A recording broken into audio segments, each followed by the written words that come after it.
Volume 2. Chapter 28. The Prison Register. The day after that in which the scene we have just described had taken place on the road between Bellegarde and Beaucaire, a man of about 30 or 32, dressed in a bright blue frock coat, nankeen trousers, and a white waistcoat, having the appearance and accent of an Englishman, presented himself before the mayor of Marseilles. "Sir," said he, "I am chief clerk of the house of Thomson and French, of Rome. We are, and have been these 10 years, connected with the house of Morel and Son, of Marseilles. We have 100,000 francs or thereabouts loaned on their securities, and we are a little uneasy at reports that have reached us that the firm is on the brink of ruin. I have come, therefore, express from Rome, to ask you for information." "Sir," replied the mayor, "I know very well that during the last 4 or 5 years misfortune has seemed to pursue M. Morel. He has lost 4 or 5 vessels, and suffered by 3 or 4 bankruptcies, but it is not for me, although I am a creditor myself to the amount of 10,000 francs, to give any information as to the state of his finances. Ask of me, as mayor, what is my opinion of M. Morel, and I shall say that he is a man honorable to the last degree, and who has up to this time fulfilled every engagement with scrupulous punctuality. This is all I can say, sir. If you wish to learn more, address yourself to M. de Beauville, the inspector of prisons, number 15, Rue de Nouailles. He has, I believe, 200,000 francs in Morel's hands, and if there be any grounds for apprehension, as this is a greater amount than mine, you will most probably find him better informed than myself." The Englishman seemed to appreciate this extreme delicacy, made his bow and went away, proceeding with a characteristic British stride towards the street mentioned. M. de Beauville was in his private room, and the Englishman, on perceiving him, made a gesture of surprise, which seemed to indicate that it was not the first time he had been in his presence. As to M. de Beauville, he was in such a state of despair, that it was evident all the faculties of his mind, absorbed in the thought which occupied him at the moment, did not allow either his memory or his imagination to stray to the past. The Englishman, with the coolness of his nation, addressed him in terms nearly similar to those with which he had accosted the mayor of Marseilles. "Oh, sir," exclaimed M. de Beauville, "your fears are unfortunately but too well founded, and you see before you a man in despair. I had 200,000 francs placed in the hands of Morel and Son. These 200,000 francs were the dowry of my daughter, who was to be married in a fortnight, and these 200,000 francs were payable, half on the 15th of this month, and the other half on the 15th of next month. I had informed M. Morel of my desire to have these payments punctually, and he has been here within the last half hour to tell me that if his ship, the Pharaon, did not come into port on the 15th, he would be wholly unable to make this payment." "But," said the Englishman, "this looks very much like a suspension of payment." "It looks more like bankruptcy," exclaimed M. de Beauville despairingly. The Englishman appeared to reflect a moment, and then said, "From which it would appear, sir, that this credit inspires you with considerable apprehension. To tell you the truth, I consider it lost." "Well, then, I will buy it of you." "You?" "Yes, I. But at a tremendous discount, of course." "No, for 200,000 francs. Our house," added the Englishman with a laugh, "does not do things in that way." "And you will pay?" "Ready money." And the Englishman drew from his pocket a bundle of banknotes, which might have been twice the sum M. de Beauville feared to lose. A ray of joy passed across M. de Beauville's countenance, yet he made an effort at self-control, and said, "Sir, I ought to tell you that, in all probability, you will not realize 6% of this sum." "That's no affair of mine," replied the Englishman, "that is the affair of the house of Thomson and French, in whose name I act. They have, perhaps, some motive to serve in hastening the ruin of a rival firm. But all I know, sir, is, that I am ready to hand you over this sum in exchange for your assignment of the debt. I only ask a brokerage." "Of course, that is perfectly just," cried M. de Beauville. "The commission is usually 1.5. Will you have 2, 3, 5%, or even more?" "Whatever you say." "Sir," replied the Englishman, laughing, "I am like my house, and do not do such things. No, the commission I ask is quite different." "Name it, sir, I beg." "You are the inspector of prisons." "I have been so these 14 years." "You keep the registers of entries and departures." I do. To these registers there are added notes relative to the prisoners. There are special reports on every prisoner. Well, sir, I was educated at Rome by a poor devil of an abbé, who disappeared suddenly. I have since learned that he was confined in the Château d'If, and I should like to learn some particulars of his death. What was his name? The Abbé Faria. Oh, I recollect him perfectly, cried M. de Beauville. He was crazy. So they said. Oh, he was, decidedly. Very possibly, but what sort of madness was it? He pretended to know of an immense treasure, and offered vast sums to the government if they would liberate him. Poor devil, and he is dead. Yes, sir, 5 or 6 months ago, last February. You have a good memory, sir, to recollect dates so well. I recollect this, because the poor devil's death was accompanied by a singular incident. May I ask what that was? Said the Englishman with an expression of curiosity, which a close observer would have been astonished at discovering in his phlegmatic countenance.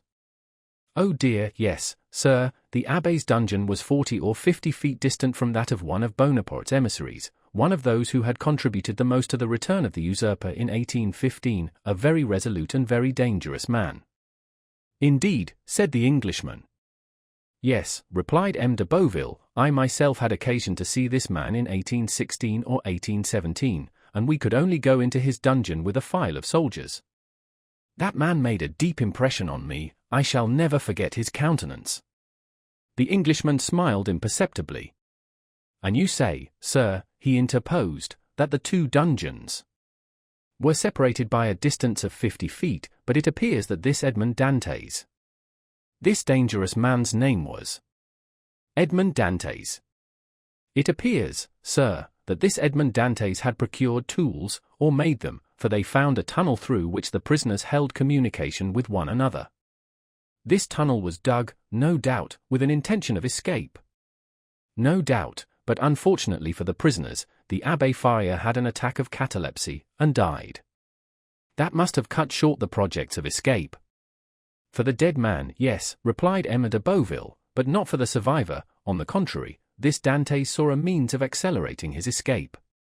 He, no doubt, thought that prisoners who died in the Château d'If were interred in an ordinary burial ground, and he conveyed the dead man into his own cell, took his place in the sack in which they had sewed up the corpse, and awaited the moment of interment. It was a bold step, and one that showed some courage, remarked the Englishman. As I have already told you, sir, he was a very dangerous man, and, fortunately, by his own act disembarrassed the government of the fears it had on his account. How was that? How? Do you not comprehend? No. The Château d'If has no cemetery, and they simply throw the dead into the sea, after fastening a 36-pound cannonball to their feet. Well, observed the Englishman as if he were slow of comprehension. Well, they fastened a 36-pound ball to his feet, and threw him into the sea. Really, exclaimed the Englishman. Yes, sir, continued the inspector of prisons. You may imagine the amazement of the fugitive when he found himself flung headlong over the rocks. I should like to have seen his face at that moment. That would have been difficult. No matter, replied de Beauville, in supreme good humor at the certainty of recovering his 200,000 francs, no matter, I can fancy it. And he shouted with laughter. So can I, said the Englishman, and he laughed too, but he laughed as the English do, at the end of his teeth. And so, continued the Englishman who first gained his composure, he was drowned. Unquestionably. So that the governor got rid of the dangerous and the crazy prisoner at the same time. Precisely. But some official document was drawn up as to this affair, I suppose, inquired the Englishman. Yes, the mortuary deposition. You understand, Dantès' relations, if he had any, might have some interest in knowing if he were dead or alive. So that now, if there were anything to inherit from him, they may do so with easy conscience. He is dead, and no mistake about it. Oh, yes, and they may have the fact attested whenever they please. So be it, said the Englishman. But to return to these registers.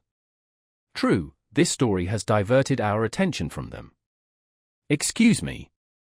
Excuse you for what? For the story? By no means, it really seems to me very curious. Yes, indeed. So, sir, you wish to see all relating to the poor abbé, who really was gentleness itself. Yes, you will much oblige me. Go into my study here, and I will show it to you. And they both entered M. de Beauville's study. Everything was here arranged in perfect order, each register had its number, each file of papers its place. The inspector begged the Englishman to seat himself in an armchair, and placed before him the register and documents relative to the Château d'If, giving him all the time he desired for the examination, while de Beauville seated himself in a corner, and began to read his newspaper. The Englishman easily found the entries relative to the Abbé Faria, but it seemed that the history which the inspector had related interested him greatly, for after having perused the first documents he turned over the leaves until he reached the deposition respecting Edmond Dantès. There he found everything arranged in due order, the accusation, examination, morals petition, M. de Villefort's marginal notes. He folded up the accusation quietly, and put it as quietly in his pocket, read the examination, and saw that the name of Noirtier was not mentioned in it, perused, too, the application dated the 10th of April, 1815, in which Morel, by the deputy procureur's advice, exaggerated with the best intentions, for Napoleon was then on the throne, the services Dantès had rendered to the imperial cause, services which Villefort's certificates rendered indisputable. Then he saw through the whole thing. This petition to Napoleon, kept back by Villefort, had become, under the Second Restoration, a terrible weapon against him in the hands of the king's attorney. He was no longer astonished when he searched on to find in the register this note, placed in a bracket against his name. Edmond Dantès, an inveterate Bonapartist, took an active part in the return from the island of Elba. To be kept in strict solitary confinement, and to be closely watched and guarded. Beneath these lines was written in another hand, see note above, nothing can be done.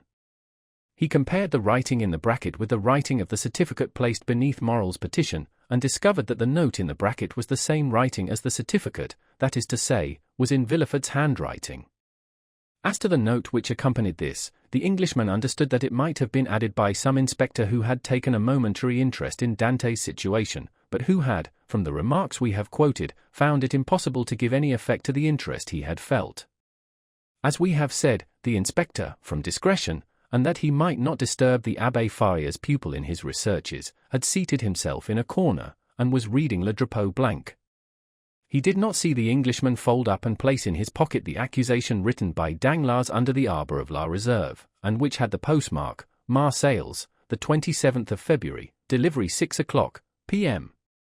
But it must be said that if he had seen it, he attached so little importance to this scrap of paper, and so much importance to his 200,000 francs, that he would not have opposed whatever the Englishman might do, however irregular it might be. Thanks, said the latter, closing the register with a slam, I have all I want, now it is for me to perform my promise. Give me a simple assignment of your debt, acknowledge therein the receipt of the cash, and I will hand you over the money. He rose, gave his seat to M. de Beauville, who took it without ceremony, and quickly drew up the required assignment, while the Englishman counted out the banknotes on the other side of the desk. Chapter 29. The House of Morel and Son. Anyone who had quitted Marseilles a few years previously, well acquainted with the interior of Morel's warehouse, and had returned at this date, would have found a great change. Instead of that air of life, of comfort, and of happiness that permeates a flourishing and prosperous business establishment, instead of merry faces at the windows, busy clerks hurrying to and fro in the long corridors, instead of the court filled with bales of goods, re-echoing with the cries and the jokes of porters, one would have immediately perceived all aspect of sadness and gloom. Out of all the numerous clerks that used to fill the deserted corridor and the empty office, but two remained. One was a young man of 3 or 24, who was in love with M. Morel's daughter, and had remained with him in spite of the efforts of his friends to induce him to withdraw. The other was an old one-eyed cashier, called Coquels, or Cockeye, a nickname given him by the young men who used to throng this vast now almost deserted beehive, and which had so completely replaced his real name that he would not, in all probability, have replied to anyone who addressed him by it. Coquels remained in M. Morel's service, and a most singular change had taken place in his position. He had at the same time risen to the rank of cashier, and sunk to the rank of a servant. He was, however, the same Coquels, good, patient, devoted, but inflexible on the subject of arithmetic, the only point on which he would have stood firm against the world, even against M. Moral, and strong in the multiplication table, which he had at his fingers' ends, no matter what scheme or what trap was laid to catch him. In the midst of the disasters that befell the house, Cockles was the only one unmoved. But this did not arise from a want of affection, on the contrary, from a firm conviction. Like the rats that one by one forsake the doomed ship even before the vessel weighs anchor, so all the numerous clerks had by degrees deserted the office and the warehouse. Cockles had seen them go without thinking of inquiring the cause of their departure. Everything was, as we have said, a question of arithmetic to Cockles, and during 20 years he had always seen all payments made with such exactitude that it seemed as impossible to him that the house should stop payment as it would to a miller that the river that had so long turned his mill should cease to flow. Nothing had as yet occurred to shake Cockles' belief. The last month's payment had been made with the most scrupulous exactitude. Cockles had detected an overbalance of 14 sous in his cash, and the same evening he had brought them to M. Moral, who, with a melancholy smile, threw them into an almost empty drawer, saying, "Thanks, Cockles, you are the pearl of cashiers." Cockles went away perfectly happy, for this eulogium of M. Moral, himself the pearl of the honest men of Marseilles, flattered him more than a present of 50 crowns. But since the end of the month M. Moral had passed many an anxious hour. In order to meet the payments then due, he had collected all his resources, and, fearing lest the report of his distress should get bruited abroad at Marseilles when he was known to be reduced to such an extremity, he went to the Beaucaire fair to sell his wife's and daughter's jewels and a portion of his plate. By this means the end of the month was past, but his resources were now exhausted. Credit, owing to the reports afloat, was no longer to be had, and to meet the 100,000 francs due on the 15th of the present month, and the 100,000 francs due on the 15th of the next month to M. de Beauville, M.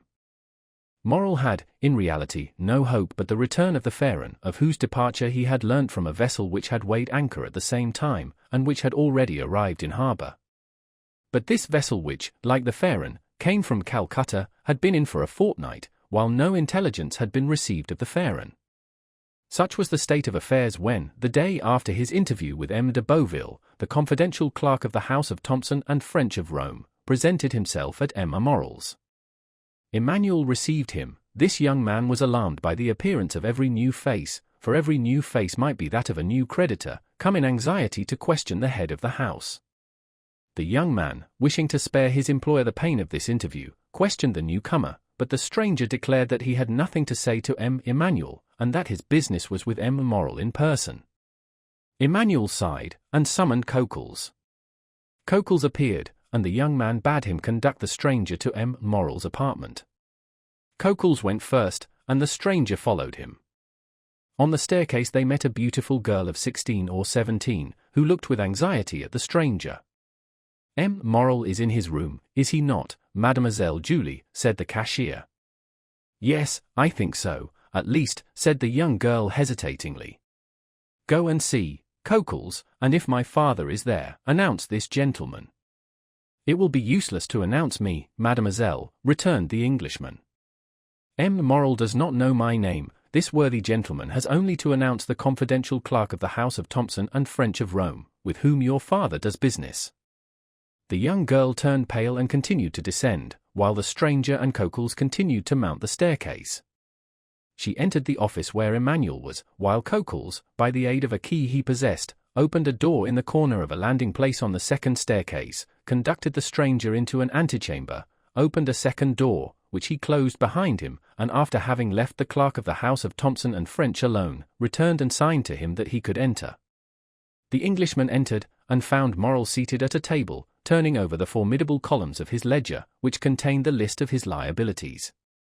At the sight of the stranger, M. Moral closed the ledger, arose, and offered a seat to the stranger, and when he had seen him seated, resumed his own chair. 14 years had changed the worthy merchant, who, in his 36th year at the opening of this history, was now in his 50th, his hair had turned white, time and sorrow had ploughed deep furrows on his brow, and his look, once so firm and penetrating, was now irresolute and wandering, as if he feared being forced to fix his attention on some particular thought or person. The Englishman looked at him with an air of curiosity, evidently mingled with interest. Monsieur, said Moral, whose uneasiness was increased by this examination, "you wish to speak to me?" "Yes, monsieur, you are aware from whom I come." "The house of Thompson and French, at least, so my cashier tells me." "He has told you rightly." The house of Thompson and French had 300,000 or 400,000 francs to pay this month in France, and, knowing your strict punctuality, have collected all the bills bearing your signature, and charged me as they became due to present them, and to employ the money otherwise. Morel sighed deeply, and passed his hand over his forehead, which was covered with perspiration. "So then, sir," said Morel, "you hold bills of mine?" "Yes, and for a considerable sum." "What is the amount?" asked Morel with a voice he strove to render firm. "Here is," said the Englishman, taking a quantity of papers from his pocket, "an assignment of 200,000 francs to our house by M. de Beauville, the inspector of prisons, to whom they are due. You acknowledge, of course, that you owe this sum to him?" "Yes, he placed the money in my hands at 4.5% nearly 5 years ago." "When are you to pay?" "Half the 15th of this month, half the 15th of next." "Just so, and now here are 32,500 francs payable shortly. They are all signed by you, and assigned to our house by the holders." "I recognize them," said Morel, whose face was suffused, as he thought that, for the first time in his life, he would be unable to honor his own signature. "Is this all?" "No, I have for the end of the month these bills which have been assigned to us by the house of Pascal, and the house of Wild and Turner of Marseilles, amounting to nearly 55,000 francs, in all, 287,500 francs. It is impossible to describe what Morel suffered during this enumeration. 287,500 francs, repeated he. "Yes, sir," replied the Englishman. "I will not," continued he, after a moment's silence, "conceal from you, that while your probity and exactitude up to this moment are universally acknowledged, yet the report is current in Marseilles that you are not able to meet your liabilities." At this almost brutal speech Morel turned deathly pale. "Sir," said he, "up to this time, and it is now more than 24 years since I received the direction of this house from my father, who had himself conducted it for 35 years, never has anything bearing the signature of Morel and Son been dishonored." "I know that," replied the Englishman. "But as a man of honor should answer another, tell me fairly, shall you pay these with the same punctuality?" Morel shuddered, and looked at the man, who spoke with more assurance than he had hitherto shown. "To questions frankly put," said he, "a straightforward answer should be given. Yes, I shall pay, if, as I hope, my vessel arrives safely, for its arrival will again procure me the credit which the numerous accidents, of which I have been the victim, have deprived me, but if the Pharaon should be lost, and this last resource be gone." The poor man's eyes filled with tears. "Well," said the other, "if this last resource fail you?" "Well," returned Morel, "it is a cruel thing to be forced to say, but, already used to misfortune, I must habituate myself to shame. I fear I shall be forced to suspend payment. Have you no friends who could assist you?" Morel smiled mournfully. "In business, sir," said he, "one has no friends, only correspondents." "It is true," murmured the Englishman, "then you have but one hope." "But one?" "The last." "The last." "So that if this fail—" "I am ruined, completely ruined. As I was on my way here, a vessel was coming into port. I know it, sir, a young man, who still adheres to my fallen fortunes, passes a part of his time in a belvedere at the top of the house, in hopes of being the first to announce good news to me. He has informed me of the arrival of this ship." "And it is not yours?" "No, she is a Bordeaux vessel, La Gironde. She comes from India also, but she is not mine. Perhaps she has spoken to the Pharaon, and brings you some tidings of her. Shall I tell you plainly one thing, sir? I dread almost as much to receive any tidings of my vessel as to remain in doubt. Uncertainty is still hope." Then in a low voice Morel added, "This delay is not natural. The Pharaon left Calcutta the 5th of February, she ought to have been here a month ago." "What is that?" said the Englishman. "What is the meaning of that noise?" "Oh, my God!" cried Morel, turning pale, "what is it?" A loud noise was heard on the stairs of people moving hastily, and half-stifled sobs. Morrel rose and advanced to the door, but his strength failed him and he sank into a chair. The two men remained opposite one another, Morrel trembling in every limb, the stranger gazing at him with an air of profound pity. The noise had ceased, but it seemed that Morrel expected something had occasioned the noise, and something must follow. The stranger fancied he heard footsteps on the stairs, and that the footsteps, which were those of several persons, stopped at the door. A key was inserted in the lock of the first door, and the creaking of hinges was audible. "There are only two persons who have the key to that door," murmured Morrel, "Cockles and Julie." At this instant the second door opened, and the young girl, her eyes bathed with tears, appeared. Morrel rose tremblingly, supporting himself by the arm of the chair. He would have spoken, but his voice failed him. "Oh, father," said she, clasping her hands, "forgive your child for being the bearer of evil tidings." Morrel again changed color. Julie threw herself into his arms. "Oh, father, father," murmured she, "courage." "The Pharaon has gone down, then," said Morrel in a hoarse voice. The young girl did not speak, but she made an affirmative sign with her head as she lay on her father's breast. "And the crew?" asked Morrel. "Saved," said the girl, "saved by the crew of the vessel that has just entered the harbor." Morrel raised his two hands to heaven with an expression of resignation and sublime gratitude. "Thanks, my God," said he, "at least thou strikest but me alone." A tear moistened the eye of the phlegmatic Englishman. Come in," said Morrel, "for I presume you are all at the door." Scarcely had he uttered those words when Madame Morrel entered weeping bitterly. Emmanuel followed her, and in the antechamber were visible the rough faces of 7 or 8 half-naked sailors. At the sight of these men the Englishman started and advanced a step, then restrained himself, and retired into the farthest and most obscure corner of the apartment. Madame Morrel sat down by her husband and took one of his hands in hers. Julie still lay with her head on his shoulder. Emmanuel stood in the center of the chamber and seemed to form the link between Morrel's family and the sailors at the door.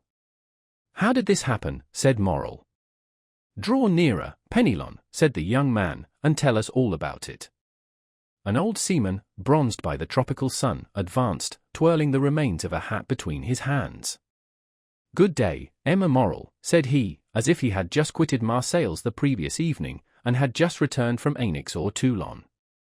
"Good day, Penelon," returned Morrel, who could not refrain from smiling through his tears. "Where is the captain?" "The captain, Emma Morrel, he has stayed behind sick at Parma, but please God, it won't be much, and you will see him in a few days all alive and hearty."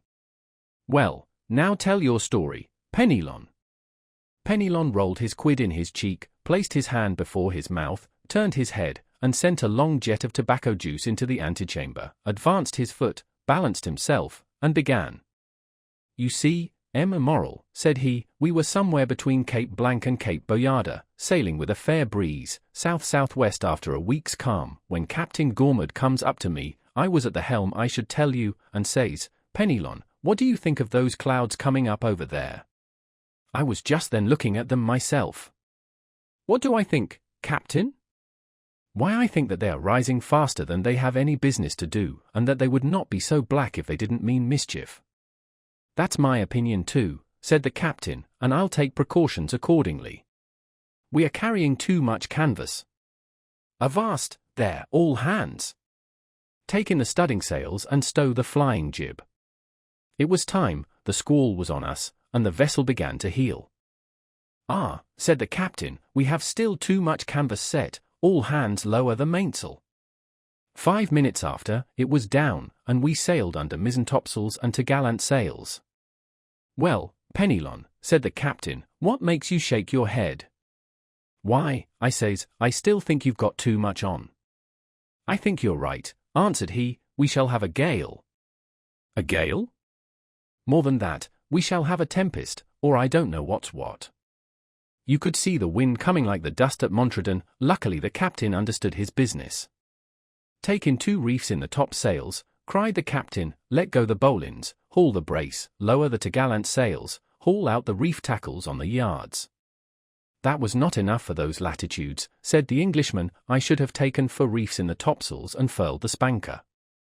His firm, sonorous, and unexpected voice made everyone start. Penelon put his hand over his eyes, and then stared at the man who thus criticized the maneuvers of his captain. "We did better than that, sir," said the old sailor respectfully. "We put the helm up to run before the tempest, 10 minutes after we struck our topsails and scudded under bare poles." "The vessel was very old to risk that," said the Englishman. It was that did the business. After pitching heavily for 12 hours we sprung a leak." "Penelon," said the captain, "I think we are sinking. Give me the helm, and go down into the hold." I gave him the helm, and descended. There was already 3 feet of water. "All hands to the pumps!" I shouted, but it was too late, and it seemed the more we pumped the more came in. "Ah," said I, after 4 hours' work, "since we are sinking, let us sink. We can die but once." "Is that the example you set, Penelon?" cries the captain. "Very well, wait a minute." He went into his cabin and came back with a brace of pistols.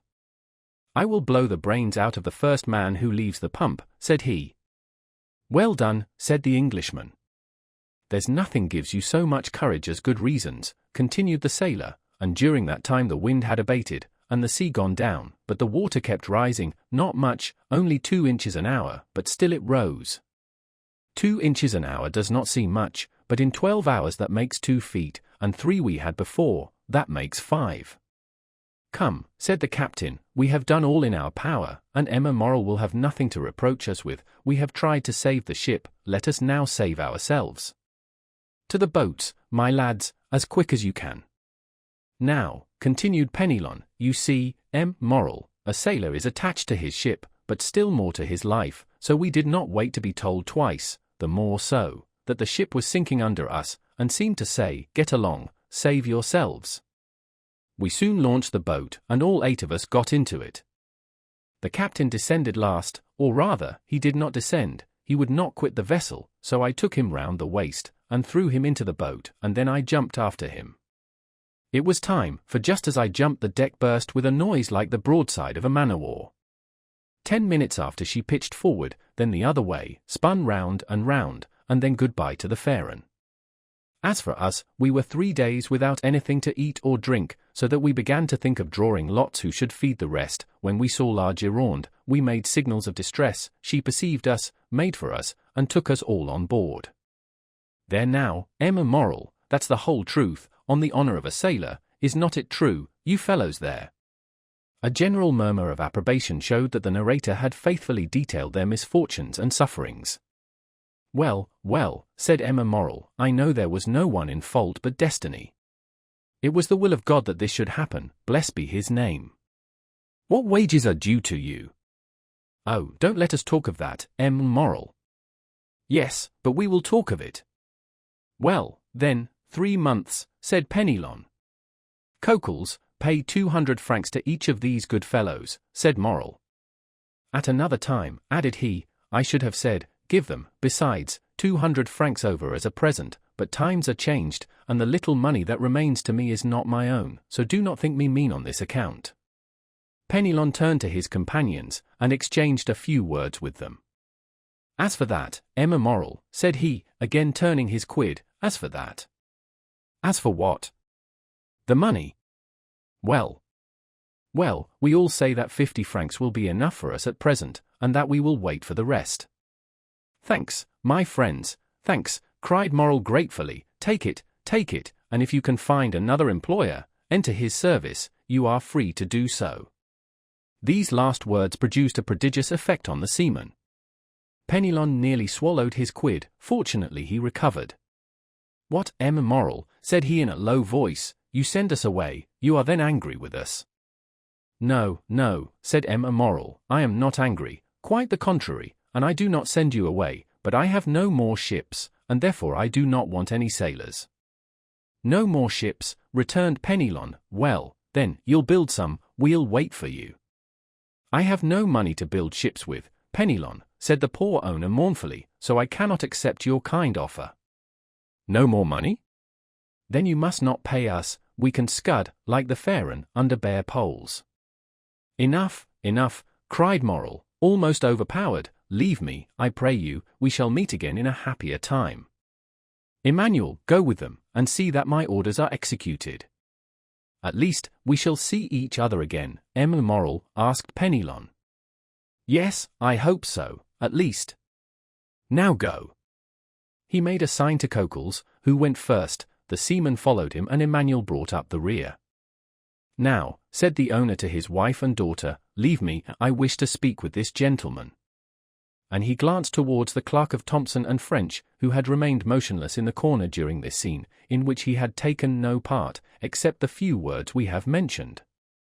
The two women looked at this person whose presence they had entirely forgotten, and retired, but, as she left the apartment, Julie gave the stranger a supplicating glance, to which he replied by a smile that an indifferent spectator would have been surprised to see on his stern features. The two men were left alone. Well, sir, said Morrel, sinking into a chair, you have heard all, and I have nothing further to tell you. I see, returned the Englishman, that a fresh and unmerited misfortune has overwhelmed you, and this only increases my desire to serve you. Oh, sir, cried Morrel. Let me see, continued the stranger, I am one of your largest creditors. Your bills, at least, are the first that will fall due. Do you wish for time to pay? A delay would save my honor, and consequently my life. How long a delay do you wish for? Morrel reflected. 2 months, said he. I will give you 3, replied the stranger. But, asked Morrel, will the house of Thompson and French consent? Oh, I take everything on myself. Today is the 5th of June. Yes. Well, renew these bills up to the 5th of September, and on the 5th of September at 11 o'clock, the hand of the clock pointed to 11, I shall come to receive the money. I shall expect you, returned Morrel, and I will pay you, or I shall be dead. These last words were uttered in so low a tone that the stranger could not hear them. The bills were renewed, the old ones destroyed, and the poor shipowner found himself with 3 months before him to collect his resources. The Englishman received his thanks with the phlegm peculiar to his nation, and Morrel, overwhelming him with grateful blessings, conducted him to the staircase. The stranger met Julie on the stairs. She pretended to be descending, but in reality she was waiting for him. Oh, sir, said she, clasping her hands. Mademoiselle, said the stranger, one day you will receive a letter signed Sinbad the Sailor. Do exactly what the letter bids you, however strange it may appear. Yes, sir, returned Julie. Do you promise? I swear to you I will. It is well. Adieu, mademoiselle.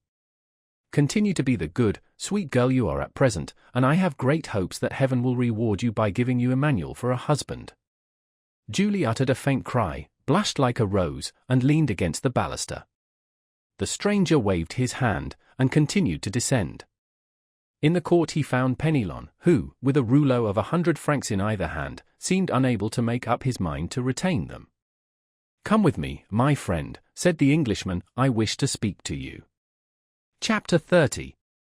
The 5th of September. The extension provided for by the agent of Thompson and French, at the moment when Morrel expected it least, was to the poor shipowner so decided a stroke of good fortune that he almost dared to believe that fate was at length grown weary of wasting her spite upon him. The same day he told his wife, Emmanuel, and his daughter all that had occurred, and a ray of hope, if not of tranquility, returned to the family. Unfortunately, however, Morrel had not only engagements with the house of Thompson and French, who had shown themselves so considerate towards him, and, as he had said, in business he had correspondents, and not friends. When he thought the matter over, he could by no means account for this generous conduct on the part of Thompson and French towards him, and could only attribute it to some such selfish argument as this: we had better help a man who owes us nearly 300,000 francs, and have those 300,000 francs at the end of 3 months than hasten his ruin, and get only 6 or 8% of our money back again. Unfortunately, whether through envy or stupidity, all Morrel's correspondents did not take this view, and some even came to a contrary decision. The bills signed by Morrel were presented at his office with scrupulous exactitude, and, thanks to the delay granted by the Englishman, were paid by Coquels with equal punctuality. Coquels thus remained in his accustomed tranquillity. It was Morrel alone who remembered with alarm that if he had to repay on the 15th the 50,000 francs of Emma de Beauville, and on the 30th the 32,500 francs of bills, for which, as well as the debt due to the inspector of prisons, he had time granted, he must be a ruined man. The opinion of all the commercial men was that, under the reverses which had successively weighed down Morrel, it was impossible for him to remain solvent. Great, therefore, was the astonishment when at the end of the month, he cancelled all his obligations with his usual punctuality. Still confidence was not restored to all minds, and the general opinion was that the complete ruin of the unfortunate shipowner had been postponed only until the end of the month. The month passed, and Morrel made extraordinary efforts to get in all his resources. Formerly his paper, at any date, was taken with confidence, and was even in request. Morrel now tried to negotiate bills at 90 days only, and none of the banks would give him credit. Fortunately, Morrel had some funds coming in on which he could rely, and, as they reached him, he found himself in a condition to meet his engagements when the end of July came.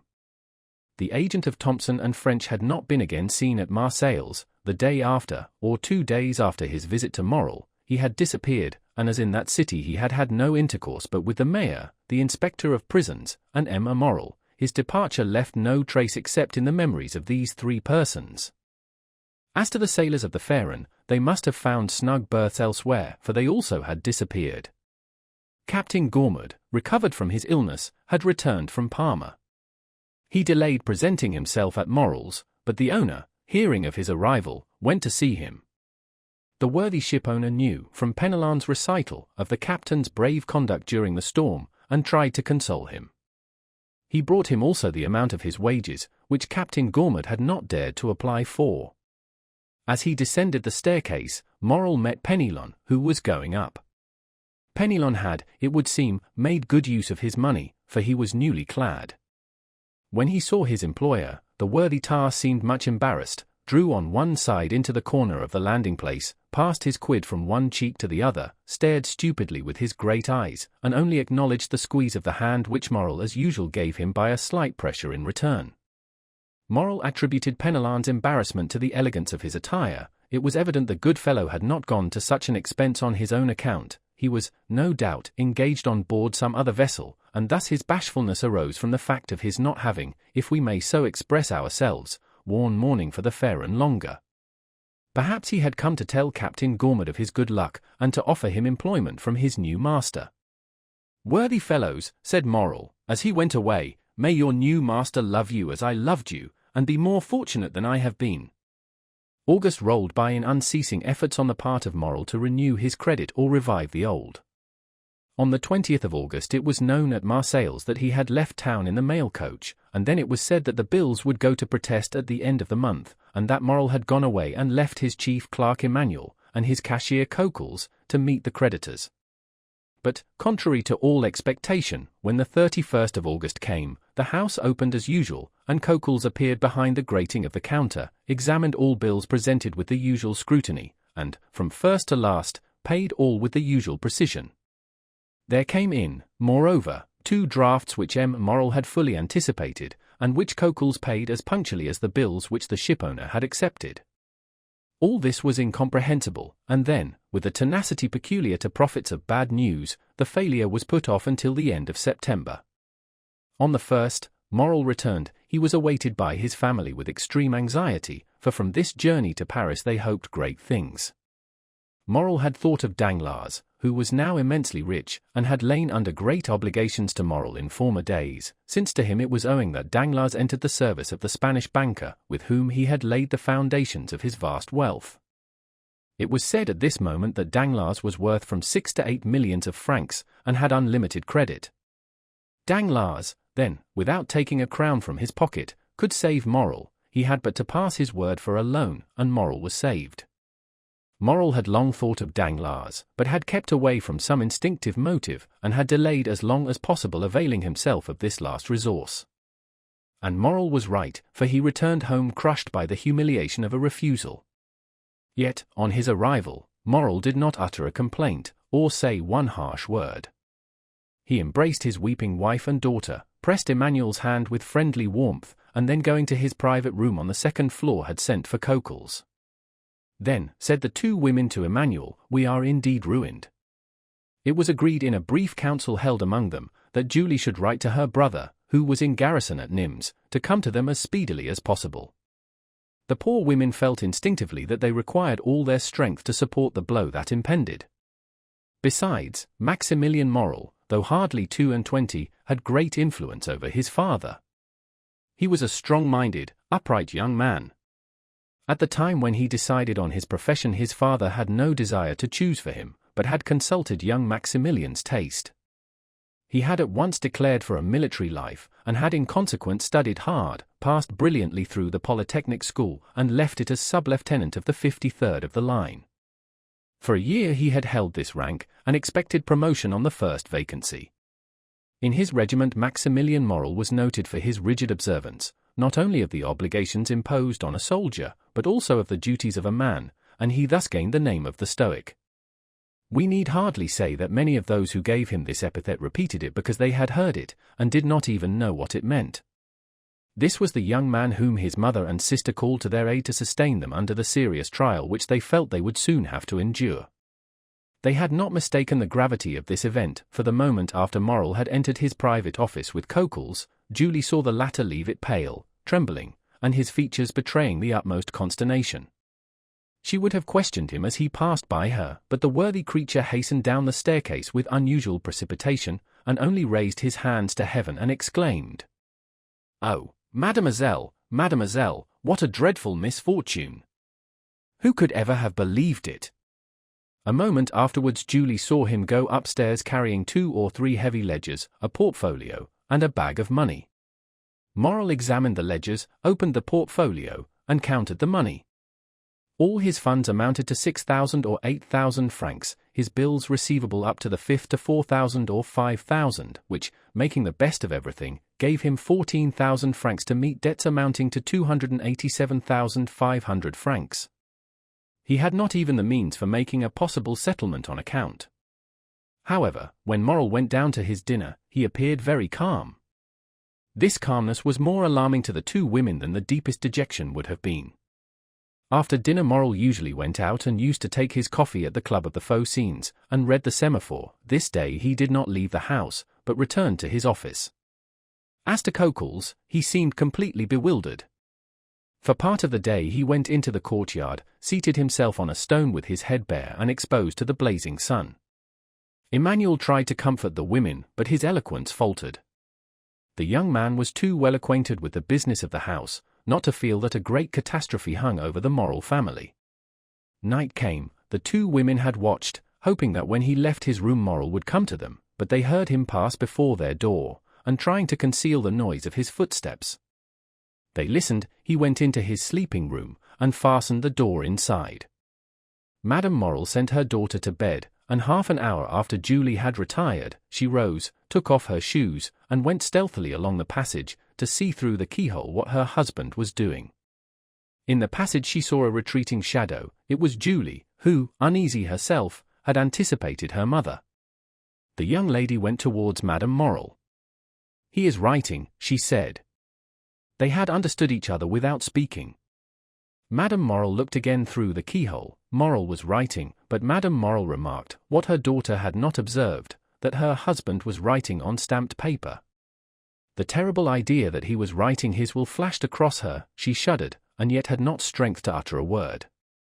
Next day Morrel seemed as calm as ever, went into his office as usual, came to his breakfast punctually, and then, after dinner, he placed his daughter beside him, took her head in his arms, and held her for a long time against his bosom. In the evening, Julie told her mother that although he was apparently so calm, she had noticed that her father's heart beat violently. The next 2 days passed in much the same way. On the evening of the 4th of September, Morrel asked his daughter for the key of his study. Julie trembled at this request, which seemed to her of bad omen. Why did her father ask for this key which she always kept, and which was only taken from her in childhood as a punishment? The young girl looked at Morrel. "What have I done wrong, father," she said, "that you should take this key from me?" "Nothing, my dear," replied the unhappy man, the tears starting to his eyes at this simple question. "Nothing, only I want it." Julie made a pretense to feel for the key. "I must have left it in my room," she said. And she went out, but instead of going to her apartment she hastened to consult Emmanuel. "Do not give this key to your father," said he, "and tomorrow morning, if possible, do not quit him for a moment." She questioned Emmanuel, but he knew nothing, or would not say what he knew. During the night, between the 4th and 5th of September, Madame Morrel remained listening for every sound, and, until 3 o'clock in the morning, she heard her husband pacing the room in great agitation. It was 3 o'clock when he threw himself on the bed. The mother and daughter passed the night together. They had expected Maximilian since the previous evening. At 8 o'clock in the morning Morrel entered their chamber. He was calm, but the agitation of the night was legible in his pale and careworn visage. They did not dare to ask him how he had slept. Morrel was kinder to his wife, more affectionate to his daughter, than he had ever been. He could not cease gazing at and kissing the sweet girl. Julie, mindful of Emmanuel's request, was following her father when he quitted the room, but he said to her quickly, "Remain with your mother, dearest." Julie wished to accompany him. "I wish you to do so," said he. This was the first time Morrel had ever so spoken, but he said it in a tone of paternal kindness, and Julie did not dare to disobey. She remained at the same spot standing mute and motionless. An instant afterwards the door opened, she felt 2 arms encircle her, and a mouth pressed her forehead. She looked up and uttered an exclamation of joy. "Maximilian, my dearest brother," she cried. At these words Madame Morrel rose, and threw herself into her son's arms. "Mother," said the young man, looking alternately at Madame Morrel and her daughter, "what has occurred? What has happened? Your letter has frightened me, and I have come hither with all speed." "Julie," said Madame Morrel, making a sign to the young man, "go and tell your father that Maximilian has just arrived." The young lady rushed out of the apartment, but on the first step of the staircase she found a man holding a letter in his hand. "Are you not Mademoiselle Julie Morrel?" inquired the man, with a strong Italian accent. "Yes, sir," replied Julie with hesitation. "What is your pleasure?" "I do not know you." "Read this letter," he said, handing it to her. Julie hesitated. "It concerns the best interests of your father," said the messenger. The young girl hastily took the letter from him. She opened it quickly and read, "Go this moment to the Allées de Mailhan, enter the house No. 15, ask the porter for the key of the room on the 5th floor, enter the apartment, take from the corner of the mantelpiece a purse netted in red silk, and give it to your father. It is important that he should receive it before 11 o'clock. You promise to obey me implicitly. Remember your oath. Sinbad the Sailor." The young girl uttered a joyful cry, raised her eyes, looked round to question the messenger, but he had disappeared. She cast her eyes again over the note to peruse it a second time, and saw there was a postscript. She read, "It is important that you should fulfill this mission in person and alone. If you go accompanied by any other person, or should anyone else go in your place, the porter will reply that he does not know anything about it." This postscript decreased greatly the young girl's happiness. Was there nothing to fear? Was there not some snare laid for her?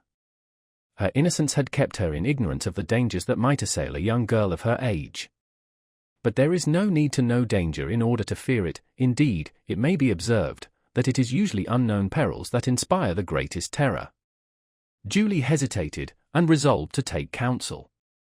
Yet, through a singular impulse, it was neither to her mother nor her brother that she applied, but to Emmanuel.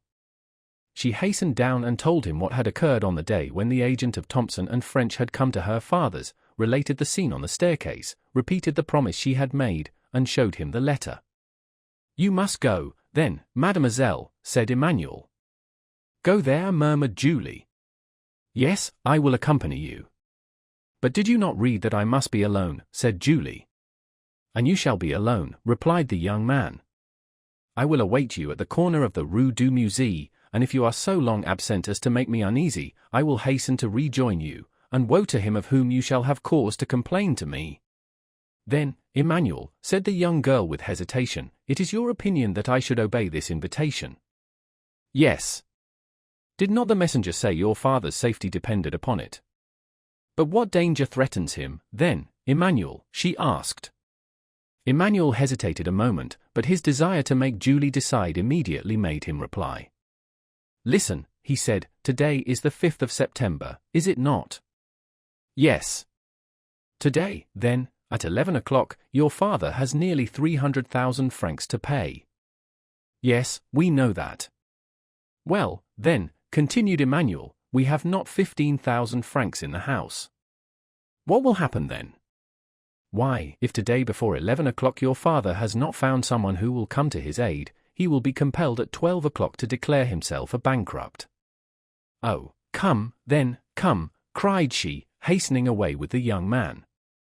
During this time, Madame Morrel had told her son everything.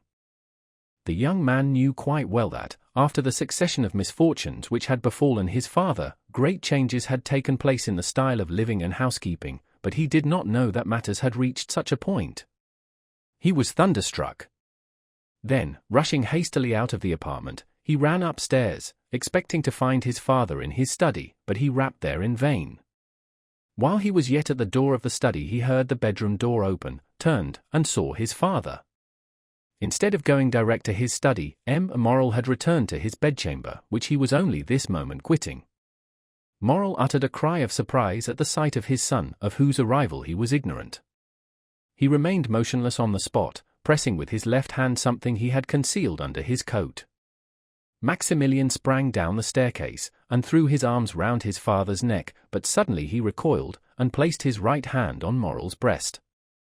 "Father," he exclaimed, turning pale as death, "what are you going to do with that brace of pistols under your coat?"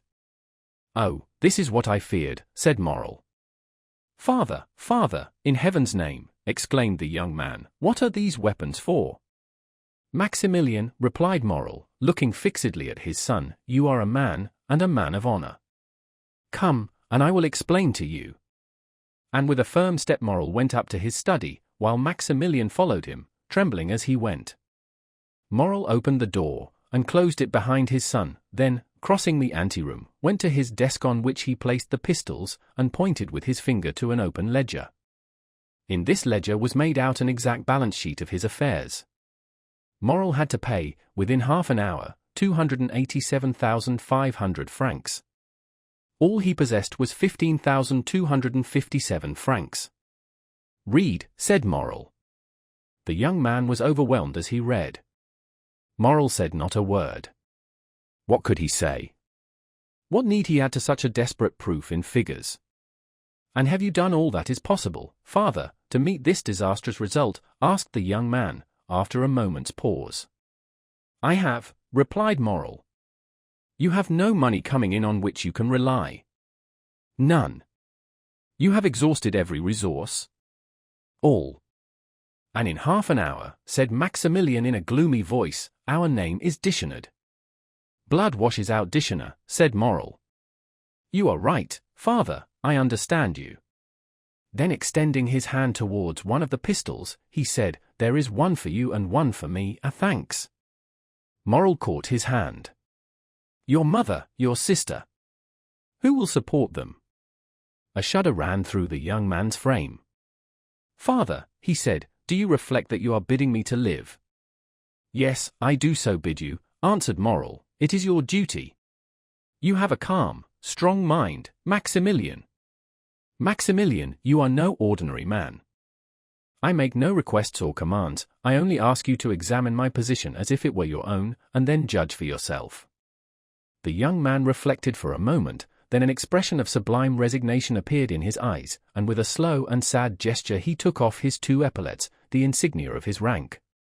"Be it so, then, my father," he said, extending his hand to Morrel, "die in peace, my father, I will live." Morrel was about to cast himself on his knees before his son, but Maximilian caught him in his arms, and those two noble hearts were pressed against each other for a moment.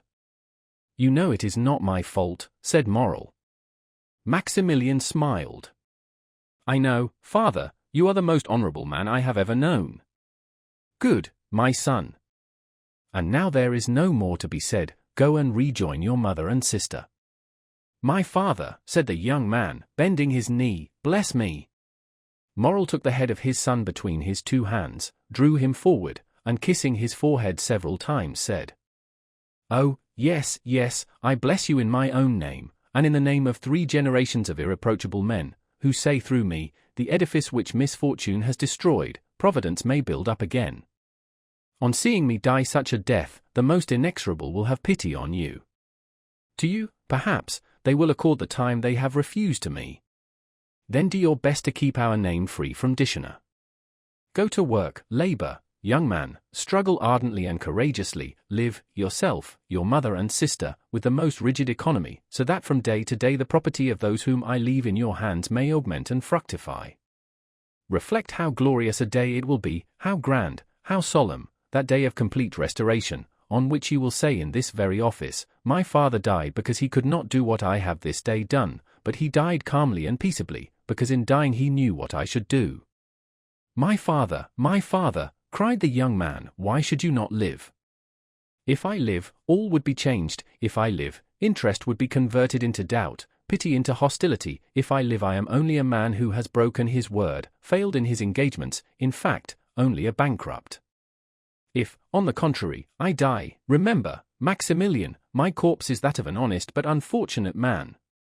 Living, my best friends would avoid my house. Dead, all Marseilles will follow me in tears to my last home.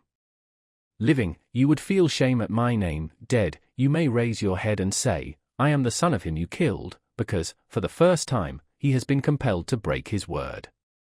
The young man uttered a groan, but appeared resigned. And now, said Morrel, leave me alone, and endeavor to keep your mother and sister away. Will you not see my sister once more? Asked Maximilian. A last but final hope was concealed by the young man in the effect of this interview, and therefore he had suggested it. Morrel shook his head. I saw her this morning, and bade her adieu. Have you no particular commands to leave with me, my father? Inquired Maximilian in a faltering voice. Yes, my son, and a sacred command. Say it, my father. The house of Thompson and French is the only one who, from humanity, or, it may be, selfishness, it is not for me to read men's hearts, has had any pity for me. Its agent, who will in 10 minutes present himself to receive the amount of a bill of 287,500 francs, I will not say granted, but offered me 3 months. Let this house be the first repaid, my son, and respect this man. Father, I will, said Maximilian. And now, once more, adieu, said Morrel. Go, leave me, I would be alone. You will find my will in the secretaire in my bedroom. The young man remained standing and motionless, having but the force of will and not the power of execution. Hear me, Maximilian, said his father. Suppose I were a soldier like you, and ordered to carry a certain redoubt, and you knew I must be killed in the assault, would you not say to me, as you said just now, go, father, for you are dishonored by delay, and death is preferable to shame? Yes, yes, said the young man, yes, and once again embracing his father with convulsive pressure, he said, be it so, my father. And he rushed out of the study. When his son had left him, Morrel remained an instant standing with his eyes fixed on the door, then putting forth his arm, he pulled the bell. After a moment's interval, Coquels appeared.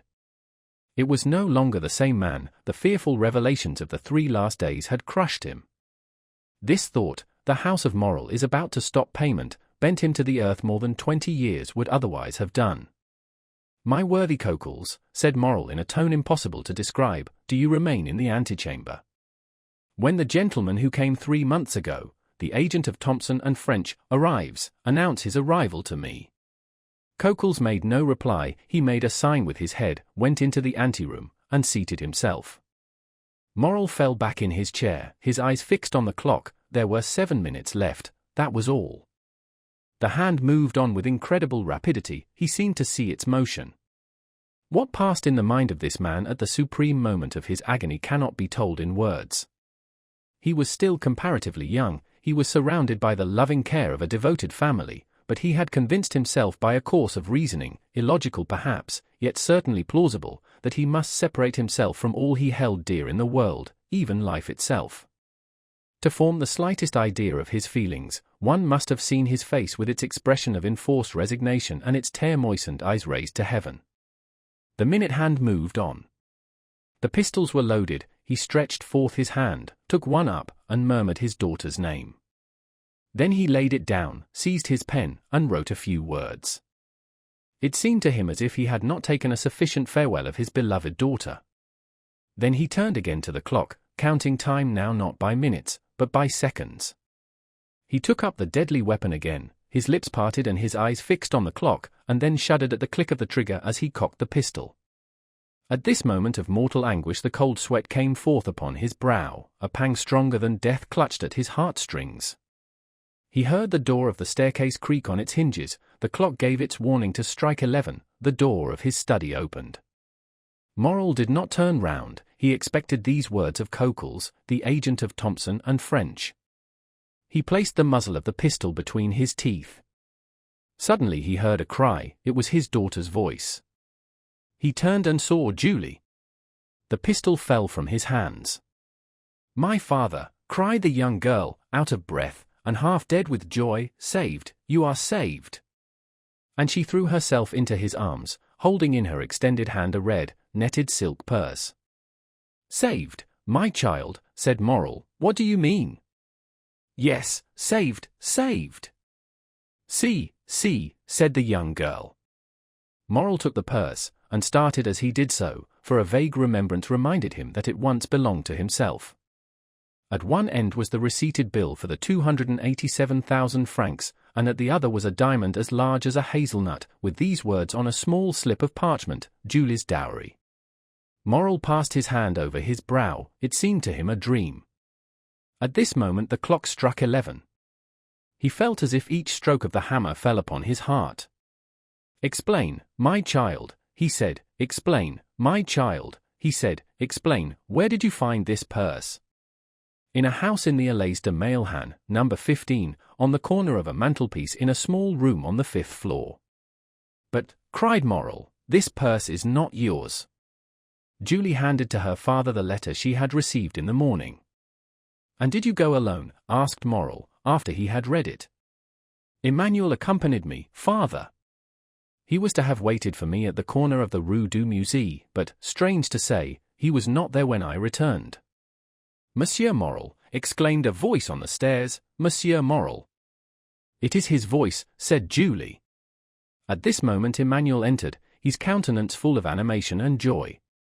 "The Pharaon," he cried, "the Pharaon." What, the Pharaon? Are you mad, Emmanuel? You know the vessel is lost." "The Pharaon, sir, they signal the Pharaon." "The Pharaon is entering the harbor." Morrel fell back in his chair, his strength was failing him, his understanding weakened by such events, refused to comprehend such incredible, unheard of, fabulous facts. But his son came in. "Father," cried Maximilian, "how could you say the Pharaon was lost?" "The lookout has signaled her, and they say she is now coming into port." "My dear friends," said Morrel, "if this be so, it must be a miracle of heaven." "Impossible, impossible." But what was real and not less incredible was the purse he held in his hand, the acceptance receipted, the splendid diamond. "Ah, sir," exclaimed Coquel's, "what can it mean, or the Pharaon?" "Come, dear ones," said Morrel, rising from his seat, "let us go and see, and heaven have pity upon us if it be false intelligence." They all went out, and on the stairs met Madame Morrel, who had been afraid to go up into the study. In a moment they were at the Canebier. There was a crowd on the pier. All the crowd gave way before Morrel. "The Pharaon! The Pharaon!" said every voice. And, wonderful to see, in front of the tower of St. Jean, was a ship bearing on her stern these words, printed in white letters, "The Pharaon, Morrel and Son, of Marseilles." She was the exact duplicate of the other Pharaon, unloaded, as that had been, with cochineal and indigo. She cast anchor, clewed up sails, and on the deck was Captain Gourmand giving orders, and good old Penelon making signals to M. Morrel.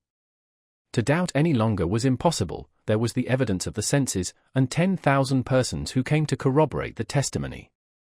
As Morrel and his son embraced on the pier head, in the presence and amid the applause of the whole city witnessing this event, a man, with his face half covered by a black beard, and who, concealed behind the sentry box, watched the scene with delight, uttered these words in a low tone. Be happy, noble heart, be blessed for all the good thou hast done and wilt do hereafter, and let my gratitude remain in obscurity like your good deeds." And with a smile expressive of supreme content, he left his hiding place, and without being observed, descended one of the flights of steps provided for debarkation, and hailing 3 times, shouted, "O Jacopo, Jacopo, Jacopo." Then a launch came to shore, took him on board, and conveyed him to a yacht splendidly fitted up, on whose deck he sprung with the activity of a sailor. Thence he once again looked towards Morrel, who, weeping with joy, was shaking hands most cordially with all the crowd around him, and thanking with a look the unknown benefactor whom he seemed to be seeking in the skies. "And now," said the unknown, "farewell kindness, humanity, and gratitude. Farewell to all the feelings that expand the heart. I have been heaven's substitute to recompense the good, now the God of vengeance yields to me his power to punish the wicked." At these words he gave a signal, and, as if only awaiting this signal, the yacht instantly put out to sea. Chapter 31. Italy, Sinbad the Sailor. Towards the beginning of the year 1838, 2 young men belonging to the First Society of Paris, the Viscount Albert de Morcerf and the Baron Franz d'Épinay, were at Florence. They had agreed to see the carnival at Rome that year, and that Franz, who for the last 3 or 4 years had inhabited Italy, should act as cicerone to Albert. As it is no inconsiderable affair to spend the carnival at Rome, especially when you have no great desire to sleep on the Piazza del Popolo, or the Campo Vaccino, they wrote to Signor Pastrini, the proprietor of the Hotel de Londres, Piazza di Spagna, to reserve comfortable apartments for them. Signor Pastrini replied that he had only 2 rooms and a parlor on the 3rd floor, which he offered at the low charge of a louis per diem. They accepted his offer, but wishing to make the best use of the time that was left, Albert started for Naples. As for Franz, he remained at Florence, and after having passed a few days in exploring the paradise of the Cascine, and spending 2 or 3 evenings at the houses of the Florentine nobility, he took a fancy into his head, having already visited Corsica, the cradle of Bonaparte, to visit Elba, the waiting place of Napoleon. One evening he cast off the painter of a sailboat from the iron ring that secured it to the dock at Leghorn, wrapped himself in his coat and lay down, and said to the crew, "To the island of Elba." The boat shot out of the harbour like a bird, and the next morning Franz disembarked at Porto Ferrajo. He traversed the island, after having followed the traces which the footsteps of the giant have left, and re-embarked for Marciana. 2 hours after he again landed at Pianosa, where he was assured that red partridges abounded. The sport was bad, Franz only succeeded in killing a few partridges, and, like every unsuccessful sportsman, he returned to the boat very much out of temper. "Ah, if your excellency chose," said the captain, "you might have capital sport." "Where?" "Do you see that island?" continued the captain, pointing to a conical pile rising from the Indigo Sea. "Well, what is this island?" "The island of Monte Cristo." "But I have no permission to shoot over this island." "Your excellency does not require a permit, for the island is uninhabited." "Ah, indeed," said the young man. "A desert island in the midst of the Mediterranean must be a curiosity." "It is very natural. This island is a mass of rocks, and does not contain an acre of land capable of cultivation." "To whom does this island belong?" "To Tuscany." "What game shall I find there?" "Thousands of wild goats." "Who live upon the stones, I suppose," said Franz with an incredulous smile. "No, but by browsing the shrubs and trees that grow out of the crevices of the rocks." "Where can I sleep?" "On shore in the grottos, or on board in your cloak. Besides, if your excellency pleases, we can leave as soon as you like. We can sail as well by night as by day, and if the wind drops we can use our oars." As Franz had sufficient time, and his apartments at Rome were not yet available, he accepted the proposition. Upon his answer in the affirmative, the sailors exchanged a few words together in a low tone. "Well," asked he, "what now? Is there any difficulty in the way?" "No," replied the captain, "but we must warn your excellency that the island is an infected port." "What do you mean?" "Monte Cristo, although uninhabited, yet serves occasionally as a refuge for the smugglers and pirates who come from Corsica, Sardinia, and Africa, and if it becomes known that we have been there, we shall have to perform quarantine for 6 days on our return to Leghorn." "The deuce! That puts a different face on the matter." 6 days. Why, that's as long as the Almighty took to make the world. Too long a wait, too long. But who will say your Excellency has been to Monte Cristo? Oh, I shall not, cried Franz. Nor I, chorused the sailors. Then steer for Monte Cristo. The captain gave his orders, the helm was put up, and the boat was soon sailing in the direction of the island. Franz waited until all was in order, and when the sail was filled, and the 4 sailors had taken their places, 3 forward, and 1 at the helm, he resumed the conversation.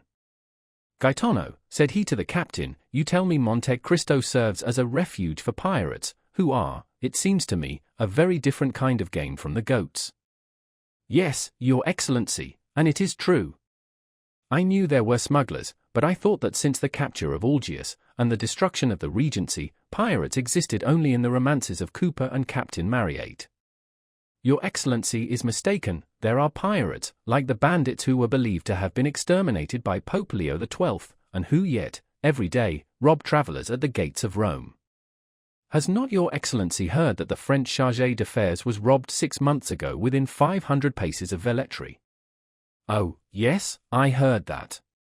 Well, then, if, like us, your Excellency lived at Leghorn, you would hear, from time to time, that a little merchant vessel, or an English yacht that was expected at Bastia, at Porto Ferrajo, or at Civita Vecchia, has not arrived. No one knows what has become of it, but, doubtless, it has struck on a rock and foundered. Now this rock it has met has been a long and narrow boat, manned by 6 or 8 men, who have surprised and plundered it, some dark and stormy night, near some desert and gloomy island, as bandits plunder a carriage in the recesses of a forest. But, asked Franz, who lay wrapped in his cloak at the bottom of the boat, why do not those who have been plundered complain to the French, Sardinian, or Tuscan governments? Why? Said Gaetano with a smile. Yes, why? Because, in the first place, they transfer from the vessel to their own boat whatever they think worth taking, then they bind the crew hand and foot, they attach to everyone's neck a 24-pound ball, a large hole is chopped in the vessel's bottom, and then they leave her. At the end of 10 minutes the vessel begins to roll heavily and settle down. First one gunwale goes under, then the other. Then they lift and sink again, and both go under at once. All at once there's a noise like a cannon, that's the air blowing up the deck. Soon the water rushes out of the scupper holes like a whale spouting, the vessel gives a last groan, spins round, and disappears, forming a vast whirlpool in the ocean, and then all is over, so that in 5 minutes nothing but the eye of God can see the vessel where she lies at the bottom of the sea. Do you understand now, said the captain, why no complaints are made to the government, and why the vessel never reaches port? It is probable that if Gaetano had related this previous to proposing the expedition, Franz would have hesitated, but now that they had started, he thought it would be cowardly to draw back. He was one of those men who do not rashly court danger, but if danger presents itself, combat it with the most unalterable coolness. Calm and resolute, he treated any peril as he would an adversary in a duel, calculated its probable method of approach, retreated, if at all, as a point of strategy and not from cowardice, was quick to see an opening for attack, and won victory at a single thrust. Bah, said he, I have travelled through Sicily and Calabria, I have sailed 2 months in the archipelago, and yet I never saw even the shadow of a bandit or a pirate. I did not tell your Excellency this to deter you from your project, replied Gaetano, but you questioned me, and I have answered, that's all. Yes, and your conversation is most interesting, and as I wish to enjoy it as long as possible, steer for Monte Cristo. The wind blew strongly, the boat made 6 or 7 knots an hour, and they were rapidly reaching the end of their voyage. As they drew near the island seemed to lift from the sea, and the air was so clear that they could already distinguish the rocks heaped on one another, like cannon balls in an arsenal, with green bushes and trees growing in the crevices. As for the sailors, although they appeared perfectly tranquil, yet it was evident that they were on the alert, and that they carefully watched the glassy surface over which they were sailing, and on which a few fishing boats, with their white sails, were alone visible. They were within 15 miles of Monte Cristo when the sun began to set behind Corsica, whose mountains appeared against the sky, showing their rugged peaks in bold relief. This mass of rock, like the giant Adamastor, rose dead ahead, a formidable barrier, and intercepting the light that gilded its massive peaks so that the voyagers were in shadow. Little by little the shadow rose higher and seemed to drive before it the last rays of the expiring day. At last the reflection rested on the summit of the mountain, where it paused an instant, like the fiery crest of a volcano. Then gloom gradually covered the summit as it had covered the base, and the island now only appeared to be a grey mountain that grew continually darker. Half an hour after, the night was quite dark. Fortunately, the mariners were used to these latitudes, and knew every rock in the Tuscan archipelago, for in the midst of this obscurity Franz was not without uneasiness. Corsica had long since disappeared, and Monte Cristo itself was invisible, but the sailors seemed, like the lynx, to see in the dark, and the pilot who steered did not evince the slightest hesitation. An hour had passed since the sun had set, when Franz fancied he saw, at a quarter of a mile to the left, a dark mass, but he could not precisely make out what it was, and fearing to excite the mirth of the sailors by mistaking a floating cloud for land, he remained silent. Suddenly a great light appeared on the strand. Land might resemble a cloud, but the fire was not a meteor. "What is this light?" asked he. "Hush," said the captain, "it is a fire." "But you told me the island was uninhabited." "I said there were no fixed habitations on it, but I said also that it served sometimes as a harbor for smugglers." "And for pirates." "And for pirates," returned Gaetano, repeating Franz's words. "It is for that reason I have given orders to pass the island, for, as you see, the fire is behind us." "But this fire," continued Franz. "It seems to me rather reassuring than otherwise. Men who did not wish to be seen would not light a fire." "Oh, that goes for nothing," said Gaetano. "If you can guess the position of the island in the darkness, you will see that the fire cannot be seen from the side or from Pianosa, but only from the sea. You think, then, this fire indicates the presence of unpleasant neighbors?" "That is what we must find out," returned Gaetano, fixing his eyes on this terrestrial star. "How can you find out?" "You shall see." Gaetano consulted with his companions, and after 5 minutes' discussion a maneuver was executed which caused the vessel to tack about. They returned the way they had come, and in a few minutes the fire disappeared, hidden by an elevation of the land. The pilot again changed the course of the boat, which rapidly approached the island, and was soon within 50 paces of it. Gaetano lowered the sail, and the boat came to rest. All this was done in silence, and from the moment that their course was changed not a word was spoken. Gaetano, who had proposed the expedition, had taken all the responsibility on himself. The 4 sailors fixed their eyes on him, while they got out their oars and held themselves in readiness to row away, which, thanks to the darkness, would not be difficult. As for Franz, he examined his arms with the utmost coolness. He had 2 double-barreled guns and a rifle. He loaded them, looked at the priming, and waited quietly. During this time the captain had thrown off his vest and shirt, and secured his trousers round his waist. His feet were naked, so he had no shoes and stockings to take off. After these preparations he placed his finger on his lips, and lowering himself noiselessly into the sea, swam towards the shore with such precaution that it was impossible to hear the slightest sound. He could only be traced by the phosphorescent line in his wake. This track soon disappeared. It was evident that he had touched the shore. Everyone on board remained motionless for half an hour, when the same luminous track was again observed, and the swimmer was soon on board. "Well," exclaimed Franz and the sailors in unison. "They are Spanish smugglers," said he. "They have with them 2 Corsican bandits." "And what are these Corsican bandits doing here with Spanish smugglers?" "Alas," returned the captain with an accent of the most profound pity, "we ought always to help one another. Very often the bandits are hard pressed by young dams or carboneers. Well, they see a vessel, and good fellows like us on board. They come and demand hospitality of us. You can't refuse help to a poor hunted devil. We receive them, and for greater security we stand out to sea. This costs us nothing, and saves the life, or at least the liberty, of a fellow creature, who on the first occasion returns the service by pointing out some safe spot where we can land our goods without interruption." "Ah," said Franz, "then you are a smuggler occasionally, Gaetano?" "Your Excellency, we must live somehow," returned the other, smiling impenetrably. "Then you know the men who are now on Monte Cristo?" "Oh, yes, we sailors are like Freemasons, and recognize each other by signs." "And do you think we have nothing to fear if we land?" "Nothing at all. Smugglers are not thieves." "But these 2 Corsican bandits," said Franz, calculating the chances of peril. "It is not their fault that they are bandits, but that of the authorities. How so? Because they are pursued for having made a stiff, as if it was not in a Corsican's nature to revenge himself. What do you mean by having made a stiff, having assassinated a man, said Franz, continuing his investigation. I mean that they have killed an enemy, which is a very different thing, returned the captain. Well, said the young man, let us demand hospitality of these smugglers and bandits. Do you think they will grant it? Without doubt. How many are they? 4, and the 2 bandits make 6. Just our number, so that if they prove troublesome, we shall be able to hold them in check, so, for the last time, steer to Monte Cristo. Yes, but your excellency will permit us to take all due precautions. By all means, be as wise as Nestor and as prudent as Ulysses. I do more than permit, I exhort you. Silence, then, said Gaetano.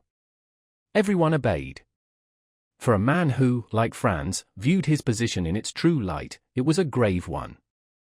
He was alone in the darkness with sailors whom he did not know, and who had no reason to be devoted to him, who knew that he had several thousand francs in his belt, and who had often examined his weapons, which were very beautiful, if not with envy, at least with curiosity. On the other hand, he was about to land, without any other escort than these men, on an island which had, indeed, a very religious name, but which did not seem to Franz likely to afford him much hospitality, thanks to the smugglers and bandits. The history of the scuttled vessels, which had appeared improbable during the day, seemed very probable at night. Placed as he was between 2 possible sources of danger, he kept his eye on the crew, and his gun in his hand. The sailors had again hoisted sail, and the vessel was once more cleaving the waves.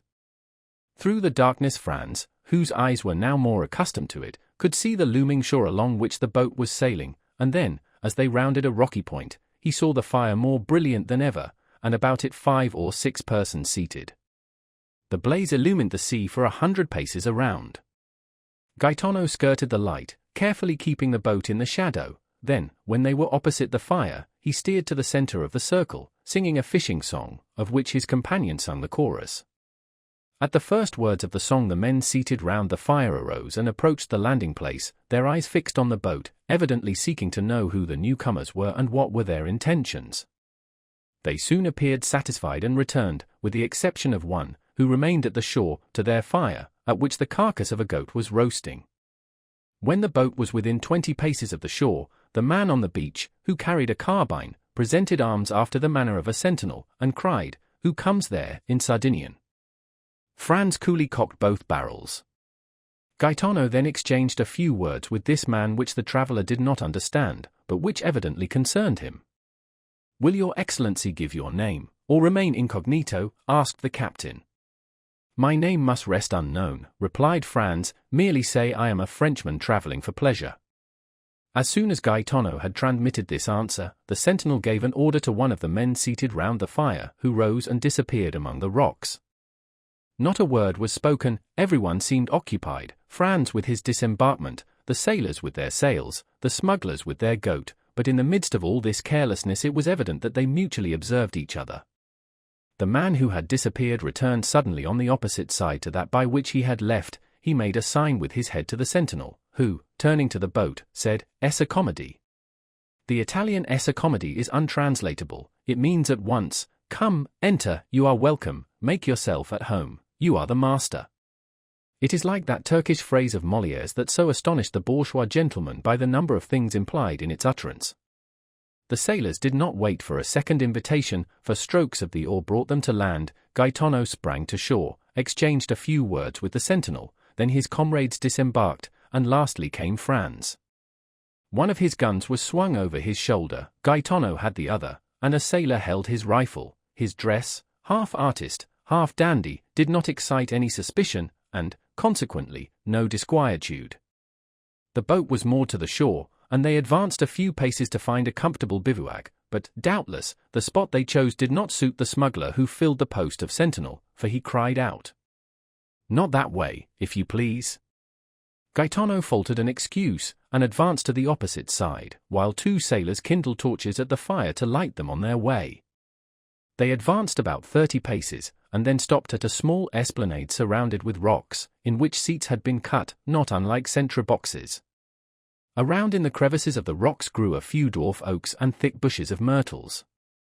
Franz lowered a torch, and saw by the mass of cinders that had accumulated that he was not the first to discover this retreat, which was, doubtless, one of the halting places of the wandering visitors of Monte Cristo. As for his suspicions, once on terra firma, once that he had seen the indifferent, if not friendly, appearance of his hosts, his anxiety had quite disappeared, or rather, at sight of the goat, had turned to appetite. He mentioned this to Gaetano, who replied that nothing could be more easy than to prepare a supper when they had in their boat bread, wine, half a dozen partridges, and a good fire to roast them by. Besides, added he, if the smell of their roast meat tempts you, I will go and offer them 2 of our birds for a slice. You are a born diplomat, returned Franz, go and try. Meanwhile the sailors had collected dried sticks and branches with which they made a fire. Franz waited impatiently, inhaling the aroma of the roasted meat, when the captain returned with a mysterious air. Well, said Franz, anything new, do they refuse? On the contrary, returned Gaetano, the chief, who was told you were a young Frenchman, invites you to sup with him. Well, observed Franz, this chief is very polite, and I see no objection, the more so as I bring my share of the supper. Oh, it is not that, he has plenty, and to spare, for supper, but he makes one condition, and rather a peculiar one, before he will receive you at his house. His house? Has he built one here, then? No, but he has a very comfortable one all the same, so they say. You know this chief, then? I have heard talk of him. Favorably or otherwise? Both. The deuce, and what is this condition? That you are blindfolded, and do not take off the bandage until he himself bids you. Franz looked at Gaetano, to see, if possible, what he thought of this proposal. Ah, replied he, guessing Franz's thought, I know this is a serious matter. What should you do in my place? I, who have nothing to lose, I should go. You would accept? Yes, were it only out of curiosity. There is something very peculiar about this chief, then.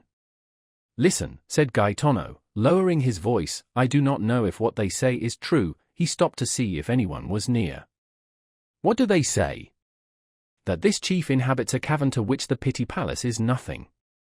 What nonsense, said Franz, reseating himself. It is no nonsense, it is quite true. Camma, the pilot of the St. Ferdinand, went in once, and he came back amazed, vowing that such treasures were only to be heard of in fairy tales. Do you know, observed Franz, that with such stories you make me think of Ali Baba's enchanted cavern? I tell you what I have been told. Then you advise me to accept. Oh, I don't say that, your excellency will do as you please, I should be sorry to advise you in the matter. Franz pondered the matter for a few moments, concluded that a man so rich could not have any intention of plundering him of what little he had, and seeing only the prospect of a good supper, accepted. Gaetano departed with the reply. Franz was prudent, and wished to learn all he possibly could concerning his host. He turned towards the sailor, who, during this dialogue, had sat gravely plucking the partridges with the air of a man proud of his office, and asked him how these men had landed, as no vessel of any kind was visible. Never mind that, returned the sailor, I know their vessel. Is it a very beautiful vessel? I would not wish for a better to sail round the world. Of what burden is she? About 100 tons, but she is built to stand any weather. She is what the English call a yacht. Where was she built? I know not, but my own opinion is she is a Genoese. And how did a leader of smugglers, continued Franz, venture to build a vessel designed for such a purpose at Genoa? I did not say that the owner was a smuggler, replied the sailor. No, but Gaetano did, I thought. Gaetano had only seen the vessel from a distance, he had not then spoken to anyone. And if this person be not a smuggler, who is he? A wealthy senior, who travels for his pleasure. Come, thought Franz, he is still more mysterious, since the two accounts do not agree. What is his name? If you ask him, he says Sinbad the Sailor, but I doubt if it be his real name. Sinbad the Sailor? Yes. And where does he reside? On the sea. What country does he come from? I do not know. Have you ever seen him? Sometimes. What sort of a man is he? Your Excellency will judge for yourself. Where will he receive me? No doubt in the subterranean palace Gaetano told you of. Have you never had the curiosity, when you have landed and found this island deserted, to seek for this enchanted palace? Oh, yes, more than once, but always in vain. We examined the grotto all over, but we never could find the slightest trace of any opening. They say that the door is not opened by a key, but a magic word. Decidedly, muttered Franz, this is an Arabian Nights adventure. His Excellency waits for you, said a voice, which he recognized as that of the sentinel. He was accompanied by 2 of the yacht's crew. Franz drew his handkerchief from his pocket and presented it to the man who had spoken to him. Without uttering a word, they bandaged his eyes with a care that showed their apprehensions of his committing some indiscretion. Afterwards he was made to promise that he would not make the least attempt to raise the bandage. He promised. Then his 2 guides took his arms, and he went on, guided by them, and preceded by the sentinel. After going about 30 paces, he smelt the appetizing odor of the kid that was roasting, and knew thus that he was passing the bivouac. They then led him on about 50 paces farther, evidently advancing towards that part of the shore where they would not allow Gaetano to go, a refusal he could now comprehend. Presently, by a change in the atmosphere, he knew that they were entering a cave. After going on for a few seconds more he heard a crackling, and it seemed to him as though the atmosphere again changed, and became balmy and perfumed. At length his feet touched on a thick and soft carpet, and his guides let go their hold of him. There was a moment's silence, and then a voice, in excellent French, although with a foreign accent, said, "Welcome, sir. I beg you will remove your bandage." It may be supposed, then, Franz did not wait for a repetition of this permission, but took off the handkerchief, and found himself in the presence of a man from 38 to 40 years of age, dressed in a Tunisian costume, that is to say, a red cap with a long blue silk tassel, a vest of black cloth embroidered with gold, pantaloons of deep red, large and full gaiters of the same color, embroidered with gold like the vest, and yellow slippers. He had a splendid cashmere round his waist, and a small sharp and crooked cangiar was passed through his girdle. Although of a paleness that was almost livid, this man had a remarkably handsome face. His eyes were penetrating and sparkling, his nose, quite straight and projecting direct from the brow, was of the pure Greek type, while his teeth, as white as pearls, were set off to admiration by the black moustache that encircled them. His pallor was so peculiar that it seemed to pertain to one who had been long entombed, and who was incapable of resuming the healthy glow and hue of life. He was not particularly tall, but extremely well made, and, like the men of the South, had small hands and feet. But what astonished Franz, who had treated Gaetano's description as a fable, was the splendor of the apartment in which he found himself. The entire chamber was lined with crimson brocade, worked with flowers of gold.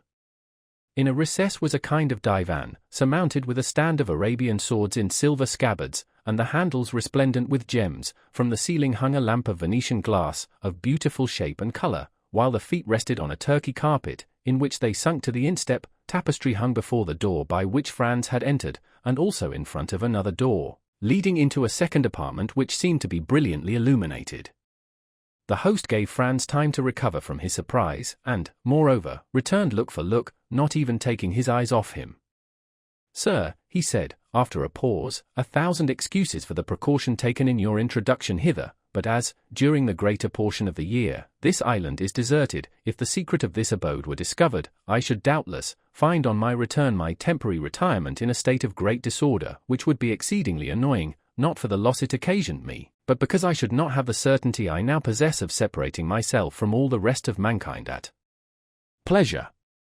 Let me now endeavor to make you forget this temporary unpleasantness, and offer you what no doubt you did not expect to find here, that is to say, a tolerable supper and pretty comfortable beds." "Foi, my dear sir," replied Franz, "make no apologies. I have always observed that they bandage people's eyes who penetrate enchanted palaces, for instance, those of Raoul in the Huguenots, and really I have nothing to complain of, for what I see makes me think of the wonders of the Arabian Nights. Alas! I may say with Lucullus, if I could have anticipated the honor of your visit, I would have prepared for it. But such as is my hermitage, it is at your disposal, such as is my supper, it is yours to share, if you will. Ali, is the supper ready? At this moment the tapestry moved aside, and a Nubian, black as ebony, and dressed in a plain white tunic, made a sign to his master that all was prepared in the dining room. Now, said the unknown to Franz, I do not know if you are of my opinion, but I think nothing is more annoying than to remain 2 or 3 hours together without knowing by name or appellation how to address one another. Pray observe, that I too much respect the laws of hospitality to ask your name or title. I only request you to give me one by which I may have the pleasure of addressing you. As for myself, that I may put you at your ease, I tell you that I am generally called Sinbad the Sailor. And I, replied Franz, will tell you, as I only require his wonderful lamp to make me precisely like Aladdin, that I see no reason why at this moment I should not be called Aladdin. That will keep us from going away from the East, whither I am tempted to think I have been conveyed by some good genius. Well, then, Signor Aladdin, replied the singular amphitryon, you heard our repast announced, will you now take the trouble to enter the dining room, your humble servant going first to show the way? At these words, moving aside the tapestry, Sinbad preceded his guest. Franz now looked upon another scene of enchantment. The table was splendidly covered, and once convinced of this important point he cast his eyes around him. The dining room was scarcely less striking than the room he had just left. It was entirely of marble, with antique bas-reliefs of priceless value, and at the 4 corners of this apartment, which was oblong, were 4 magnificent statues, having baskets in their hands. These baskets contained 4 pyramids of most splendid fruit. There were Sicily pineapples, pomegranates from Malaga, oranges from the Balearic Isles, peaches from France, and dates from Tunis. The supper consisted of a roast pheasant garnished with Corsican blackbirds, a boar's ham with jelly, a quarter of a kid with tartar sauce, a glorious turbot, and a gigantic lobster. Between these large dishes were smaller ones containing various dainties. The dishes were of silver, and the plates of Japanese china. Franz rubbed his eyes in order to assure himself that this was not a dream. Ali alone was present to wait at table, and acquitted himself so admirably, that the guest complimented his host thereupon. Yes, replied he, while he did the honors of the supper with much ease and grace, yes, he is a poor devil who is much devoted to me, and does all he can to prove it. He remembers that I saved his life, and as he has a regard for his head, he feels some gratitude towards me for having kept it on his shoulders. Ali approached his master, took his hand, and kissed it. Would it be impertinent, Signor Sinbad, said Franz, to ask you the particulars of this kindness? Oh, they are simple enough, replied the host. It seems the fellow had been caught wandering nearer to the harem of the Bey of Tunis than etiquette permits to one of his color, and he was condemned by the Bey to have his tongue cut out and his hand and head cut off, the tongue the first day, the hand the second, and the head the third.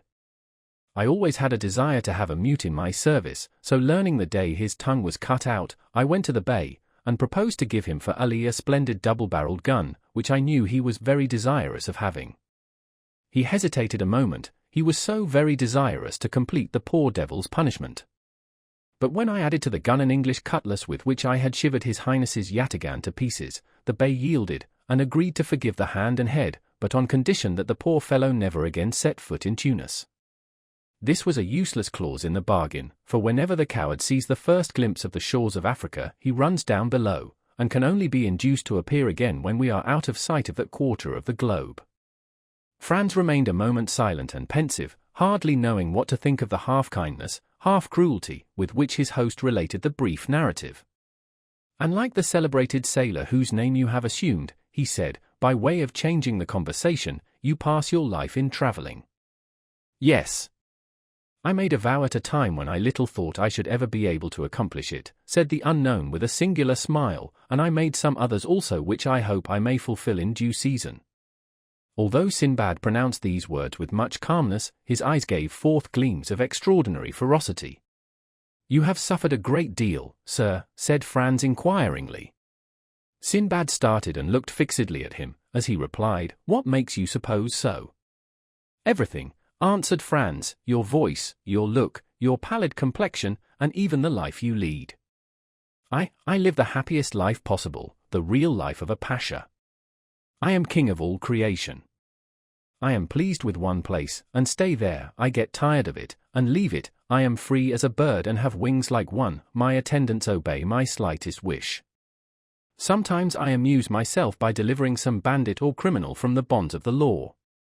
Then I have my mode of dispensing justice, silent and sure, without respite or appeal, which condemns or pardons, and which no one sees.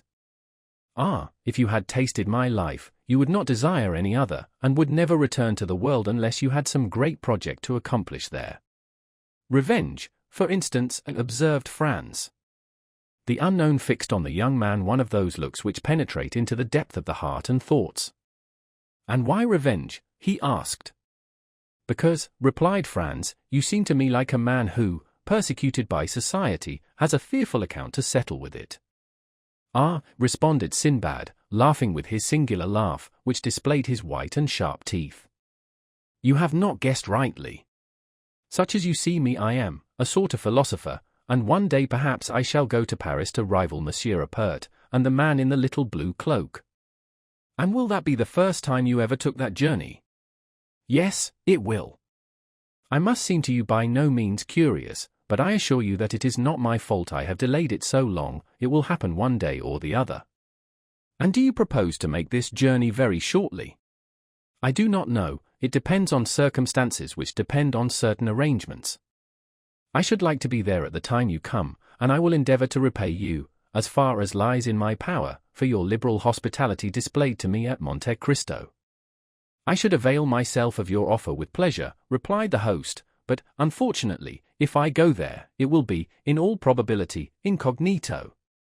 The supper appeared to have been supplied solely for Franz, for the unknown scarcely touched one or two dishes of the splendid banquet to which his guest did ample justice. Then Ali brought on the dessert, or rather took the baskets from the hands of the statues and placed them on the table. Between the two baskets he placed a small silver cup with a silver cover. The care with which Ali placed this cup on the table roused Franz's curiosity. He raised the cover and saw a kind of greenish paste, something like preserved angelica, but which was perfectly unknown to him. He replaced the lid, as ignorant of what the cup contained as he was before he had looked at it, and then casting his eyes towards his host he saw him smile at his disappointment. "You cannot guess," said he, "what there is in that small vase, can you?" "No, I really cannot." "Well, then, that green preserve is nothing less than the ambrosia which Hebe served at the table of Jupiter." "But," replied Franz, "this ambrosia, no doubt, in passing through mortal hands has lost its heavenly appellation and assumed a human name. In vulgar phrase, what may you term this composition, for which, to tell the truth, I do not feel any particular desire?" "Ah, thus it is that our material origin is revealed," cried Sinbad. "We frequently pass so near to happiness without seeing, without regarding it, or if we do see and regard it, yet without recognizing it. Are you a man for the substantials, and is gold your god?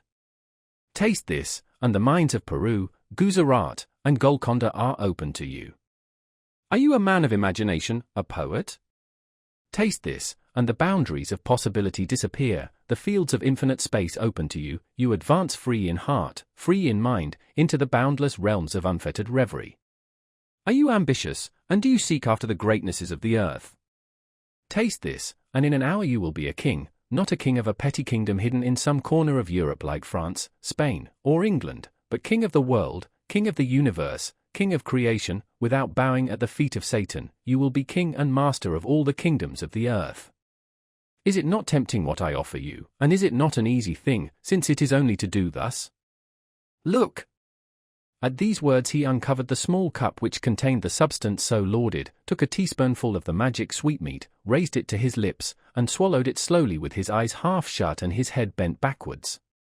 Franz did not disturb him whilst he absorbed his favourite sweetmeat, but when he had finished, he inquired, "What, then, is this precious stuff?" "Did you ever hear," he replied, "of the old man of the mountain, who attempted to assassinate Philippe Auguste?" "Of course I have." "Well, you know he reigned over a rich valley which was overhung by the mountain whence he derived his picturesque name. In this valley were magnificent gardens planted by Hassan ben Sabah, and in these gardens isolated pavilions. Into these pavilions he admitted the elect, and there, says Marco Polo, gave them to eat a certain herb, which transported them to paradise, in the midst of ever-blooming shrubs, ever-ripe fruit, and ever-lovely virgins. What these happy persons took for reality was but a dream, but it was a dream so soft, so voluptuous, so enthralling, that they sold themselves body and soul to him who gave it to them, and obedient to his orders as to those of a deity, struck down the designated victim, died in torture without a murmur, believing that the death they underwent was but a quick transition to that life of delights of which the holy herb, now before you, had given them a slight foretaste. Then, cried Franz, it is hashish. I know that, by name at least. That is it precisely, Signor Aladdin, it is hashish, the purest and most unadulterated hashish of Alexandria, the hashish of Obugor, the celebrated maker, the only man, the man to whom there should be built a palace, inscribed with these words, a grateful world to the dealer in happiness.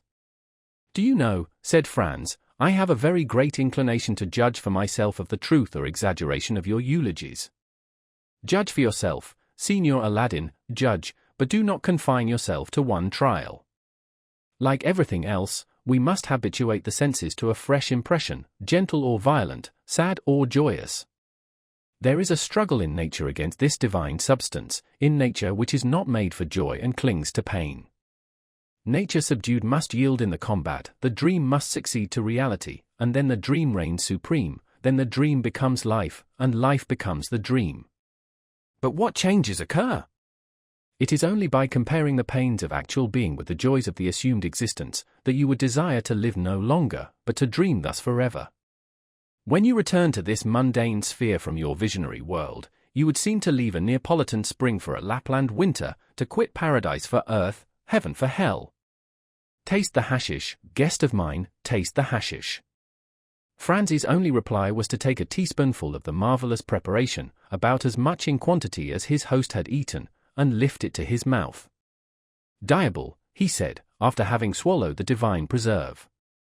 I do not know if the result will be as agreeable as you describe, but the thing does not appear to me as palatable as you say. Because your palate has not yet been attuned to the sublimity of the substances it flavors. Tell me, the first time you tasted oysters, tea, porter, truffles, and sundry other dainties which you now adore, did you like them? Could you comprehend how the Romans stuffed their pheasants with asafoetida, and the Chinese eat swallows' nests? Eh? No. Well, it is the same with hashish, only eat for a week, and nothing in the world will seem to you to equal the delicacy of its flavor, which now appears to you flat and distasteful. Let us now go into the adjoining chamber, which is your apartment, and Ali will bring us coffee and pipes. They both arose, and while he who called himself Sinbad, and whom we have occasionally named so, that we might, like his guest, have some title by which to distinguish him, gave some orders to the servant, Franz entered still another apartment. It was simply yet richly furnished. It was round, and a large divan completely encircled it. Divan, walls, ceiling, floor, were all covered with magnificent skins as soft and downy as the richest carpets. There were heavy-maned lion skins from Atlas, striped tiger skins from Bengal, panther skins from the Cape, spotted beautifully, like those that appeared to Dante, bear skins from Siberia, fox skins from Norway, and so on, and all these skins were strewn in profusion one on the other, so that it seemed like walking over the most mossy turf, or reclining on the most luxurious bed.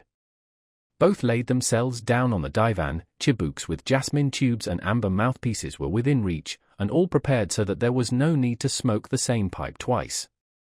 Each of them took one, which Ali lighted and then retired to prepare the coffee. There was a moment's silence, during which Sinbad gave himself up to thoughts that seemed to occupy him incessantly, even in the midst of his conversation, and Franz abandoned himself to that mute reverie, into which we always sink when smoking excellent tobacco, which seems to remove with its fume all the troubles of the mind, and to give the smoker in exchange all the visions of the soul. Ali brought in the coffee. "How do you take it?" inquired the unknown, in the French or Turkish style, strong or weak, sugar or none, cool or boiling. "As you please, it is ready in all ways." "I will take it in the Turkish style," replied Franz. "And you are right," said his host, "it shows you have a tendency for an Oriental life." "Ah, those Orientals, they are the only men who know how to live." As for me, he added, with one of those singular smiles which did not escape the young man, when I have completed my affairs in Paris, I shall go and die in the East, and should you wish to see me again, you must seek me at Cairo, Baghdad, or Isfahan. Ma foi, said Franz, it would be the easiest thing in the world, for I feel eagle's wings springing out at my shoulders, and with those wings I could make a tour of the world in 24 hours. Ah, yes, the hashish is beginning its work. Well, unfurl your wings, and fly into superhuman regions, fear nothing, there is a watch over you, and if your wings, like those of Icarus, melt before the sun, we are here to ease your fall. He then said something in Arabic to Ali, who made a sign of obedience and withdrew, but not to any distance. As to Franz, a strange transformation had taken place in him.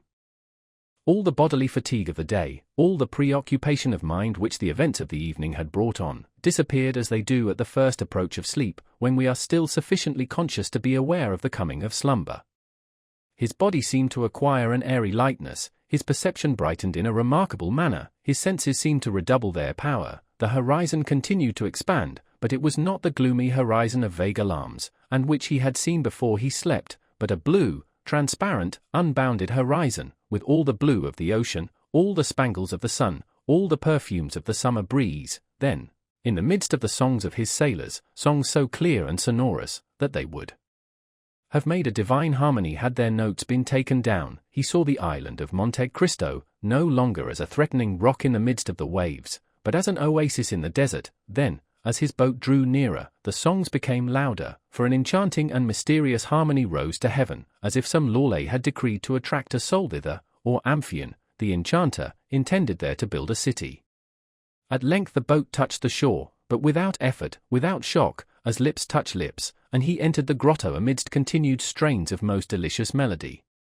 He descended, or rather seemed to descend, several steps, inhaling the fresh and balmy air, like that which may be supposed to reign around the grotto of Circe, formed from such perfumes as set the mind a-dreaming, and such fires as burn the very senses, and he saw again all he had seen before his sleep, from Sinbad, his singular host, to Ali, the mute attendant. Then all seemed to fade away and become confused before his eyes, like the last shadows of the magic lantern before it is extinguished, and he was again in the chamber of statues, lighted only by one of those pale and antique lamps which watch in the dead of the night over the sleep of pleasure.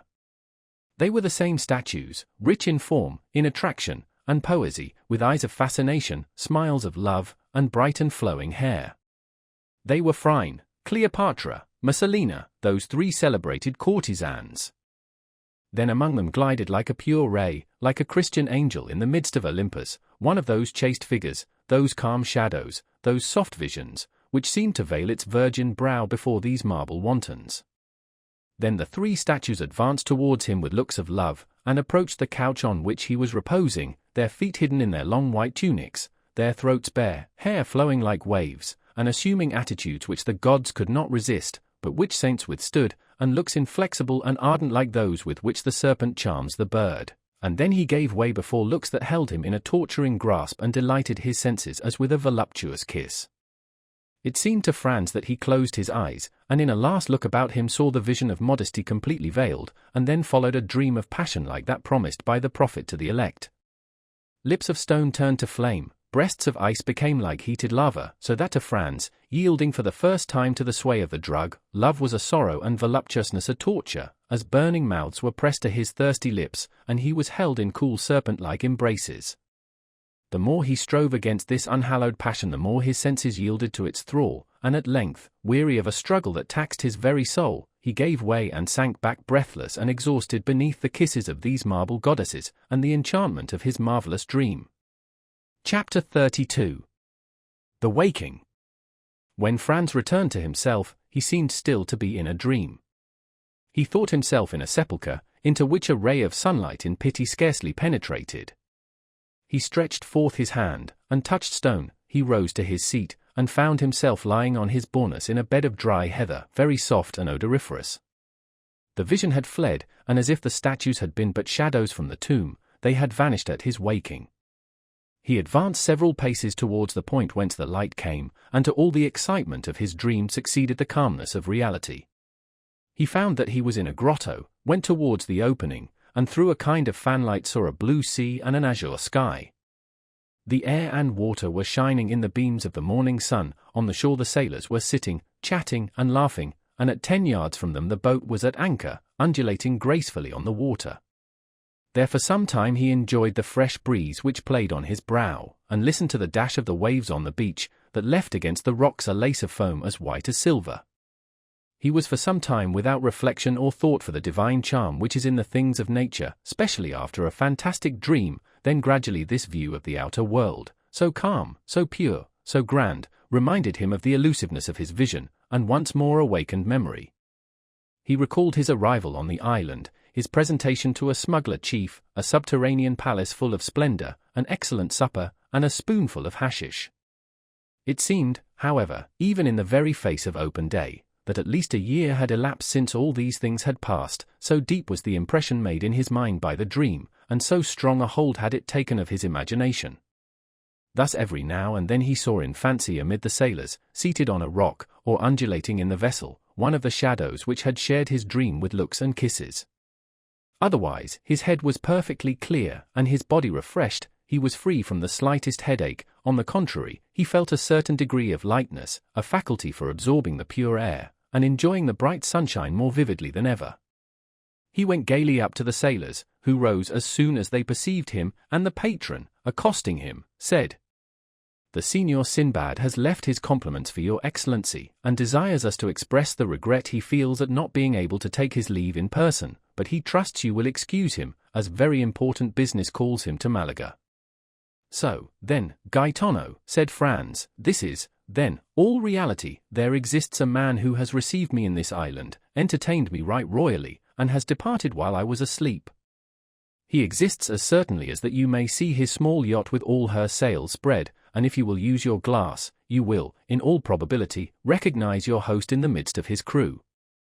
So saying, Gaetano pointed in a direction in which a small vessel was making sail towards the southern point of Corsica. Franz adjusted his telescope, and directed it towards the yacht. Gaetano was not mistaken. At the stern the mysterious stranger was standing up looking towards the shore, and holding a spyglass in his hand. He was attired as he had been on the previous evening, and waved his pocket handkerchief to his guest in token of adieu. Franz returned the salute by shaking his handkerchief as an exchange of signals. After a second, a slight cloud of smoke was seen at the stern of the vessel, which rose gracefully as it expanded in the air, and then Franz heard a slight report. "There, do you hear?" observed Gaetano, "he is bidding you adieu." The young man took his carbine and fired it in the air, but without any idea that the noise could be heard at the distance which separated the yacht from the shore. "What are your Excellency's orders?" inquired Gaetano. "In the first place, light me a torch." "Ah, yes, I understand," replied the patron, "to find the entrance to the enchanted apartment."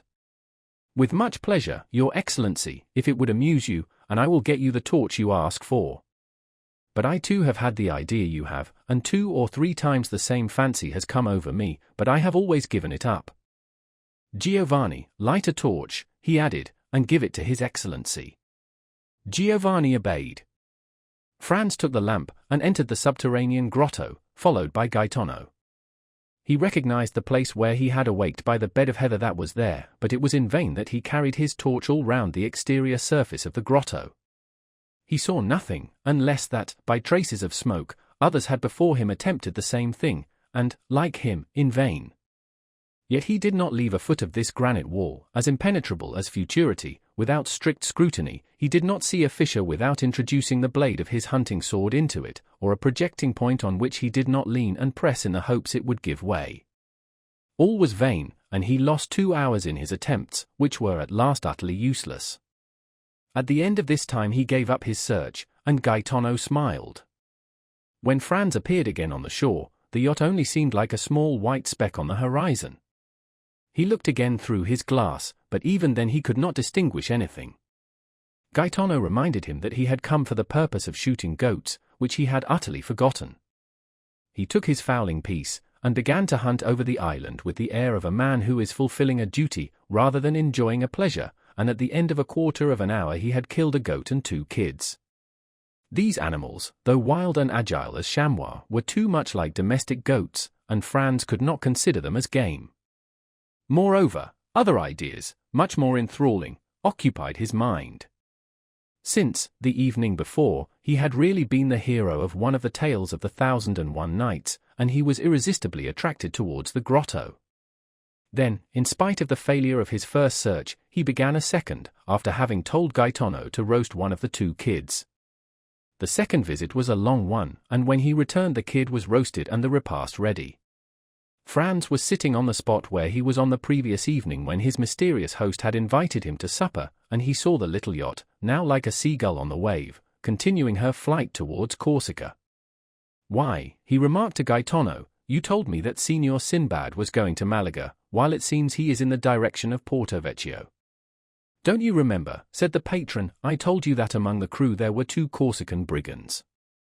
"True, and he is going to land them," added Franz. "Precisely so," replied Gaetano. "Ah, he is one who fears neither God nor Satan, they say, and would at any time run 50 leagues out of his course to do a poor devil a service. But such services as these might involve him with the authorities of the country in which he practices this kind of philanthropy," said Franz. "And what cares he for that," replied Gaetano with a laugh, "or any authorities? He smiles at them. Let them try to pursue him. Why, in the first place, his yacht is not a ship, but a bird, and he would beat any frigate 3 knots in every 9, and if he were to throw himself on the coast, why, is he not certain of finding friends everywhere?" It was perfectly clear that the Signor Sinbad, Franz's host, had the honor of being on excellent terms with the smugglers and bandits along the whole coast of the Mediterranean, and so enjoyed exceptional privileges. As to Franz, he had no longer any inducement to remain at Monte Cristo. He had lost all hope of detecting the secret of the grotto. He consequently despatched his breakfast, and, his boat being ready, he hastened on board, and they were soon under way. At the moment the boat began her course they lost sight of the yacht, as it disappeared in the Gulf of Porto Vecchio.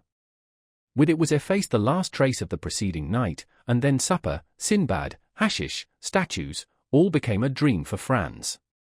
The boat sailed on all day and all night, and next morning, when the sun rose, they had lost sight of Monte Cristo. When Franz had once again set foot on shore, he forgot, for the moment at least, the events which had just passed, while he finished his affairs of pleasure at Florence, and then thought of nothing but how he should rejoin his companion, who was awaiting him at Rome. He set out, and on the Saturday evening reached the Place de la Douane by the mail coach. An apartment, as we have said, had been retained beforehand, and thus he had but to go to Signor Pastrini's hotel. But this was not so easy a matter, for the streets were thronged with people, and Rome was already a prey to that low and feverish murmur which precedes all great events, and at Rome there are 4 great events in every year: the Carnival, Holy Week, Corpus Christi, and the Feast of St. Peter. All the rest of the year the city is in that state of dull apathy, between life and death, which renders it similar to a kind of station between this world and the next, a sublime spot, a resting place full of poetry and character, and at which Franz had already halted 5 or 6 times, and at each time found it more marvelous and striking. At last he made his way through the mob, which was continually increasing and getting more and more turbulent, and reached the hotel.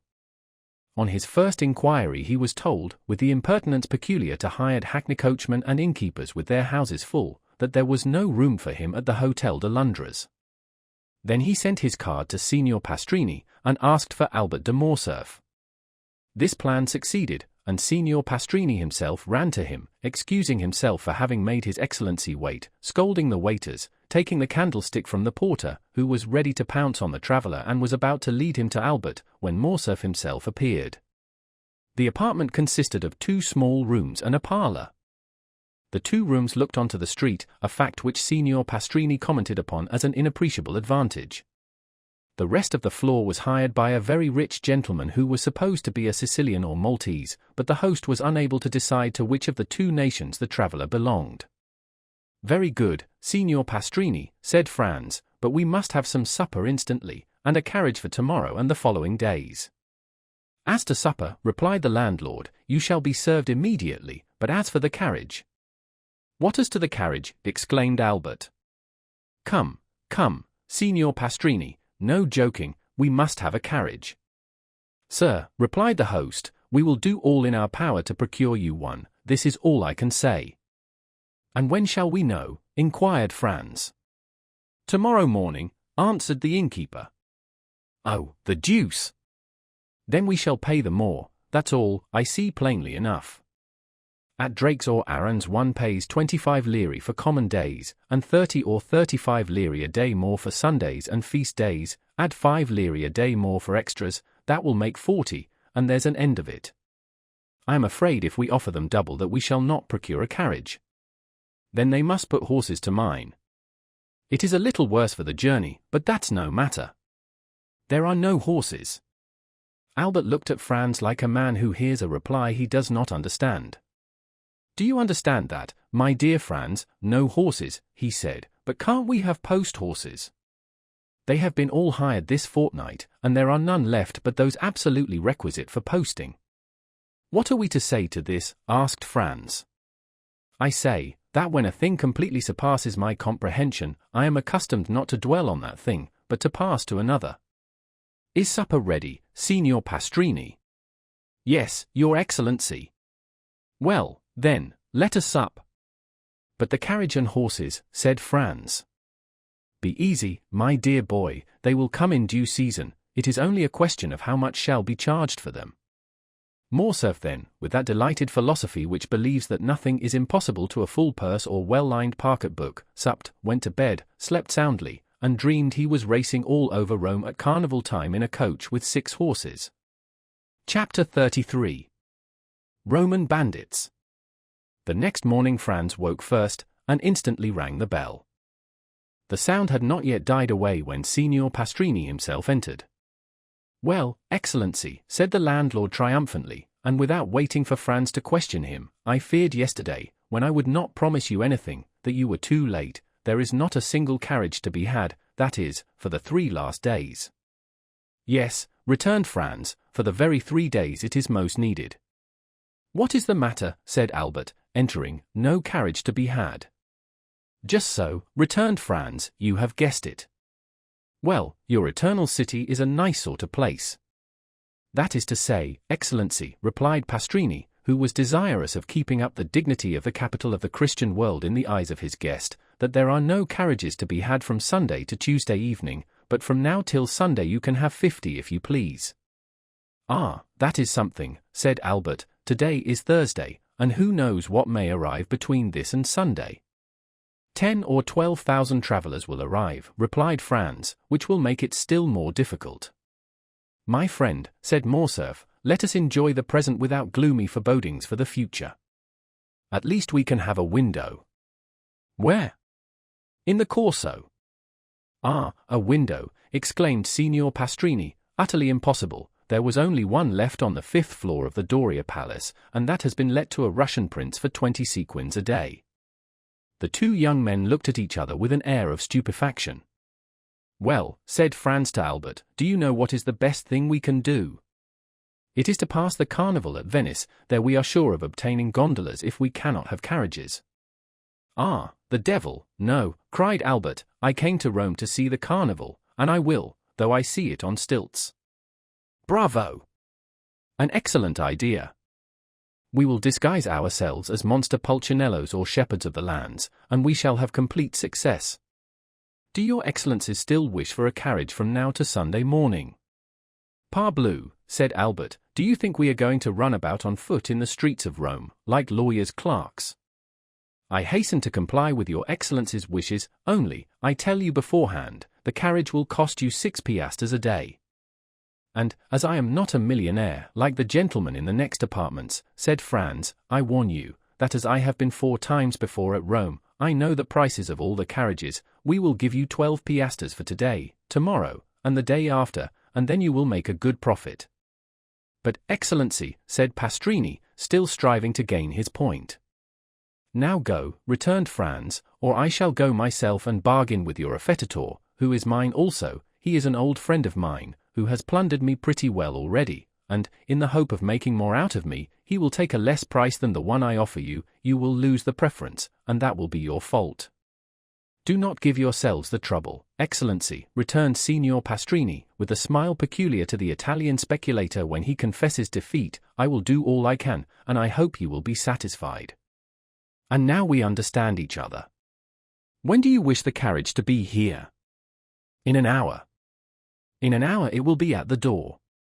An hour after the vehicle was at the door. It was a hack conveyance which was elevated to the rank of a private carriage in honor of the occasion, but, in spite of its humble exterior, the young men would have thought themselves happy to have secured it for the last 3 days of the carnival. "Excellency," cried the cicerone, seeing Franz approach the window, "shall I bring the carriage nearer to the palace?" Accustomed as Franz was to the Italian phraseology, his first impulse was to look round him, but these words were addressed to him. Franz was the Excellency, the vehicle was the carriage, and the Hotel de Londres was the palace. The genius for laudation characteristic of the race was in that phrase. Franz and Albert descended, the carriage approached the palace, their Excellencies stretched their legs along the seats, the cicerone sprang into the seat behind. "Where do your Excellencies wish to go?" asked he. "To St. Peter's first, and then to the Colosseum," returned Albert. But Albert did not know that it takes a day to see St. Peter's, and a month to study it. The day was passed at St. Peter's alone. Suddenly the daylight began to fade away. Franz took out his watch. It was 4:30. They returned to the hotel. At the door Franz ordered the coachman to be ready at 8. He wished to show Albert the Colosseum by moonlight, as he had shown him St. Peter's by daylight. When we show a friend a city one has already visited, we feel the same pride as when we point out a woman whose lover we have been. He was to leave the city by the Porta del Popolo, skirt the outer wall, and re-enter by the Porta San Giovanni. Thus they would behold the Colosseum without finding their impressions dulled by first looking on the Capitol, the Forum, the Arch of Septimus Severus, the Temple of Antoninus and Faustina, and the Via Sacra. They sat down to dinner. Signor Pastrini had promised them a banquet. He gave them a tolerable repast. At the end of the dinner he entered in person. Franz thought that he came to hear his dinner praised, and began accordingly, but at the first words he was interrupted. "Excellency," said Pastrini, "I am delighted to have your approbation, but it was not for that I came." "Did you come to tell us you have procured a carriage?" asked Albert, lighting his cigar. "No, and your Excellencies will do well not to think of that any longer. At Rome things can or cannot be done. When you are told anything cannot be done, there is an end of it. It is much more convenient at Paris. When anything cannot be done, you pay double, and it is done directly." "That is what all the French say," returned Signor Pastrini, somewhat piqued. "For that reason, I do not understand why they travel." "But," said Albert, emitting a volume of smoke and balancing his chair on its hind legs, "only madmen, or blockheads like us, ever do travel. Men in their senses do not quit their hotel in the Rue du Helder, their walk on the Boulevard de Gand, and the Café de Paris." It is of course understood that Albert resided in the aforesaid street, appeared every day on the fashionable walk, and dined frequently at the only restaurant where you can really dine, that is, if you are on good terms with its waiters. Signor Pastrini remained silent a short time. It was evident that he was musing over this answer, which did not seem very clear. "But," said Franz, in his turn interrupting his host's meditations, "you had some motive for coming here. May I beg to know what it was?" "Ah, yes, you have ordered your carriage at 8 o'clock precisely." "I have." "You intend visiting Illinois Colosseo?" "You mean the Colosseum." "It is the same thing." "You have told your coachman to leave the city by the Porta del Popolo, to drive round the walls, and re-enter by the Porta San Giovanni." "These are my words exactly." "Well, this route is impossible." "Impossible?" "Very dangerous, to say the least." "Dangerous, and why?" "On account of the famous Luigi Vampa." "Pray, who may this famous Luigi Vampa be?" inquired Albert. "He may be very famous at Rome, but I can assure you he is quite unknown at Paris." "What? Do you not know him?" "I have not that honor." "You have never heard his name?" "Never." "Well, then, he is a bandit, compared to whom the Decasaris and the Gasperones were mere children." "Now then, Albert," cried Franz, "here is a bandit for you at last." "I forewarn you, Signor Pastrini, that I shall not believe one word of what you are going to tell us. Having told you this, begin. Once upon a time, well, go on. Signor Pastrini turned toward Franz, who seemed to him the more reasonable of the two. We must do him justice, he had had a great many Frenchmen in his house, but had never been able to comprehend them. Excellency, said he gravely, addressing Franz, if you look upon me as a liar, it is useless for me to say anything. It was for your interest Albert does not say you are a liar, Signor Pastrini, said Franz, but that he will not believe what you are going to tell us, but I will believe all you say, so proceed. But if your Excellency doubt my veracity, Signor Pastrini, returned Franz, you are more susceptible than Cassandra, who was a prophetess, and yet no one believed her, while you, at least, are sure of the credence of half your audience. Come, sit down, and tell us all about this Signor Vampa. I had told your Excellency he is the most famous bandit we have had since the days of Maestrilla. Well, what has this bandit to do with the order I have given the coachman to leave the city by the Porta del Popolo, and to re-enter by the Porta San Giovanni? This, replied Signor Pastrini, that you will go out by one, but I very much doubt your returning by the other. Why? Asked Franz. Because, after nightfall, you are not safe 50 yards from the gates. On your honor, is that true? Cried Albert. Count, returned Signor Pastrini, hurt at Albert's repeated doubts of the truth of his assertions, I do not say this to you, but to your companion who knows Rome, and knows, too, that these things are not to be laughed at. My dear fellow, said Albert, turning to Franz, here is an admirable adventure. We will fill our carriage with pistols, blunderbusses, and double-barreled guns. Luigi Vampa comes to take us, and we take him, we bring him back to Rome, and present him to His Holiness the Pope, who asks how he can repay so great a service. Then we merely ask for a carriage and a pair of horses, and we see the carnival in the carriage, and doubtless the Roman people will crown us at the Capitol, and proclaim us, like Curtius and Horatius Cocles, the preservers of their country. Whilst Albert proposed this scheme, Signor Pastrini's face assumed an expression impossible to describe. And pray, asked Franz, where are these pistols, blunderbusses, and other deadly weapons with which you intend filling the carriage? Not out of my armory, for at Terracina I was plundered even of my hunting knife. And you? I shared the same fate at Acquapendente. Do you know, Signor Pastrini, said Albert, lighting a second cigar at the first, that this practice is very convenient for bandits, and that it seems to be due to an arrangement of their own. Doubtless Signor Pastrini found this pleasantry compromising, for he only answered half the question, and then he spoke to Franz, as the only one likely to listen with attention. Your Excellency knows that it is not customary to defend yourself when attacked by bandits. What? Cried Albert, whose courage revolted at the idea of being plundered tamely, not make any resistance. No, for it would be useless.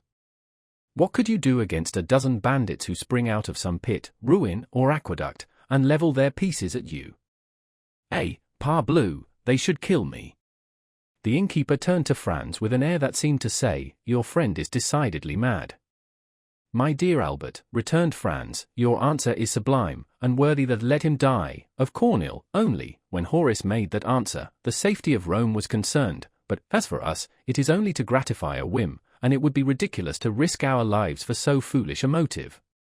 Albert poured himself out a glass of Lacrima Christi, which he sipped at intervals, muttering some unintelligible words. Well, Signor Pastrini, said Franz, now that my companion is quieted, and you have seen how peaceful my intentions are, tell me who is this Luigi Vampa? Is he a shepherd or a nobleman, young or old, tall or short? Describe him, in order that, if we meet him by chance, like Jean Spoger or Lara, we may recognize him. You could not apply to anyone better able to inform you on all these points, for I knew him when he was a child, and one day that I fell into his hands, going from Ferentino to Alatri, he, fortunately for me, recollected me, and set me free, not only without ransom, but made me a present of a very splendid watch, and related his history to me. Let us see the watch, said Albert. Signor Pastrini drew from his fob a magnificent breget, bearing the name of its maker, of Parisian manufacture, and a count's coronet. Here it is, said he. Peste, returned Albert, I compliment you on it, I have its fellow. He took his watch from his waistcoat pocket, and it cost me 3,000 francs. Let us hear the history, said Franz, motioning Signor Pastrini to seat himself. Your Excellencies permit it? Asked the host. Pardieu, cried Albert, you are not a preacher, to remain standing. The host sat down, after having made each of them a respectful bow, which meant that he was ready to tell them all they wished to know concerning Luigi Vampa. You tell me, said Franz, at the moment Signor Pastrini was about to open his mouth, that you knew Luigi Vampa when he was a child. He is still a young man, then. A young man? He is only 22, he will gain himself a reputation. What do you think of that, Albert, at 22 to be thus famous? Yes, and at his age, Alexander, Caesar, and Napoleon, who have all made some noise in the world, were quite behind him.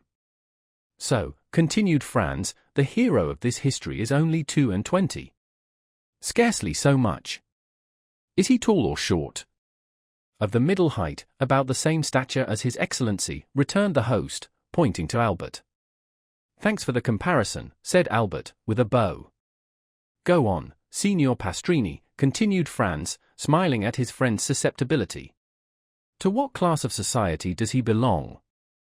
He was a shepherd boy attached to the farm of the Count of San Felice, situated between Palestrina and the Lake of Garbri. He was born at Pampinara, and entered the Count's service when he was 5 years old. His father was also a shepherd, who owned a small flock, and lived by the wool and the milk, which he sold at Rome. When quite a child, the little Vampa displayed a most extraordinary precocity. One day, when he was 7 years old, he came to the curate of Palestrina, and asked to be taught to read. It was somewhat difficult, for he could not quit his flock, but the good curate went every day to say mass at a little hamlet too poor to pay a priest and which, having no other name, was called Borgo. He told Luigi that he might meet him on his return, and that then he would give him a lesson, warning him that it would be short, and that he must profit as much as possible by it. The child accepted joyfully. Every day Luigi led his flock to graze on the road that leads from Palestrina to Borgo. Every day, at 9 o'clock in the morning, the priest and the boy sat down on a bank by the wayside, and the little shepherd took his lesson out of the priest's breviary. At the end of 3 months he had learned to read. This was not enough, he must now learn to write.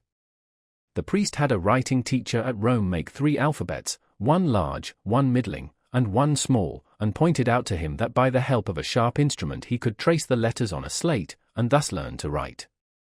The same evening, when the flock was safe at the farm, the little Luigi hastened to the smith at Palestrina, took a large nail, heated and sharpened it, and formed a sort of stylus. The next morning he gathered an armful of pieces of slate and began. At the end of 3 months he had learned to write. The curate, astonished at his quickness and intelligence, made him a present of pens, paper, and a penknife. This demanded new effort, but nothing compared to the first. At the end of a week he wrote as well with this pen as with the stylus. The curate related the incident to the Count of San Felice, who sent for the little shepherd, made him read and write before him, ordered his attendant to let him eat with the domestics, and to give him 2 piastres a month. With this, Luigi purchased books and pencils. He applied his imitative powers to everything, and, like Giotto, when young, he drew on his slate sheep, houses, and trees. Then, with his knife, he began to carve all sorts of objects in wood. It was thus that Pinelli, the famous sculptor, had commenced.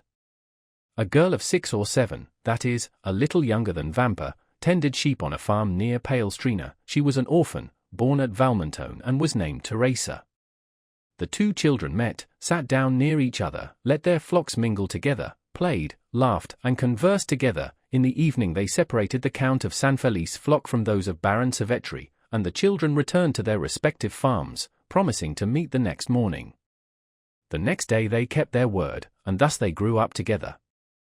Vampa was 12, and Teresa 11. And yet their natural disposition revealed itself.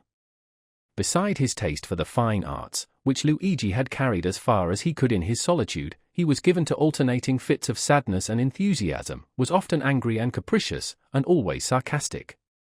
None of the lads of Pampinara, Palestrina, or Valmontone had been able to gain any influence over him or even to become his companion. His disposition, always inclined to exact concessions rather than to make them, kept him aloof from all friendships. Teresa alone ruled by a look, a word, a gesture, this impetuous character, which yielded beneath the hand of a woman, and which beneath the hand of a man might have broken, but could never have been bended. Teresa was lively and gay, but coquettish to excess. The 2 piastres that Luigi received every month from the Count of San Felice steward, and the price of all the little carvings in wood he sold at Rome, were expended in earrings, necklaces, and gold hairpins. So that, thanks to her friend's generosity, Teresa was the most beautiful and the best attired peasant near Rome. The 2 children grew up together, passing all their time with each other, and giving themselves up to the wild ideas of their different characters. Thus, in all their dreams, their wishes, and their conversations, Vampa saw himself the captain of a vessel, general of an army, or governor of a province. Teresa saw herself rich, superbly attired, and attended by a train of liveried domestics. Then, when they had thus passed the day in building castles in the air, they separated their flocks, and descended from the elevation of their dreams to the reality of their humble position. One day the young shepherd told the Count's steward that he had seen a wolf come out of the Sabine mountains, and prowl around his flock. The steward gave him a gun. This was what Vampa longed for. This gun had an excellent barrel, made at Brescia, and carrying a ball with the precision of an English rifle, but one day the Count broke the stock, and had then cast the gun aside. This, however, was nothing to a sculptor like Vampa. He examined the broken stock, calculated what change it would require to adapt the gun to his shoulder, and made a fresh stock, so beautifully carved that it would have fetched 15 or 20 piastres, had he chosen to sell it. But nothing could be farther from his thoughts. For a long time a gun had been the young man's greatest ambition. In every country where independence has taken the place of liberty, the first desire of a manly heart is to possess a weapon, which at once renders him capable of defense or attack, and, by rendering its owner terrible, often makes him feared. From this moment Vampa devoted all his leisure time to perfecting himself in the use of his precious weapon. He purchased powder and ball, and everything served him for a mark, the trunk of some old and moss-grown olive tree, that grew on the Sabine mountains, the fox, as he quitted his earth on some marauding excursion, the eagle that soared above their heads, and thus he soon became so expert, that Teresa overcame the terror she at first felt at the report, and amused herself by watching him direct the ball wherever he pleased, with as much accuracy as if he placed it by hand. One evening a wolf emerged from a pinewood near which they were usually stationed, but the wolf had scarcely advanced 10 yards ere he was dead. Proud of this exploit, Vampa took the dead animal on his shoulders, and carried him to the farm. These exploits had gained Luigi considerable reputation. The man of superior abilities always finds admirers, go where he will. He was spoken of as the most adroit, the strongest, and the most courageous contadino for 10 leagues around, and although Teresa was universally allowed to be the most beautiful girl of the Sabines, no one had ever spoken to her of love, because it was known that she was beloved by Vampa. And yet the 2 young people had never declared their affection. They had grown together like 2 trees whose roots are mingled, whose branches intertwined, and whose intermingled perfume rises to the heavens. Only their wish to see each other had become a necessity, and they would have preferred death to a day's separation. Teresa was 16, and Vampa 17. About this time, a band of brigands that had established itself in the Lepani mountains began to be much spoken of. The brigands have never been really extirpated from the neighborhood of Rome. Sometimes a chief is wanted, but when a chief presents himself he rarely has to wait long for a band of followers. The celebrated Cucumetto, pursued in the Abruzzo, driven out of the kingdom of Naples, where he had carried on a regular war, had crossed the Garigliano, like Manfred, and had taken refuge on the banks of the Amasine between Cennino and Juperno. He strove to collect a band of followers, and followed the footsteps of Decesaris and Gasparone, whom he hoped to surpass. Many young men of Palestrina, Frascati, and Pampinara had disappeared. Their disappearance at first caused much disquietude, but it was soon known that they had joined Cucumetto. After some time Cucumetto became the object of universal attention. The most extraordinary traits of ferocious daring and brutality were related of him. One day he carried off a young girl, the daughter of a surveyor of Frosinone. The bandit's laws are positive: a young girl belongs first to him who carries her off, then the rest draw lots for her, and she is abandoned to their brutality until death relieves her sufferings. When their parents are sufficiently rich to pay a ransom, a messenger is sent to negotiate. the prisoner is hostage for the security of the messenger. Should the ransom be refused, the prisoner is irrevocably lost. The young girl's lover was in Cucumetto's troop. His name was Carlini. When she recognized her lover, the poor girl extended her arms to him, and believed herself safe, but Carlini felt his heart sink, for he but too well knew the fate that awaited her. However, as he was a favorite with Cucumetto, as he had for 3 years faithfully served him, and as he had saved his life by shooting a dragoon who was about to cut him down, he hoped the chief would have pity on him. He took Cucumetto one side, while the young girl, seated at the foot of a huge pine that stood in the center of the forest, made a veil of her picturesque head-dress to hide her face from the lascivious gaze of the bandits. There he told the chief all, his affection for the prisoner, their promises of mutual fidelity, and how every night, since he had been near, they had met in some neighboring ruins. It so happened that night that Cucumetto had sent Carlini to a village, so that he had been unable to go to the place of meeting. Cucumetto had been there, however, by accident, as he said, and had carried the maiden off. Carlini besought his chief to make an exception in Rita's favor, as her father was rich, and could pay a large ransom. Cucumetto seemed to yield to his friend's entreaties, and bade him find a shepherd to send to Rita's father at Frosinone. Carlini flew joyfully to Rita, telling her she was saved, and bidding her write to her father, to inform him what had occurred, and that her ransom was fixed at 300 piastres. 12 hours' delay was all that was granted, that is, until 9 the next morning. The instant the letter was written, Carlini seized it and hastened to the plain to find a messenger. He found a young shepherd watching his flock. The natural messengers of the bandits are the shepherds who live between the city and the mountains, between civilized and savage life. The boy undertook the commission, promising to be in Frosinone in less than an hour. Carlini returned, anxious to see his mistress, and announced the joyful intelligence. He found the troop in the glade, supping off the provisions exacted as contributions from the peasants, but his eye vainly sought Rita and Cucumetto among them. He inquired where they were, and was answered by a burst of laughter. A cold perspiration burst from every pore, and his hair stood on end. He repeated his question. One of the bandits rose, and offered him a glass filled with Orvieto, saying, "To the health of the brave Cucumetto and the fair Rita."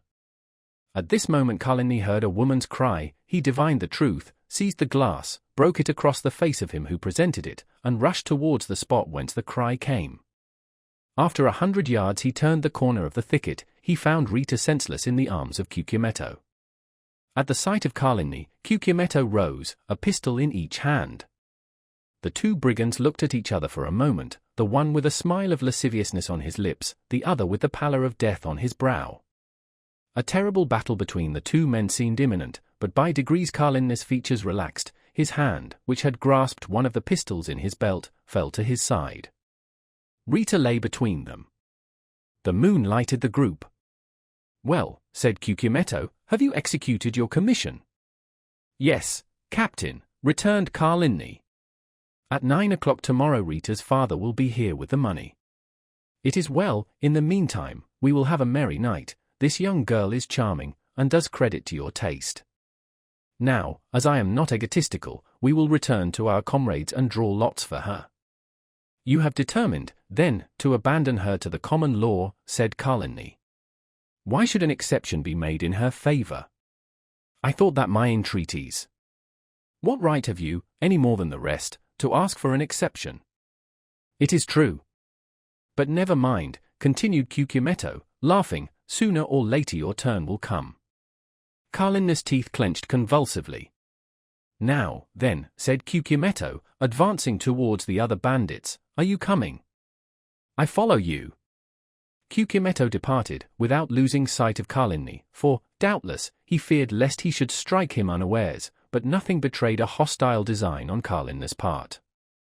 He was standing, his arms folded, near Rita, who was still insensible. Cucumetto fancied for a moment the young man was about to take her in his arms and fly, but this mattered little to him now Rita had been his, and as for the money, 300 piastres distributed among the band was so small a sum that he cared little about it. He continued to follow the path to the glade, but, to his great surprise, Carlini arrived almost as soon as himself. "Let us draw lots." "Let us draw lots," cried all the brigands, when they saw the chief. Their demand was fair, and the chief inclined his head in sign of acquiescence. The eyes of all shone fiercely as they made their demand, and the red light of the fire made them look like demons. The names of all, including Carlini, were placed in a hat, and the youngest of the band drew forth a ticket. The ticket bore the name of Diavolaccio. He was the man who had proposed to Carlini the health of their chief, and to whom Carlini replied by breaking the glass across his face. A large wound, extending from the temple to the mouth, was bleeding profusely. Diavolaccio, seeing himself thus favored by fortune, burst into a loud laugh. "Captain," said he, "just now Carlini would not drink your health when I proposed it to him. Propose mine to him, and let us see if he will be more condescending to you than to me." Everyone expected an explosion on Carlini's part, but to their great surprise, he took a glass in one hand and a flask in the other, and filling it. "Your health, Diavolaccio," said he calmly, and he drank it off, without his hand trembling in the least. Then sitting down by the fire, "My supper," said he, "my expedition has given me an appetite." "Well done, Carlini," cried the brigands, "that is acting like a good fellow," and they all formed a circle round the fire, while Diavolaccio disappeared. Carlini ate and drank as if nothing had happened. The bandits looked on with astonishment at this singular conduct until they heard footsteps. They turned round, and saw Diavolaccio bearing the young girl in his arms.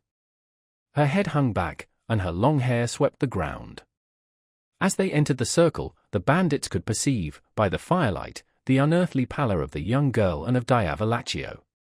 This apparition was so strange and so solemn, that everyone rose, with the exception of Carlini, who remained seated, and ate and drank calmly. Diavolaccio advanced amidst the most profound silence, and laid Rita at the captain's feet. Then everyone could understand the cause of the unearthly pallor in the young girl and the bandit. A knife was plunged up to the hilt in Rita's left breast. Everyone looked at Carlini. The sheath at his belt was empty. Ah, said the chief, "I now understand why Carlini stayed behind. All savage natures appreciate a desperate deed." No other of the bandits would, perhaps, have done the same, but they all understood what Carlini had done. "Now, then," cried Carlini, rising in his turn, and approaching the corpse, his hand on the butt of one of his pistols, "does anyone dispute the possession of this woman with me?" "No," returned the chief, "she is thine." Carlini raised her in his arms, and carried her out of the circle of firelight. Cucumetto placed his sentinels for the night, and the bandits wrapped themselves in their cloaks, and lay down before the fire. At midnight the sentinel gave the alarm, and in an instant all were on the alert. It was Rita's father who brought his daughter's ransom in person. "Here," said he, to Cucumetto, "here are 300 piastres, give me back my child." But the chief, without taking the money, made a sign to him to follow. The old man obeyed. They both advanced beneath the trees, through whose branches streamed the moonlight. Cucumetto stopped at last, and pointed to two persons grouped at the foot of a tree. "There," said he, "demand thy child of Carlini, he will tell thee what has become of her," and he returned to his companions. The old man remained motionless. He felt that some great and unforeseen misfortune hung over his head. At length he advanced toward the group, the meaning of which he could not comprehend. As he approached, Carlini raised his head, and the forms of two persons became visible to the old man's eyes. A woman lay on the ground, her head resting on the knees of a man, who was seated by her. As he raised his head, the woman's face became visible. The old man recognized his child, and Carlini recognized the old man. "I expected thee," said the bandit to Rita's father. "Wretch," returned the old man, "what hast thou done?" And he gazed with terror on Rita, pale and bloody, a knife buried in her bosom. A ray of moonlight poured through the trees, and lighted up the face of the dead. "Cucumetto had violated thy daughter," said the bandit. "I loved her, therefore I slew her, for she would have served as the sport of the whole band." The old man spoke not, and grew pale as death. "Now," continued Carlini, "if I have done wrongly, avenge her," and withdrawing the knife from the wound in Rita's bosom, he held it out to the old man with one hand, while with the other he tore open his vest. "Thou hast done well," returned the old man in a hoarse voice, "embrace me, my son." Carlini threw himself, sobbing like a child, into the arms of his mistress's father. These were the first tears the man of blood had ever wept. "Now," said the old man, "aid me to bury my child." Carligny fetched 2 pickaxes, and the father and the lover began to dig at the foot of a huge oak, beneath which the young girl was to repose. When the grave was formed, the father embraced her first, and then the lover. Afterwards, one taking the head, the other the feet, they placed her in the grave. Then they knelt on each side of the grave, and said the prayers of the dead. Then, when they had finished, they cast the earth over the corpse, until the grave was filled. Then, extending his hand, the old man said, "I thank you, my son, and now leave me alone." "Yet," replied Carligny. "Leave me, I command you." Carligny obeyed, rejoined his comrades, folded himself in his cloak, and soon appeared to sleep as soundly as the rest. It had been resolved the night before to change their encampment. An hour before daybreak, Cucumetto aroused his men, and gave the word to march. But Carligny would not quit the forest, without knowing what had become of Rita's father. He went toward the place where he had left him. He found the old man suspended from one of the branches of the oak which shaded his daughter's grave. He then took an oath of bitter vengeance over the dead body of the one and the tomb of the other. But he was unable to complete this oath, for 2 days afterwards, in an encounter with the Roman Carbonaries, Carligny was killed. There was some surprise, however, that, as he was with his face to the enemy, he should have received a ball between his shoulders. That astonishment ceased when one of the brigands remarked to his comrades that Cucumetto was stationed 10 paces in Carligny's rear when he fell. On the morning of the departure from the forest of Frosinone he had followed Carligny in the darkness, and heard this oath of vengeance, and, like a wise man, anticipated it. They told 10 other stories of this bandit chief, each more singular than the other. Thus, from Fondi to Perugia, everyone trembles at the name of Cucumetto. These narratives were frequently the theme of conversation between Luigi and Teresa. The young girl trembled very much at hearing the stories, but Vampa reassured her with a smile, tapping the butt of his good fowling piece, which threw its ball so well, and if that did not restore her courage, he pointed to a crow, perched on some dead branch, took aim, touched the trigger, and the bird fell dead at the foot of the tree. Time passed on, and the 2 young people had agreed to be married when Vampa should be 20 and Teresa 19 years of age. They were both orphans, and had only their employers' leave to ask, which had been already sought and obtained. One day when they were talking over their plans for the future, they heard 2 or 3 reports of firearms, and then suddenly a man came out of the wood, near which the 2 young persons used to graze their flocks, and hurried towards them. When he came within hearing, he exclaimed, "I am pursued, can you conceal me?" They knew full well that this fugitive must be a bandit, but there is an innate sympathy between the Roman brigand and the Roman peasant, and the latter is always ready to aid the former. Vampa, without saying a word, hastened to the stone that closed up the entrance to their grotto, drew it away, made a sign to the fugitive to take refuge there, in a retreat unknown to everyone, closed the stone upon him, and then went and resumed his seat by Teresa. Instantly afterwards 4 carbineers, on horseback, appeared on the edge of the wood. 3 of them appeared to be looking for the fugitive, while the 4th dragged a brigand prisoner by the neck. The 3 carbineers looked about carefully on every side, saw the young peasants, and galloping up, began to question them. They had seen no one. "That is very annoying," said the brigadier, "for the man we are looking for is the chief." "Cucumetto," cried Luigi and Teresa at the same moment. "Yes," replied the brigadier, "and as his head is valued at 1,000 Roman crowns, there would have been 500 for you, if you had helped us to catch him."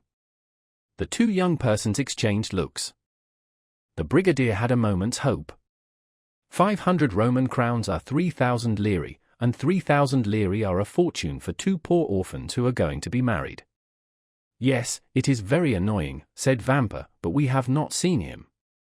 Then the carbineers scoured the country in different directions, but in vain. Then, after a time, they disappeared. Vampa then removed the stone, and Cucumetto came out.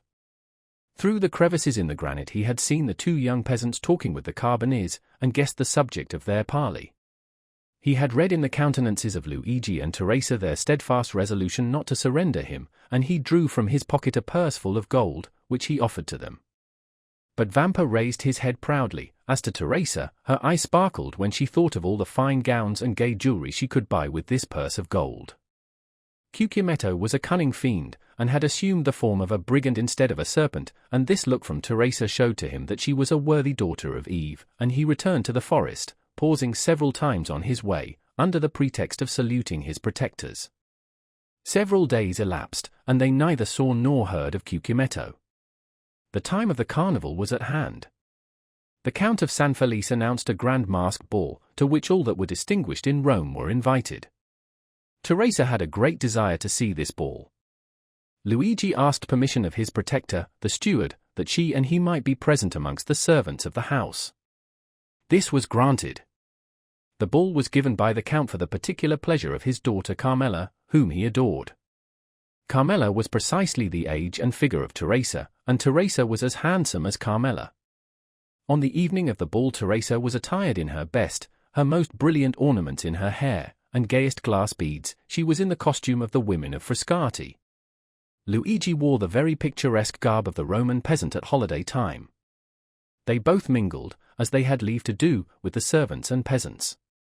The festa was magnificent. Not only was the villa brilliantly illuminated, but thousands of colored lanterns were suspended from the trees in the garden, and very soon the palace overflowed to the terraces, and the terraces to the garden walks. At each crosspath was an orchestra, and tables spread with refreshments. The guests stopped, formed quadrilles, and danced in any part of the grounds they pleased. Carmela was attired like a woman of Sannino. Her cap was embroidered with pearls, the pins in her hair were of gold and diamonds, her girdle was of Turkey silk, with large embroidered flowers, her bodice and skirt were of cashmere, her apron of Indian muslin, and the buttons of her corset were of jewels. Two of her companions were dressed, the one as a woman of Nettuno, and the other as a woman of La Riccia. For young men of the richest and noblest families of Rome accompanied them with that Italian freedom which has not its parallel in any other country in the world. They were attired as peasants of Albano, Velletri, Civita Castellana, and Sora. We need hardly add that these peasant costumes, like those of the young women, were brilliant with gold and jewels. Carmela wished to form a quadrille, but there was one lady wanting. Carmela looked all around her, but not one of the guests had a costume similar to her own, or those of her companions. The Count of San Felice pointed out Teresa, who was hanging on Luigi's arm in a group of peasants. "Will you allow me, father?" said Carmela. "Certainly," replied the Count. "Are we not in carnival time?" Carmela turned towards the young man who was talking with her, and saying a few words to him, pointed with her finger to Teresa. The young man looked, bowed in obedience, and then went to Teresa, and invited her to dance in a quadrille directed by the Count's daughter. Teresa felt a flush pass over her face. She looked at Luigi, who could not refuse his assent. Luigi slowly relinquished Teresa's arm, which he had held beneath his own, and Teresa, accompanied by her elegant cavalier, took her appointed place with much agitation in the aristocratic quadrille. Certainly, in the eyes of an artist, the exact and strict costume of Teresa had a very different character from that of Carmela and her companions, and Teresa was frivolous and coquettish, and thus the embroidery and muslins, the cashmere waist girdles, all dazzled her, and the reflection of sapphires and diamonds almost turned her giddy brain. Luigi felt a sensation hitherto unknown arising in his mind. It was like an acute pain which gnawed at his heart, and then thrilled through his whole body. He followed with his eye each movement of Teresa and her cavalier. When their hands touched, he felt as though he should swoon, every pulse beat with violence, and it seemed as though a bell were ringing in his ears. When they spoke, although Teresa listened timidly and with downcast eyes to the conversation of her cavalier, as Luigi could read in the ardent looks of the good-looking young man that his language was that of praise, it seemed as if the whole world was turning round with him, and all the voices of hell were whispering in his ears ideas of murder and assassination. Then, fearing that his paroxysm might get the better of him, he clutched with one hand the branch of a tree against which he was leaning, and with the other convulsively grasped the dagger with a carved handle which was in his belt, and which, unwittingly, he drew from the scabbard from time to time. Luigi was jealous. He felt that, influenced by her ambitions and coquettish disposition, Teresa might escape him. The young peasant girl, at first timid and scared, soon recovered herself. We have said that Teresa was handsome, but this is not all. Teresa was endowed with all those wild graces which are so much more potent than our affected and studied elegances. She had almost all the honors of the quadrille, and if she were envious of the Count of San Felice's daughter, we will not undertake to say that Carmela was not jealous of her. And with overpowering compliments her handsome cavalier led her back to the place whence he had taken her, and where Luigi awaited her. Twice or thrice during the dance the young girl had glanced at Luigi, and each time she saw that he was pale and that his features were agitated. Once even the blade of his knife, half drawn from its sheath, had dazzled her eyes with its sinister glare. Thus, it was almost tremblingly that she resumed her lover's arm. The quadrille had been most perfect, and it was evident there was a great demand for a repetition, Carmela alone objecting to it, but the Count of San Felice besought his daughter so earnestly that she acceded. One of the cavaliers then hastened to invite Teresa, without whom it was impossible for the quadrille to be formed, but the young girl had disappeared. The truth was that Luigi had not felt the strength to support another such trial, and, half by persuasion and half by force, he had removed Teresa toward another part of the garden. Teresa had yielded in spite of herself, but when she looked at the agitated countenance of the young man, she understood by his silence and trembling voice that something strange was passing within him. She herself was not exempt from internal emotion, and without having done anything wrong, yet fully comprehended that Luigi was right in reproaching her. Why, she did not know, but yet she did not the less feel that these reproaches were merited. However, to Teresa's great astonishment, Luigi remained mute, and not a word escaped his lips the rest of the evening. When the chill of the night had driven away the guests from the gardens, and the gates of the villa were closed on them for the festa indoors, he took Teresa quite away, and as he left her at her home, he said, "Teresa, what were you thinking of as you danced opposite the young Countess of San Felice?" "I thought," replied the young girl, with all the frankness of her nature, "that I would give half my life for a costume such as she wore." "And what said your cavalier to you?" "He said it only depended on myself to have it, and I had only one word to say." "He was right," said Luigi. "Do you desire it as ardently as you say?" "Yes." "Well, then, you shall have it." The young girl, much astonished, raised her head to look at him, but his face was so gloomy and terrible that her words froze to her lips. As Luigi spoke thus, he left her. Teresa followed him with her eyes into the darkness as long as she could, and when he had quite disappeared, she went into the house with a sigh. That night a memorable event occurred, due, no doubt, to the imprudence of some servant who had neglected to extinguish the lights.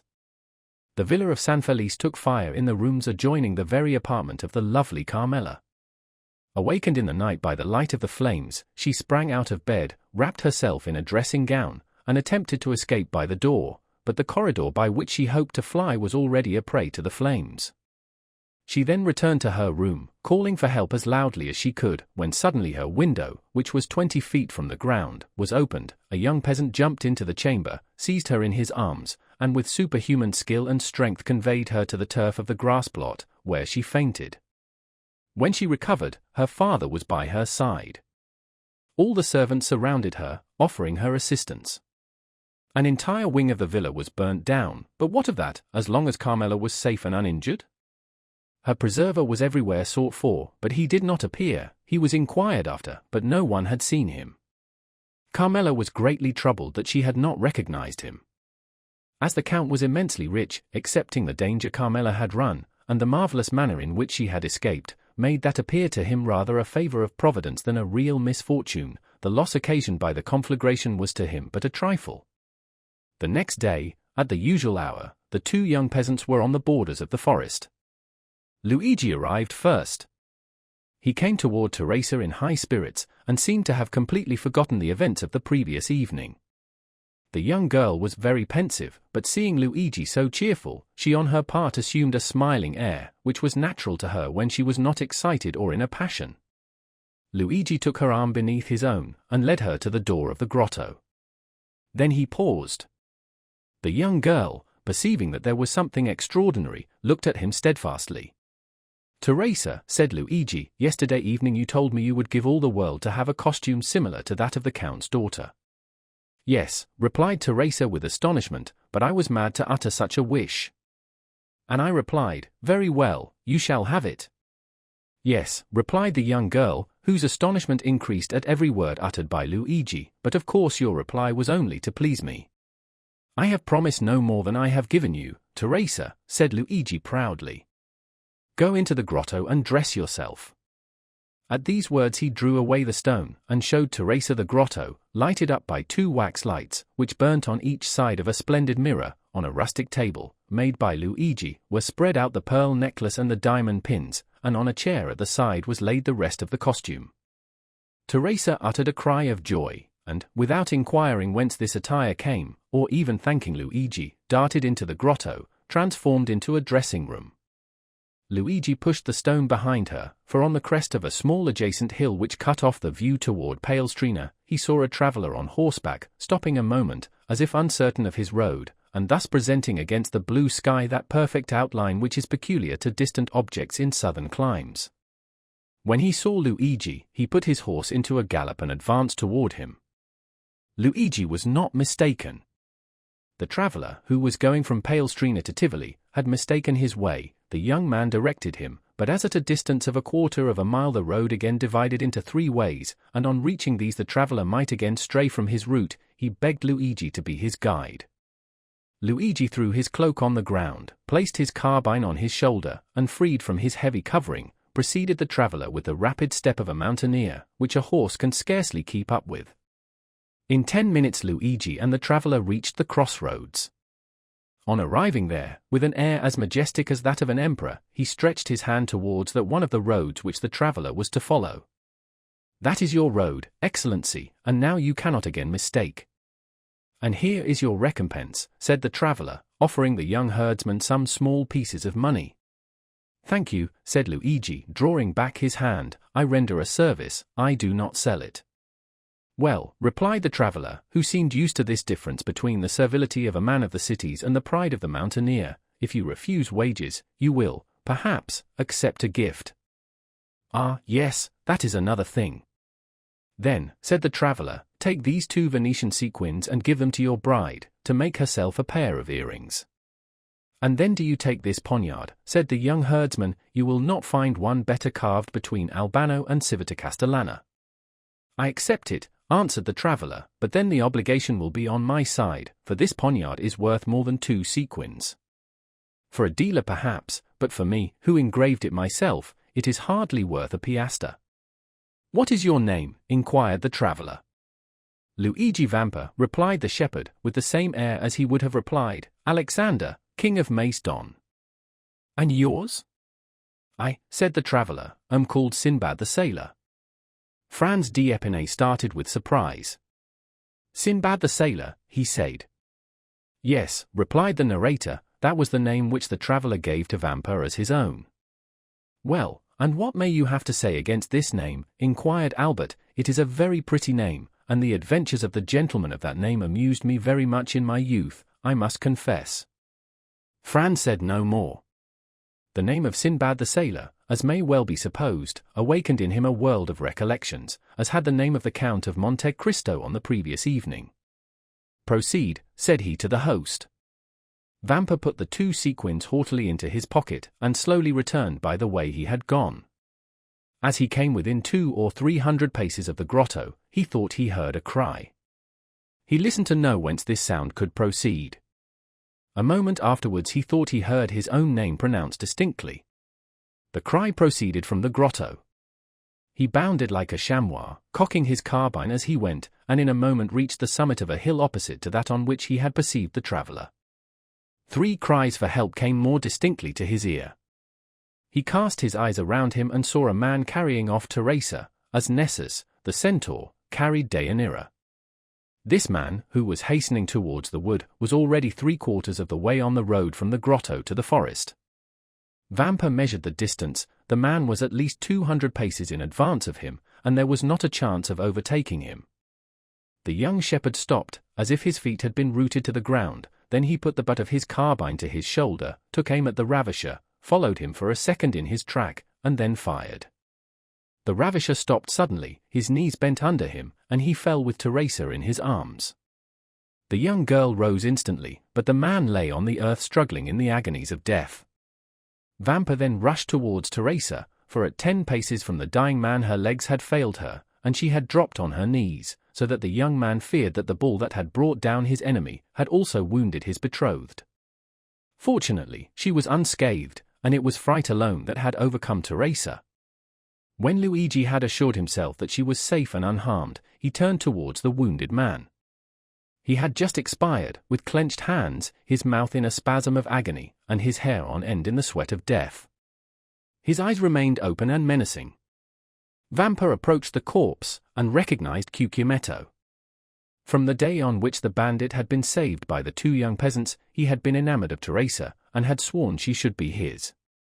From that time he had watched them, and profiting by the moment when her lover had left her alone, had carried her off, and believed he at length had her in his power, when the ball, directed by the unerring skill of the young herdsman, had pierced his heart. Vampa gazed on him for a moment without betraying the slightest emotion, while, on the contrary, Teresa, shuddering in every limb, dared not approach the slain ruffian but by degrees, and threw a hesitating glance at the dead body over the shoulder of her lover. Suddenly Vampa turned toward his mistress. "Ah," said he, "good, good. You are dressed, it is now my turn to dress myself." Teresa was clothed from head to foot in the garb of the Count of San Felice's daughter. Vampa took Cucumetto's body in his arms and conveyed it to the grotto, while in her turn Teresa remained outside. If a second traveller had passed, he would have seen a strange thing, a shepherdess watching her flock, clad in a cashmere gown, with earrings and necklace of pearls, diamond pins, and buttons of sapphires, emeralds, and rubies. He would, no doubt, have believed that he had returned to the times of Florian, and would have declared, on reaching Paris, that he had met an Alpine shepherdess seated at the foot of the Sabine hill. At the end of a quarter of an hour Vampa quitted the grotto. His costume was no less elegant than that of Teresa. He wore a vest of garnet-colored velvet, with buttons of cut gold, a silk waistcoat covered with embroidery, a Roman scarf tied round his neck, a cartridge box worked with gold, and red and green silk, sky-blue velvet breeches, fastened above the knee with diamond buckles, garters of deerskin, worked with 1,000 arabesques, and a hat whereon hung ribbons of all colors. 2 watches hung from his girdle, and a splendid poniard was in his belt. Teresa uttered a cry of admiration. Vampa in this attire resembled a painting by Leopold Robert or Schnetz. He had assumed the entire costume of Cucumetto. The young man saw the effect produced on his betrothed, and a smile of pride passed over his lips. "Now," he said to Teresa, "are you ready to share my fortune, whatever it may be?" "Oh, yes," exclaimed the young girl enthusiastically. "And follow me wherever I go." "To the world's end." "Then take my arm, and let us on, we have no time to lose." The young girl did so without questioning her lover as to where he was conducting her, for he appeared to her at this moment as handsome, proud, and powerful as a god. They went towards the forest, and soon entered it. We need scarcely say that all the paths of the mountain were known to Vampa. He therefore went forward without a moment's hesitation, although there was no beaten track, but he knew his path by looking at the trees and bushes, and thus they kept on advancing for nearly an hour and a half. At the end of this time they had reached the thickest part of the forest. A torrent, whose bed was dry, led into a deep gorge. Vampa took this wild road, which, enclosed between 2 ridges, and shadowed by the tufted umbrage of the pines, seemed, but for the difficulties of its descent, that path to Avernus of which Virgil speaks. Teresa had become alarmed at the wild and deserted look of the plain around her, and pressed closely against her guide, not uttering a syllable, but as she saw him advance with even step and composed countenance, she endeavored to repress her emotion. Suddenly, about 10 paces from them, a man advanced from behind a tree and aimed at Vampa. "Not another step," he said, "or you are a dead man." "What, then?" said Vampa, raising his hand with a gesture of disdain, while Teresa, no longer able to restrain her alarm, clung closely to him. "Do wolves rend each other?" "Who are you?" inquired the sentinel. "I am Luigi Vampa, shepherd of the San Felice farm." "What do you want?" "I would speak with your companions who are in the glade at Roccabianca." "Follow me, then," said the sentinel, "or, as you know your way, go first." Vampa smiled disdainfully at this precaution on the part of the bandit, went before Teresa, and continued to advance with the same firm and easy step as before. At the end of 10 minutes the bandit made them a sign to stop. The 2 young persons obeyed. Then the bandit thrice imitated the cry of a crow. A croak answered this signal. "Good," said the sentry, "you may now go on." Luigi and Teresa again set forward. As they went on, Teresa clung tremblingly to her lover at the sight of weapons and the glistening of carbines through the trees. The retreat of Roccabianca was at the top of a small mountain, which no doubt in former days had been a volcano, an extinct volcano before the days when Remus and Romulus had deserted Alba to come and found the city of Rome. Teresa and Luigi reached the summit and all at once found themselves in the presence of 20 bandits. "Here is a young man who seeks and wishes to speak to you," said the sentinel. "What has he to say?" inquired the young man who was in command in the chief's absence. "I wish to say that I am tired of a shepherd's life," was Vampa's reply. "Ah, I understand," said the lieutenant, "and you seek admittance into our ranks." "Welcome," cried several bandits from Ferrucino, Pampinara, and Anagni, who had recognized Luigi Vampa. "Yes, but I came to ask something more than to be your companion." "And what may that be?" inquired the bandits with astonishment. "I come to ask to be your captain," said the young man. The bandits shouted with laughter. "And what have you done to aspire to this honor?" demanded the lieutenant. "I have killed your chief, Cucumetto, whose dress I now wear, and I set fire to the Villa San Felice to procure a wedding dress for my betrothed." An hour afterwards Luigi Vampa was chosen captain, vice Cucumetto, deceased. "Well, my dear Albert," said Franz, turning towards his friend, "what think you of citizen Luigi Vampa?" "I say he is a myth," replied Albert, "and never had an existence." "And what may a myth be?" inquired Pastrini. "The explanation would be too long, my dear landlord," replied Franz. "And you say that Signor Vampa exercises his profession at this moment in the environs of Rome, and with a boldness of which no bandit before him ever gave an example. Then the police have vainly tried to lay hands on him. Why, you see, he has a good understanding with the shepherds in the plains, the fishermen of the Tiber, and the smugglers of the coast. They seek for him in the mountains, and he is on the waters, they follow him on the waters, and he is on the open sea, then they pursue him, and he has suddenly taken refuge in the islands, at Giglio, Genutri, or Monte Cristo, and when they hunt for him there, he reappears suddenly at Albano, Tivoli, or La Riccia. And how does he behave towards travelers? Alas! His plan is very simple. It depends on the distance he may be from the city, whether he gives 8 hours, 12 hours, or a day wherein to pay their ransom, and when that time has elapsed he allows another hour's grace. At the 60th minute of this hour, if the money is not forthcoming, he blows out the prisoner's brains with a pistol shot, or plants his dagger in his heart, and that settles the account. Well, Albert, inquired Franz of his companion, are you still disposed to go to the Colosseum by the outer wall? Quite so, said Albert, if the way be picturesque. The clock struck 9 as the door opened, and a coachman appeared. Excellencies, said he, the coach is ready. Well, then, said Franz, let us to the Colosseum. By the Porta del Popolo or by the streets, your excellencies? By the streets, morbleu! By the streets, cried Franz. Ah, my dear fellow, said Albert, rising, and lighting his third cigar, really, I thought you had more courage. So saying, the two young men went down the staircase, and got into the carriage. Chapter 34. The Colosseum. Franz had so managed his route, that during the ride to the Colosseum they passed not a single ancient ruin, so that no preliminary impression interfered to mitigate the colossal proportions of the gigantic building they came to admire.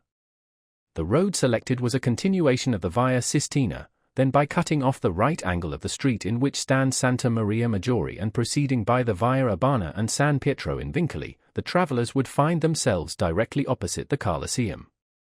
This itinerary possessed another great advantage, that of leaving Franz at full liberty to indulge his deep reverie upon the subject of Signor Pastrini's story, in which his mysterious host of Monte Cristo was so strangely mixed up. Seated with folded arms in a corner of the carriage, he continued to ponder over the singular history he had so lately listened to, and to ask himself an interminable number of questions touching its various circumstances without, however, arriving at a satisfactory reply to any of them. One fact more than the rest brought his friend Sinbad the sailor back to his recollection, and that was the mysterious sort of intimacy that seemed to exist between the brigands and the sailors, and Pastrini's account of vampires having found refuge on board the vessels of smugglers and fishermen reminded Franz of the 2 Corsican bandits he had found supping so amicably with the crew of the little yacht, which had even deviated from its course and touched at Porto Vecchio for the sole purpose of landing them. The very name assumed by his host of Monte Cristo and again repeated by the landlord of the Hotel de Londres abundantly proved to him that his island friend was playing his philanthropic part on the shores of Piombino, Civita Vecchia, Ostia, and Gaeta, as on those of Corsica, Tuscany, and Spain, and further, Franz bethought him of having heard his singular entertainer speak both of Tunis and Palermo, proving thereby how largely his circle of acquaintances extended.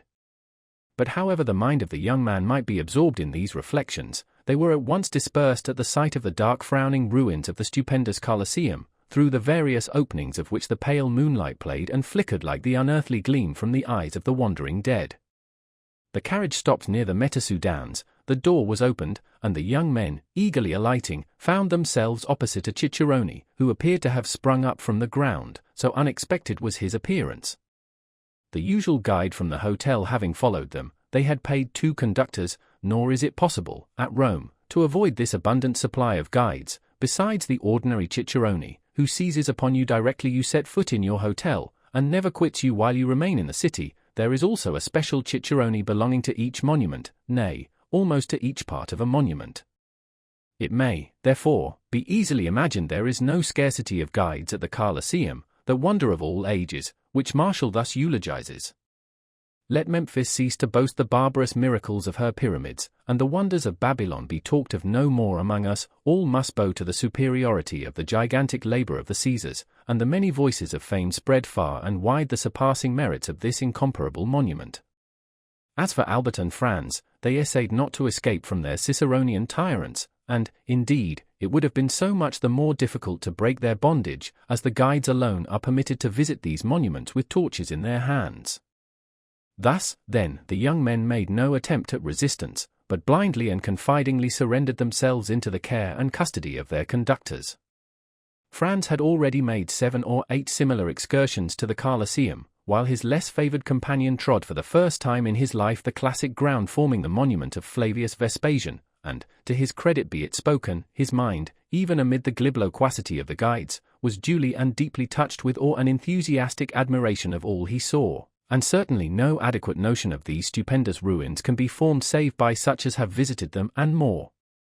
Especially by moonlight, at which time the vast proportions of the building appear twice as large when viewed by the mysterious beams of a southern moonlit sky, whose rays are sufficiently clear and vivid to light the horizon with a glow equal to the soft twilight of a western clime. Scarcely, therefore, had the reflective Franz walked 100 steps beneath the interior porticos of the ruin, when, abandoning Albert to the guides, who would by no means yield their prescriptive right of carrying their victims through the routine regularly laid down, and as regularly followed by them, but dragged the unconscious visitor to the various objects with a pertinacity that admitted of no appeal, beginning, as a matter of course, with the Lion's Den, the Hall of the Gladiators, and finishing with Caesar's Podium, to escape a jargon and mechanical survey of the wonders by which he was surrounded. Franz ascended a half-dilapidated staircase, and, leaving them to follow their monotonous round, seated himself at the foot of a column, and immediately opposite a large aperture, which permitted him to enjoy a full and undisturbed view of the gigantic dimensions of the majestic ruin. Franz had remained for nearly a quarter of an hour perfectly hidden by the shadow of the vast column at whose base he had found a resting place, and from whence his eyes followed the motions of Albert and his guides, who, holding torches in their hands, had emerged from a vomitorium at the opposite extremity of the Colosseum, and then again disappeared down the steps conducting to the seats reserved for the Vestal Virgins, resembling, as they glided along, some restless shades following the flickering glare of so many ignis fatui. All at once his ear caught a sound resembling that of a stone rolling down the staircase opposite the one by which he had himself ascended. There was nothing remarkable in the circumstance of a fragment of granite giving way and falling heavily below, but it seemed to him that the substance that fell gave way beneath the pressure of a foot, and also that someone, who endeavored as much as possible to prevent his footsteps from being heard, was approaching the spot where he sat today. Conjecture soon became certainty, for the figure of a man was distinctly visible to Franz, gradually emerging from the staircase opposite, upon which the moon was at that moment pouring a full tide of silvery brightness. The stranger thus presenting himself was probably a person who, like Franz, preferred the enjoyment of solitude and his own thoughts to the frivolous gabble of the guides. And his appearance had nothing extraordinary in it, but the hesitation with which he proceeded, stopping and listening with anxious attention at every step he took, convinced Franz that he expected the arrival of some person. By a sort of instinctive impulse, Franz withdrew as much as possible behind his pillar. About 10 feet from the spot where he and the stranger were, the roof had given way, leaving a large round opening, through which might be seen the blue vault of heaven, thickly studded with stars. Around this opening, which had, possibly, for ages permitted a free entrance to the brilliant moonbeams that now illumined the vast pile, grew a quantity of creeping plants, whose delicate green branches stood out in bold relief against the clear azure of the firmament, while large masses of thick, strong fibrous shoots forced their way through the chasm, and hung floating to and fro, like so many waving strings. The person whose mysterious arrival had attracted the attention of Franz stood in a kind of half-light, that rendered it impossible to distinguish his features, although his dress was easily made out. He wore a large brown mantle, one fold of which, thrown over his left shoulder, served likewise to mask the lower part of his countenance, while the upper part was completely hidden by his broad-brimmed hat. The lower part of his dress was more distinctly visible by the bright rays of the moon, which, entering through the broken ceiling, shed their refulgent beams on feet cased in elegantly made boots of polished leather, over which descended fashionably cut trousers of black cloth. From the imperfect means Franz had of judging, he could only come to one conclusion, that the person whom he was thus watching certainly belonged to no inferior station of life. Some few minutes had elapsed, and the stranger began to show manifest signs of impatience, when a slight noise was heard outside the aperture in the roof, and almost immediately a dark shadow seemed to obstruct the flood of light that had entered it, and the figure of a man was clearly seen gazing with eager scrutiny on the immense space beneath him. Then, as his eye caught sight of him in the mantle, he grasped a floating mass of thickly matted boughs, and glided down by their help to within 3 or 4 feet of the ground, and then leaped lightly on his feet. The man who had performed this daring act with so much indifference wore the Trastevere costume. "I beg your Excellency's pardon for keeping you waiting," said the man, in the Roman dialect, "but I don't think I'm many minutes after my time. 10 o'clock has just struck by the clock of St. John late ran." "Say not a word about being late," replied the stranger in purest Tuscan, "'tis I who am too soon. But even if you had caused me to wait a little while, I should have felt quite sure that the delay was not occasioned by any fault of yours." "Your Excellency is perfectly right in so thinking," said the man. "I came here direct from the castle of St. Angelo, and I had an immense deal of trouble before I could get a chance to speak to Beppo." "And who is Beppo?" "Oh, Beppo is employed in the prison, and I give him so much a year to let me know what is going on within His Holiness's castle."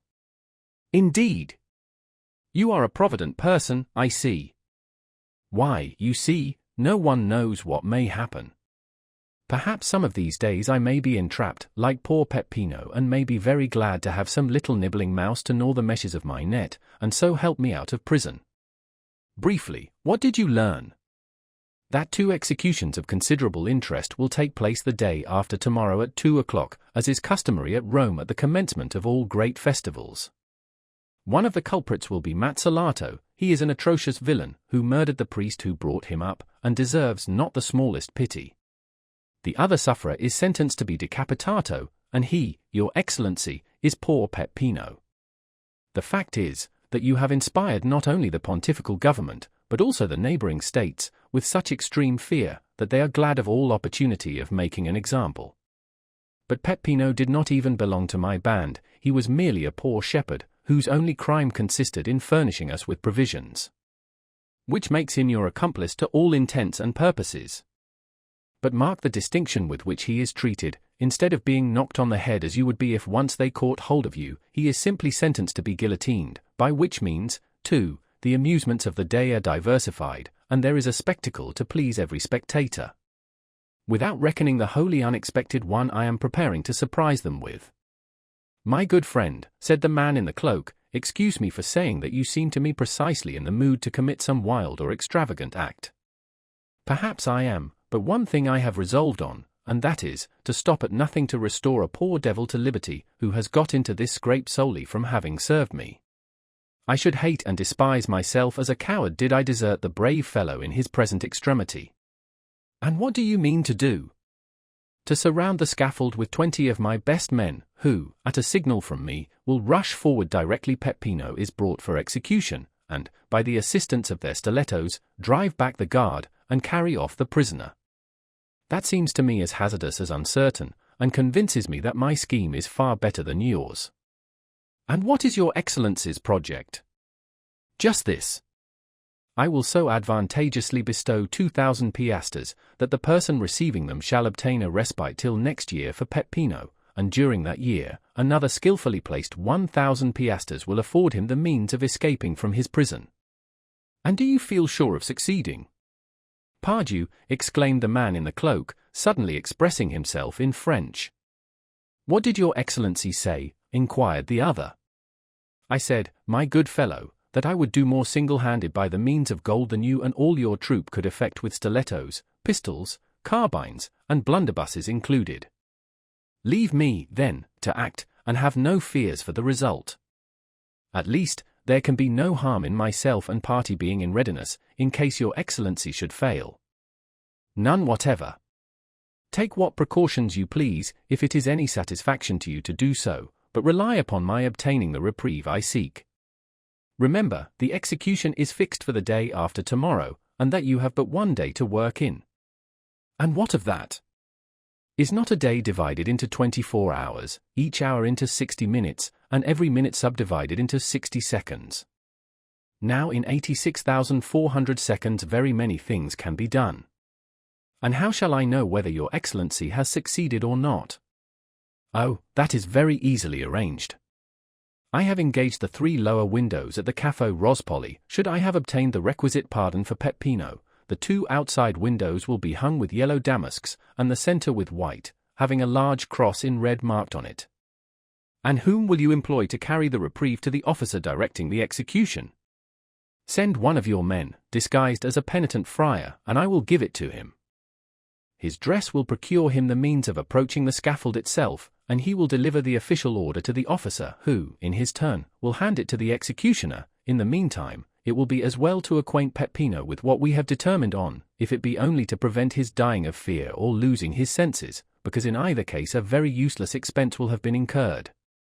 Your Excellency, said the man, you are fully persuaded of my entire devotion to you, are you not? Nay, I flatter myself that there can be no doubt of it, replied the cavalier in the cloak. Well, then, only fulfill your promise of rescuing Peppino, and henceforward you shall receive not only devotion, but the most absolute obedience from myself and those under me that one human being can render to another. Have a care how far you pledge yourself, my good friend, for I may remind you of your promise at some, perhaps, not very distant period, when I, in my turn, may require your aid and influence. Let that day come sooner or later, your Excellency will find me what I have found you in this my heavy trouble, and if from the other end of the world you but write me word to do such or such a thing, you may regard it as done, for done it shall be, on the word and faith of. Hush, interrupted the stranger, I hear a noise. 'Tis some travellers, who are visiting the Colosseum by torchlight. 'Twere better we should not be seen together, those guides are nothing but spies, and might possibly recognize you, and, however I may be honoured by your friendship, my worthy friend, if once the extent of our intimacy were known, I am sadly afraid both my reputation and credit would suffer thereby. Well, then, if you obtain the reprieve. The middle window at the Café Wrongfully will be hung with white damask, bearing a red cross. And if you fail, then all 3 windows will have yellow draperies. And then? And then, my good fellow, use your daggers in any way you please, and I further promise you to be there as a spectator of your prowess. We understand each other perfectly, then. Adieu, your Excellency, depend upon me as firmly as I do upon you. Saying these words, the Transteverin disappeared down the staircase, while his companion, muffling his features more closely than before in the folds of his mantle, passed almost close to Franz, and descended to the arena by an outward flight of steps. The next minute Franz heard himself called by Albert, who made the lofty building re-echo with the sound of his friend's name. Franz, however, did not obey the summons till he had satisfied himself that the two men whose conversation he had overheard were at a sufficient distance to prevent his encountering them in his descent. In 10 minutes after the strangers had departed, Franz was on the road to the Piazza di Spagna, listening with studied indifference to the learned dissertation delivered by Albert, after the manner of Pliny and Calpurnius, touching the iron-pointed nets used to prevent the ferocious beasts from springing on the spectators. Franz let him proceed without interruption, and, in fact, did not hear what was said. He longed to be alone, and free to ponder over all that had occurred. One of the two men, whose mysterious meeting in the Colosseum he had so unintentionally witnessed, was an entire stranger to him, but not so the other, and though Franz had been unable to distinguish his features, from his being either wrapped in his mantle or obscured by the shadow, the tones of his voice had made too powerful an impression on him the first time he had heard them for him ever again to forget them, hear them when or where he might. It was more especially when this man was speaking in a manner half jesting, half bitter, that Franz's ear recalled most vividly the deep sonorous, yet well-pitched voice that had addressed him in the grotto of Monte Cristo, and which he heard for the second time amid the darkness and ruined grandeur of the Colosseum. And the more he thought, the more entire was his conviction that the person who wore the mantle was no other than his former host and entertainer, Sinbad the sailor. Under any other circumstances, Franz would have found it impossible to resist his extreme curiosity to know more of so singular a personage, and with that intent have sought to renew their short acquaintance, but in the present instance, the confidential nature of the conversation he had overheard made him, with propriety, judge that his appearance at such a time would be anything but agreeable. As we have seen, therefore, he permitted his former host to retire without attempting a recognition, but fully promising himself a rich indemnity for his present forbearance should chance afford him another opportunity. In vain did Franz endeavor to forget the many perplexing thoughts which assailed him, in vain did he court the refreshment of sleep. Slumber refused to visit his eyelids, and the night was passed in feverish contemplation of the chain of circumstances tending to prove the identity of the mysterious visitant to the Colosseum with the inhabitant of the grotto of Monte Cristo, and the more he thought, the firmer grew his opinion on the subject. Worn out at length, he fell asleep at daybreak, and did not awake till late. Like a genuine Frenchman, Albert had employed his time in arranging for the evening's diversion. He had sent to engage a box at the Teatro Argentina, and Franz, having a number of letters to write, relinquished the carriage to Albert for the whole of the day. At 5 o'clock Albert returned, delighted with his day's work. He had been occupied in leaving his letters of introduction, and had received in return more invitations to balls and routs than it would be possible for him to accept. Besides this, he had seen, as he called it, all the remarkable sights at Rome. Yes, in a single day he had accomplished what his more serious-minded companion would have taken weeks to effect. Neither had he neglected to ascertain the name of the piece to be played that night at the Teatro Argentina, and also what performers appeared in it.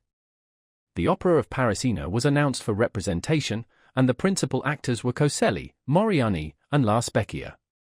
The young men, therefore, had reason to consider themselves fortunate in having the opportunity of hearing one of the best works by the composer of Lucia di Lammermoor, supported by 3 of the most renowned vocalists of Italy. Albert had never been able to endure the Italian theatres, with their orchestras from which it is impossible to see, and the absence of balconies, or open boxes. All these defects pressed hard on a man who had had his stall at the booths, and had shared a lower box at the opera.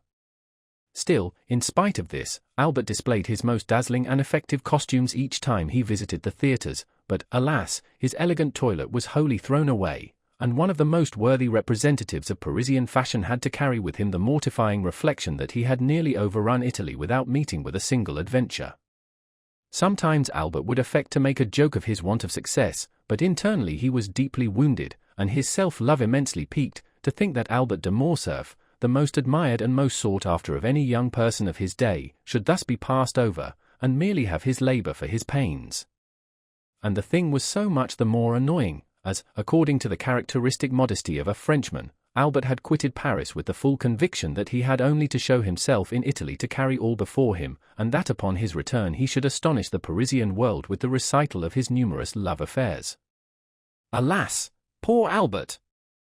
None of those interesting adventures fell in his way. The lovely Genoese, Florentines, and Neapolitans were all faithful, if not to their husbands, at least to their lovers, and thought not of changing even for the splendid appearance of Albert de Morcerf, and all he gained was the painful conviction that the ladies of Italy have this advantage over those of France, that they are faithful even in their infidelity.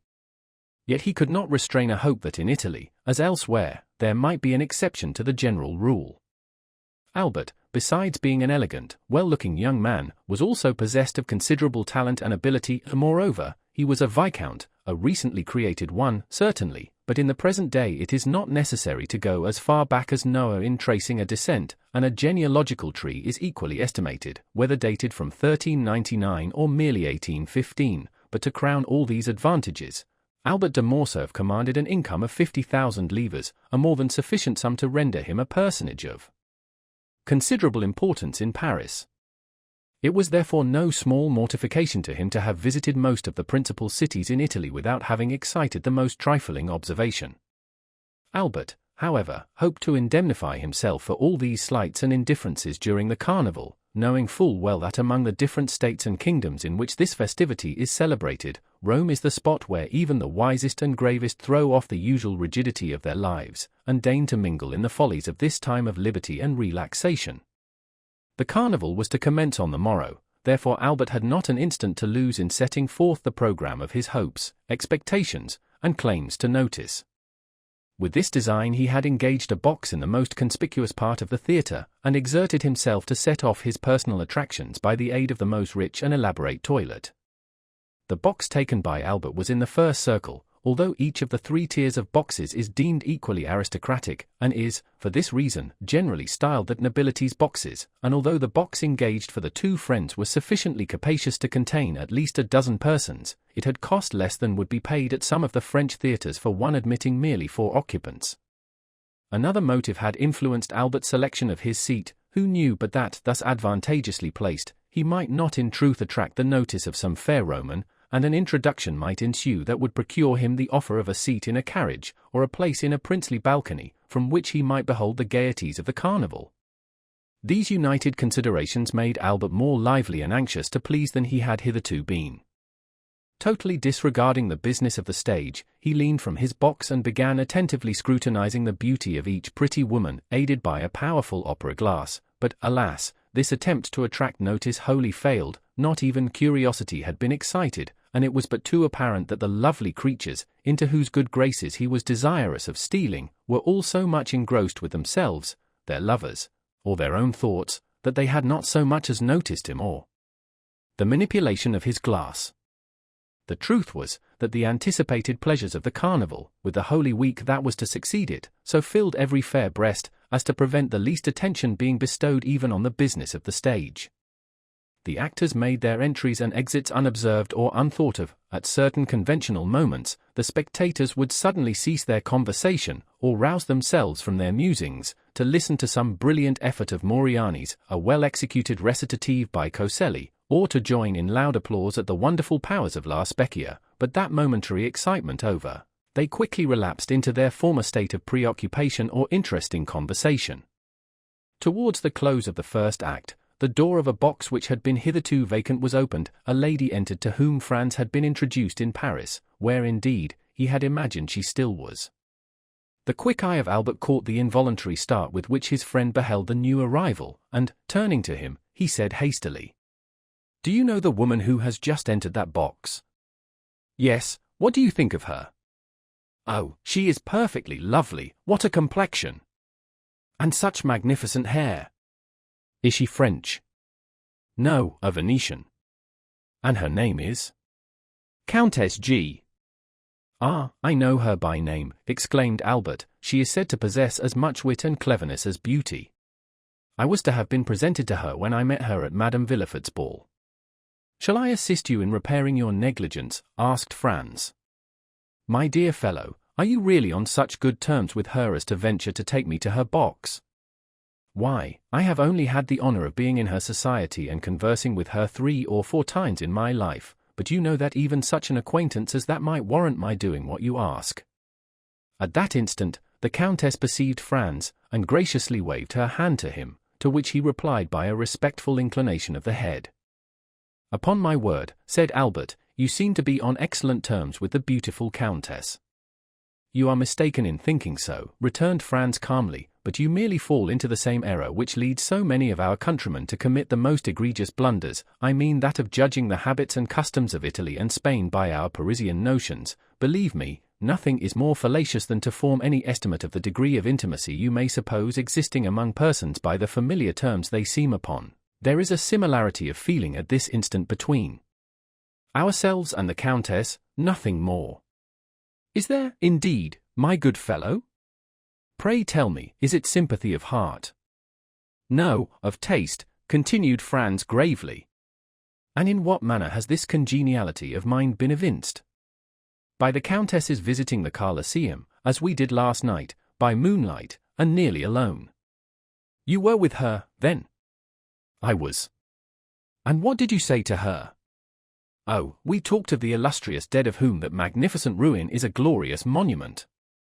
"Upon my word," cried Albert, "you must have been a very entertaining companion alone, or all but alone, with a beautiful woman in such a place of sentiment as the Colosseum, and yet to find nothing better to talk about than the dead.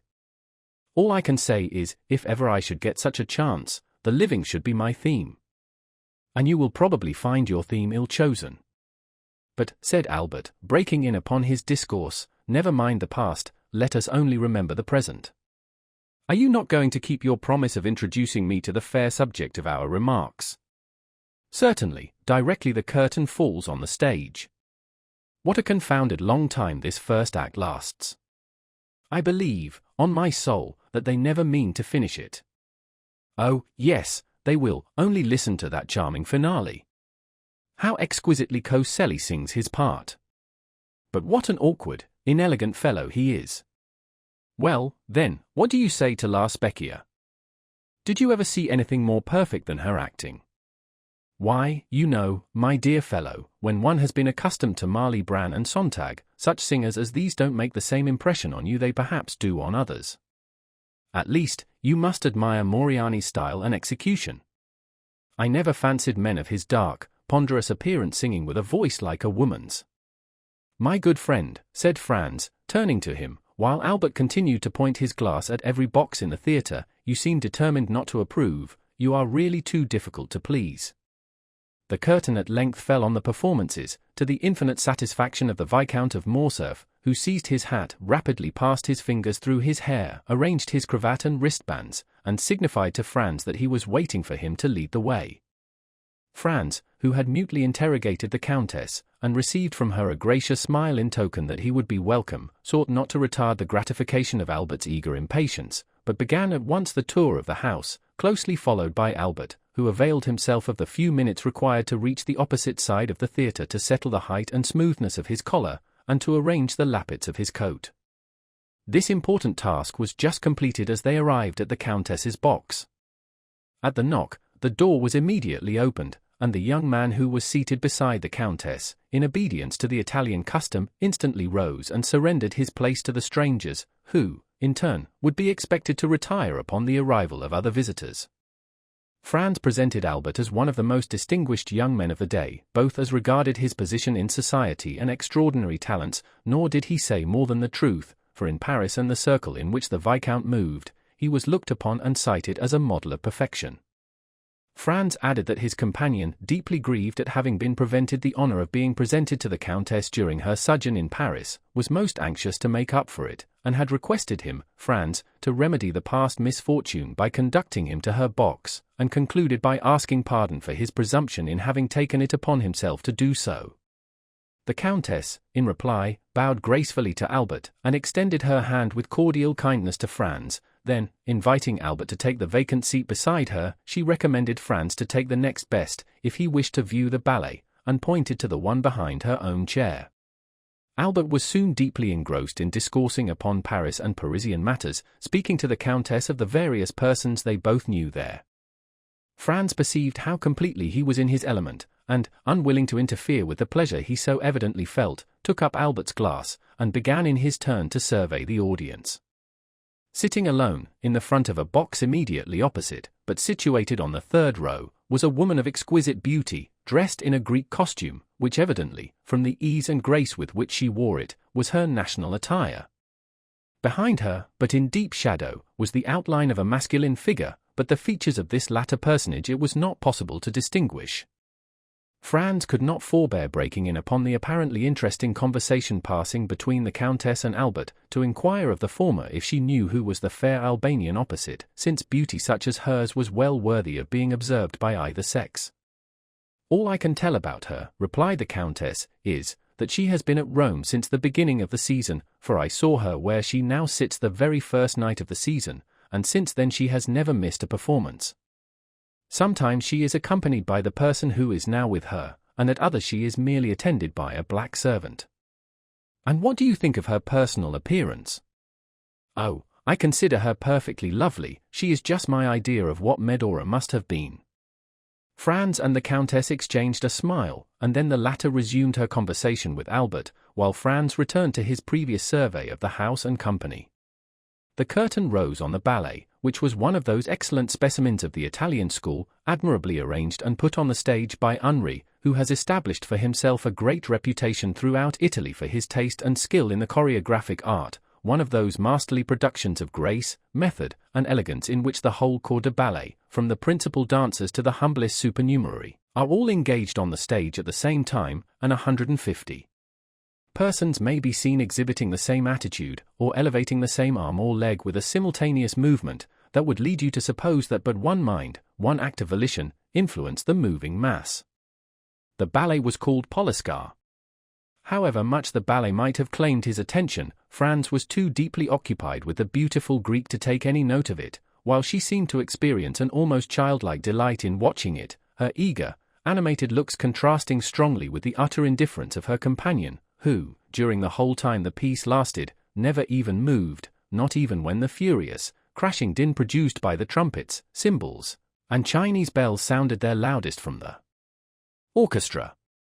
Of this he took no heed, but was, as far as appearances might be trusted, enjoying soft repose and bright celestial dreams. The ballet at length came to a close, and the curtain fell amid the loud, unanimous plaudits of an enthusiastic and delighted audience.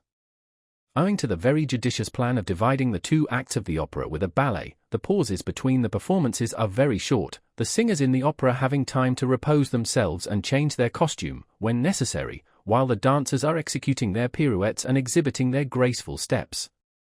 The overture to the second act began, and, at the first sound of the leader's bow across his violin, Franz observed the sleeper slowly arise and approach the Greek girl, who turned around to say a few words to him, and then, leaning forward again on the railing of her box, she became as absorbed as before in what was going on. The countenance of the person who had addressed her remained so completely in the shade, that, though Franz tried his utmost, he could not distinguish a single feature. The curtain rose, and the attention of Franz was attracted by the actors, and his eyes turned from the box containing the Greek girl and her strange companion to watch the business of the stage.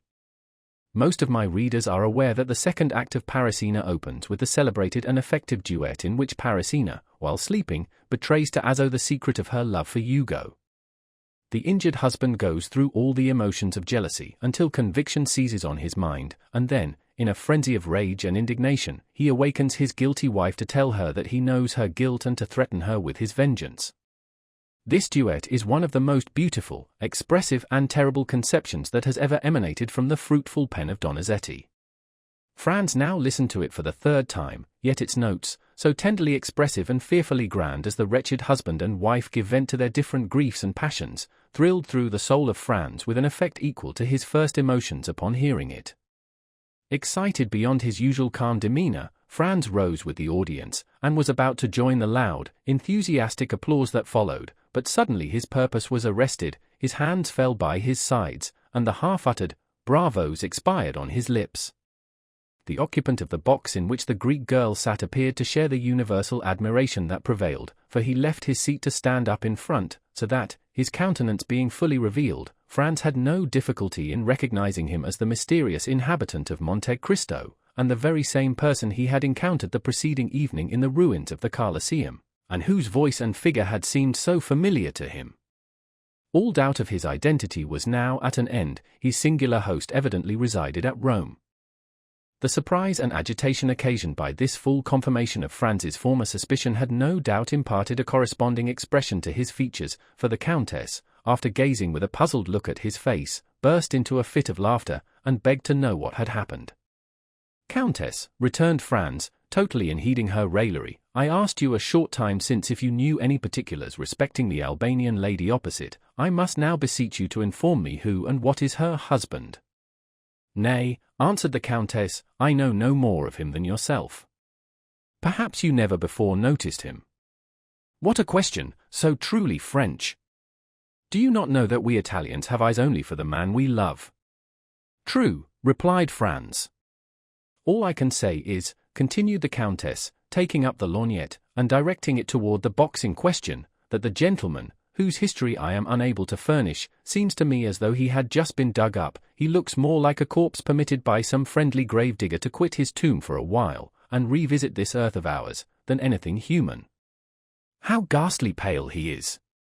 "Oh, he is always as colorless as you now see him," said Franz. "Then you know him?" almost screamed the Countess. "Oh, pray do, for heaven's sake, tell us all about. Is he a vampire, or a resuscitated corpse, or what? I fancy I have seen him before, and I even think he recognizes me." "And I can well understand," said the Countess, shrugging up her beautiful shoulders, as though an involuntary shudder passed through her veins, "that those who have once seen that man will never be likely to forget him." The sensation experienced by Franz was evidently not peculiar to himself. Another, and wholly uninterested person, felt the same unaccountable awe and misgiving. "Well," inquired Franz, after the Countess had a second time directed her lorgnette at the box, "what do you think of our opposite neighbor?" "Why, that he is no other than Lord Riven himself in a living form." This fresh allusion to Byron drew a smile to Franz's countenance, although he could but allow that if anything was likely to induce belief in the existence of vampires, it would be the presence of such a man as the mysterious personage before him. "I must positively find out who and what he is," said Franz, rising from his seat. "No, no," cried the Countess, "you must not leave me. I depend upon you to escort me home." "Oh, indeed, I cannot permit you to go." "Is it possible," whispered Franz, "that you entertain any fear?" "I'll tell you," answered the Countess. "Byron had the most perfect belief in the existence of vampires, and even assured me that he had seen them. The description he gave me perfectly corresponds with the features and character of the man before us. Oh, he is the exact personification of what I have been led to expect. The coal-black hair, large bright, glittering eyes, in which a wild, unearthly fire seems burning, the same ghastly paleness. Then observe, too, that the woman with him is altogether unlike all others of her sex. She is a foreigner, a stranger. Nobody knows who she is, or where she comes from. No doubt she belongs to the same horrible race he does, and is, like himself, a dealer in magical arts. I entreat of you not to go near him, at least tonight, and if tomorrow your curiosity still continues as great, pursue your researches if you will, but tonight you neither can nor shall. For that purpose I mean to keep you all to myself." Franz protested he could not defer his pursuit till the following day, for many reasons. "Listen to me," said the Countess, "and do not be so very headstrong. I am going home. I have a party at my house tonight, and therefore cannot possibly remain till the end of the opera. Now, I cannot for one instant believe you so devoid of gallantry as to refuse a lady your escort when she even condescends to ask you for it." There was nothing else left for Franz to do but to take up his hat, open the door of the box, and offer the Countess his arm.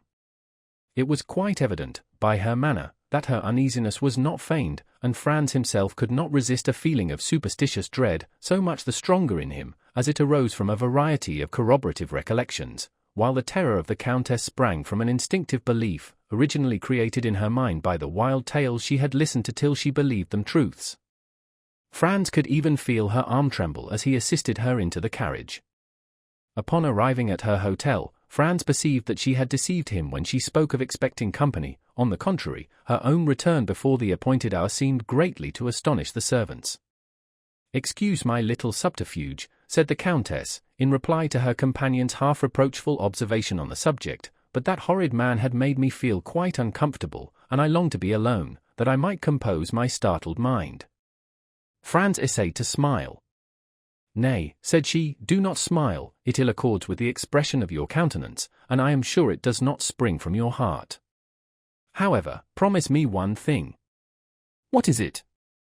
Promise me, I say. I will do anything you desire, except relinquish my determination of finding out who this man is. I have more reasons than you can imagine for desiring to know who he is, from whence he came, and whither he is going. Where he comes from I am ignorant, but I can readily tell you where he is going to, and that is down below, without the least doubt. Let us only speak of the promise you wished me to make, said Franz. Well, then, you must give me your word to return immediately to your hotel, and make no attempt to follow this man tonight. There are certain affinities between the persons we quit and those we meet afterwards. For heaven's sake, do not serve as a conductor between that man and me. Pursue your chase after him tomorrow as eagerly as you please, but never bring him near me, if you would not see me die of terror. And now, good night, go to your rooms, and try to sleep away all recollections of this evening. For my own part, I am quite sure I shall not be able to close my eyes. So saying, the Countess quitted Franz, leaving him unable to decide whether she were merely amusing herself at his expense, or whether her fears and agitations were genuine. Upon his return to the hotel, Franz found Albert in his dressing gown and slippers, listlessly extended on a sofa, smoking a cigar. "My dear fellow," cried he, springing up, "is it really you? Why, I did not expect to see you before tomorrow." "My dear Albert," replied Franz, "I am glad of this opportunity to tell you, once and forever, that you entertain a most erroneous notion concerning Italian women. I should have thought the continual failures you have met with in all your own love affairs might have taught you better by this time. Upon my soul, these women would puzzle the very devil to read them aright. Why, here, they give you their hand, they press yours in return, they keep up a whispering conversation, permit you to accompany them home. Why, if a Parisian were to indulge in a quarter of these marks of flattering attention, her reputation would be gone forever. And the very reason why the women of this fine country, where sounds the sigh, as Dante writes, put so little restraint on their words and actions, is because they live so much in public, and have really nothing to conceal. Besides, you must have perceived that the Countess was really alarmed." "At what?" "At the sight of that respectable gentleman sitting opposite to us in the same box with the lovely Greek girl. Now, for my part, I met them in the lobby after the conclusion of the piece, and hang me, if I can guess where you took your notions of the other world from.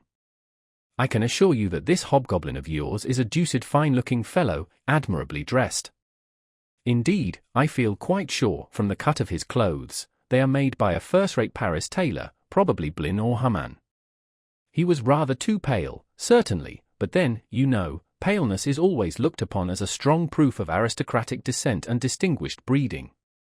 Franz smiled, for he well remembered that Albert particularly prided himself on the entire absence of color in his own complexion. "Well, that tends to confirm my own ideas," said Franz, that the Countess's suspicions were destitute alike of sense and reason. "Did he speak in your hearing? And did you catch any of his words?" "I did, but they were uttered in the Romaic dialect. I knew that from the mixture of Greek words.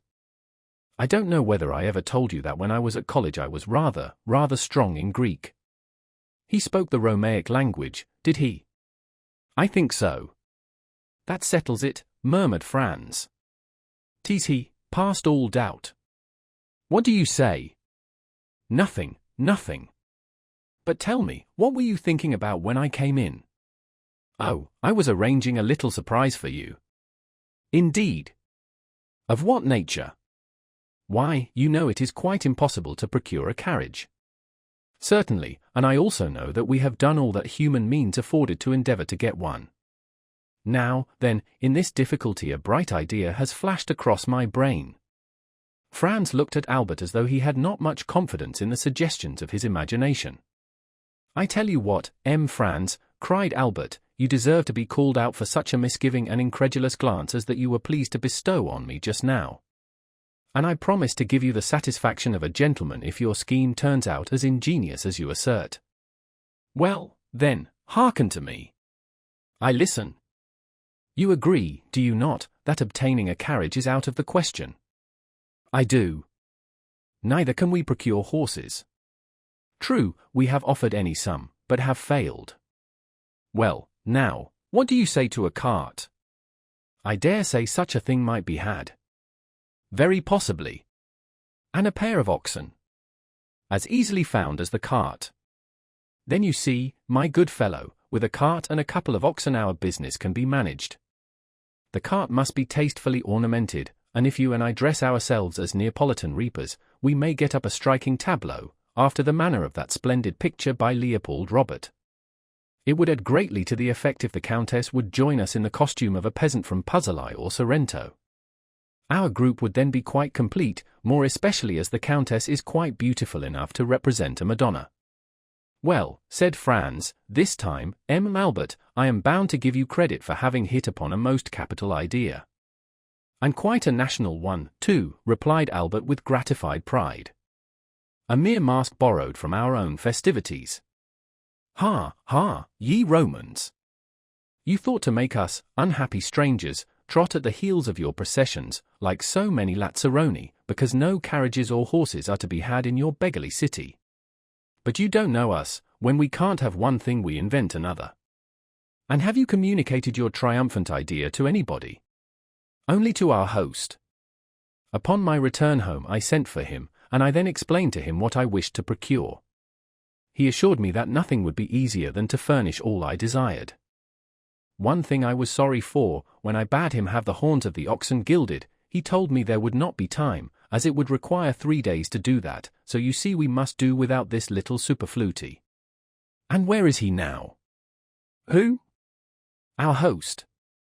Gone out in search of our equipage, by tomorrow it might be too late. Then he will be able to give us an answer tonight. Oh, I expect him every minute. At this instant the door opened, and the head of Signor Pastrini appeared. Permesso, inquired he. Certainly, certainly, cried Franz.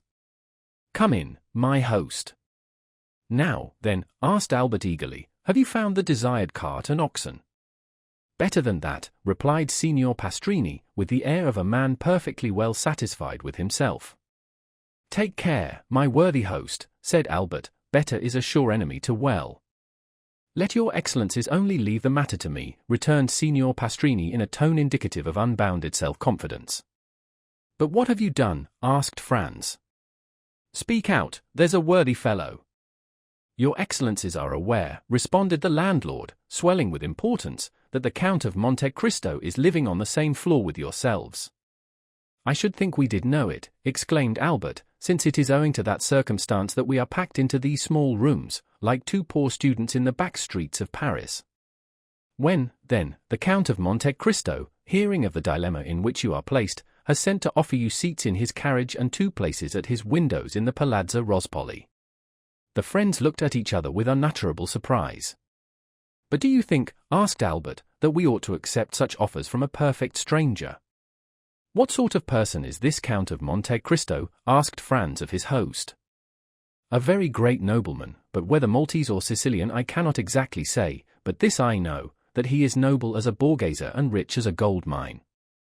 It seems to me, said Franz, speaking in an undertone to Albert, that if this person merited the high panegyrics of our landlord, he would have conveyed his invitation through another channel, and not permitted it to be brought to us in this unceremonious way. He would have written, or... At this instant someone knocked at the door. Come in, said Franz.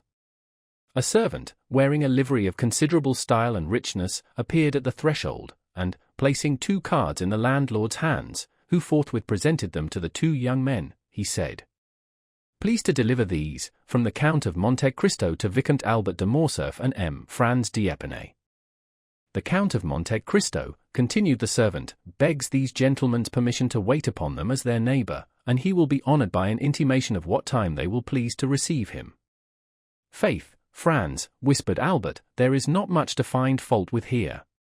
Tell the Count, replied Franz, that we will do ourselves the pleasure of calling on him. The servant bowed and retired. That is what I call an elegant mode of attack, said Albert. You were quite correct in what you said, Signor Pastrini. The Count of Monte Cristo is unquestionably a man of first-rate breeding and knowledge of the world. Then you accept his offer, said the host. "Of course we do," replied Albert. "Still, I must own I am sorry to be obliged to give up the cart and the group of reapers. It would have produced such an effect. And were it not for the windows at the Palazzo Rospoli, by way of recompense for the loss of our beautiful scheme, I don't know but what I should have held on by my original plan. What say you, Franz?" "Oh, I agree with you. The windows in the Palazzo Rospoli alone decided me." The truth was that the mention of two places in the Palazzo Rospoli had recalled to Franz the conversation he had overheard the preceding evening in the ruins of the Colosseum between the mysterious unknown and the Transteverin, in which the stranger in the cloak had undertaken to obtain the freedom of a condemned criminal, and if this muffled-up individual proved, as Franz felt sure he would, the same as the person he had just seen in the Teatro Argentina, then he should be able to establish his identity, and also to prosecute his researches respecting him with perfect facility and freedom. Franz passed the night in confused dreams respecting the two meetings he had already had with his mysterious tormentor, and in waking speculations as to what the morrow would produce. The next day must clear up every doubt, and unless his near neighbor and would-be friend, the Count of Monte Cristo, possessed the ring of Gyges, and by its power was able to render himself invisible, it was very certain he could not escape this time. 8 o'clock found Franz up and dressed, while Albert, who had not the same motives for early rising, was still soundly asleep.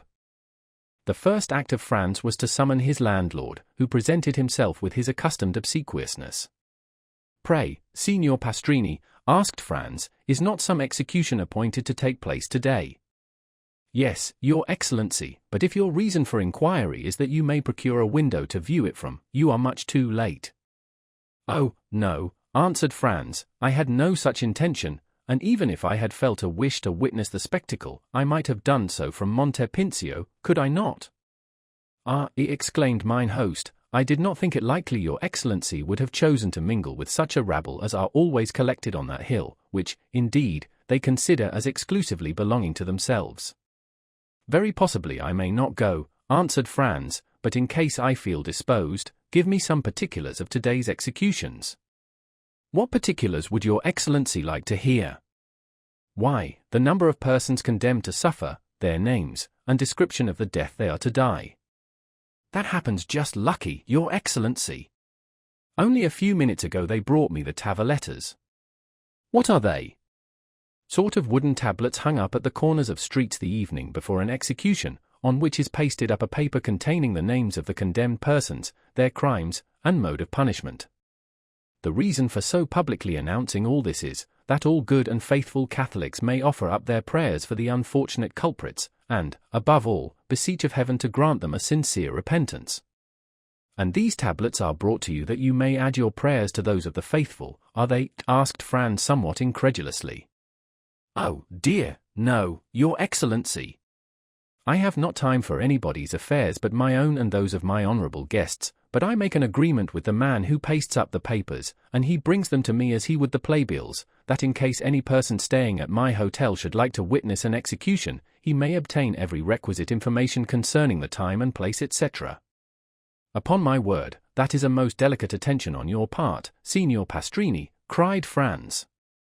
"Why, Your Excellency," returned the landlord, chuckling and rubbing his hands with infinite complacency, "I think I may take upon myself to say I neglect nothing to deserve the support and patronage of the noble visitors to this poor hotel. I see that plainly enough, my most excellent host, and you may rely upon me to proclaim so striking a proof of your attention to your guests wherever I go. Meanwhile, oblige me by a sight of one of these tavollettas." "Nothing can be easier than to comply with Your Excellency's wish," said the landlord, opening the door of the chamber. "I have caused one to be placed on the landing, close by your apartment." Then, taking the tablet from the wall, he handed it to Franz, who read as follows. "The public is informed that on Wednesday, February 23rd, being the first day of the Carnival, executions will take place in the Piazza del Popolo, by order of the Tribunal of the Rota, of two persons, named Andrea Rondello and Peppino, otherwise called Rocca Priori, the former found guilty of the murder of a venerable and exemplary priest, named Don Cesar Torlini, canon of the Church of St. John Lateran, and the latter convicted of being an accomplice of the atrocious and sanguinary bandit Luigi Vampa, and his band. The first named malefactor will be Mazzolato, the second culprit Decapitato. The prayers of all good Christians are entreated for these unfortunate men, that it may please God to awaken them to a sense of their guilt, and to grant them a hearty and sincere repentance for their crimes. This was precisely what Franz had heard the evening before in the ruins of the Colosseum. No part of the program differed. The names of the condemned persons, their crimes, and mode of punishment, all agreed with his previous information. In all probability, therefore, the Transteverin was no other than the bandit Luigi Vampa himself, and the man shrouded in the mantle the same he had known as Sinbad the Sailor, but who, no doubt, was still pursuing his philanthropic expedition in Rome, as he had already done at Porto Vecchio and Tunis. Time was getting on, however, and Franz deemed it advisable to awaken Albert, but at the moment he prepared to proceed to his chamber, his friend entered the room in perfect costume for the day. The anticipated delights of the carnival had so run in his head as to make him leave his pillow long before his usual hour. "Now, my excellent Signor Pastrini," said Franz, addressing his landlord, "since we are both ready, do you think we may proceed at once to visit the Count of Monte Cristo?" "Most assuredly," replied he. "The Count of Monte Cristo is always an early riser, and I can answer for his having been up these 2 hours. Then you really consider we shall not be intruding if we pay our respects to him directly?" "Oh, I am quite sure. I will take all the blame on myself if you find I have led you into an error." "Well, then, if it be so, are you ready, Albert?" "Perfectly. Let us go and return our best thanks for his courtesy." "Yes, let us do so." The landlord preceded the friends across the landing, which was all that separated them from the apartments of the Count, rang at the bell, and, upon the door being opened by a servant, said, "I Signori Francesi." The domestic bowed respectfully, and invited them to enter. They passed through 2 rooms, furnished in a luxurious manner they had not expected to see under the roof of Signor Pastrini, and were shown into an elegantly fitted-up drawing-room. The richest Turkey carpets covered the floor, and the softest and most inviting couches, easy-chairs, and sofas, offered their high-piled and yielding cushions to such as desired repose or refreshment. Splendid paintings by the first masters were ranged against the walls, intermingled with magnificent trophies of war, while heavy curtains of costly tapestry were suspended before the different doors of the room. "If your excellencies will please to be seated," said the man, "I will let the Count know that you are here." And with these words he disappeared behind one of the tapestried portières. As the door opened, the sound of a guzzler reached the ears of the young men, but was almost immediately lost, for the rapid closing of the door merely allowed one rich swell of harmony to enter. Franz and Albert looked inquiringly at each other, then at the gorgeous furnishings of the apartment. Everything seemed more magnificent at a second view than it had done at their first rapid survey. "Well," said Franz to his friend, "what think you of all this?" "Why, upon my soul, my dear fellow, it strikes me that our elegant and attentive neighbor must either be some successful stock jobber who has speculated in the fall of the Spanish funds, or some prince traveling incog." "Hush, hush," replied Franz, "we shall ascertain who and what he is. He comes." As Franz spoke, he heard the sound of a door turning on its hinges, and almost immediately afterwards the tapestry was drawn aside, and the owner of all these riches stood before the 2 young men. Albert instantly rose to meet him, but Franz remained, in a manner, spellbound on his chair, for in the person of him who had just entered he recognized not only the mysterious visitant to the Colosseum, and the occupant of the box at the Teatro Argentina, but also his extraordinary host of Monte Cristo. Chapter 35. La Mazzolata. "Gentlemen," said the Count of Monte Cristo as he entered, "I pray you excuse me for suffering my visit to be anticipated, but I feared to disturb you by presenting myself earlier at your apartments. Besides, you sent me word that you would come to me, and I have held myself at your disposal." "Franz and I have to thank you 1,000 times, Count," returned Albert. "You extricated us from a great dilemma, and we were on the point of inventing a very fantastic vehicle when your friendly invitation reached us." "Indeed," returned the Count, motioning the 2 young men to sit down. "It was the fault of that blockhead Pastrini, that I did not sooner assist you in your distress. He did not mention a syllable of your embarrassment to me, when he knows that, alone and isolated as I am, I seek every opportunity of making the acquaintance of my neighbors. As soon as I learned I could in any way assist you, I most eagerly seized the opportunity of offering my services." The 2 young men bowed. Franz had, as yet, found nothing to say. He had come to no determination, and as nothing in the Count's manner manifested the wish that he should recognize him, he did not know whether to make any allusion to the past, or wait until he had more proof. Besides, although sure it was he who had been in the box the previous evening, he could not be equally positive that this was the man he had seen at the Colosseum. He resolved, therefore, to let things take their course without making any direct overture to the Count. Moreover, he had this advantage: he was master of the Count's secret, while the Count had no hold on Franz, who had nothing to conceal. However, he resolved to lead the conversation to a subject which might possibly clear up his doubts. "Count," said he, "you have offered us places in your carriage, and at your windows in the Wrongfully Palace. Can you tell us where we can obtain a sight of the Piazza del Popolo?" "Ah," said the Count negligently, looking attentively at Morcerf, "is there not something like an execution upon the Piazza del Popolo?" "Yes," returned Franz, finding that the Count was coming to the point he wished. "Stay, I think I told my steward yesterday to attend to this. Perhaps I can render you this slight service also." He extended his hand, and rang the bell thrice. "Did you ever occupy yourself," said he to Franz, "with the employment of time and the means of simplifying the summoning your servants?" "I have. When I ring once, it is for my valet; twice, for my major domo; thrice, for my steward. Thus I do not waste a minute or a word. Here he is." A man of about 45 or 50 entered, exactly resembling the smuggler who had introduced Franz into the cavern, but he did not appear to recognize him. It was evident he had his orders. "Monsieur Bertuccio," said the Count, "you have procured me windows looking on the Piazza del Popolo, as I ordered you yesterday." "Yes, Excellency," returned the steward, "but it was very late." "Did I not tell you I wished for one?" replied the Count, frowning. "And your Excellency has one, which was let to Prince Lobanif, but I was obliged to pay 100. That will do, Monsieur Bertuccio, spare these gentlemen all such domestic arrangements. You have the window, that is sufficient. Give orders to the coachman, and be in readiness on the stairs to conduct us to it."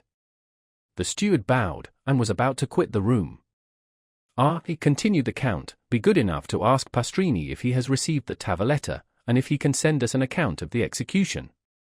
"There is no need to do that," said Franz, taking out his tablets, "for I saw the account, and copied it down." "Very well, you can retire, M. Bertuccio, I need you no longer. Let us know when breakfast is ready. These gentlemen," added he, turning to the two friends, "will, I trust, do me the honor to breakfast with me." "But, my dear Count," said Albert, "we shall abuse your kindness." "Not at all, on the contrary, you will give me great pleasure. You will, one or other of you, perhaps both, return it to me at Paris. M. Bertuccio, lay covers for 3. He then took Franz's tablets out of his hand. "We announce," he read, in the same tone with which he would have read a newspaper, "that today, the 23rd of February, will be executed Andrea Rondello, guilty of murder on the person of the respected and venerated Don Cesar Torlini, canon of the Church of St. John Lateran, and Peppino, called Rocca Priori, convicted of complicity with the detestable bandit Luigi Vampa, and the men of his band. The first will be mazzolato, the second decapitato." "Yes," continued the Count, "it was at first arranged in this way, but I think since yesterday some change has taken place in the order of the ceremony." "Really?" said Franz.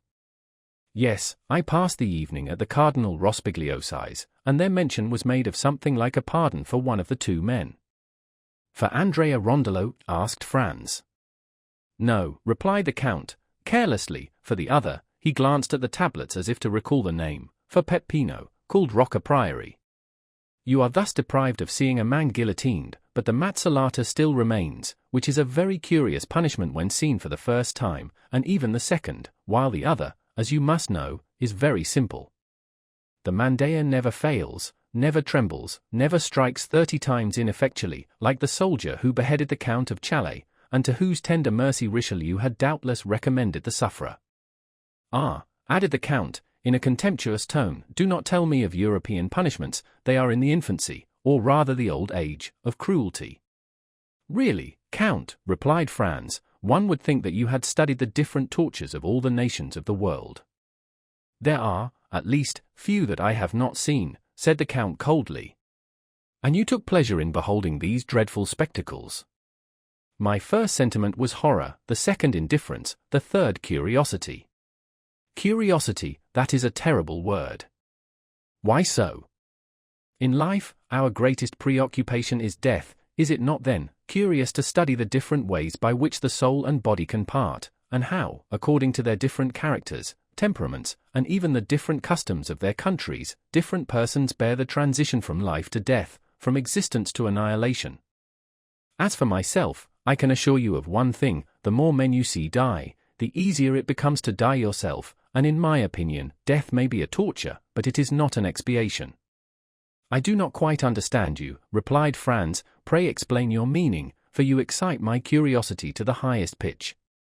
Listen, said the Count, and deep hatred mounted to his face, as the blood would to the face of any other.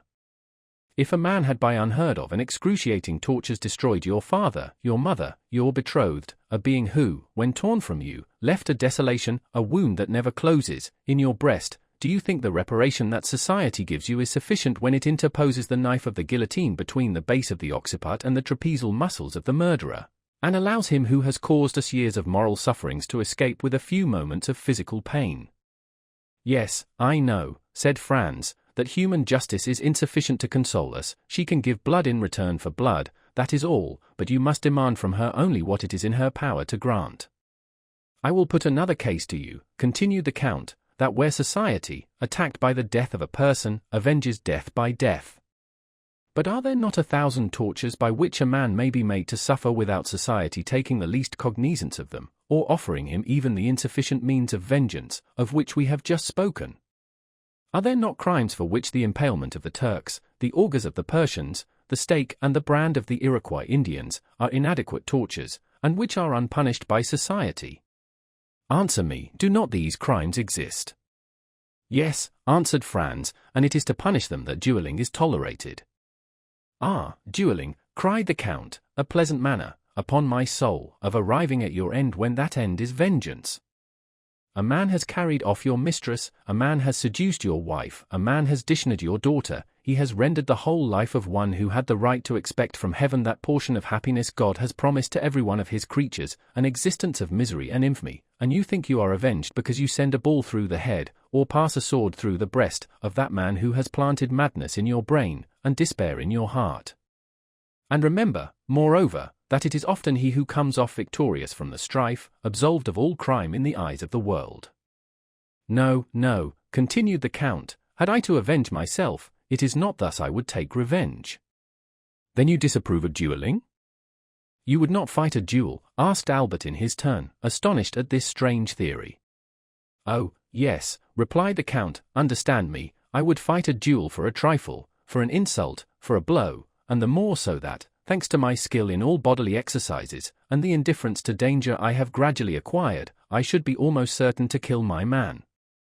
Oh, I would fight for such a cause, but in return for a slow, profound, eternal torture, I would give back the same, were it possible, an eye for an eye, a tooth for a tooth, as the Orientalists say, our masters in everything, those favored creatures who have formed for themselves a life of dreams and a paradise of realities.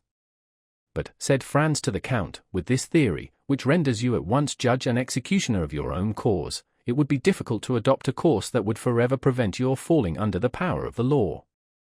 Hatred is blind, rage carries you away, and he who pours out vengeance runs the risk of tasting a bitter draught. Yes, if he be poor and inexperienced, not if he be rich and skillful. Besides, the worst that could happen to him would be the punishment of which we have already spoken, and which the philanthropic French Revolution has substituted for being torn to pieces by horses or broken on the wheel. What matters this punishment, as long as he is avenged? On my word, I almost regret that in all probability this miserable Peppino will not be beheaded, as you might have had an opportunity then of seeing how short a time the punishment lasts, and whether it is worth even mentioning, but really this is a most singular conversation for the carnival. Gentlemen, how did it arise? Ah, I recollect, you asked for a place at my window. You shall have it, but let us first sit down to table, for here comes the servant to inform us that breakfast is ready. As he spoke, a servant opened one of the 4 doors of the apartment, saying, "Al suo comodo." The The two young men arose and entered the breakfast room. During the meal, which was excellent and admirably served, Franz looked repeatedly at Albert, in order to observe the impressions which he doubted not had been made on him by the words of their entertainer, but whether with his usual carelessness he had paid but little attention to him, whether the explanation of the Count of Monte Cristo with regard to duelling had satisfied him, or whether the events which Franz knew of had had their effect on him alone. He remarked that his companion did not pay the least regard to them, but on the contrary ate like a man who for the last 4 or 5 months had been condemned to partake of Italian cookery, that is, the worst in the world. As for the Count, he just touched the dishes. He seemed to fulfill the duties of a host by sitting down with his guests, and awaited their departure to be served with some strange or more delicate food. This brought back to Franz, in spite of himself, the recollection of the terror with which the Count had inspired the Countess G, and her firm conviction that the man in the opposite box was a vampire. At the end of the breakfast Franz took out his watch. "Well," said the Count, "what are you doing?" "You must excuse us, Count," returned Franz, "but we have still much to do." "What may that be?" "We have no masks, and it is absolutely necessary to procure them." "Do not concern yourself about that. We have, I think, a private room in the Piazza del Popolo. I will have whatever costumes you choose brought to us, and you can dress there." "After the execution?" cried Franz. "Before or after, whichever you please." "Opposite the scaffold?" "The scaffold forms part of the fate." "Count, I have reflected on the matter," said Franz. "I thank you for your courtesy, but I shall content myself with accepting a place in your carriage and at your window at the Rospoli Palace, and I leave you at liberty to dispose of my place at the Piazza del Popolo." "But I warn you, you will lose a very curious sight," returned the Count. "You will describe it to me," replied Franz, "and the recital from your lips will make as great an impression on me as if I had witnessed it. I have more than once intended witnessing an execution, but I have never been able to make up my mind. And you, Albert?" "I," replied the Viscount, "I saw Castaing executed, but I think I was rather intoxicated that day, for I had quitted college the same morning, and we had passed the previous night at a tavern. Besides, it is no reason because you have not seen an execution at Paris, that you should not see one anywhere else. When you travel, it is to see everything. Think what a figure you will make when you are asked, 'How do they execute at Rome?' and you reply, 'I do not know.' And, besides, they say that the culprit is an infamous scoundrel, who killed with a log of wood a worthy canon who had brought him up like his own son. Diable! When a churchman is killed, it should be with a different weapon than a log, especially when he has behaved like a father. If you went to Spain, would you not see the bullfights? Well, suppose it is a bullfight you are going to see? Recollect the ancient Romans of the circus, and the sports where they killed 300 lions and 100 men. Think of the 80,000 applauding spectators, the sage matrons who took their daughters, and the charming vestals who made with the thumb of their white hands the fatal sign that said, 'Come, dispatch the dying.' Shall you go, then, Albert?" asked Franz. "Ma foi, yes, like you, I hesitated, but the Count's eloquence decides me." "Let us go, then," said Franz, "since you wish it, but on our way to the Piazza del Popolo, I wish to pass through the Corso." "Is this possible, Count?" "On foot, yes; in a carriage, no." "I will go on foot, then." "Is it important that you should go that way?"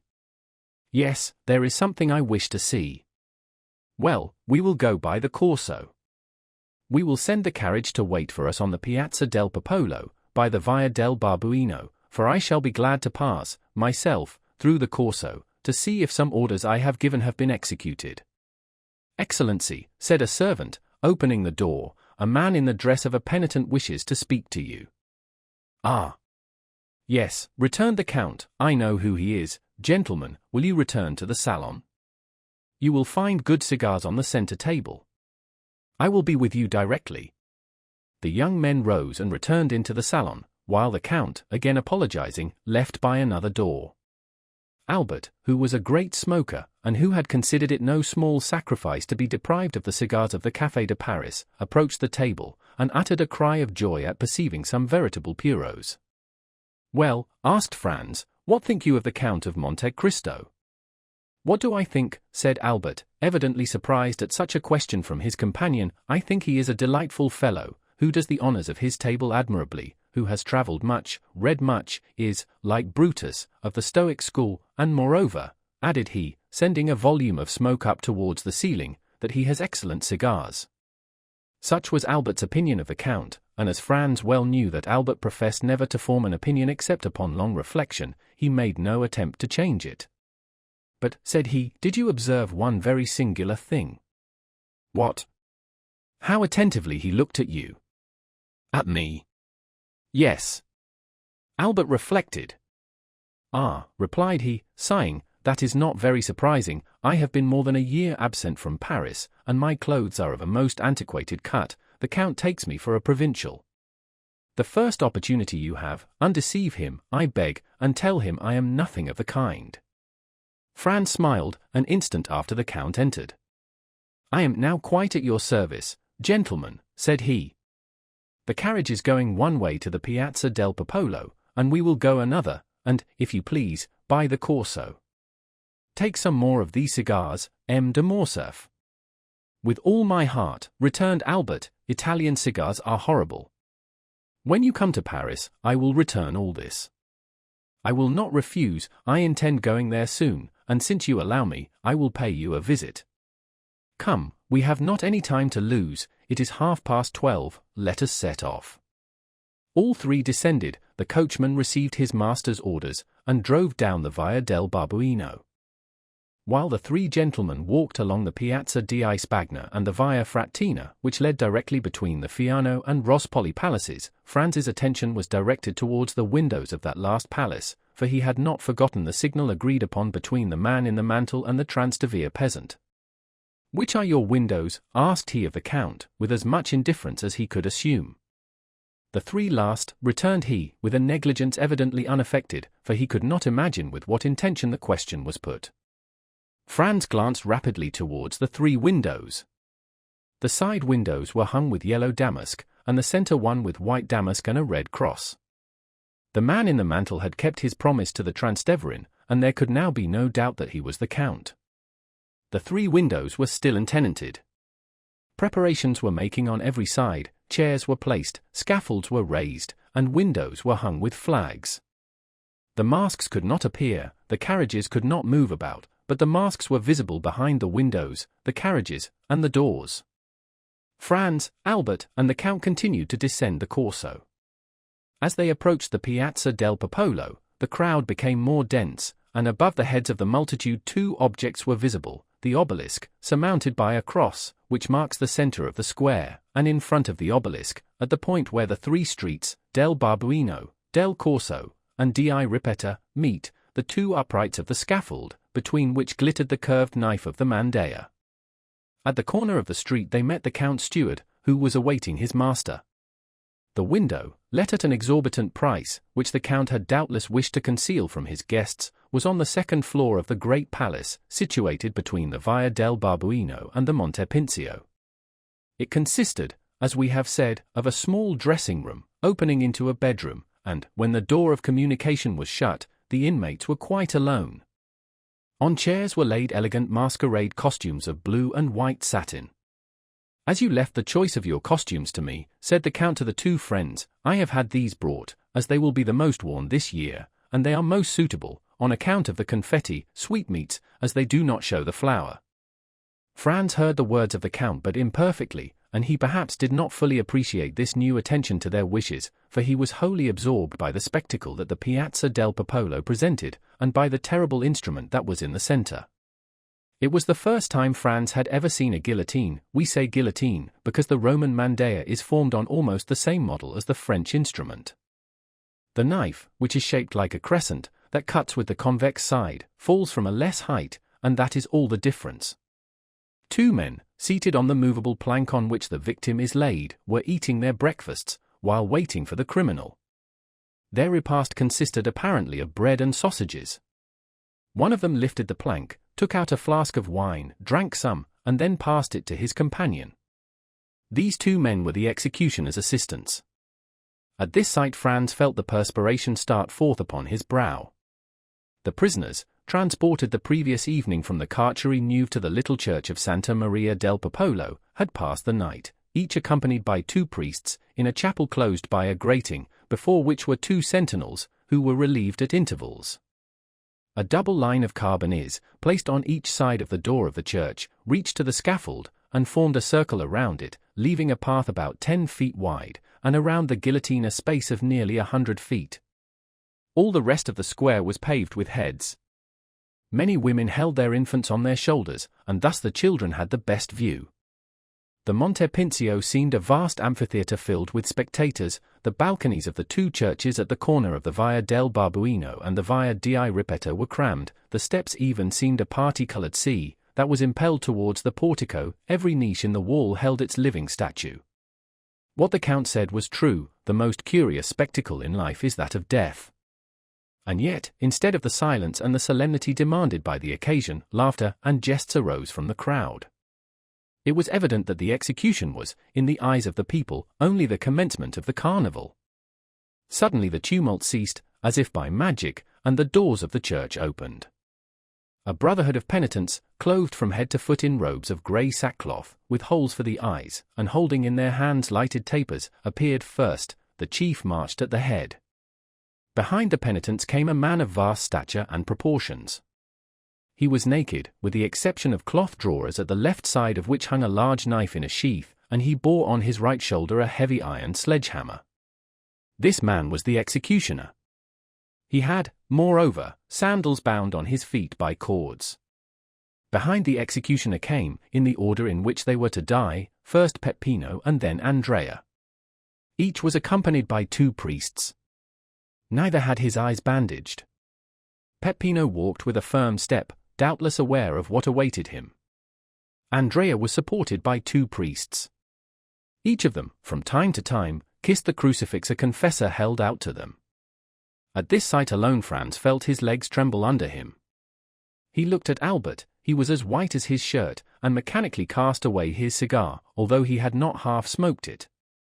The Count alone seemed unmoved, nay, more, a slight colour seemed striving to rise in his pale cheeks.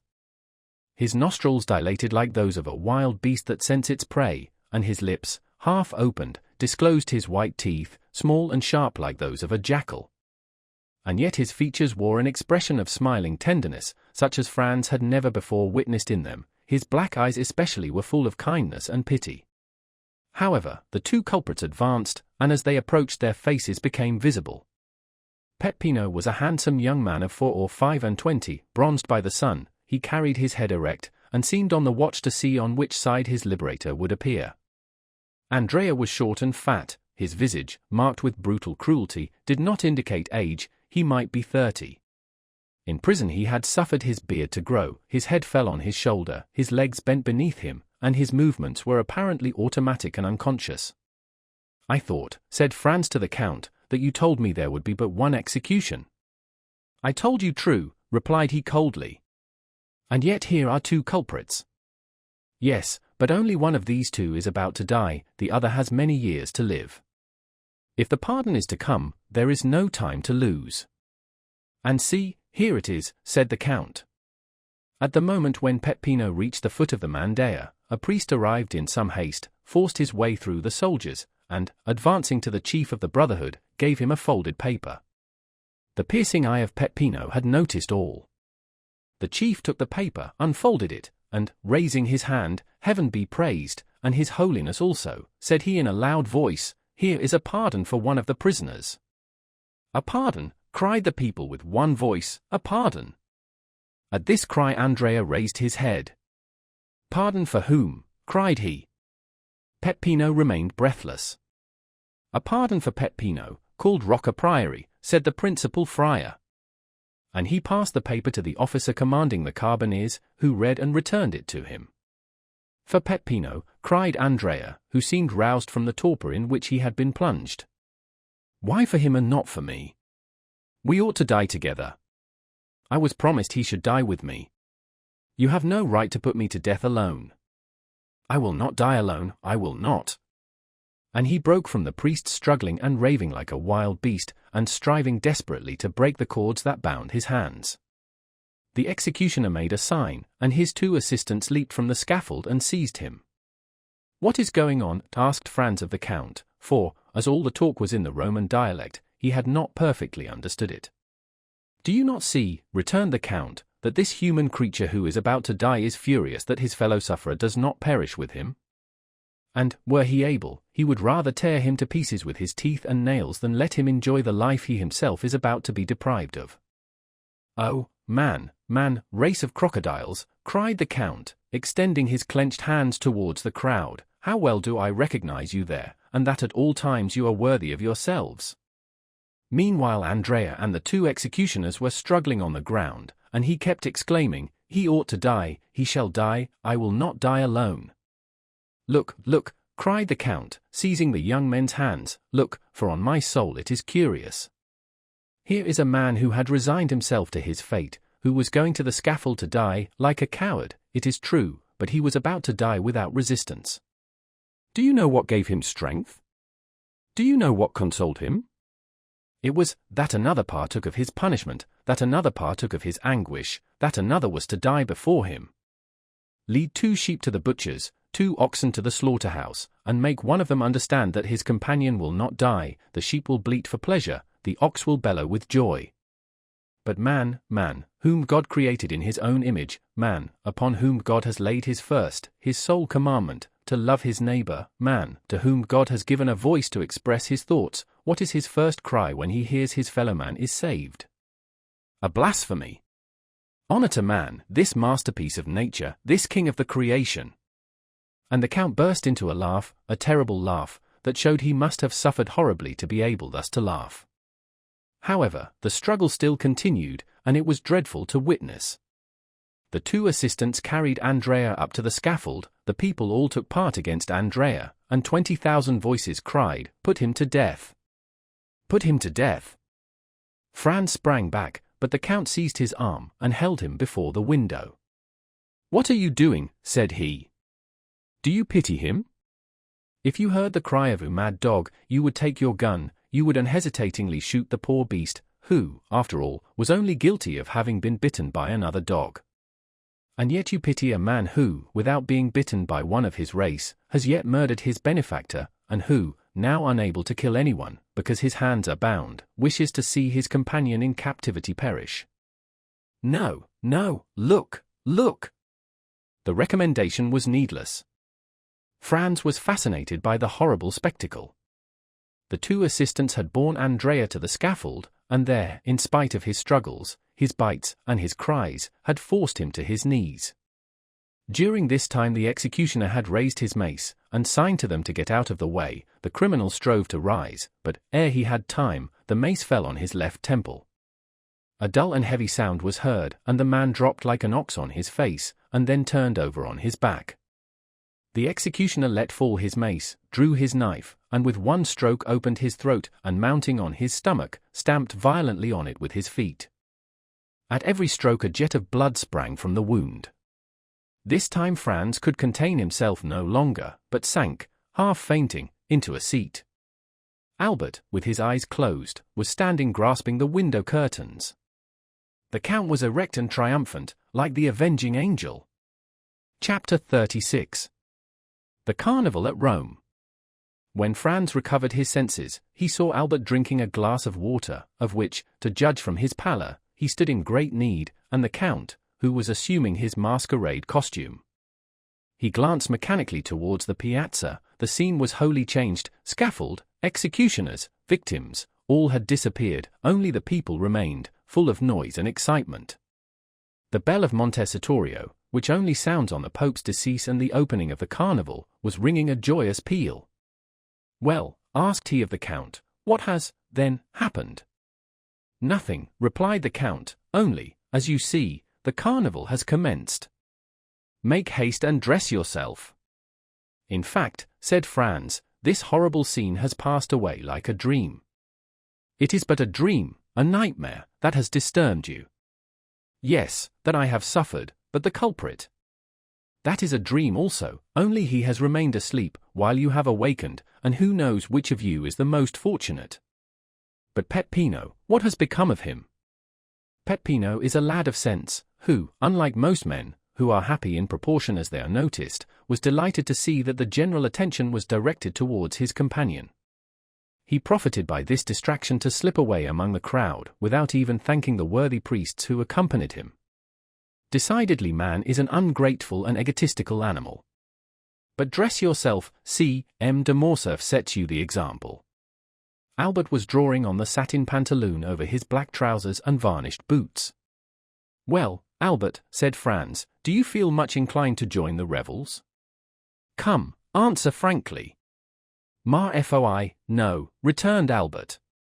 "But I am really glad to have seen such a sight, and I understand what the Count said, that when you have once habituated yourself to a similar spectacle, it is the only one that causes you any emotion." "Without reflecting that this is the only moment in which you can study character," said the Count, "on the steps of the scaffold death tears off the mask that has been worn through life, and the real visage is disclosed. It must be allowed that Andrea was not very handsome, the hideous scoundrel. Come, dress yourselves, gentlemen, dress yourselves." Franz felt it would be ridiculous not to follow his two companions' example. He assumed his costume, and fastened on the mask that scarcely equaled the pallor of his own face. Their toilet finished, they descended, the carriage awaited them at the door, filled with sweetmeats and bouquets. They fell into the line of carriages. It is difficult to form an idea of the perfect change that had taken place. Instead of the spectacle of gloomy and silent death, the Piazza del Popolo presented a spectacle of gay and noisy mirth and revelry. A crowd of masks flowed in from all sides, emerging from the doors, descending from the windows.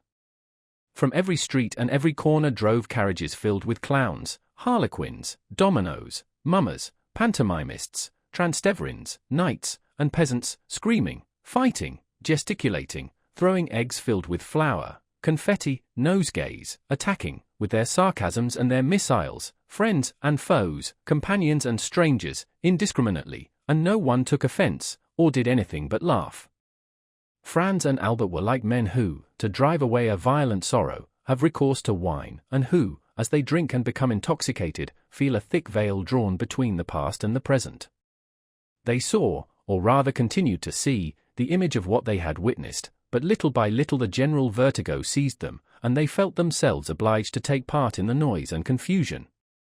A handful of confetti that came from a neighboring carriage, and which, while it covered Morcerf and his two companions with dust, pricked his neck and that portion of his face uncovered by his mask like 100 pins, incited him to join in the general combat, in which all the masks around him were engaged. He rose in his turn, and seizing handfuls of confetti and sweetmeats, with which the carriage was filled, cast them with all the force and skill he was master of. The strife had fairly begun, and the recollection of what they had seen half an hour before was gradually effaced from the young men's minds, so much were they occupied by the gay and glittering procession they now beheld. As for the Count of Monte Cristo, he had never for an instant shown any appearance of having been moved. Imagine the large and splendid Corso, bordered from one end to the other with lofty palaces, with their balconies hung with carpets, and their windows with flags. At these balconies are 300,000 spectators, Romans, Italians, strangers from all parts of the world, the united aristocracy of birth, wealth, and genius. Lovely women, yielding to the influence of the scene, bend over their balconies, or lean from their windows, and shower down confetti, which are returned by bouquets. The air seems darkened with the falling confetti and flying flowers. In the streets the lively crowd is dressed in the most fantastic costumes, gigantic cabbages walk gravely about, buffaloes' heads bellow from men's shoulders, dogs walk on their hind legs. In the midst of all this a mask is lifted, and, as in Callot's Temptation of Saint Anthony, a lovely face is exhibited, which we would fain follow, but from which we are separated by troops of fiends. This will give a faint idea of the carnival at Rome. At the second turn, the Count stopped the carriage, and requested permission to withdraw, leaving the vehicle at their disposal. Franz looked up. They were opposite the Rospoli Palace. At the center window, the one hung with white damask with a red cross, was a blue domino, beneath which Franz's imagination easily pictured the beautiful Greek of the Argentina. "Gentlemen," said the Count, springing out, "when you are tired of being actors, and wish to become spectators of this scene, you know you have places at my windows. In the meantime, dispose of my coachman, my carriage, and my servants." We have forgotten to mention that the Count's coachman was attired in a bearskin, exactly resembling Audrey's in The Bear and the Pasha, and the 2 footmen behind were dressed up as green monkeys, with spring masks, with which they made grimaces at everyone who passed. Franz thanked the Count for his attention. As for Albert, he was busily occupied throwing bouquets at a carriage full of Roman peasants that was passing near him. Unfortunately for him, the line of carriages moved on again, and while he descended the Piazza del Popolo, the other ascended towards the Palazzo di Venezia. "Ah, my dear fellow," said he to Franz, "you did not see." "What?"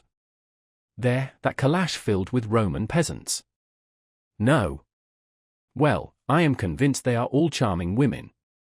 "How unfortunate that you were masked, Albert," said Franz. Here was an opportunity of making up for past disappointments. "Oh," replied he, half laughing, half serious, "I hope the carnival will not pass without some amends in one shape or the other." But, in spite of Albert's hope, the day passed unmarked by any incident, excepting 2 or 3 encounters with the carriage full of Roman peasants.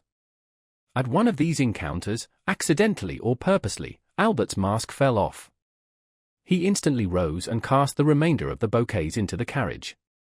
Doubtless one of the charming females Albert had detected beneath their coquettish disguise was touched by his gallantry, for, as the carriage of the 2 friends passed her, she threw a bunch of violets. Albert seized it, and as Franz had no reason to suppose it was meant for him, he suffered Albert to retain it. Albert placed it in his buttonhole, and the carriage went triumphantly on. "Well," said Franz to him, "there is the beginning of an adventure. Laugh if you please, I really think so. So I will not abandon this bouquet." "Pardieu," returned Franz, laughing, "in token of your ingratitude."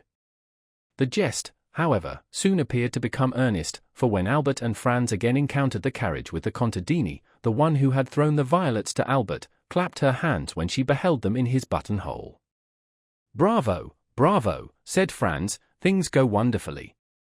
Shall I leave you? Perhaps you would prefer being alone." "No," replied he, "I will not be caught like a fool at a first disclosure by a rendezvous under the clock, as they say at the opera balls. If the fair peasant wishes to carry matters any further, we shall find her, or rather, she will find us tomorrow, then she will give me some sign or other, and I shall know what I have to do." "On my word," said Franz, "you are as wise as Nestor and prudent as Ulysses, and your fair Circe must be very skillful or very powerful if she succeed in changing you into a beast of any kind." Albert was right. The fair unknown had resolved, doubtless, to carry the intrigue no farther, for although the young men made several more turns, they did not again see the calash, which had turned up one of the neighboring streets. Then they returned to the Wrongfully Palace, but the Count and the blue domino had also disappeared. The 2 windows, hung with yellow damask, were still occupied by the persons whom the Count had invited. At this moment the same bell that had proclaimed the beginning of the masquerata sounded the retreat. The file on the Corso broke the line, and in a second all the carriages had disappeared. Franz and Albert were opposite the Via del Murat. The coachman, without saying a word, drove up it, passed along the Piazza di Spagna and the Wrongfully Palace and stopped at the door of the hotel. Signor Pastrini came to the door to receive his guests. Franz hastened to inquire after the Count, and to express regret that he had not returned in sufficient time, but Pastrini reassured him by saying that the Count of Monte Cristo had ordered a second carriage for himself, and that it had gone at 4 o'clock to fetch him from the Wrongfully Palace. The Count had, moreover, charged him to offer the 2 friends the key of his box at the Argentina.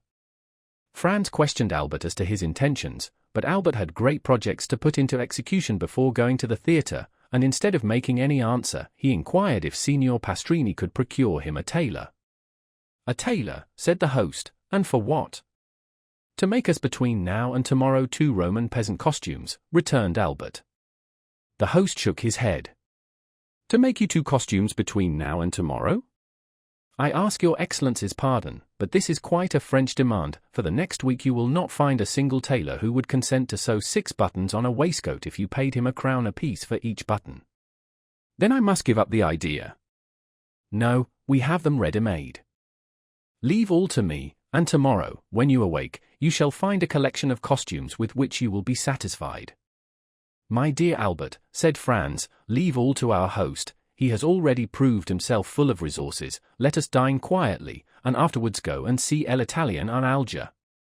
"Agreed," returned Albert, "but remember, Signor Pastrini, that both my friend and myself attach the greatest importance to having tomorrow the costumes we have asked for."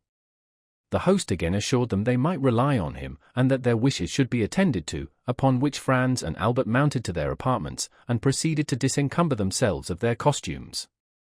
Albert, as he took off his dress, carefully preserved the bunch of violets. It was his token reserved for the morrow. The two friends sat down to table, but they could not refrain from remarking the difference between the Count of Monte Cristo's table and that of Signor Pastrini. Truth compelled Franz, in spite of the dislike he seemed to have taken to the Count, to confess that the advantage was not on Pastrini's side. During dessert, the servant inquired at what time they wished for the carriage. Albert and Franz looked at each other, fearing really to abuse the Count's kindness. The servant understood them. His Excellency the Count of Monte Cristo had, he said, given positive orders that the carriage was to remain at their lordships' orders all day, and they could therefore dispose of it without fear of indiscretion. They resolved to profit by the Count's courtesy, and ordered the horses to be harnessed, while they substituted evening dress for that which they had on, and which was somewhat the worse for the numerous combats they had sustained. This precaution taken, they went to the theatre, and installed themselves in the Count's box. During the first act, the Countess G. entered. Her first look was at the box where she had seen the Count the previous evening, so that she perceived Franz and Albert in the place of the very person concerning whom she had expressed so strange an opinion to Franz. Her opera-glass was so fixedly directed towards them, that Franz saw it would be cruel not to satisfy her curiosity, and, availing himself of one of the privileges of the spectators of the Italian theatres, who use their boxes to hold receptions, the two friends went to pay their respects to the Countess. Scarcely had they entered, when she motioned to Franz to assume the seat of honor. Albert, in his turn, sat behind. "Well," said she, hardly giving Franz time to sit down, "it seems you have nothing better to do than to make the acquaintance of this new Lord Riven, and you are already the best friends in the world." "Without being so far advanced as that, my dear Countess," returned Franz, "I cannot deny that we have abused his good nature all day." "All day?" "Yes, this morning we breakfasted with him, we rode in his carriage all day, and now we have taken possession of his box." "You know him, then?" "Yes, and no." "How so?" "It is a long story." "Tell it to me." "It would frighten you too much." "So much the more reason." "At least wait until the story has a conclusion." "Very well, I prefer complete histories, but tell me how you made his acquaintance." "Did anyone introduce you to him?" "No, it was he who introduced himself to us." "When?" "Last night, after we left you." "Through what medium?" "The very prosaic one of our landlord." "He is staying, then, at the Hôtel de Londres with you?" "Not only in the same hotel, but on the same floor." "What is his name, for, of course, you know?" "The Count of Monte Cristo." "That is not a family name." "No, it is the name of the island he has purchased." "And he is a count?" "A Tuscan count." "Well, we must put up with that," said the Countess, who was herself from one of the oldest Venetian families. "What sort of a man is he?" "Ask the Vicomte de Morcerf." "You hear, M. de Morcerf, I am referred to you," said the Countess. "We should be very hard to please, madam," returned Albert, "did we not think him delightful. A friend of 10 years' standing could not have done more for us, or with a more perfect courtesy." "Come," observed the Countess, smiling, "I see my vampire is only some millionaire, who has taken the appearance of Lara in order to avoid being confounded with M. de Rothschild, and you have seen her." "Her?" "The beautiful Greek of yesterday." "No, we heard, I think, the sound of her guzzler, but she remained perfectly invisible." "When you say invisible," interrupted Albert, "it is only to keep up the mystery. For whom do you take the blue domino at the window with the white curtains?" "Where was this window with white hangings?" tasked the Countess. "At the Rospoli Palace." "The Count had 3 windows at the Rospoli Palace." "Yes." "Did you pass through the Corso?" "Yes." "Well, did you notice 2 windows hung with yellow damask, and one with white damask with a red cross. Those were the Count's windows. Why, he must be a nabob. Do you know what those 3 windows were worth? 200 or 300 Roman crowns. 2,000 or 3,000. The deuce! Does his island produce him such a revenue? It does not bring him a bajocco. Then why did he purchase it? For a whim. He is an original, then? In reality, observed Albert, he seemed to me somewhat eccentric. Were he at Paris, and a frequenter of the theatres, I should say he was a poor devil literally mad. This morning he made 2 or 3 exits worthy of Didier or Antony. At this moment a fresh visitor entered, and, according to custom, Franz gave up his seat to him. This circumstance had, moreover, the effect of changing the conversation. An hour afterwards the 2 friends returned to their hotel.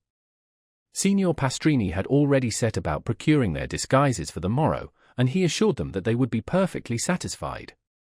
The next morning, at 9 o'clock, he entered Franz's room, followed by a tailor, who had 8 or 10 Roman peasant costumes on his arm. They selected 2 exactly alike, and charged the tailor to sew on each of their hats about 20 yards of ribbon, and to procure them 2 of the long silk sashes of different colors with which the lower orders decorate themselves on fête days. Albert was impatient to see how he looked in his new dress, a jacket and breeches of blue velvet, silk stockings with clocks, shoes with buckles, and a silk waistcoat. This picturesque attire set him off to great advantage, and when he had bound the scarf around his waist, and when his hat, placed coquettishly on one side, let fall on his shoulder a stream of ribbons, Franz was forced to confess that costume has much to do with the physical superiority we accord to certain nations. The Turks used to be so picturesque with their long and flowing robes, but are they not now hideous with their blue frocks buttoned up to the chin, and their red caps, which make them look like a bottle of wine with a red seal? Franz complimented Albert, who looked at himself in the glass with an unequivocal smile of satisfaction. They were thus engaged when the Count of Monte Cristo entered. "Gentlemen," said he, "although a companion is agreeable, perfect freedom is sometimes still more agreeable. I come to say that today, and for the remainder of the carnival, I leave the carriage entirely at your disposal. The host will tell you I have 3 or 4 more, so that you will not inconvenience me in any way. Make use of it, I pray you, for your pleasure or your business." The young men wished to decline, but they could find no good reason for refusing an offer which was so agreeable to them. The Count of Monte Cristo remained a quarter of an hour with them, conversing on all subjects with the greatest ease. He was, as we have already said, perfectly well acquainted with the literature of all countries. A glance at the walls of his salon proved to Franz and Albert that he was a connoisseur of pictures. A few words he let fall showed them that he was no stranger to the sciences, and he seemed much occupied with chemistry.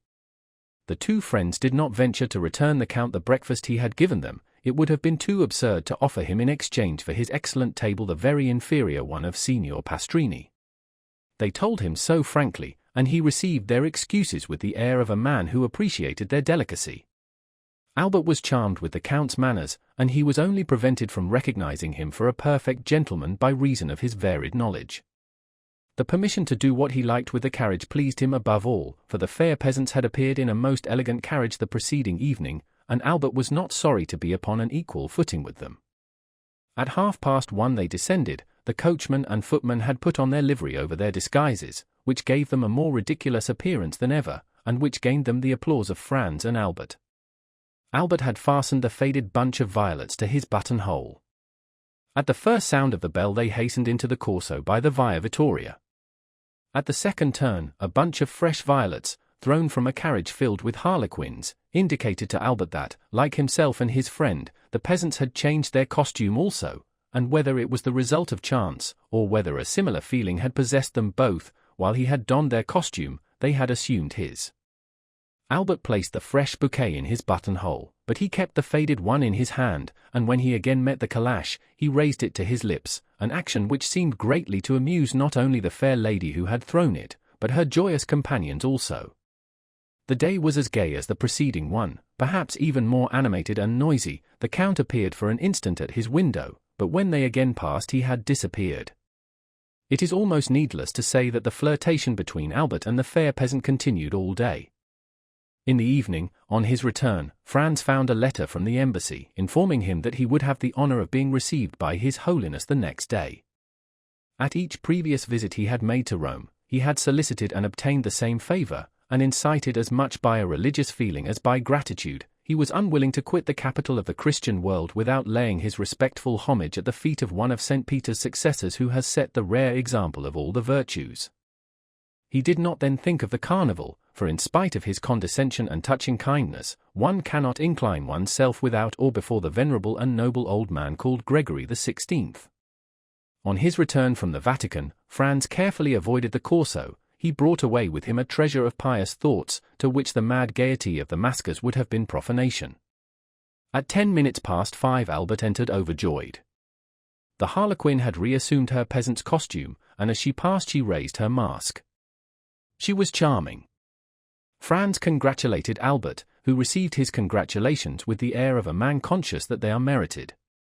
He had recognized by certain unmistakable signs that his fair incognita belonged to the aristocracy. He had made up his mind to write to her the next day. Franz remarked, while he gave these details, that Albert seemed to have something to ask of him, but that he was unwilling to ask it. He insisted upon it, declaring beforehand that he was willing to make any sacrifice the other wished. Albert let himself be pressed just as long as friendship required, and then avowed to Franz that he would do him a great favor by allowing him to occupy the carriage alone the next day. Albert attributed to Franz's absence the extreme kindness of the fair peasant in raising her mask. Franz was not sufficiently egotistical to stop Albert in the middle of an adventure that promised to prove so agreeable to his curiosity and so flattering to his vanity.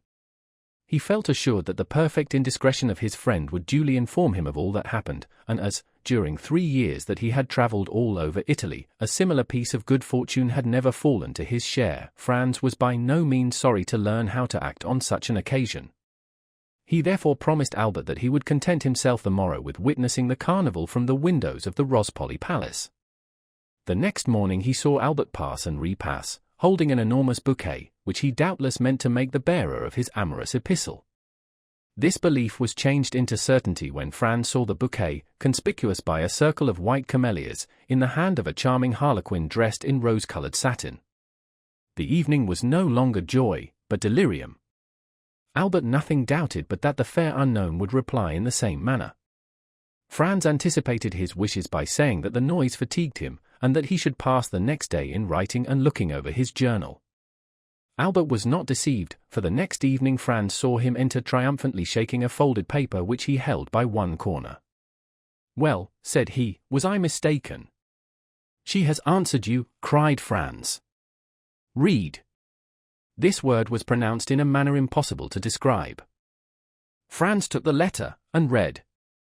"Tuesday evening, at 7 o'clock, descend from your carriage opposite the Via dei Pontefici, and follow the Roman peasant who snatches your torch from you. When you arrive at the first step of the Church of San Giacomo, be sure to fasten a knot of rose-colored ribbons to the shoulder of your harlequin costume, in order that you may be recognized. Until then you will not see me. Constancy and discretion." "Well," asked he, when Franz had finished, "what do you think of that?" "I think that the adventure is assuming a very agreeable appearance." "I think so, also," replied Albert, "and I very much fear you will go alone to the Duke of Bracciano's ball." Franz and Albert had received that morning an invitation from the celebrated Roman banker. "Take care, Albert," said Franz. "All the nobility of Rome will be present, and if your fair incognita belong to the higher class of society, she must go there." "Whether she goes there or not, my opinion is still the same," returned Albert. "You have read the letter?" "Yes." "You know how imperfectly the women of the Mezzo-Cito are educated in Italy. This is the name of the lower class." "Yes." "Well, read the letter again. Look at the writing, and find if you can any blemish in the language or orthography." The writing was, in reality, charming, and the orthography irreproachable. "You are born to good fortune," said Franz, as he returned the letter. "Laugh as much as you will," replied Albert, "I am in love." "You alarm me," cried Franz. "I see that I shall not only go alone to the Duke of Bracciano's, but also return to Florence alone." "If my unknown be as amiable as she is beautiful," said Albert, "I shall fix myself at Rome for 6 weeks, at least. I adore Rome, and I have always had a great taste for archaeology. Come, 2 or 3 more such adventures, and I do not despair of seeing you a member of the Academy." Doubtless Albert was about to discuss seriously his right to the academic chair when they were informed that dinner was ready. Albert's love had not taken away his appetite. He hastened with Franz to seat himself, free to recommence the discussion after dinner. After dinner, the Count of Monte Cristo was announced. They had not seen him for 2 days. Signor Pastrini informed them that business had called him to Civita Vecchia. He had started the previous evening, and had only returned an hour since. He was charming. Whether he kept a watch over himself, or whether by accident he did not sound the acrimonious chords that in other circumstances had been touched, he was tonight like everybody else. The man was an enigma to Franz. The Count must feel sure that Franz recognized him, and yet he had not let fall a single word indicating any previous acquaintance between them. On his side, however great Franz's desire was to allude to their former interview, the fear of being disagreeable to the man who had loaded him and his friend with kindness prevented him from mentioning it. The Count had learned that the 2 friends had sent to secure a box at the Argentina Theatre, and were told they were all let. In consequence, he brought them the key of his own, at least such was the apparent motive of his visit. Franz and Albert made some difficulty, alleging their fear of depriving him of it, but the Count replied that, as he was going to the Pali Theatre, the box at the Argentina Theatre would be lost if they did not profit by it. This assurance determined the 2 friends to accept it. Franz had by degrees become accustomed to the Count's pallor, which had so forcibly struck him at their first meeting. He could not refrain from admiring the severe beauty of his features, the only defect, or rather the principal quality of which was the pallor. Truly, a Byronic hero? Franz could not, we will not say see him, but even think of him without imagining his stern head upon Manfred's shoulders, or beneath Lara's helmet. His forehead was marked with a line that indicates the constant presence of bitter thoughts, he had the fiery eyes that seem to penetrate to the very soul, and the haughty and disdainful upper lip that gives to the words it utters a peculiar character that impresses them on the minds of those to whom they are addressed. The Count was no longer young. He was at least 40, and yet it was easy to understand that he was formed to rule the young men with whom he associated at present. And, to complete his resemblance with the fantastic heroes of the English poet, the Count seemed to have the power of fascination. Albert was constantly expatiating on their good fortune in meeting such a man. Franz was less enthusiastic, but the Count exercised over him also the ascendancy a strong mind always acquires over a mind less domineering. He thought several times of the project the Count had of visiting Paris, and he had no doubt but that, with his eccentric character, his characteristic face, and his colossal fortune, he would produce a great effect there. And yet he did not wish to be at Paris when the Count was there.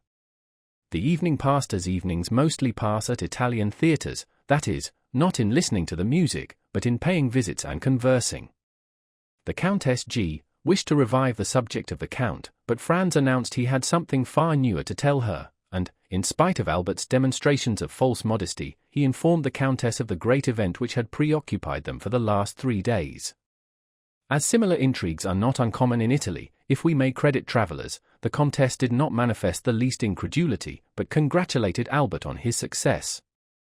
They promised, upon separating, to meet at the Duke of Bracciano's ball, to which all Rome was invited. The heroine of the bouquet kept her word, she gave Albert no sign of her existence the morrow or the day after. At length Tuesday came, the last and most tumultuous day of the carnival. On Tuesday, the theatres open at 10 o'clock in the morning, as Lent begins after 8 at night. On Tuesday, all those who through want of money, time, or enthusiasm, have not been to see the carnival before, mingle in the gaiety, and contribute to the noise and excitement. From 2 o'clock till 5 Franz and Albert followed in the fete, exchanging handfuls of confetti with the other carriages and the pedestrians, who crowded amongst the horses' feet and the carriage wheels without a single accident, a single dispute, or a single fight. The fetes are veritable pleasure days to the Italians. The author of this history, who has resided 5 or 6 years in Italy, does not recollect to have ever seen a ceremony interrupted by one of those events so common in other countries. Albert was triumphant in his harlequin costume. A knot of rose-colored ribbons fell from his shoulder almost to the ground. In order that there might be no confusion, Franz wore his peasant's costume. As the day advanced, the tumult became greater. There was not on the pavement, in the carriages, at the windows, a single tongue that was silent, a single arm that did not move. It was a human storm, made up of a thunder of cries, and a hail of sweetmeats, flowers, eggs, oranges, and nosegays. At 3 o'clock the sound of fireworks, let off on the Piazza del Popolo and the Piazza di Venezia, heard with difficulty amid the din and confusion, announced that the races were about to begin. The races, like the moccoli, are one of the episodes peculiar to the last days of the carnival. At the sound of the fireworks the carriages instantly broke ranks, and retired by the adjacent streets. All these evolutions are executed with an inconceivable address and marvelous rapidity, without the police interfering in the matter. The pedestrians ranged themselves against the walls, then the trampling of horses and the clashing of steel were heard. A detachment of carbineers, 15 abreast, galloped up the Corso in order to clear it for the Barbary. When the detachment arrived at the Piazza di Venezia, a second volley of fireworks was discharged, to announce that the street was clear. Almost instantly, in the midst of a tremendous and general outcry, 7 or 8 horses, excited by the shouts of 300,000 spectators, passed by like lightning. Then the castle of St. Angelo fired 3 cannon to indicate that number 3 had won. Immediately, without any other signal, the carriages moved on, flowing on towards the Corso, down all the streets, like torrents pent up for a while, which again flow into the parent river, and the immense stream again continued its course between its 2 granite banks. A new source of noise and movement was added to the crowd. The sellers of moccoletti entered on the scene. The moccoli, or moccoletti, are candles which vary in size from the Paschal taper to the rushlight, and which give to each actor in the great final scene of the carnival 2 very serious problems to grapple with: first, how to keep his own moccoletto alight, and secondly, how to extinguish the moccoletti of others. The moccoletto is like life, man has found but one means of transmitting it, and that one comes from God. But he has discovered 1,000 means of taking it away, and the devil has somewhat aided him. The moccoletto is kindled by approaching it to a light. But who can describe the 1,000 means of extinguishing the moccoletto, the gigantic bellows, the monstrous extinguishers, the superhuman fans? Everyone hastened to purchase moccoletti, Franz and Albert among the rest. The night was rapidly approaching, and already, at the cry of moccoletti, repeated by the shrill voices of 1,000 vendors, 2 or 3 stars began to burn among the crowd. It was a signal. At the end of 10 minutes 50,000 lights glittered, descending from the Palazzo di Venezia to the Piazza del Popolo, and mounting from the Piazza del Popolo to the Palazzo di Venezia. It seemed like the fate of jack-o'-lanterns. It is impossible to form any idea of it without having seen it. Suppose that all the stars had descended from the sky and mingled in a wild dance on the face of the earth, the whole accompanied by cries that were never heard in any other part of the world. The facchino follows the prince, the Transteverin the citizen, everyone blowing, extinguishing, relighting. Had old Elis appeared at this moment, he would have been proclaimed king of the moccoli, and Aquilo the heir presumptive to the throne. This battle of folly and flame continued for 2 hours, the Corso was light as day, the features of the spectators on the 3rd and 4th stories were visible. Every 5 minutes Albert took out his watch, at length it pointed to 7. The 2 friends were in the Via dei Pontefici. Albert sprang out, bearing his moccoletto in his hand. 2 or 3 masks strove to knock his moccoletto out of his hand, but Albert, a first-rate pugilist, sent them rolling in the street, one after the other, and continued his course towards the church of San Giacomo. The steps were crowded with masks, who strove to snatch each other's torches. Franz followed Albert with his eyes, and saw him mount the first step. Instantly a mask, wearing the well-known costume of a peasant woman, snatched his moccoletto from him without his offering any resistance. Franz was too far off to hear what they said, but, without doubt, nothing hostile passed, for he saw Albert disappear arm in arm with the peasant girl. He watched them pass through the crowd for some time, but at length he lost sight of them in the Via Marcello. Suddenly the bell that gives the signal for the end of the carnival sounded, and at the same instant all the moccoletti were extinguished as if by enchantment. It seemed as though one immense blast of the wind had extinguished everyone. Franz found himself in utter darkness. No sound was audible save that of the carriages that were carrying the maskers home. Nothing was visible save a few lights that burned behind the windows. The carnival was over. Chapter 37. The Catacombs of Saint Sebastian. In his whole life, perhaps, Franz had never before experienced so sudden an impression, so rapid a transition from gaiety to sadness, as in this moment. It seemed as though Rome, under the magic breath of some demon of the night, had suddenly changed into a vast tomb. By a chance, which added yet more to the intensity of the darkness, the moon, which was on the wane, did not rise until 11 o'clock, and the streets which the young man traversed were plunged in the deepest obscurity. The distance was short, and at the end of 10 minutes his carriage, or rather the Count's, stopped before the Hôtel de Londres. Dinner was waiting, but as Albert had told him that he should not return so soon, Franz sat down without him. Signor Pastrini, who had been accustomed to see them dine together, inquired into the cause of his absence, but Franz merely replied that Albert had received on the previous evening an invitation which he had accepted. The sudden extinction of the Moccoletti, the darkness which had replaced the light, and the silence which had succeeded the turmoil, had left in Franz's mind a certain depression which was not free from uneasiness. He therefore dined very silently, in spite of the officious attention of his host, who presented himself 2 or 3 times to inquire if he wanted anything. Franz resolved to wait for Albert as late as possible. He ordered the carriage, therefore, for 11 o'clock, desiring Signor Pastrini to inform him the moment that Albert returned to the hotel. At 11 o'clock Albert had not come back. Franz dressed himself, and went out, telling his host that he was going to pass the night at the Duke of Bracciano's. The house of the Duke of Bracciano is one of the most delightful in Rome. The Duchess, one of the last heiresses of the Colonnas, does its honors with the most consummate grace, and thus their fates have a European celebrity. Franz and Albert had brought to Rome letters of introduction to them, and their first question on his arrival was to inquire the whereabouts of his traveling companion.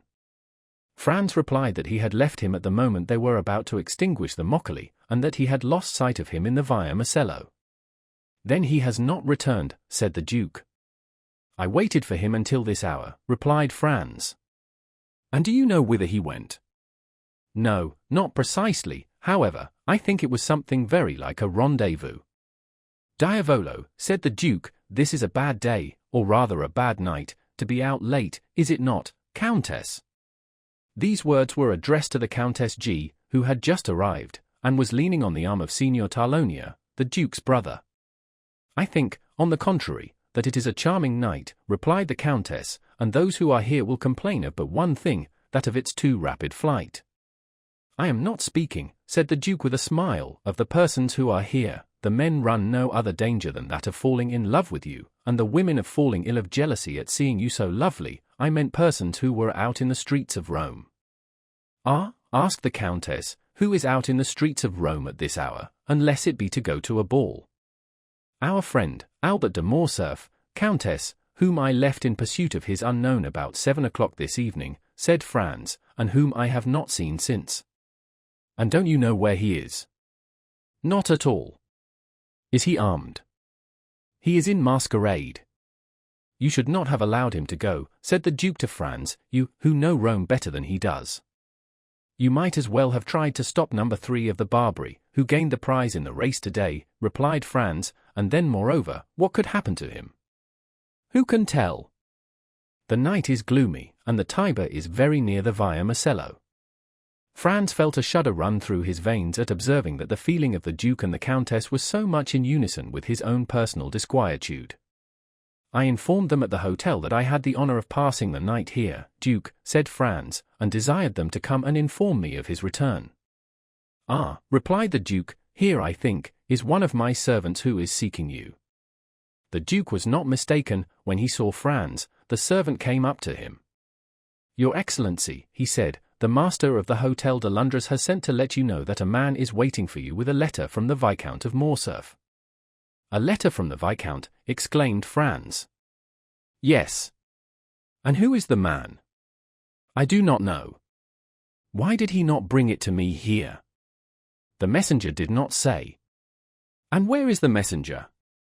"He went away directly he saw me enter the ballroom to find you." "Oh," said the Countess to Franz, "go with all speed, poor young man. Perhaps some accident has happened to him." "I will hasten," replied Franz. "Shall we see you again to give us any information?" inquired the Countess. "Yes, if it is not any serious affair, otherwise I cannot answer as to what I may do myself." "Be prudent, in any event," said the Countess. "Oh, pray be assured of that." Franz took his hat and went away in haste. He had sent away his carriage with orders for it to fetch him at 2 o'clock. Fortunately the Palazzo Bracciano, which is on one side in the Corso, and on the other in the Square of the Holy Apostles, is hardly 10 minutes' walk from the Hotel de Londres. As he came near the hotel, Franz saw a man in the middle of the street. He had no doubt that it was the messenger from Albert. The man was wrapped up in a large cloak. He went up to him, but, to his extreme astonishment, the stranger first addressed him. "What wants your Excellency of me?" inquired the man, retreating a step or two, as if to keep on his guard. "Are not you the person who brought me a letter?" inquired Franz, "from the Viscount of Morcerf? Your Excellency lodges at Pastrini's hotel." "I do." "Your Excellency is the travelling companion of the Viscount?" "I am." "Your Excellency's name?" "Is the Baron Franz d'Épinay." "Then it is to your Excellency that this letter is addressed." "Is there any answer?" inquired Franz, taking the letter from him. "Yes, your friend at least hopes so." "Come upstairs with me, and I will give it to you." "I prefer waiting here," said the messenger, with a smile. "And why?" "Your Excellency will know when you have read the letter." "Shall I find you here, then?" "Certainly." Franz entered the hotel. On the staircase he met Signor Pastrini. "Well," said the landlord. "Well, what?" responded Franz. "You have seen the man who desired to speak with you from your friend?" he asked of Franz. "Yes, I have seen him," he replied, "and he has handed this letter to me." "Light the candles in my apartment, if you please." The innkeeper gave orders to a servant to go before Franz with a light. The young man had found Signor Pastrini looking very much alarmed, and this had only made him the more anxious to read Albert's letter, and so he went instantly towards the wax light, and unfolded it. It was written and signed by Albert. Franz read it twice before he could comprehend what it contained. It was thus worded: "My dear fellow, the moment you have received this, have the kindness to take the letter of credit from my pocketbook, which you will find in the square drawer of the secrétaire. Add your own to it, if it be not sufficient. Run to Tarlonia, draw from him instantly 4,000 piastres, and give them to the bearer. It is urgent that I should have this money without delay. I do not say more, relying on you as you may rely on me. Your friend, Albert de Morcerf. P.S. I now believe in Italian banditti." Below these lines were written, in a strange hand, the following in Italian: "So al sei della mattina le 4.000 piastre non sono nelle mie mani, alla 7 Illinois Conti Alberto Avra cessato di viva. Luigi Vampa. If by 6 in the morning the 4,000 piastres are not in my hands, by 7 o'clock the Count Albert will have ceased to live." This second signature explained everything to Franz, who now understood the objection of the messenger to coming up into the apartment. The street was safer for him. Albert, then, had fallen into the hands of the famous bandit chief, in whose existence he had for so long a time refused to believe. There was no time to lose. He hastened to open the secrétaire, and found the pocket-book in the drawer, and in it the letter of credit. There were in all 6,000 piastres, but of these 6,000 Albert had already expended 3,000.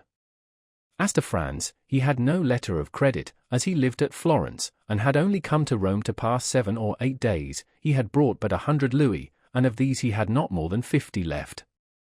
Thus 700 or 800 piastres were wanting to them both to make up the sum that Albert required. True, he might in such a case rely on the kindness of Signor Tarlonia. He was, therefore, about to return to the Palazzo Bracciano without loss of time, when suddenly a luminous idea crossed his mind. He remembered the Count of Monte Cristo. Franz was about to ring for Signor Pastrini, when that worthy presented himself. "My dear sir," he said, hastily, "do you know if the Count is within?" Yes, Your Excellency, he has this moment returned. Is he in bed? I should say no. Then ring at his door, if you please, and request him to be so kind as to give me an audience. Signor Pastrini did as he was desired, and returning 5 minutes after, he said, "The Count awaits Your Excellency." Franz went along the corridor, and a servant introduced him to the Count. He was in a small room which Franz had not yet seen, and which was surrounded with divans. The Count came towards him. "Well, what good wind blows you hither at this hour?" said he. "Have you come to sup with me? It would be very kind of you." "No, I have come to speak to you of a very serious matter." "A serious matter," said the Count, looking at Franz with the earnestness usual to him, "and what may it be? Are we alone?" "Yes," replied the Count, going to the door, and returning. Franz gave him Albert's letter. "Read that," he said. The Count read it. "Well, well," said he. "Did you see the postscript?" "I did, indeed. So al SEI della mattina le 4.000 piastre non sono nelle mie mani, alla 7 Illinois Conti Alberto Avra cessato di viva. Luigi Vampa." "What think you of that?" inquired Franz. "Have you the money he demands?" "Yes, all but 800 piastres."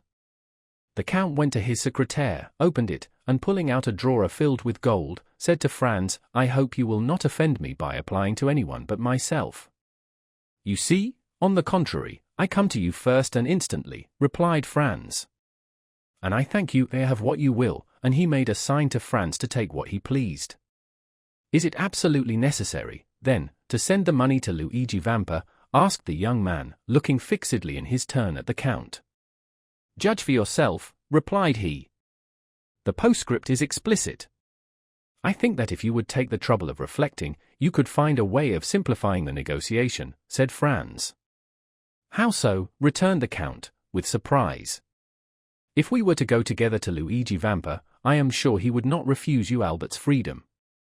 What influence can I possibly have over a bandit? Have you not just rendered him a service that can never be forgotten?" "What is that?" "Have you not saved Peppino's life?" "Well, well," said the Count, "who told you that?" "No matter, I know it." The Count knit his brows, and remained silent an instant. "And if I went to seek Vampa, would you accompany me? If my society would not be disagreeable?" "Be it so. It is a lovely night, and a walk without Rome will do us both good. Shall I take any arms?" "For what purpose?" "Any money?" "It is useless." "Where is the man who brought the letter?" "In the street." "He awaits the answer?" "Yes." "I must learn where we are going." "I will summon him hither." "It is useless, he would not come up." "To your apartments, perhaps, but he will not make any difficulty at entering mine." The Count went to the window of the apartment that looked onto the street, and whistled in a peculiar manner. The man in the mantle quitted the wall, and advanced into the middle of the street. "Salite," said the Count, in the same tone in which he would have given an order to his servant. The messenger obeyed without the least hesitation, but rather with alacrity, and, mounting the steps at a bound, entered the hotel. 5 seconds afterwards he was at the door of the room. "Ah, it is you, Peppino," said the Count.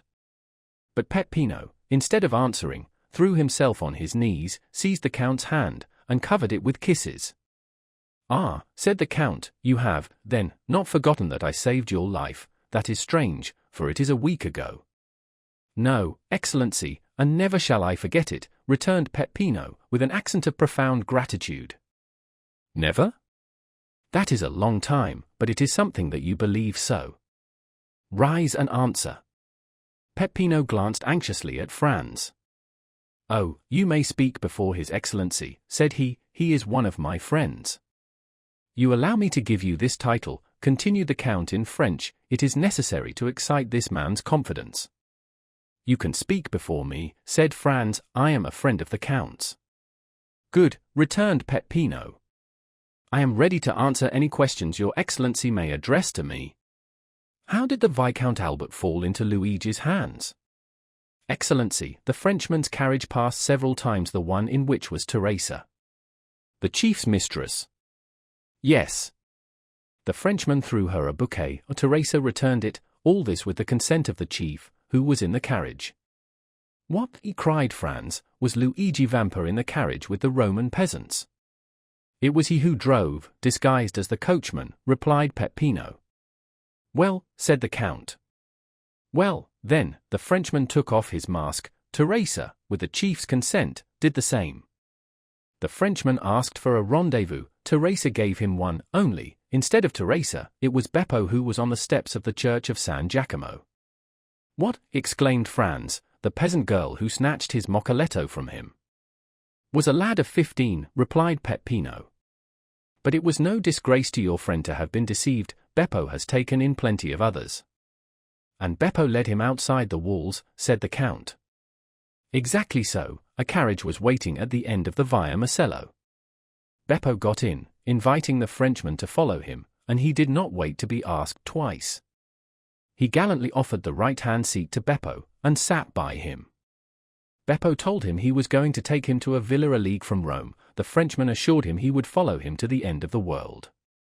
The coachman went up the Via di Ripetta and the Porta San Paolo, and when they were 200 yards outside, as the Frenchman became somewhat too forward, Beppo put a brace of pistols to his head. The coachman pulled up and did the same. At the same time, 4 of the band, who were concealed on the banks of the Almo, surrounded the carriage. The Frenchman made some resistance, and nearly strangled Beppo, but he could not resist 5 armed men, and was forced to yield. They made him get out, walk along the banks of the river, and then brought him to Teresa and Luigi, who were waiting for him in the catacombs of St. Sebastian. Well, said the Count, turning towards Franz, it seems to me that this is a very likely story. What do you say to it? Why, that I should think it very amusing, replied Franz, if it had happened to anyone but poor Albert.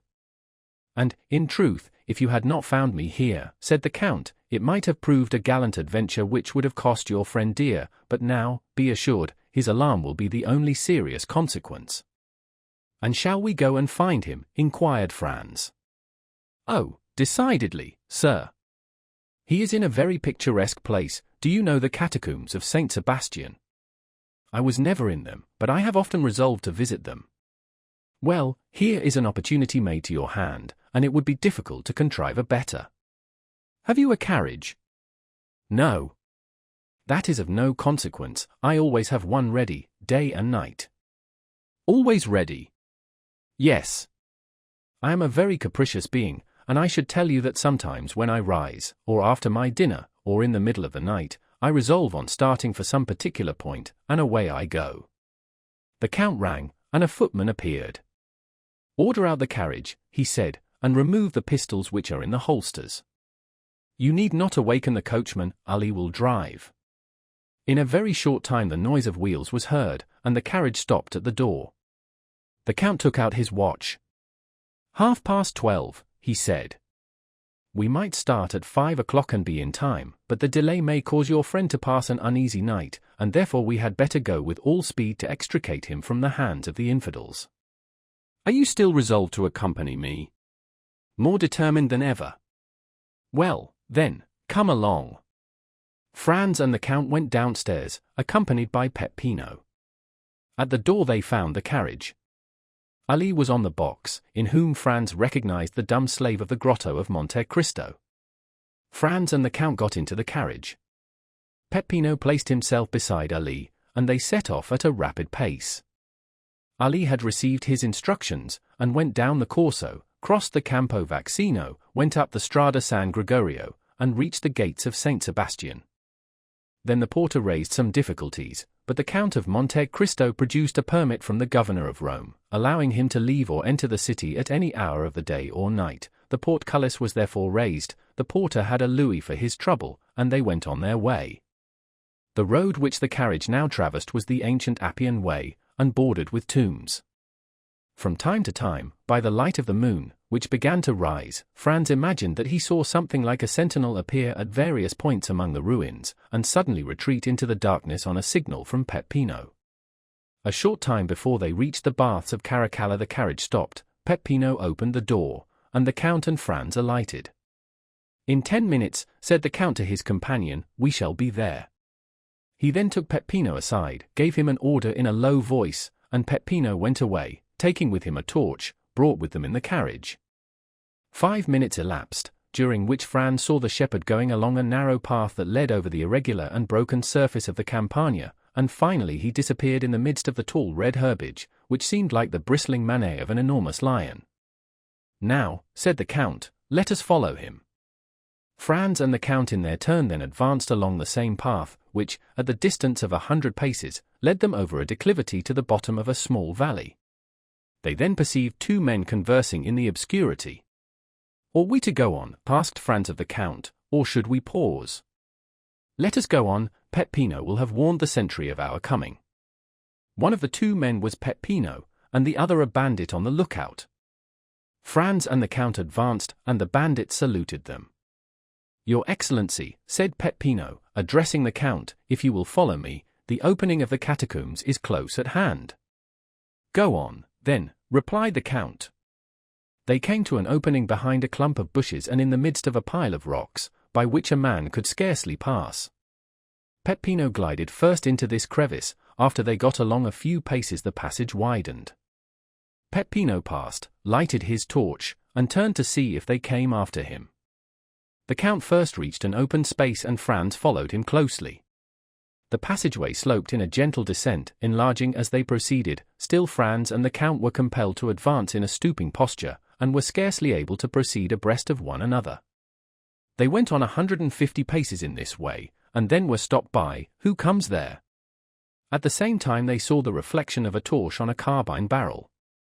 "A friend," responded Peppino, and, advancing alone towards the sentry, he said a few words to him in a low tone, and then he, like the first, saluted the nocturnal visitors, making a sign that they might proceed. Behind the sentinel was a staircase with 20 steps. Franz and the Count descended these, and found themselves in a mortuary chamber. 5 corridors diverged like the rays of a star, and the walls, dug into niches, which were arranged one above the other in the shape of coffins, showed that they were at last in the catacombs. Down one of the corridors, whose extent it was impossible to determine, rays of light were visible. The Count laid his hand on Franz's shoulder. "Would you like to see a camp of bandits in repose?" he inquired. "Exceedingly," replied Franz. "Come with me, then." "Peppino, put out the torch." Peppino obeyed, and Franz and the Count were in utter darkness, except that 50 paces in advance of them a reddish glare, more evident since Peppino had put out his torch, was visible along the wall. They advanced silently, the Count guiding Franz as if he had the singular faculty of seeing in the dark. Franz himself, however, saw his way more plainly in proportion as he went on towards the light, which served in some manner as a guide. 3 arcades were before them, and the middle one was used as a door. These arcades opened on one side into the corridor where the Count and Franz were, and on the other into a large square chamber, entirely surrounded by niches similar to those of which we have spoken. In the midst of this chamber were 4 stones, which had formerly served as an altar, as was evident from the cross which still surmounted them. A lamp, placed at the base of a pillar, lighted up with its pale and flickering flame the singular scene which presented itself to the eyes of the 2 visitors concealed in the shadow. A man was seated with his elbow leaning on the column, and was reading with his back turned to the arcades, through the openings of which the newcomers contemplated him. This was the chief of the band, Luigi Vampa. Around him, and in groups, according to their fancy, lying in their mantles, or with their backs against a sort of stone bench, which went all round the columbarium, were to be seen 20 brigands or more, each having his carbine within reach. At the other end, silent, scarcely visible, and like a shadow, was a sentinel, who was walking up and down before a grotto, which was only distinguishable because in that spot the darkness seemed more dense than elsewhere.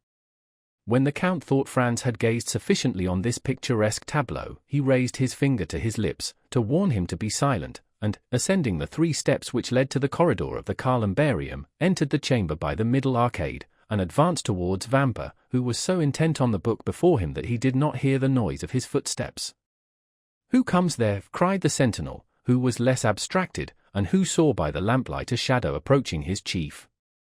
At this challenge, Vampa rose quickly, drawing at the same moment a pistol from his girdle. In a moment all the bandits were on their feet, and 20 carbines were leveled at the Count. "Well," said he in a voice perfectly calm, and no muscle of his countenance disturbed, "well, my dear Vampa, it appears to me that you receive a friend with a great deal of ceremony." "Ground arms," exclaimed the chief, with an imperative sign of the hand, while with the other he took off his hat respectfully. Then, turning to the singular personage who had caused this scene, he said, "Your pardon, Your Excellency, but I was so far from expecting the honor of a visit, that I did not really recognize you." "It seems that your memory is equally short in everything, Vampa," said the Count, "and that not only do you forget people's faces, but also the conditions you make with them." "What conditions have I forgotten, Your Excellency?" inquired the bandit, with the air of a man who, having committed an error, is anxious to repair it. "Was it not agreed," asked the Count, "that not only my person, but also that of my friends, should be respected by you? And how have I broken that treaty, Your Excellency? You have this evening carried off and conveyed hither the Viscount Albert de Morcerf." "Well," continued the Count, in a tone that made Franz shudder, "this young gentleman is one of my friends, this young gentleman lodges in the same hotel as myself, this young gentleman has been up and down the Corso for 8 hours in my private carriage, and yet, I repeat to you, you have carried him off, and conveyed him hither, and," added the Count, taking the letter from his pocket, "you have set a ransom on him, as if he were an utter stranger." "Why did you not tell me all this, you?" inquired the brigand chief, turning towards his men, who all retreated before his look. "Why have you caused me thus to fail in my word towards a gentleman like the Count, who has all our lives in his hands? By heavens! If I thought one of you knew that the young gentleman was the friend of his Excellency, I would blow his brains out with my own hand." "Well," said the Count, turning towards Franz, "I told you there was some mistake in this." "Are you not alone?" asked Vampa with uneasiness. "I am with the person to whom this letter was addressed, and to whom I desired to prove that Luigi Vampa was a man of his word. Come, Your Excellency," the Count added, turning to Franz, "here is Luigi Vampa, who will himself express to you his deep regret at the mistake he has committed." Franz approached, the chief advancing several steps to meet him. "Welcome among us, Your Excellency," he said to him. "You heard what the Count just said, and also my reply. Let me add that I would not for the 4,000 piastres at which I had fixed your friend's ransom, that this had happened." "But," said Franz, looking round him uneasily, "where is the Viscount? I do not see him." "Nothing has happened to him, I hope," said the Count frowningly. "The prisoner is there," replied Vampa, pointing to the hollow space in front of which the bandit was on guard, "and I will go myself and tell him he is free." The chief went towards the place he had pointed out as Albert's prison, and Franz and the Count followed him. "What is the prisoner doing?" inquired Vampa of the sentinel. "Ma foi, Captain," replied the sentry, "I do not know, for the last hour I have not heard him stir." "Come in, Your Excellency," said Vampa. The Count and Franz ascended 7 or 8 steps after the chief, who drew back a bolt and opened a door. Then, by the gleam of a lamp, similar to that which lighted the columbarium, Albert was to be seen wrapped up in a cloak which one of the bandits had lent him, lying in a corner in profound slumber. "Come," said the Count, smiling with his own peculiar smile, "not so bad for a man who is to be shot at 7 o'clock tomorrow morning." Vampa looked at Albert with a kind of admiration. He was not insensible to such a proof of courage. "You are right, Your Excellency," he said, "this must be one of your friends." Then going to Albert, he touched him on the shoulder, saying, "Will Your Excellency please to awaken?" Albert stretched out his arms, rubbed his eyelids, and opened his eyes. "Oh," said he, "is it you, Captain? You should have allowed me to sleep. I had such a delightful dream. I was dancing the galop at Tarlonia's with the Countess G." Then he drew his watch from his pocket, that he might see how time sped. "1:30 only," said he. "Why the devil do you rouse me at this hour?" "To tell you that you are free, Your Excellency." "My dear fellow," replied Albert, with perfect ease of mind, "remember, for the future, Napoleon's maxim, never awaken me but for bad news. If you had let me sleep on, I should have finished my gallop, and have been grateful to you all my life." "So, then, they have paid my ransom?" "No, Your Excellency." "Well, then, How am I free? A person to whom I can refuse nothing has come to demand you. Come hither? Yes, hither. Really? Then that person is a most amiable person. Albert looked around and perceived Franz. What, said he, is it you, my dear Franz, whose devotion and friendship are thus displayed? No, not I, replied Franz, but our neighbor, the Count of Monte Cristo. Oh, my dear Count, said Albert gaily, arranging his cravat and wristbands, you are really most kind, and I hope you will consider me as under eternal obligations to you, in the first place for the carriage, and in the next for this visit, and he put out his hand to the Count, who shuddered as he gave his own, but who nevertheless did give it. The bandit gazed on this scene with amazement. He was evidently accustomed to see his prisoners tremble before him, and yet here was one whose gay temperament was not for a moment altered. As for Franz, he was enchanted at the way in which Albert had sustained the national honor in the presence of the bandit. My dear Albert, he said, if you will make haste, we shall yet have time to finish the night at Tarlonia's. You may conclude your interrupted gallop, so that you will owe no ill will to Signor Luigi, who has, indeed, throughout this whole affair acted like a gentleman. You are decidedly right, and we may reach the Palazzo by 2 o'clock. Signor Luigi, continued Albert, is there any formality to fulfill before I take leave of your Excellency? None, sir, replied the bandit, you are as free as air. Well, then, a happy and merry life to you. Come, gentlemen, come. And Albert, followed by Franz and the Count, descended the staircase, crossed the square chamber, where stood all the bandits, hat in hand. Peppino, said the brigand chief, give me the torch. What are you going to do? Inquired the Count. I will show you the way back myself, said the captain, that is the least honor that I can render to your Excellency. And taking the lighted torch from the hands of the herdsman, he preceded his guests, not as a servant who performs an act of civility, but like a king who precedes ambassadors. On reaching the door, he bowed.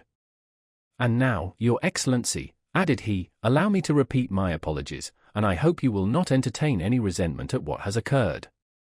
No, my dear Vampa, replied the Count, besides, you compensate for your mistakes in so gentlemanly a way, that one almost feels obliged to you for having committed them. Gentlemen, added the chief, turning towards the young men, perhaps the offer may not appear very tempting to you, but if you should ever feel inclined to pay me a second visit, wherever I may be, you shall be welcome. Franz and Albert bowed. The Count went out first, then Albert. Franz paused for a moment. Has your Excellency anything to ask me? Said Vampa with a smile. Yes, I have, replied Franz. I am curious to know what work you were perusing with so much attention as we entered. Caesar's Commentaries, said the bandit, it is my favorite work. Well, are you coming? Asked Albert. Yes, replied Franz, here I am, and he, in his turn, left the caves. They advanced to the plain. Ah, your pardon, said Albert, turning round, will you allow me, Captain? And he lighted his cigar at Vampa's torch. Now, my dear Count, he said, let us on with all the speed we may. I am enormously anxious to finish my night at the Duke of Bracciano's. They found the carriage where they had left it. The Count said a word in Arabic to Ali, and the horses went on at great speed. It was just 2 o'clock by Albert's watch when the two friends entered into the dancing room. Their return was quite an event, but as they entered together, all uneasiness on Albert's account ceased instantly. Madam, said the Viscount of Morcerf, advancing towards the Countess, yesterday you were so condescending as to promise me a gallop. I am rather late in claiming this gracious promise, but here is my friend, whose character for veracity you well know, and he will assure you the delay arose from no fault of mine. And as at this moment the orchestra gave the signal for the waltz, Albert put his arm round the waist of the Countess, and disappeared with her in the whirl of dancers. In the meanwhile Franz was considering the singular shudder that had passed over the Count of Monte Cristo at the moment when he had been, in some sort, forced to give his hand to Albert. Chapter 38. The Rendezvous. The first words that Albert uttered to his friend, on the following morning, contained a request that Franz would accompany him on a visit to the Count. True, the young man had warmly and energetically thanked the Count on the previous evening, but services such as he had rendered could never be too often acknowledged. Franz, who seemed attracted by some invisible influence towards the Count, in which terror was strangely mingled, felt an extreme reluctance to permit his friend to be exposed alone to the singular fascination that this mysterious personage seemed to exercise over him, and therefore made no objection to Albert's request, but at once accompanied him to the desired spot, and, after a short delay, the Count joined them in the salon. "My dear Count," said Albert, advancing to meet him, "permit me to repeat the poor thanks I offered last night, and to assure you that the remembrance of all I owe to you will never be effaced from my memory. Believe me, as long as I live, I shall never cease to dwell with grateful recollection on the prompt and important service you rendered me, and also to remember that to you I am indebted even for my life." "My very good friend and excellent neighbor," replied the Count, with a smile, "you really exaggerate my trifling exertions.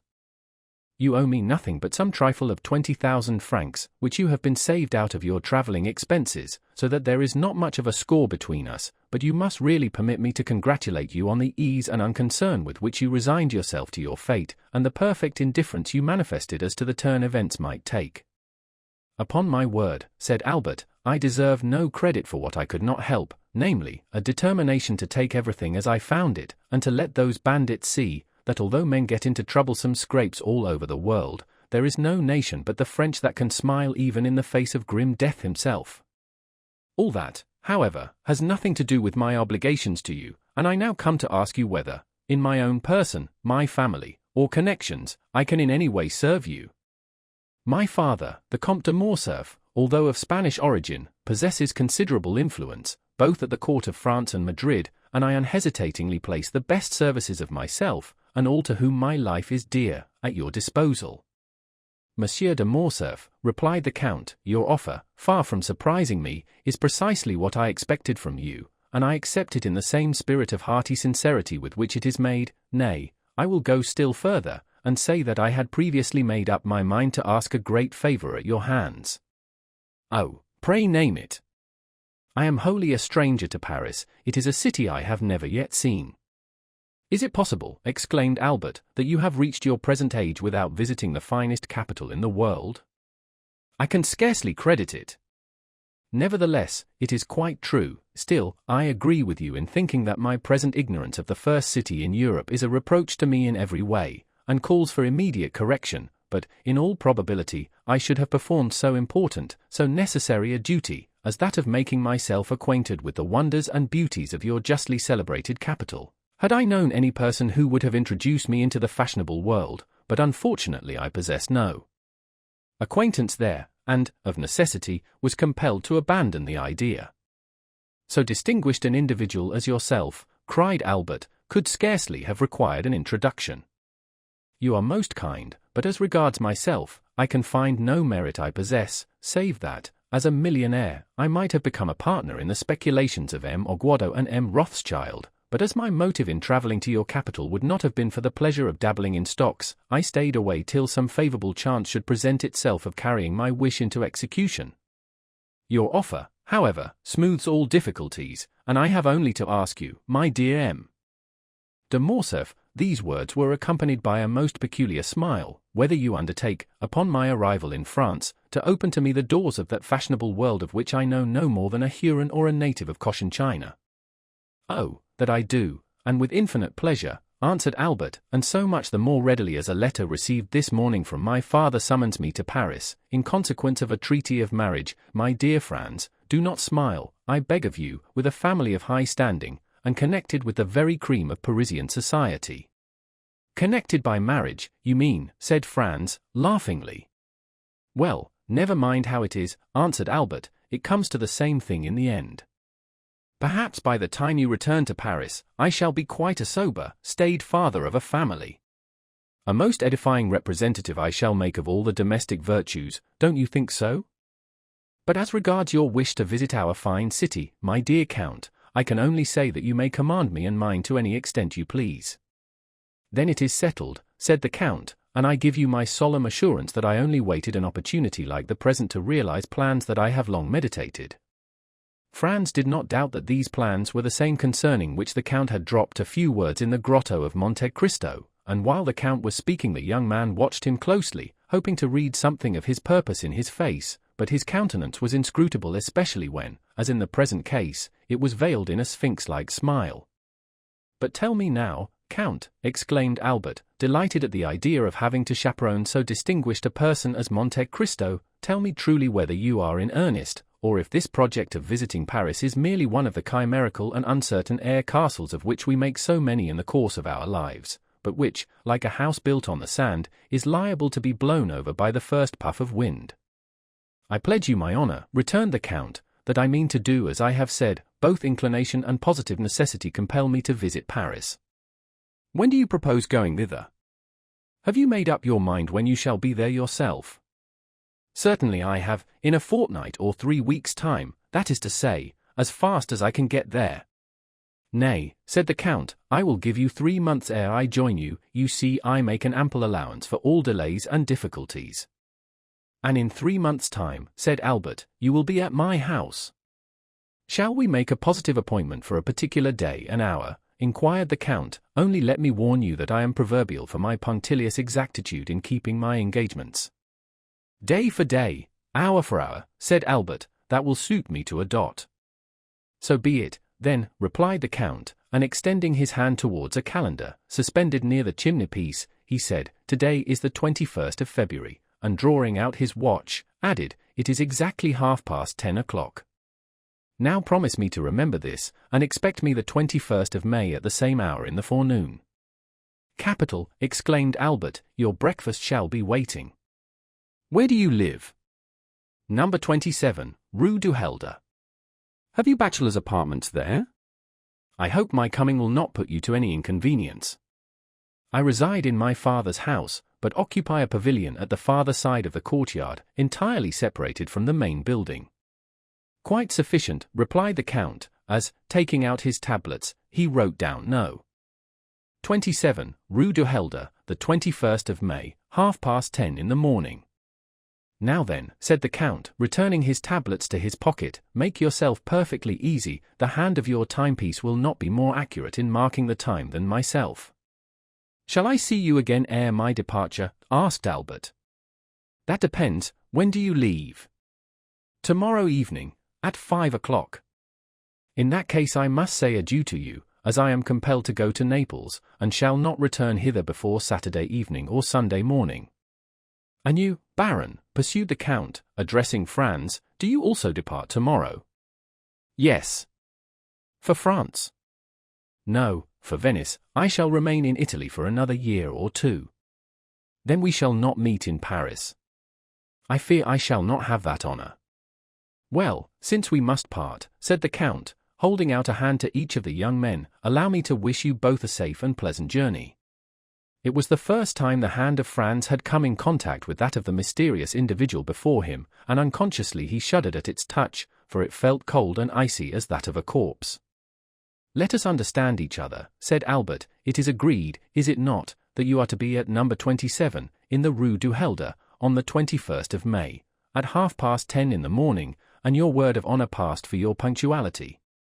"The 21st of May, at 10:30 in the morning, Rue du Helder, number 27, replied the Count.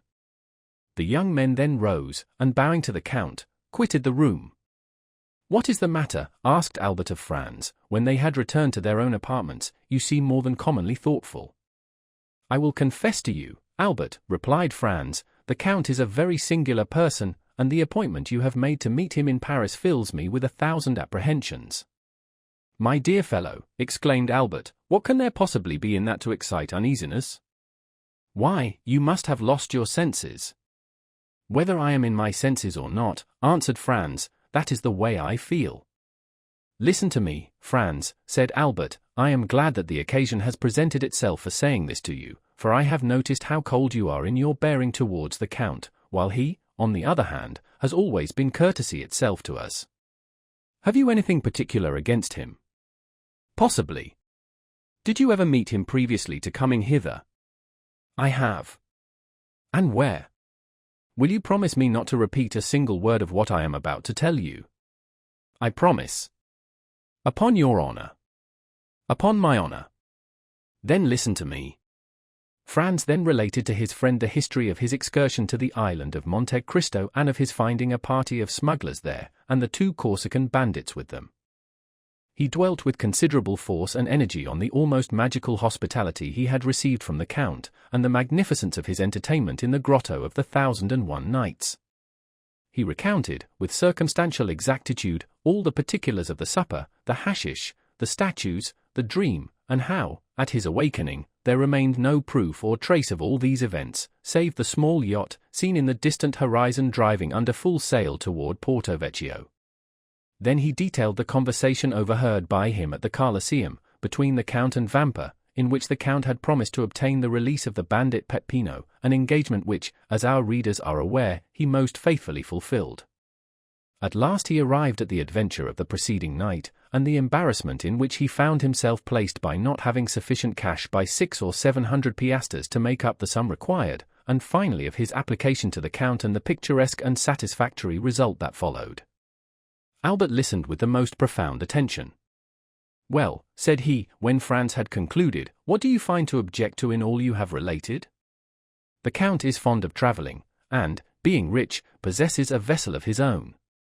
Go but to Portsmouth or Southampton, and you will find the harbours crowded with the yachts belonging to such of the English as can afford the expense, and have the same liking for this amusement. Now, by way of having a resting place during his excursions, avoiding the wretched cookery, which has been trying its best to poison me during the last 4 months, while you have manfully resisted its effects for as many years, and obtaining a bed on which it is possible to slumber, Monte Cristo has furnished for himself a temporary abode where you first found him, but, to prevent the possibility of the Tuscan government taking a fancy to his enchanted palace, and thereby depriving him of the advantages naturally expected from so large an outlay of capital, he has wisely enough purchased the island, and taken its name. Just ask yourself, my good fellow, whether there are not many persons of our acquaintance who assume the names of lands and properties they never in their lives were masters of. But, said Franz, the Corsican bandits that were among the crew of his vessel. Why, really the thing seems to me simple enough. Nobody knows better than yourself that the bandits of Corsica are not rogues or thieves, but purely and simply fugitives, driven by some sinister motive from their native town or village, and that their fellowship involves no disgrace or stigma. For my own part, I protest that, should I ever go to Corsica, my first visit, ere even I presented myself to the mayor or prefect, should be to the bandits of Columba, if I could only manage to find them, for, on my conscience, they are a race of men I admire greatly. Still, persisted Franz, I suppose you will allow that such men as Vampa and his band are regular villains, who have no other motive than plunder when they seize your person. How do you explain the influence the Count evidently possessed over those ruffians? My good friend, as in all probability I owe my present safety to that influence, it would ill become me to search too closely into its source, therefore, instead of condemning him for his intimacy with outlaws, you must give me leave to excuse any little irregularity there may be in such a connection, not altogether for preserving my life, for my own idea was that it never was in much danger, but certainly for saving me 4,000 piastres, which, being translated, means neither more nor less than 24,000 livres of our money, a sum at which, most assuredly, I should never have been estimated in France, proving most indisputably, added Albert with a laugh, that no prophet is honoured in his own country. Talking of countries, replied Franz, of what country is the Count, what is his native tongue, whence does he derive his immense fortune, and what were those events of his early life, a life as marvellous as unknown, that have tinctured his succeeding years with so dark and gloomy a misanthropy? Certainly these are questions that, in your place, I should like to have answered. My dear Franz, replied Albert, when, upon receipt of my letter, you found the necessity of asking the Count's assistance, you promptly went to him, saying, my friend Albert de Morcerf is in danger, help me to deliver him. Was not that nearly what you said? It was. Well, then, did he ask you, who is M. Albert de Morcerf? How does he come by his name, his fortune? What are his means of existence? What is his birthplace? Of what country is he a native? Tell me, did he put all these questions to you? I confess he asked me none. No, he merely came and freed me from the hands of Signor Vampa, where, I can assure you, in spite of all my outward appearance of ease and unconcern, I did not very particularly care to remain. Now, then, Franz, when, for services so promptly and unhesitatingly rendered, he he but asks me in return to do for him what is done daily for any Russian prince or Italian nobleman who may pass through Paris, merely to introduce him into society, would you have me refuse? My good fellow, you must have lost your senses to think it possible I could act with such cold-blooded policy. And this time it must be confessed that, contrary to the usual state of affairs in discussions between the young men, the effective arguments were all on Albert's side. Well, said Franz with a sigh, do as you please, my dear Viscount, for your arguments are beyond my powers of refutation. Still, in spite of all, you must admit that this Count of Monte Cristo is a most singular personage. He is a philanthropist, answered the other, and no doubt his motive in visiting Paris is to compete for the Monthyon prize, given, as you are aware, to whoever shall be proved to have most materially advanced the interests of virtue and humanity. If my vote and interest can obtain it for him, I will readily give him the one and promise the other. And now, my dear Franz, let us talk of something else. Come, shall we take our luncheon, and then pay a last visit to St. Peter's? Franz silently assented, and the following afternoon, at 5:30, the young men parted. Albert de Morcerf to return to Paris, and Franz d'Épinay to pass a fortnight at Venice. But ere he entered his travelling carriage, Albert, fearing that his expected guest might forget the engagement he had entered into, placed in the care of a waiter at the hotel a card to be delivered to the Count of Monte Cristo, on which, beneath the name of Viscount Albert de Morcerf, he had written in pencil, 27, Rue du Helder, on the 21st of May, 10:30 a.m. Chapter 39. The guests. In the house in the Rue du Helder, where Albert had invited the Count of Monte Cristo, everything was being prepared on the morning of the 21st of May to do honor to the occasion. Albert de Morcerf inhabited a pavilion situated at the corner of a large court, and directly opposite another building, in which were the servants' apartments. 2 windows only of the pavilion faced the street, 3 other windows looked into the court, and 2 at the back into the garden. Between the court and the garden, built in the heavy style of the imperial architecture, was the large and fashionable dwelling of the Count and Countess of Morcerf. A high wall surrounded the whole of the property, surmounted at intervals by vases filled with flowers, and broken in the centre by a large gate of gilded iron, which served as the carriage entrance. A small door, close to the lodge of the concierge, gave ingress and egress to the servants and masters when they were on foot. It was easy to discover that the delicate care of a mother, unwilling to part from her son, and yet aware that a young man of the Viscount's age required the full exercise of his liberty, had chosen this habitation for Albert. There were not lacking, however, evidences of what we may call the intelligent egoism of a youth who is charmed with the indolent, careless life of an only son, and who lives as it were in a gilded cage. By means of the 2 windows looking into the street, Albert could see all that passed. The sight of what is going on is necessary to young men, who always want to see the world traverse their horizon, even if that horizon is only a public thoroughfare. Then, should anything appear to merit a more minute examination, Albert de Morcerf could follow up his researches by means of a small gate, similar to that close to the concierge's door, and which merits a particular description. It was a little entrance that seemed never to have been opened since the house was built, so entirely was it covered with dust and dirt, but the well-oiled hinges and locks told quite another story. This door was a mockery to the concierge, from whose vigilance and jurisdiction it was free, and, like that famous portal in the Arabian Nights, opening at the sesame of Ali Baba, it was wont to swing backward at a cabalistic word or a concerted tap from without from the sweetest voices or whitest fingers in the world.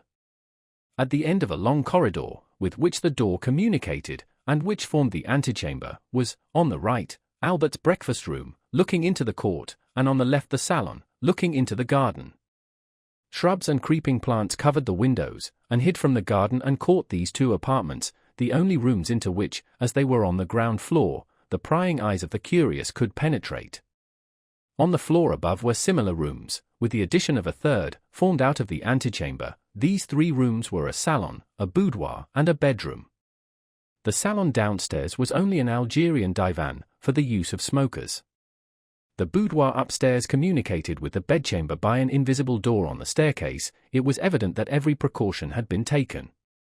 Above this floor was a large atelier, which had been increased in size by pulling down the partitions, a pandemonium, in which the artist and the dandy strove for preeminence.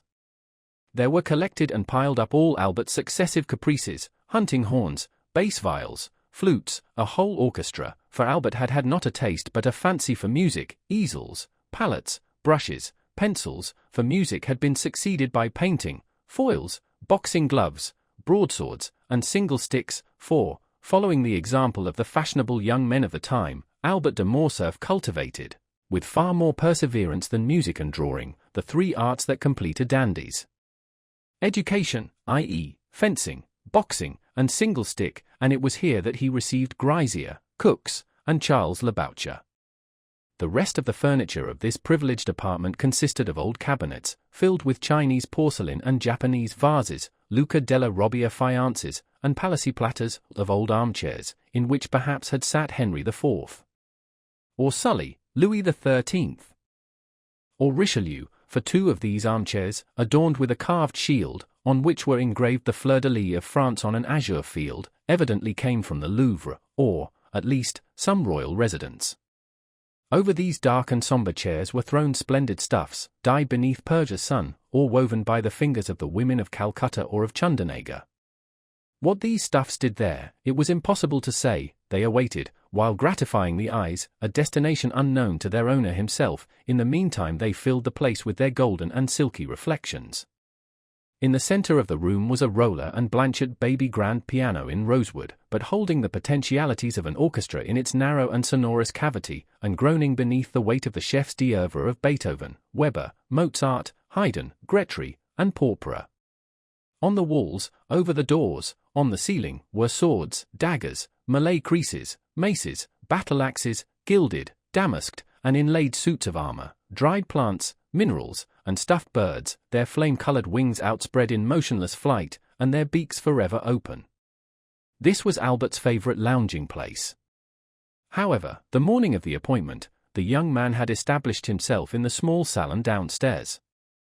There, on a table, surrounded at some distance by a large and luxurious divan, every species of tobacco known, from the yellow tobacco of Petersburg to the black of Sinai, and so on along the scale from Maryland and Puerto Rico to Latakia, was exposed in pots of crackled earthenware of which the Dutch are so fond. Beside them, in boxes of fragrant wood, were ranged, according to their size and quality, puros, regalias, Havanas, and Manillas, and, in an open cabinet, a collection of German pipes, of chibouks, with their amber mouthpieces ornamented with coral, and of nargilés, with their long tubes of Morocco, awaiting the caprice or the sympathy of the smokers.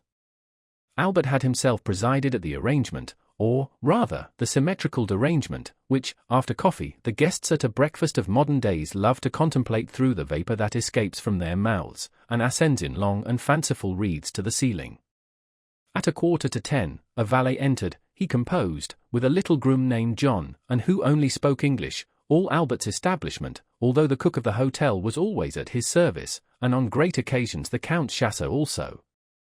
This valet, whose name was German, and who enjoyed the entire confidence of his young master, held in one hand a number of papers, and in the other a packet of letters, which he gave to Albert. Albert glanced carelessly at the different missives, selected two written in a small and delicate hand, and enclosed in scented envelopes, opened them and perused their contents with some attention. "How did these letters come?" said he. "One by the post, Madame Danglars' footman left the other. Let Madame Danglars know that I accept the place she offers me in her box. Wait, then, during the day, tell Rosa that when I leave the opera I will sup with her as she wishes. Take her 6 bottles of different wine, Cyprus, sherry, and Malaga, and a barrel of Ostend oysters. Get them at Burrell's, and be sure you say they are for me. At what o'clock, sir, do you breakfast? What time is it now? 9:45. Very well, at 10:30. Debray will, perhaps, be obliged to go to the minister, and besides, Albert looked at his tablets, it is the hour I told the Count, the 21st of May, at 10:30, and though I do not much rely upon his promise, I wish to be punctual. Is the Countess up yet? If you wish, I will inquire. Yes, ask her for one of her liqueur cellarettes, mine is incomplete, and tell her I shall have the honor of seeing her about 3 o'clock, and that I request permission to introduce someone to her." The valet left the room. Albert threw himself on the divan, tore off the cover of 2 or 3 of the papers, looked at the theatre announcements, made a face seeing they gave an opera, and not a ballet, hunted vainly amongst the advertisements for a new tooth powder of which he had heard, and threw down, one after the other, the 3 leading papers of Paris, muttering, "These papers become more and more stupid every day." A moment after, a carriage stopped before the door, and the servant announced M. Lucien Debris. A tall young man, with light hair, clear grey eyes, and thin and compressed lips, dressed in a blue coat with beautifully carved gold buttons, a white neckcloth, and a tortoiseshell eyeglass suspended by a silken thread, and which, by an effort of the superciliary and zygomatic muscles, he fixed in his eye, entered, with a half-official air, without smiling or speaking. "Good morning, Lucien, good morning," said Albert, "your punctuality really alarms me." "What do I say?" "Punctuality! You, whom I expected last, you arrive at 5 minutes to 10, when the time fixed was half past. Has the ministry resigned?" "No, my dear fellow," returned the young man, seating himself on the divan, "reassure yourself, we are tottering always, but we never fall, and I begin to believe that we shall pass into a state of immobility, and then the affairs of the peninsula will completely consolidate us." "Ah, true, you drive Don Carlos out of Spain." "No, no, my dear fellow, do not confound our plans. We take him to the other side of the French frontier, and offer him hospitality at Bourges." "At Bourges?" "Yes, he has not much to complain of. Bourges is the capital of Charles VII. Do you not know that all Paris knew it yesterday, and the day before it had already transpired on the Bourse, and M. Danglars, I do not know by what means that man contrives to obtain intelligence as soon as we do, made $1 million. And you another order, for I see you have a blue ribbon at your buttonhole." "Yes, they sent me the order of Charles III, returned Debris carelessly. "Come, do not affect indifference, but confess you were pleased to have it." "Oh, it is very well as a finish to the toilet. It looks very neat on a black coat buttoned up, and makes you resemble the Prince of Wales or the Duke of Reichstadt. It is for that reason you see me so early. Because you have the order of Charles III, and you wish to announce the good news to me." "No, because I passed the night writing letters, 25 dispatches. I returned home at daybreak, and strove to sleep, but my head ached and I got up to have a ride for an hour. At the Bois de Boulogne, ennui and hunger attacked me at once, 2 enemies who rarely accompany each other, and who are yet leagued against me, a sort of Carlo-Republican alliance. I then recollected you gave a breakfast this morning, and here I am. I am hungry, feed me, I am bored, amuse me." "It is my duty as your host," returned Albert, ringing the bell, while Lucien turned over, with his gold-mounted cane, the papers that lay on the table. "German, a glass of sherry and a biscuit. In the meantime, my dear Lucien, here are cigars, contraband, of course, try them, and persuade the minister to sell us such instead of poisoning us with cabbage leaves." "Peste! I will do nothing of the kind. The moment they come from government you would find them execrable. Besides, that does not concern the home but the financial department. Address yourself to M. Human, section of the indirect contributions, Corridor A, number 26. "On my word," said Albert, "you astonish me by the extent of your knowledge. Take a cigar." "Really, my dear Albert," replied Lucien, lighting a manila at a rose-colored taper that burnt in a beautifully enameled stand, "how happy you are to have nothing to do. You do not know your own good fortune." "And what would you do, my dear diplomatist," replied Morcerf, with a slight degree of irony in his voice, "if you did nothing?" "What? Private secretary to a minister, plunged at once into European cabals and Parisian intrigues, having kings, and, better still, queens, to protect, parties to unite, elections to direct, making more use of your cabinet with your pen and your telegraph than Napoleon did of his battlefields with his sword and his victories, possessing 25,000 francs a year, besides your place, a horse, for which Château Renaud offered you 400 louis, and which you would not part with, a tailor who never disappoints you, with the opera, the jockey club, and other diversions. Can you not amuse yourself?" "Well, I will amuse you." "How?" "By introducing to you a new acquaintance." "A man or a woman?" "A man." "I know so many men already." "But you do not know this man." "Where does he come from, the end of the world?" "Farther still, perhaps." The deuce! I hope he does not bring our breakfast with him. Oh, no, our breakfast comes from my father's kitchen. Are you hungry? Humiliating as such a confession is, I am. But I dined at M. de Villefort's, and lawyers always give you very bad dinners. You would think they felt some remorse. Did you ever remark that? Ah, depreciate other persons' dinners, you ministers give such splendid ones. Yes, but we do not invite people of fashion. If we were not forced to entertain a parcel of country boobies because they think and vote with us, we should never dream of dining at home, I assure you. Well, take another glass of sherry and another biscuit. Willingly. Your Spanish wine is excellent. You see, we were quite right to pacify that country. Yes, but Don Carlos.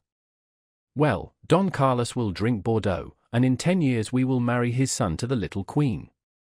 You will then obtain the golden fleece, if you are still in the ministry. I think, Albert, you have adopted the system of feeding me on smoke this morning. Well, you must allow it is the best thing for the stomach, but I hear Beecham in the next room. You can dispute together, and that will pass away the time. About what? About the papers. My dear friend, said Lucien with an air of sovereign contempt, do I ever read the papers? Then you will dispute the more. M. Beecham, announced the servant. Come in, said Albert, rising and advancing to meet the young man. Here is Debray, who detests you without reading you, so he says. He is quite right, returned Beecham, for I criticize him without knowing what he does. Good day, Commander. Ah, you know that already, said the private secretary, smiling and shaking hands with him. Pardieu! And what do they say of it in the world? In which world? We have so many worlds in the year of grace 1838. In the entire political world, of which you are one of the leaders. They say that it is quite fair, and that sowing so much red, you ought to reap a little blue. Come, that is not bad, said Lucien. Why do you not join our party, my dear Beecham? With your talents you would make your fortune in 3 or 4 years. I only await one thing before following your advice, that is, a minister who will hold office for 6 months. My dear Albert, one word, for I must give poor Lucien a respite. Do we breakfast or dine? I must go to the chamber, for our life is not an idle one. You only breakfast, I await 2 persons, and the instant they arrive we shall sit down to table. Chapter 40. The breakfast. And what sort of persons do you expect to breakfast, said Beecham. A gentleman, and a diplomatist. Then we shall have to wait 2 hours for the gentleman, and 3 for the diplomatist. I shall come back to dessert, keep me some strawberries, coffee, and cigars. I shall take a cutlet on my way to the chamber. Do not do anything of the sort, for were the gentleman a Montmorency, and the diplomatist a Metternich, we will breakfast at 11, in the meantime, follow Debray's example, and take a glass of sherry and a biscuit. Be it so, I will stay, I must do something to distract my thoughts. You are like Debray, and yet it seems to me that when the minister is out of spirits, the opposition ought to be joyous. Ah, you do not know with what I am threatened. I shall hear this morning that M. Danglars make a speech at the Chamber of Deputies, and at his wife's this evening I shall hear the tragedy of a peer of France. The devil take the constitutional government, and since we had our choice, as they say, at least, how could we choose that? I understand, you must lay in a stock of hilarity. Do not run down M. Danglars' speeches, said Debray, he votes for you, for he belongs to the opposition. Pardieu, that is exactly the worst of all. I am waiting until you send him to speak at the Luxembourg, to laugh at my ease. My dear friend, said Albert to Beecham, it is plain that the affairs of Spain are settled, for you are most desperately out of humour this morning. Recollect that Parisian gossip has spoken of a marriage between myself and Mademoiselle Eugénie Danglars. I cannot in conscience, therefore, let you run down the speeches of a man who will one day say to me, Vicomte, you know I give my daughter 2 millions. Ah, this marriage will never take place, said Beecham. The king has made him a baron, and can make him a peer, but he cannot make him a gentleman, and the Count of Morcerf is too aristocratic to consent, for the paltry sum of 2 million francs, to a mesalliance. The Viscount of Morcerf can only wed a marchioness. But 2,000,000 francs make a nice little sum, replied Morcerf. It is the social capital of a theatre on the boulevard, or a railroad from the Jardin des Plantes to La Rapée. Never mind what he says, Morcerf, said Debray, do you marry her? You marry a money-bag label, it is true, well, but what does that matter? It is better to have a blazon less and a figure more on it. You have 7 martlets on your arms, give 3 to your wife, and you will still have 4, that is 1 more than M. De Guise had, who so nearly became King of France, and whose cousin was Emperor of Germany. On my word, I think you are right, Lucien, said Albert absently. To be sure, besides, every millionaire is as noble as a bastard, that is, he can be. Do not say that, Debray, returned Beauchamp, laughing, for here is Château Renaud, who, to cure you of your mania for paradoxes, will pass the sword of Renaud de Montauban, his ancestor, through your body. He will sully it then, returned Lucien, for I am low, very low. Oh, heavens, cried Beauchamp, the minister quotes Béranger, what shall we come to next? M. de Château Renaud, M. Maximilian Morel, said the servant, announcing 2 fresh guests. Now, then, to breakfast, said Beauchamp, for, if I remember, you told me you only expected 2 persons, Albert. Morel, muttered Albert, Morel, who is he? But before he had finished, M. de Château Renaud, a handsome young man of 30, gentleman all over, that is, with the figure of a Guiche and the wit of a Mortemart, took Albert's hand. My dear Albert, said he, let me introduce to you M. Maximilian Morel, captain of Spahis, my friend, and what is more, however the man speaks for himself, my preserver. Salute my hero, Viscount. And he stepped on one side to give place to a young man of refined and dignified bearing, with large and open brow, piercing eyes, and black moustache, whom our readers have already seen at Marseilles, under circumstances sufficiently dramatic not to be forgotten. A rich uniform, half French, half Oriental, set off his graceful and stalwart figure, and his broad chest was decorated with the Order of the Legion of Honor. The young officer bowed with easy and elegant politeness. Monsieur, said Albert with affectionate courtesy, the Count of Château Renaud knew how much pleasure this introduction would give me. You are his friend, be ours also. Well said, interrupted Château Renaud, and pray that, if you should ever be in a similar predicament, he may do as much for you as he did for me. What has he done? Asked Albert. Oh, nothing worth speaking of, said Morel. M. de Château Renaud exaggerates. Not worth speaking of, cried Château Renaud, life is not worth speaking of, that is rather too philosophical, on my word, Morel. It is very well for you, who risk your life every day, but for me, who only did so once. We gather from all this, Baron, that Captain Morel saved your life. Exactly so. On what occasion? Asked Beauchamp. Beauchamp, my good fellow, you know I am starving, said Debray, do not set him off on some long story. Well, I do not prevent your sitting down to table, replied Beauchamp. Château Renaud can tell us while we eat our breakfast. Gentlemen, said Morcerf, it is only 10:15, and I expect someone else. Ah, true, a diplomatist, observed Debray. Diplomat or not, I don't know, I only know that he charged himself on my account with a mission, which he terminated so entirely to my satisfaction, that had I been king, I should have instantly created him knight of all my orders, even had I been able to offer him the golden fleece and the garter. Well, since we are not to sit down to table, said Debray, take a glass of sherry, and tell us all about it. You all know that I had the fancy of going to Africa. It is a road your ancestors have traced for you, said Albert gallantly. Yes? But I doubt that your object was like theirs, to rescue the Holy Sepulchre. You are quite right, Beauchamp, observed the young aristocrat. It was only to fight as an amateur. I cannot bear dueling ever since 2 seconds, whom I had chosen to arrange an affair, forced me to break the arm of one of my best friends, one whom you all know, poor Franz d'Épinay.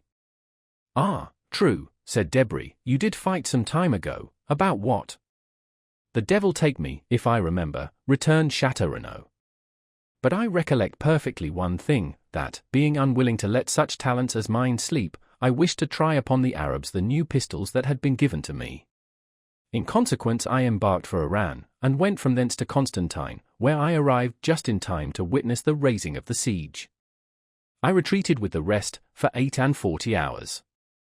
I endured the rain during the day, and the cold during the night tolerably well, but the third morning my horse died of cold. Poor brute, accustomed to be covered up and to have a stove in the stable, the Arabian finds himself unable to bear 10 degrees of cold in Arabia. That's why you want to purchase my English horse, said Debray. You think he will bear the cold better. You are mistaken, for I have made a vow never to return to Africa. You were very much frightened, then, asked Beauchamp. Well, yes, and I had good reason to be so, replied Château. I was retreating on foot, for my horse was dead. 6 Arabs came up, full gallop, to cut off my head. I shot 2 with my double-barreled gun, and 2 more with my pistols, but I was then disarmed, and 2 were still left. One seized me by the hair, that is why I now wear it so short, for no one knows what may happen. The other swung a yataghan, and I already felt the cold steel on my neck, when this gentleman whom you see here charged them, shot the one who held me by the hair, and cleft the skull of the other with his sabre. He had assigned himself the task of saving a man's life that day. Chance caused that man to be myself. When I am rich I will order a statue of Chance from Clagman or Marocchetti. Yes, said Morrel, smiling, it was the 5th of September, the anniversary of the day on which my father was miraculously preserved. Therefore, as far as it lies in my power, I endeavor to celebrate it by some heroic action, interrupted Château. I was chosen. But that is not all. After rescuing me from the sword, he rescued me from the cold, not by sharing his cloak with me, like Saint Martin, but by giving me the whole, then from hunger by sharing with me, guess what? A Strasbourg pie, asked Beauchamp. No, his horse, of which we each of us ate a slice with a hearty appetite. It was very hard. The horse, said Morcerf, laughing. No, the sacrifice, returned Château. Asked Debray if he would sacrifice his English steed for a stranger.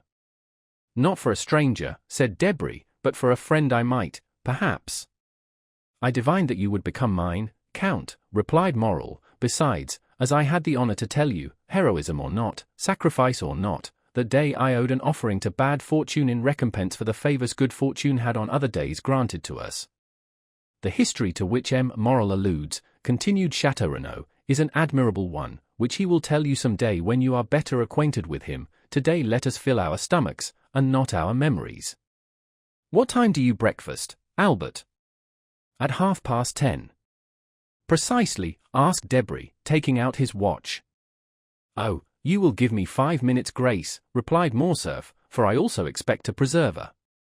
Of whom? Of myself, cried Morcerf, parbleu.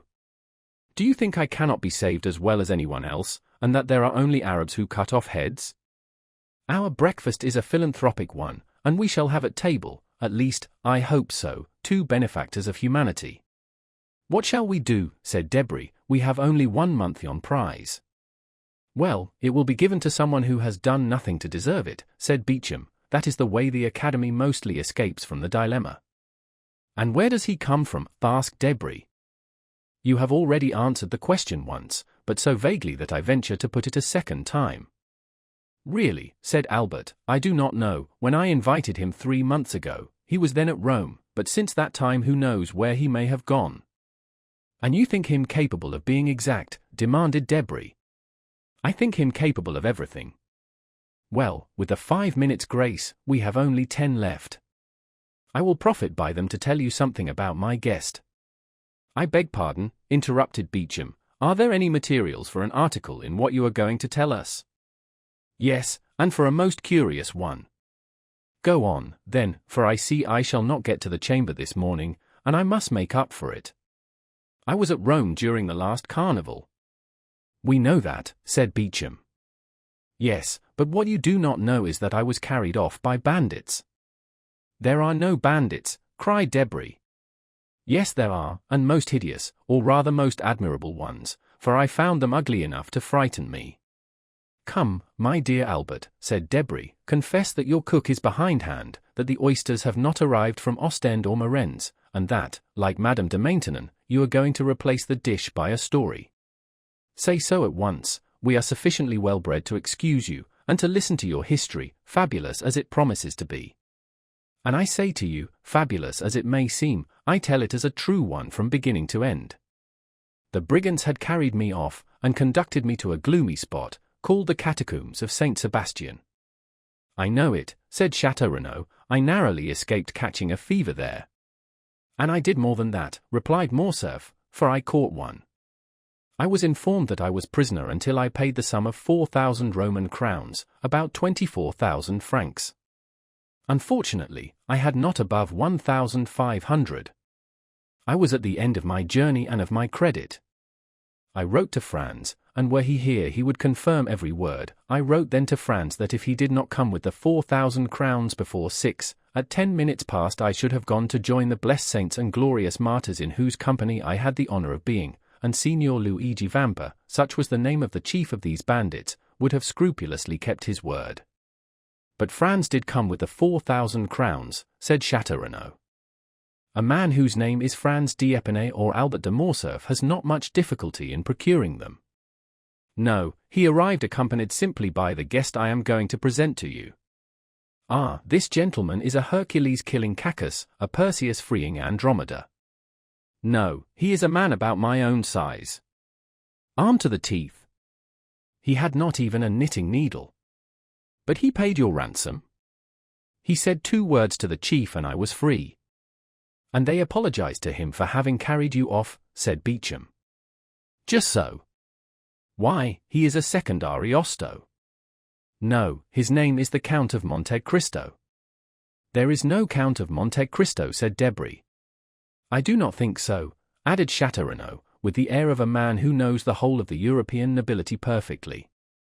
Does anyone know anything of a Count of Monte Cristo? He comes possibly from the Holy Land, and one of his ancestors possessed Calvary, as the Mortemarts did the Dead Sea.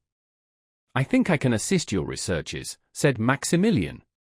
Monte Cristo is a little island I have often heard spoken of by the old sailors my father employed, a grain of sand in the center of the Mediterranean, an atom in the infinite. Precisely, cried Albert. Well, he of whom I speak is the lord and master of this grain of sand, of this atom. He has purchased the title of Count somewhere in Tuscany. He is rich, then? I believe so. But that ought to be visible. That is what deceives you, Debray. I do not understand you. Have you read the Arabian Nights? What a question! Well, do you know if the persons you see there are rich or poor, if their sacks of wheat are not rubies or diamonds? They seem like poor fishermen, and suddenly they open some mysterious cavern filled with the wealth of the Indies. Which means that my Count of Monte Cristo is one of those fishermen. He has even a name taken from the book, since he calls himself Sinbad the Sailor, and has a cave filled with gold. And you have seen this cavern, Morcerf? Asked Beauchamp. No, but Franz has, for heaven's sake, not a word of this before him. Franz went in with his eyes blindfolded, and was waited on by mutes and by women to whom Cleopatra was a painted strumpet. Only he is not quite sure about the women, for they did not come in until after he had taken hashish, so that what he took for women might have been simply a row of statues. The 2 young men looked at Morcerf as if to say, "Are you mad, or are you laughing at us?" And I also, said Morrel thoughtfully, have heard something like this from an old sailor named Penelon. Ah, cried Albert, it is very lucky that M. Morrel comes to aid me. You are vexed, are you not, that he thus gives a clue to the labyrinth? My dear Albert, said Debray, what you tell us is so extraordinary. Ah, because your ambassadors and your consuls do not tell you of them, they have no time. They are too much taken up with interfering in the affairs of their countrymen who travel. Now you get angry, and attack our poor agents.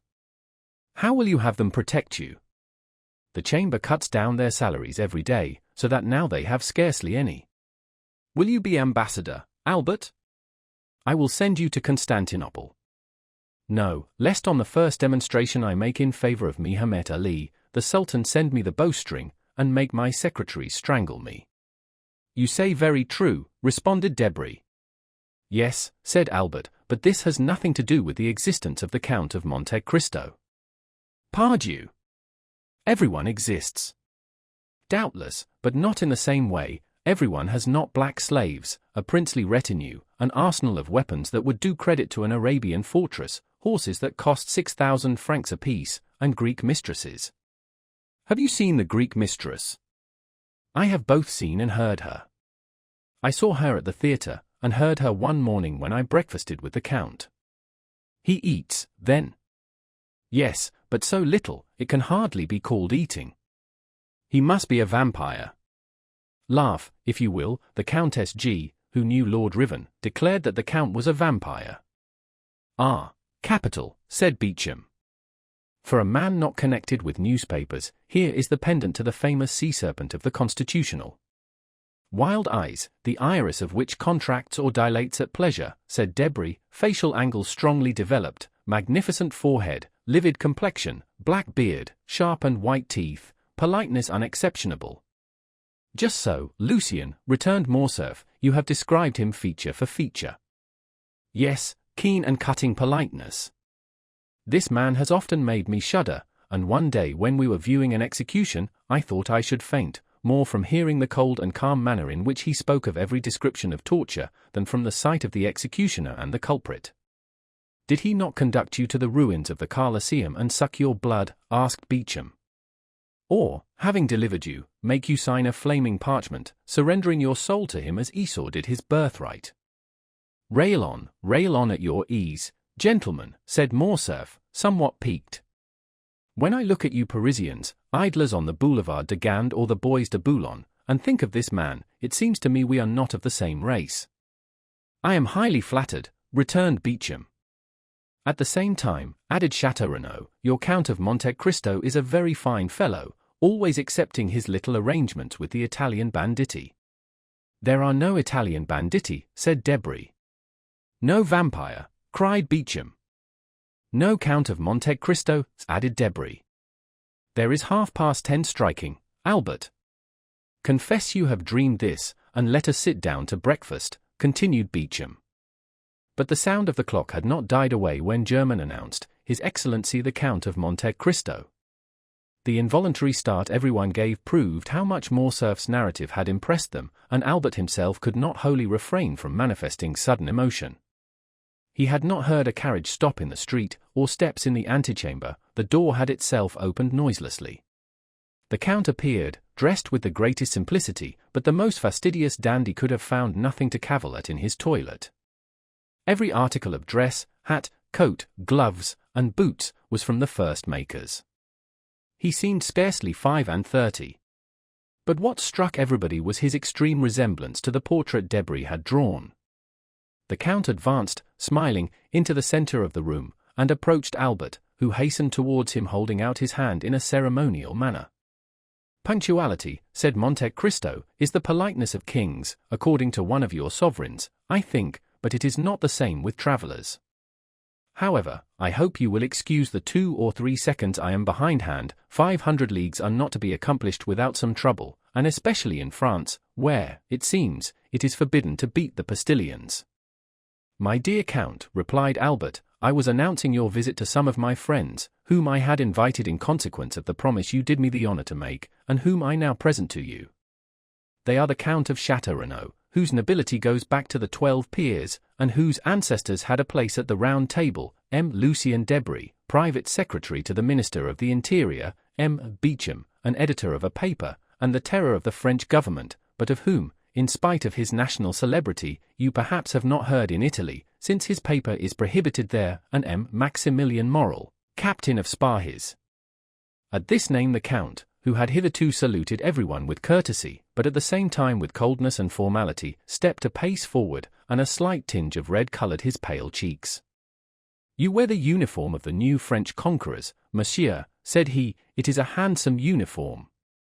No one could have said what caused the Count's voice to vibrate so deeply, and what made his eye flash, which was in general so clear, lustrous, and limpid when he pleased. You have never seen our Africans, Count, said Albert. Never, replied the Count, who was by this time perfectly master of himself again. Well, beneath this uniform beats one of the bravest and noblest hearts in the whole army. Oh, M. de Morcerf, interrupted Morel. Let me go on, Captain. And we have just heard, continued Albert, of a new deed of his, and so heroic a one, that, although I have seen him today for the first time, I request you to allow me to introduce him as my friend. At these words it was still possible to observe in Monte Cristo the concentrated look, changing color, and slight trembling of the eyelid that show emotion. "Ah, you have a noble heart," said the Count, "so much the better." This exclamation, which corresponded to the Count's own thought rather than to what Albert was saying, surprised everybody, and especially Morrel, who looked at Monte Cristo with wonder. But, at the same time, the intonation was so soft that, however strange the speech might seem, it was impossible to be offended at it. "Why should he doubt it?" said Beauchamp to Château. "In reality," replied the latter, who, with his aristocratic glance and his knowledge of the world, had penetrated at once all that was penetrable in Monte Cristo, "Albert has not deceived us, for the Count is a most singular being." "What say you, Morrel?" "Ma foi, he has an open look about him that pleases me, in spite of the singular remark he has made about me." "Gentlemen," said Albert, "German informs me that breakfast is ready. My dear Count, allow me to show you the way." They passed silently into the breakfast room, and everyone took his place. "Gentlemen," said the Count, seating himself, "permit me to make a confession which must form my excuse for any improprieties I may commit. I am a stranger, and a stranger to such a degree, that this is the first time I have ever been at Paris. The French way of living is utterly unknown to me, and up to the present time I have followed the Eastern customs, which are entirely in contrast to the Parisian. I beg you, therefore, to excuse if you find anything in me too Turkish, too Italian, or too Arabian. Now, then, let us breakfast." "With what an air he says all this," muttered Beauchamp. "Decidedly he is a great man." "A great man in his own country," added Debray. "A great man in every country, M. Debray," said Château. The Count was, it may be remembered, a most temperate guest. Albert remarked this, expressing his fears lest, at the outset, the Parisian mode of life should displease the traveller in the most essential point. "My dear Count," said he, "I fear one thing, and that is, that the fare of the Rue du Helder is not so much to your taste as that of the Piazza di Spagna. I ought to have consulted you on the point, and have had some dishes prepared expressly." "Did you know me better," returned the Count, smiling, "you would not give one thought of such a thing for a traveller like myself, who has successively lived on macaroni at Naples, polenta at Milan, olla podrida at Valencia, pilau at Constantinople, curry in India, and swallows' nests in China. I eat everywhere, and of everything, only I eat but little, and today, that you reproach me with my want of appetite, is my day of appetite, for I have not eaten since yesterday morning." "What?" cried all the guests, "you have not eaten for 24 hours?" "No," replied the Count, "I was forced to go out of my road to obtain some information near Nimes, so that I was somewhat late, and therefore I did not choose to stop." "And you ate in your carriage?" asked Morcerf. "No, I slept, as I generally do when I am weary without having the courage to amuse myself, or when I am hungry without feeling inclined to eat." "But you can sleep when you please, monsieur," said Morrel. "Yes." "You have a recipe for it?" "An infallible one." "That would be invaluable to us in Africa, who have not always any food to eat, and rarely anything to drink." "Yes," said Monte Cristo, "but, unfortunately, a recipe excellent for a man like myself would be very dangerous applied to an army, which might not awake when it was needed." "May we inquire what is this recipe?" asked Debray. "Oh, yes," returned Monte Cristo, "I make no secret of it. It is a mixture of excellent opium, which I fetched myself from Canton in order to have it pure, and the best hashish which grows in the East, that is, between the Tigris and the Euphrates. These two ingredients are mixed in equal proportions, and formed into pills. 10 minutes after one is taken, the effect is produced. Ask Baron Franz d'Épinay, I think he tasted them one day." "Yes," replied Morcerf, "he said something about it to me."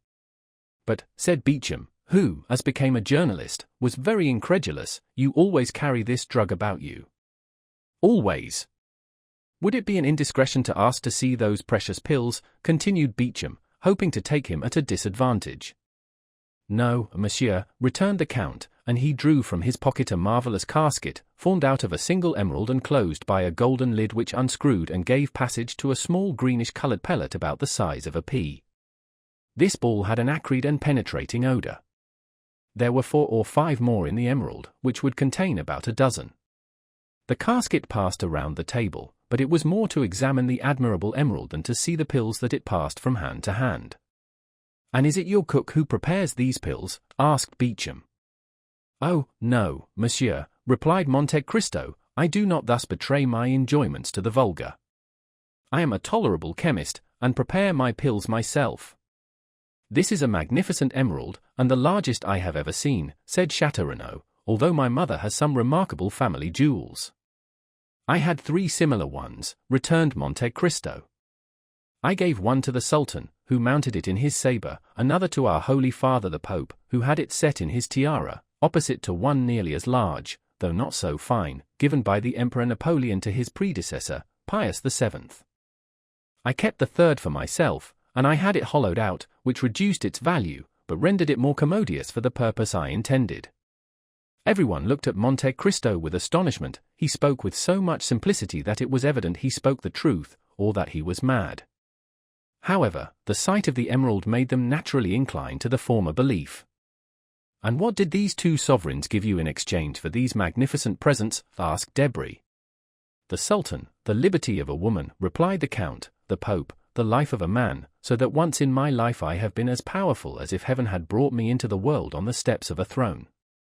"And it was Peppino you saved, was it not?" cried Morcerf. "It was for him that you obtained pardon." "Perhaps," returned the Count, smiling. "My dear Count, you have no idea what pleasure it gives me to hear you speak thus," said Morcerf. "I had announced you beforehand to my friends as an enchanter of the Arabian Nights, a wizard of the Middle Ages, but the Parisians are so subtle in paradoxes that they mistake for caprices of the imagination the most incontestable truths, when these truths do not form a part of their daily existence. For example, here is Debray who reads, and Beauchamp who prints, every day, a member of the Jockey Club has been stopped and robbed on the boulevard, 4 persons have been assassinated in the Rue Saint-Denis or the Faubourg Saint-Germain, 10, 15, or 20 thieves have been arrested in a café on the Boulevard du Temple, or in the Thermes de Julien, and yet these same men deny the existence of the bandits in the Maremma, the Campagna di Romana, or the Pontine Marshes. Tell them yourself that I was taken by bandits, and that without your generous intercession I should now have been sleeping in the catacombs of Saint Sebastian, instead of receiving them in my humble abode in the Rue du Helder." "Ah," said Monte Cristo, "you promised me never to mention that circumstance." "It was not I who made that promise," cried Morcerf. "It must have been someone else whom you have rescued in the same manner, and whom you have forgotten. Pray speak of it, for I shall not only, I trust, relate the little I do know, but also a great deal I do not know." "It seems to me," returned the Count, smiling, "that you played a sufficiently important part to know as well as myself what happened. Well, you promise me, if I tell all I know, to relate, in your turn, all that I do not know." "That is but fair," replied Monte Cristo. "Well," said Morcerf, "for 3 days I believed myself the object of the attentions of a mask, whom I took for a descendant of Tullia or Poppia, while I was simply the object of the attentions of a contadina, and I say contadina to avoid saying peasant girl. What I know is, that, like a fool, a greater fool than he of whom I spoke just now, I mistook for this peasant girl a young bandit of 15 or 16, with a beardless chin and slim waist, and who, just as I was about to imprint a chaste salute on his lips, placed a pistol to my head, and, aided by 7 or 8 others, led, or rather dragged me, to the catacombs of Saint Sebastian, where I found a highly educated brigand chief perusing Caesar's commentaries, and who deigned to leave off reading to inform me that unless the next morning, before 6 o'clock, 4,000 piastres were paid into his account at his banker's, at 6:15 I should have ceased to exist. The letter is still to be seen, for it is in Franz d'Epinay's possession, signed by me, and with a postscript of M. Luigi Vampa. This is all I know, but I know not, Count, how you contrive to inspire so much respect in the bandits of Rome who ordinarily have so little respect for anything. I assure you, Franz and I were lost in admiration." "Nothing more simple," returned the Count. "I had known the famous Vampa for more than 10 years.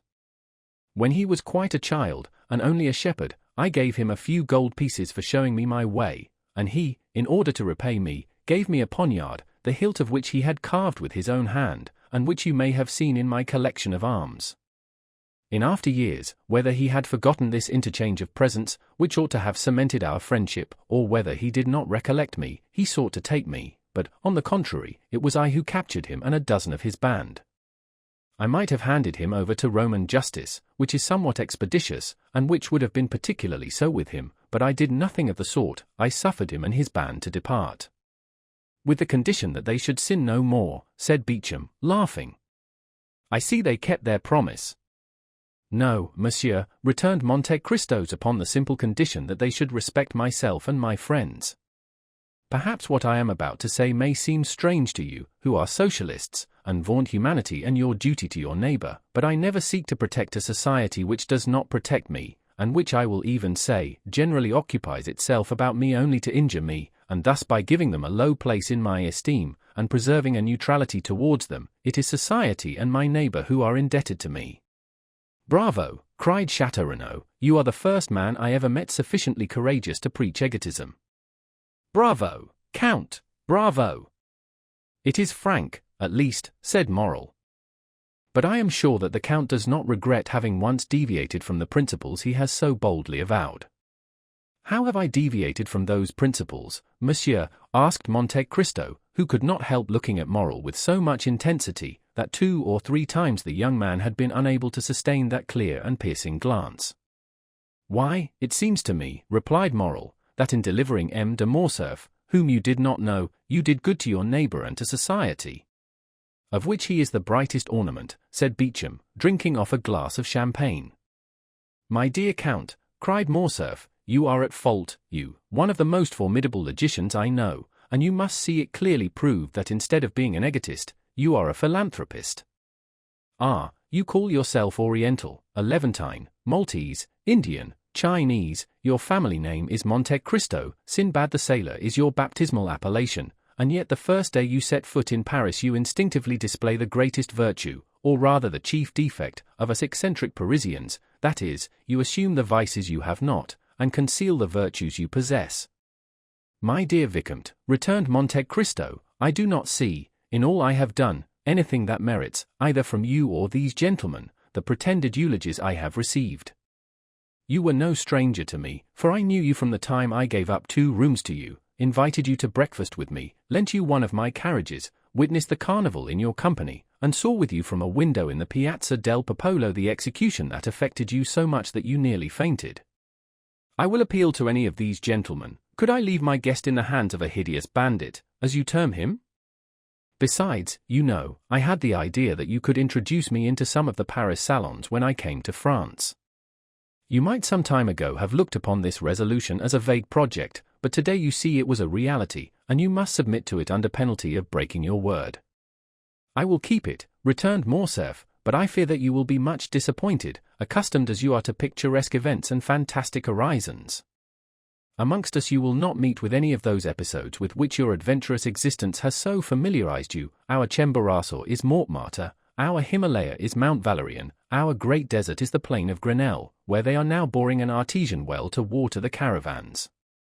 We have plenty of thieves, though not so many as is said, but these thieves stand in far more dread of a policeman than a lord.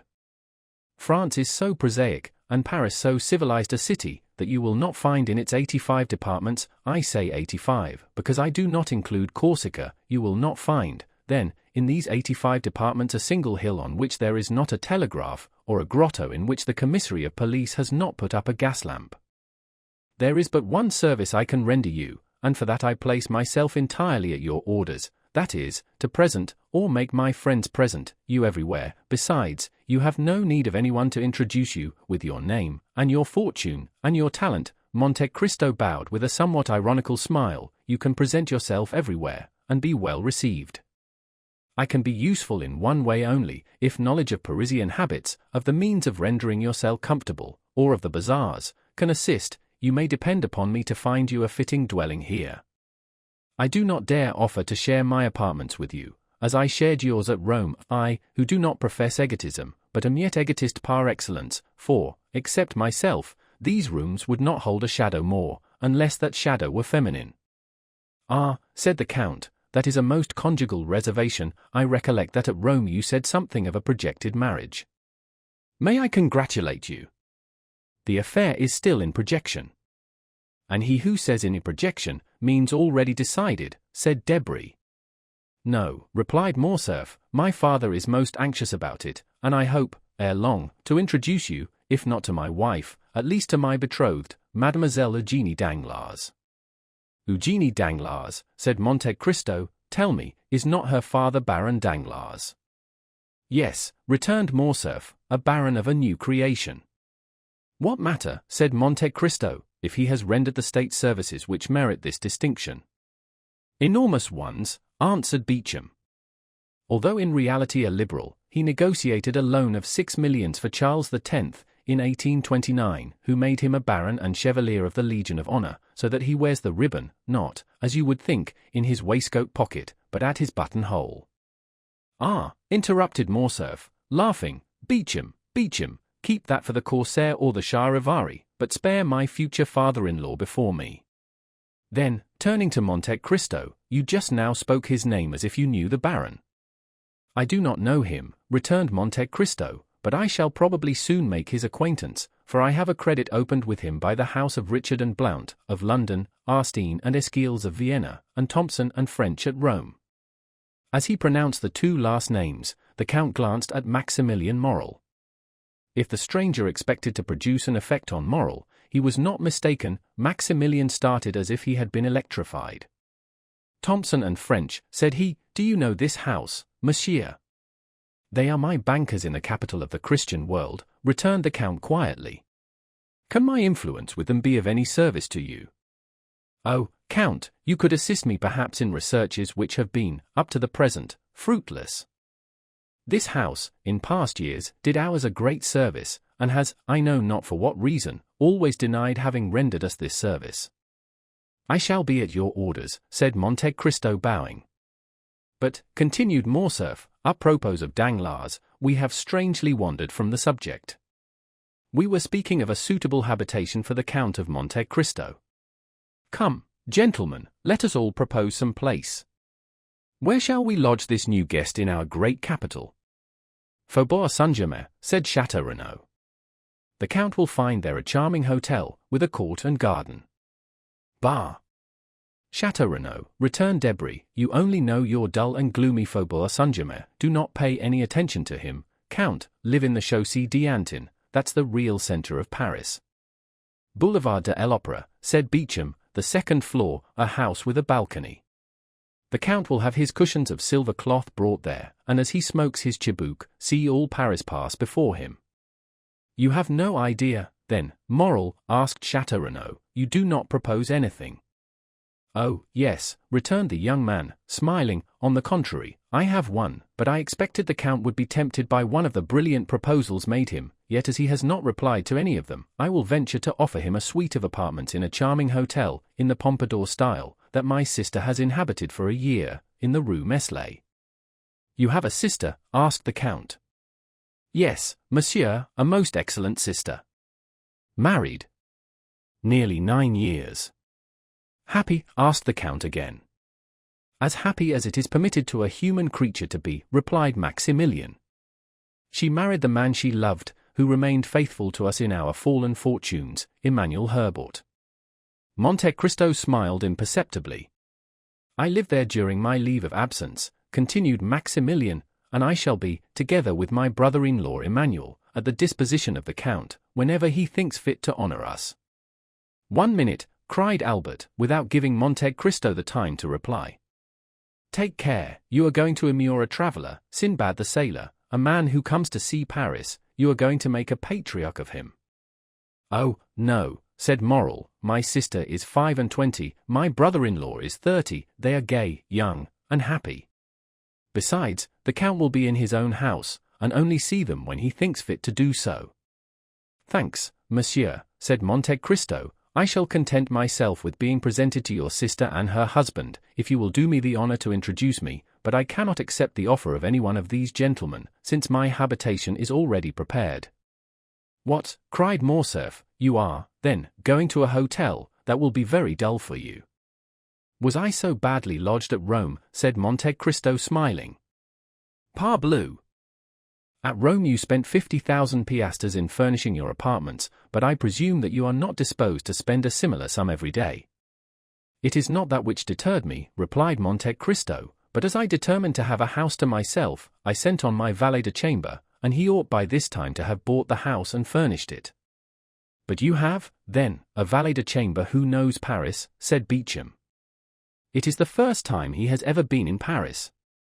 He is black, and cannot speak, returned Monte Cristo. It is Ully, cried Albert, in the midst of the general surprise. Yes, Ully himself, my Nubian mute, whom you saw, I think, at Rome. Certainly, said Morcerf, I recollect him perfectly. But how could you charge a Nubian to purchase a house, and a mute to furnish it? He will do everything wrong. Undeceive yourself, monsieur, replied Monte Cristo. I am quite sure that, on the contrary, he will choose everything as I wish. He knows my tastes, my caprices, my wants. He has been here a week, with the instinct of a hound, hunting by himself. He will arrange everything for me. He knew that I should arrive today at 10 o'clock, he was waiting for me at 9 at the Barrière de Fontainebleau. He gave me this paper, it contains the number of my new abode, read it yourself, and Monte Cristo passed a paper to Albert. Ah, that is really original, said Beauchamp. And very princely, added Château. What, do you not know your house? Asked Debray. No, said Monte Cristo, I told you I did not wish to be behind my time. I dressed myself in the carriage, and descended at the Viscount's door. The young men looked at each other. They did not know if it was a comedy Monte Cristo was playing, but every word he uttered had such an air of simplicity, that it was impossible to suppose what he said was false. Besides, why should he tell a falsehood? We must content ourselves, then, said Beauchamp, with rendering the Count all the little services in our power. I, in my quality of journalist, open all the theatres to him. Thanks, monsieur, returned Monte Cristo. My steward has orders to take a box at each theatre. Is your steward also a Nubian? Asked Debray. No, he is a countryman of yours, if a Corsican is a countryman of anyone's. But you know him, M. de Morcerf. Is it that excellent M. Bertuccio, who understands hiring windows so well? Yes, you saw him the day I had the honor of receiving you. He has been a soldier, a smuggler, in fact, everything. I would not be quite sure that he has not been mixed up with the police for some trifle, a stab with a knife, for instance. And you have chosen this honest citizen for your steward, said Debray.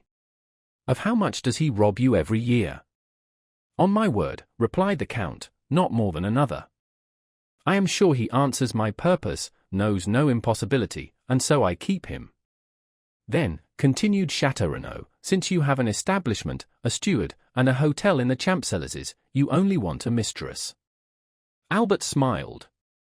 He thought of the fair Greek he had seen in the Count's box at the Argentina and Vale theatres. I have something better than that, said Monte Cristo. I have a slave. You procure your mistresses from the opera, the vaudeville, or the varieties. I purchased mine at Constantinople. It cost me more, but I have nothing to fear. But you forget, replied Debray, laughing, that we are Franks by name and Franks by nature, as King Charles said, and that the moment she puts her foot in France your slave becomes free. Who will tell her? The first person who sees her. She only speaks Romaic. That is different. But at least we shall see her, said Beauchamp, or do you keep eunuchs as well as mutes? Oh, no, replied Monte Cristo, I do not carry brutalism so far. Everyone who surrounds me is free to quit me, and when they leave me will no longer have any need of me or anyone else. It is for that reason, perhaps, that they do not quit me. They had long since passed to dessert and cigars. My dear Albert, said Debray, rising, it is 2:30. Your guest is charming, but you leave the best company to go into the worst sometimes. I must return to the ministers. I will tell him of the Count, and we shall soon know who he is. Take care, returned Albert, no one has been able to accomplish that. Oh, We have 3 millions for our police. It is true they are almost always spent beforehand, but, no matter, we shall still have 50,000 francs to spend for this purpose. And when you know, will you tell me? I promise you. Au revoir, Albert. Gentlemen, good morning. As he left the room, Debray called out loudly, "My carriage." "Bravo," said Beauchamp to Albert, "I shall not go to the chamber, but I have something better to offer my readers than a speech of M. Danglars." "For heaven's sake, Beauchamp," returned Morcerf, "do not deprive me of the merit of introducing him everywhere. Is he not peculiar?" "He is more than that," replied Château. "He is one of the most extraordinary men I ever saw in my life. Are you coming, Morrel?" "Directly. I have given my card to the Count, who has promised to pay us a visit at Rue Meslay, number 14. "Be sure I shall not fail to do so," returned the Count, bowing. And Maximilien Morrel left the room with the Baron de Château, leaving Monte Cristo alone with Morcerf. Chapter 41. The Presentation. When Albert found himself alone with Monte Cristo, "My dear Count," said he, "allow me to commence my services as cicerone by showing you a specimen of a bachelor's apartment. You, who are accustomed to the palaces of Italy, can amuse yourself by calculating in how many square feet a young man who is not the worst lodged in Paris can live. As we pass from one room to another, I will open the windows to let you breathe." Monte Cristo had already seen the breakfast room and the salon on the ground floor. Albert led him first to his atelier, which was, as we have said, his favorite apartment. Monte Cristo quickly appreciated all that Albert had collected here: old cabinets, Japanese porcelain, Oriental stuffs, Venetian glass, arms from all parts of the world. Everything was familiar to him, and at the first glance he recognized their date, their country, and their origin. Morcerf had expected he should be the guide. On the contrary, it was he who, under the Count's guidance, followed a course of archaeology, mineralogy, and natural history. They descended to the first floor. Albert led his guest into the salon. The salon was filled with the works of modern artists. There were landscapes by Dupré, with their long reeds and tall trees, their lowing oxen and marvelous skies, Delacroix's Arabian cavaliers, with their long white burnouses, their shining belts, their damasked arms, their horses, who tore each other with their teeth while their riders contended fiercely with their maces, aquarelles of Boulanger, representing Notre Dame de Paris with that vigor that makes the artist the rival of the poet. There were paintings by Diaz, who makes his flowers more beautiful than flowers, his suns more brilliant than the sun, designs by Decamps, as vividly colored as those of Salvator Rosa, but more poetic, pastels by Giraud and Muller, representing children like angels and women with the features of a virgin, sketches torn from the album of Dozat's Travels in the East, that had been made in a few seconds on the saddle of a camel, or beneath the dome of a mosque. In a word, all that modern art can give in exchange and as recompense for the art lost and gone with ages long since past. Albert expected to have something new this time to show to the traveler, but, to his great surprise, the latter, without seeking for the signatures, many of which, indeed, were only initials, named instantly the author of every picture in such a manner that it was easy to see that each name was not only known to him, but that each style associated with it had been appreciated and studied by him. From the salon they passed into the bedchamber. It was a model of taste and simple elegance. A single portrait, signed by Leopold Robert, shone in its carved and gilded frame. This portrait attracted the Count of Monte Cristo's attention, for he made 3 rapid steps in the chamber, and stopped suddenly before it. It was the portrait of a young woman of 5 or 26, with a dark complexion, and light and lustrous eyes, veiled beneath long lashes. She wore the picturesque costume of the Catalan fisherwomen, a red and black bodice, and golden pins in her hair. She was looking at the sea, and her form was outlined on the blue ocean and sky. The light was so faint in the room that Albert did not perceive the pallor that spread itself over the Count's visage, or the nervous heaving of his chest and shoulders. Silence prevailed for an instant, during which Monte Cristo gazed intently on the picture. "You have there a most charming mistress, Viscount," said the Count in a perfectly calm tone, "and this costume, a ball costume, doubtless, becomes her admirably." "Ah, monsieur," returned Albert, "I would never forgive you this mistake if you had seen another picture beside this. You do not know my mother, she it is whom you see here. She had her portrait painted thus 6 or 8 years ago. This costume is a fancy one, it appears, and the resemblance is so great that I think I still see my mother the same as she was in 1830. The Countess had this portrait painted during the Count's absence. She doubtless intended giving him an agreeable surprise, but, strange to say, this portrait seemed to displease my father, and the value of the picture, which is, as you see, one of the best works of Leopold Robert, could not overcome his dislike to it. It is true, between ourselves, that M. de Morcerf is one of the most assiduous peers at the Luxembourg, a general renowned for theory, but a most mediocre amateur of art. It is different with my mother, who paints exceedingly well, and who, unwilling to part with so valuable a picture, gave it to me to put here, where it would be less likely to displease M. de Morcerf, whose portrait, by Gross, I will also show you. Excuse my talking of family matters, but as I shall have the honor of introducing you to the Count, I tell you this to prevent you making any allusions to this picture. The picture seems to have a malign influence, for my mother rarely comes here without looking at it, and still more rarely does she look at it without weeping. This disagreement is the only one that has ever taken place between the Count and Countess, who are still as much united, although married more than 20 years, as on the first day of their wedding. Monte Cristo glanced rapidly at Albert, as if to seek a hidden meaning in his words, but it was evident the young man uttered them in the simplicity of his heart.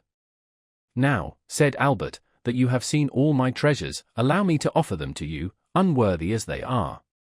Consider yourself as in your own house, and to put yourself still more at your ease, pray accompany me to the apartments of M. de Morcerf, he whom I wrote from Rome an account of the services you rendered me, and to whom I announce your promised visit, and I may say that both the Count and Countess anxiously desire to thank you in person. You are somewhat blasé, I know, and family scenes have not much effect on Sinbad the sailor, who has seen so many others. However, accept what I propose to you as an initiation into Parisian life, a life of politeness, visiting, and introductions." Monte Cristo bowed without making any answer. He accepted the offer without enthusiasm and without regret, as one of those conventions of society which every gentleman looks upon as a duty. Albert summoned his servant, and ordered him to acquaint M. and Madame de Morcerf of the arrival of the Count of Monte Cristo. Albert followed him with the Count. When they arrived at the antechamber, above the door was visible a shield, which, by its rich ornaments and its harmony with the rest of the furniture, indicated the importance the owner attached to this blazon. Monte Cristo stopped and examined it attentively.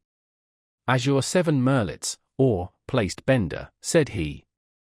"These are, doubtless, your family arms?" "Except the knowledge of blazons, that enables me to decipher them, I am very ignorant of heraldry. I, account of a fresh creation, fabricated in Tuscany by the aid of a commandery of St. Stephen, and who would not have taken the trouble had I not been told that when you travel much it is necessary. Besides, you must have something on the panels of your carriage, to escape being searched by the custom-house officers. Excuse my putting such a question to you." "It is not indiscreet," returned Morcerf, with the simplicity of conviction. "You have guessed rightly. These are our arms, that is, those of my father, but they are, as you see, joined to another shield, which has gules, a silver tower, which are my mother's. By her side I am Spanish, but the family of Morcerf is French, and, I have heard, one of the oldest of the south of France." "Yes," replied Monte Cristo, "these blazons prove that. Almost all the armed pilgrims that went to the Holy Land took for their arms either a cross, in honor of their mission, or birds of passage, in sign of the long voyage they were about to undertake, and which they hoped to accomplish on the wings of faith. One of your ancestors had joined the Crusades, and supposing it to be only that of St. Louis, that makes you mount to the 13th century, which is tolerably ancient." "It is possible," said Morcerf. "My father has in his study a genealogical tree which will tell you all that, and on which I made commentaries that would have greatly edified Dehovier and Jaucourt. At present I no longer think of it, and yet I must tell you that we are beginning to occupy ourselves greatly with these things under our popular government." "Well, then, your government would do well to choose from the past something better than the things that I have noticed on your monuments, and which have no heraldic meaning whatever. As for you, Viscount," continued Monte Cristo to Morcerf, "you are more fortunate than the government, for your arms are really beautiful, and speak to the imagination. Yes, you are at once from Provence and Spain. That explains, if the portrait you showed me be like the dark hue I so much admired on the visage of the noble Catalan. It would have required the penetration of Oedipus or the Sphinx to have divined the irony the Count concealed beneath these words, apparently uttered with the greatest politeness. Morcerf thanked him with a smile, and pushed open the door above which were his arms, and which, as we have said, opened into the salon. In the most conspicuous part of the salon was another portrait.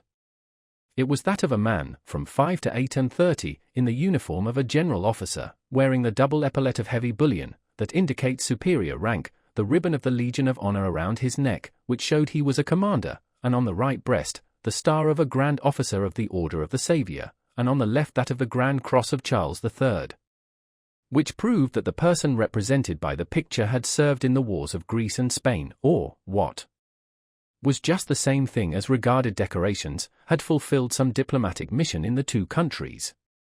Monte Cristo was engaged in examining this portrait with no less care than he had bestowed upon the other, when another door opened, and he found himself opposite to the Count of Morcerf in person. He was a man of 40 to 45 years, but he seemed at least 50, and his black moustache and eyebrows contrasted strangely with his almost white hair, which was cut short, in the military fashion. He was dressed in plain clothes, and wore at his buttonhole the ribbons of the different orders to which he belonged. He entered with a tolerably dignified step, and some little haste.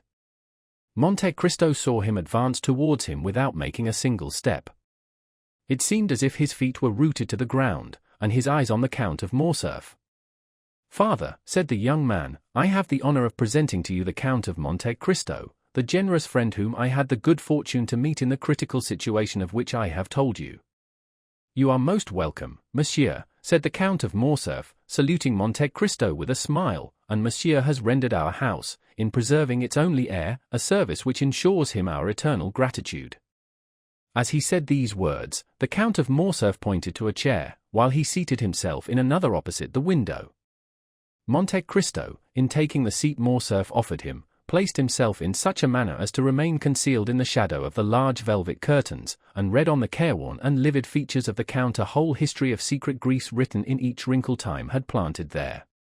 "The Countess," said Morcerf, "was at her toilet when she was informed of the visit she was about to receive. She will, however, be in the salon in 10 minutes.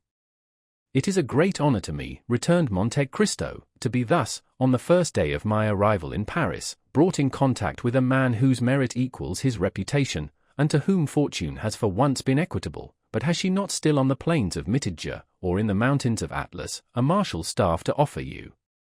"Oh," replied Morcerf, reddening slightly, "I have left the service, monsieur. Made a peer at the Restoration, I served through the first campaign under the orders of Marshal Bourmont. I could, therefore, expect a higher rank, and who knows what might have happened had the elder branch remained on the throne. But the Revolution of July was, it seems, sufficiently glorious to allow itself to be ungrateful, and it was so for all services that did not date from the imperial period. I tendered my resignation, for when you have gained your epaulettes on the battlefield, you do not know how to maneuver on the slippery grounds of the salons. I have hung up my sword, and cast myself into politics. I have devoted myself to industry, I study the useful arts. During the 20 years I served, I often wished to do so, but I had not the time." "These are the ideas that render your nation superior to any other," returned Monte Cristo. "A gentleman of high birth, possessor of an ample fortune, you have consented to gain your promotion as an obscure soldier, step by step, this is uncommon, then become general, peer of France, commander of the Legion of Honor, you consent to again commence a second apprenticeship, without any other hope or any other desire than that of one day becoming useful to your fellow creatures. This, indeed, is praiseworthy, nay, more, it is sublime." Albert looked on and listened with astonishment. He was not used to see Monte Cristo give vent to such bursts of enthusiasm.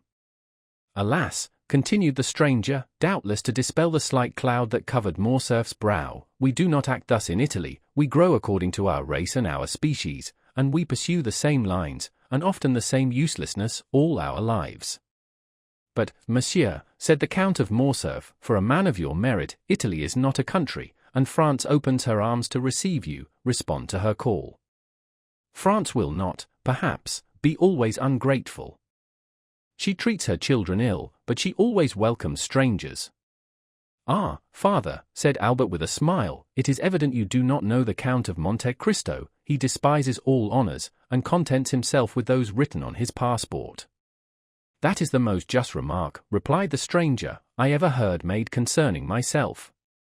"You have been free to choose your career," observed the Count of Morcerf, with a sigh, "and you have chosen the path strewed with flowers." "Precisely, monsieur," replied Monte Cristo with one of those smiles that a painter could never represent or a physiologist analyze. "If I did not fear to fatigue you," said the general, evidently charmed with the Count's manners, "I would have taken you to the chamber. There is a debate very curious to those who are strangers to our modern senators." "I shall be most grateful, monsieur, if you will, at some future time, renew your offer, but I have been flattered with the hope of being introduced to the Countess, and I will therefore wait." "Ah, here is my mother," cried the Viscount. Monte Cristo turned round hastily, and saw Madame de Morcerf at the entrance of the salon, at the door opposite to that by which her husband had entered, pale and motionless. When Monte Cristo turned round, she let fall her arm, which for some unknown reason had been resting on the gilded doorpost. She had been there some moments, and had heard the last words of the visitor. The latter rose and bowed to the Countess, who inclined herself without speaking. "Ah! Good heavens, madam," said the Count, "are you ill, or is it the heat of the room that affects you?" "Are you ill, mother?" cried the Viscount, springing towards her. She thanked them both with a smile. "No," returned she, "but I feel some emotion on seeing, for the first time, the man without whose intervention we should have been in tears and desolation. Monsieur," continued the Countess, advancing with the majesty of a queen, "I owe to you the life of my son, and for this I bless you. Now, I thank you for the pleasure you give me in thus affording me the opportunity of thanking you as I have blessed you, from the bottom of my heart." The Count bowed again, but lower than before. He was even paler than Mercédès. "Madam," said he, "the Count and yourself recompense too generously a simple action. To save a man, to spare a father's feelings, or a mother's sensibility, is not to do a good action, but a simple deed of humanity." At these words, uttered with the most exquisite sweetness and politeness, Madame de Morcerf replied, "It is very fortunate for my son, monsieur, that he found such a friend, and I thank God that things are thus." And Mercédès raised her fine eyes to heaven with so fervent an expression of gratitude, that the Count fancied he saw tears in them. M. de Morcerf approached her. "Madam," said he, "I have already made my excuses to the Count for quitting him, and I pray you to do so also. The sitting commences at 2, it is now 3, and I am to speak." "Go, then, and monsieur and I will strive our best to forget your absence," replied the Countess, with the same tone of deep feeling. "Monsieur," continued she, turning to Monte Cristo, "will you do us the honor of passing the rest of the day with us? Believe me, madam, I feel most grateful for your kindness, but I got out of my traveling carriage at your door this morning, and I am ignorant how I am installed in Paris, which I scarcely know. This is but a trifling inquietude, I know, but one that may be appreciated." "We shall have the pleasure another time," said the Countess, "you promise that?" Monte Cristo inclined himself without answering, but the gesture might pass for assent. "I will not detain you, monsieur," continued the Countess, "I would not have our gratitude become indiscreet or importunate." "My dear Count," said Albert, "I will endeavor to return your politeness at Rome, and place my coupé at your disposal until your own be ready." "1,000 thanks for your kindness, Viscount," returned the Count of Monte Cristo, "but I suppose that M. Bertuccio has suitably employed the 4 hours and a half I have given him, and that I shall find a carriage of some sort ready at the door." Albert was used to the Count's manner of proceeding. He knew that, like Nero, he was in search of the impossible, and nothing astonished him, but wishing to judge with his own eyes how far the Count's orders had been executed, he accompanied him to the door of the house. Monte Cristo was not deceived. As soon as he appeared in the Count of Morcerf's antechamber, a footman, the same who at Rome had brought the Count's card to the 2 young men, and announced his visit, sprang into the vestibule, and when he arrived at the door the illustrious traveller found his carriage awaiting him. It was a coupé of Kohler's building, and with horses and harness for which Drake had, to the knowledge of all the lions of Paris, refused on the previous day 700 guineas. "Monsieur," said the Count to Albert, "I do not ask you to accompany me to my house, as I can only show you a habitation fitted up in a hurry, and I have, as you know, a reputation to keep up as regards not being taken by surprise. Give me, therefore, one more day before I invite you, I shall then be certain not to fail in my hospitality. If you ask me for a day, Count, I know what to anticipate, it will not be a house I shall see, but a palace. You have decidedly some genius at your control.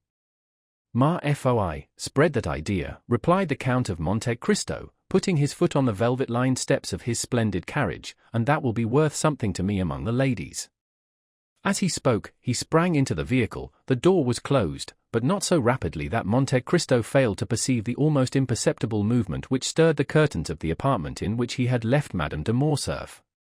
When Albert returned to his mother, he found her in the boudoir reclining in a large velvet armchair, the whole room so obscure that only the shining spangle, fastened here and there to the drapery, and the angles of the gilded frames of the pictures, showed with some degree of brightness in the gloom.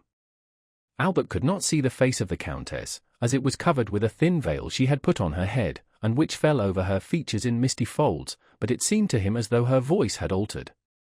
He could distinguish amid the perfumes of the roses and heliotropes in the flower stands, the sharp and fragrant odor of volatile salts, and he noticed in one of the chased cups on the mantelpiece the Countess's smelling bottle, taken from its shagreen case, and exclaimed in a tone of uneasiness, as he entered, "My dear mother, have you been ill during my absence?"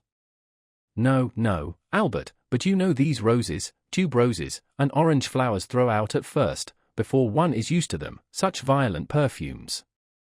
"Then, my dear mother," said Albert, putting his hand to the bell, "they must be taken into the antechamber. You are really ill, and just now were so pale as you came into the room." "Was I pale, Albert?" "Yes, a pallor that suits you admirably, mother, but which did not the less alarm my father and myself." "Did your father speak of it?" inquired Mercédès eagerly. "No, madam, but do you not remember that he spoke of the fact to you?" "Yes, I do remember," replied the Countess. A servant entered, summoned by Albert's ring of the bell. "Take these flowers into the anteroom or dressing-room," said the Viscount, "they make the Countess ill." The footman obeyed his orders. A long pause ensued, which lasted until all the flowers were removed. "What is this name of Monte Cristo?" inquired the Countess, when the servant had taken away the last vase of flowers. "Is it a family name, or the name of the estate, or a simple title?" "I believe, mother, it is merely a title. The Count purchased an island in the Tuscan archipelago, and, as he told you today, has founded a commandery. You know the same thing was done for St. Stephen of Florence, St. George Constantinian of Parma, and even for the Order of Malta. Except this, he has no pretension to nobility, and calls himself a chance count, although the general opinion at Rome is that the Count is a man of very high distinction." "His manners are admirable," said the Countess, "at least, as far as I could judge in the few minutes he remained here. They are perfect, mother, so perfect, that they surpass by far all I have known in the leading aristocracy of the three proudest nobilities of Europe, the English, the Spanish, and the German." The Countess paused a moment, then, after a slight hesitation, she resumed. "You have seen, my dear Albert, I ask the question as a mother, you have seen M. de Monte Cristo in his house, you are quick-sighted, have much knowledge of the world, more tact than is usual at your age. Do you think the Count is really what he appears to be?" "What does he appear to be?"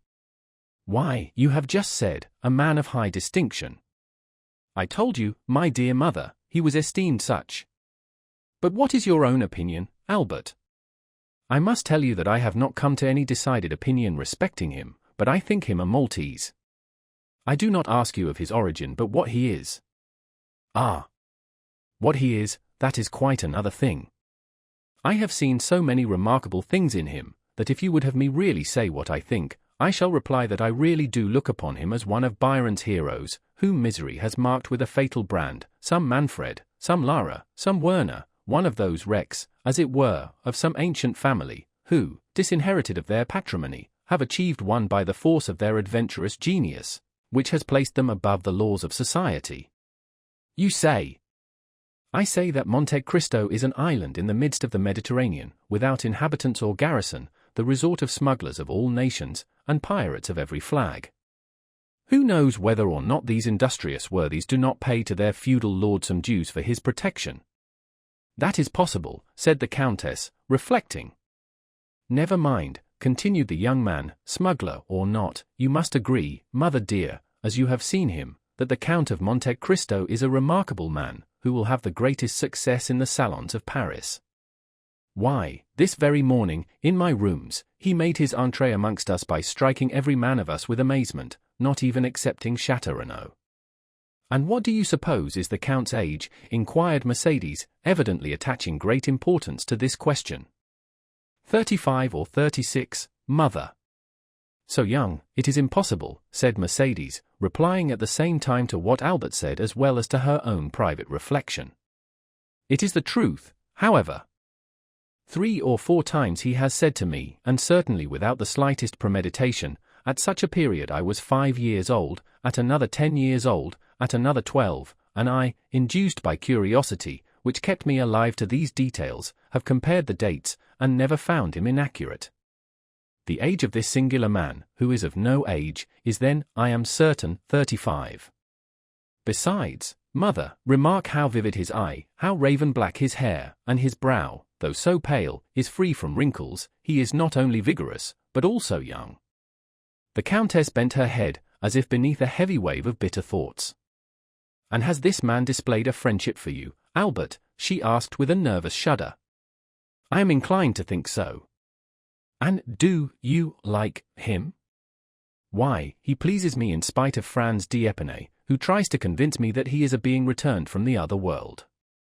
The Countess shuddered. Albert, she said, in a voice which was altered by emotion, I have always put you on your guard against new acquaintances. Now you are a man, and are able to give me advice, yet I repeat to you, Albert, be prudent. Why, my dear mother, it is necessary, in order to make your advice turn to account, that I should know beforehand what I have to distrust. The Count never plays, he only drinks pure water tinged with a little sherry, and is so rich that he cannot, without intending to laugh at me, try to borrow money. What, then, have I to fear from him? You are right, said the Countess, and my fears are weakness, especially when directed against a man who has saved your life. How did your father receive him, Albert? It is necessary that we should be more than complaisant to the Count.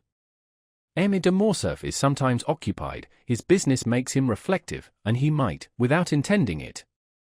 Nothing could be in better taste than my father's demeanour, madam, said Albert, nay, more, he seemed greatly flattered at 2 or 3 compliments which the Count very skilfully and agreeably paid him with as much ease as if he had known him these 30 years.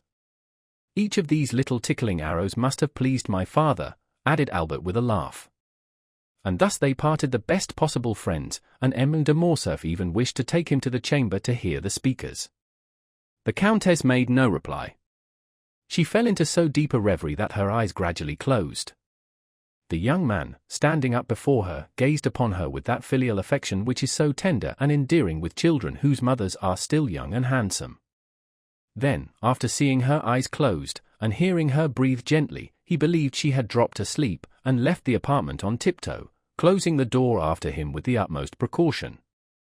This devil of a fellow, he muttered, shaking his head, I said at the time he would create a sensation here, and I measure his effect by an infallible thermometer. My mother has noticed him, and he must therefore, perforce, be remarkable.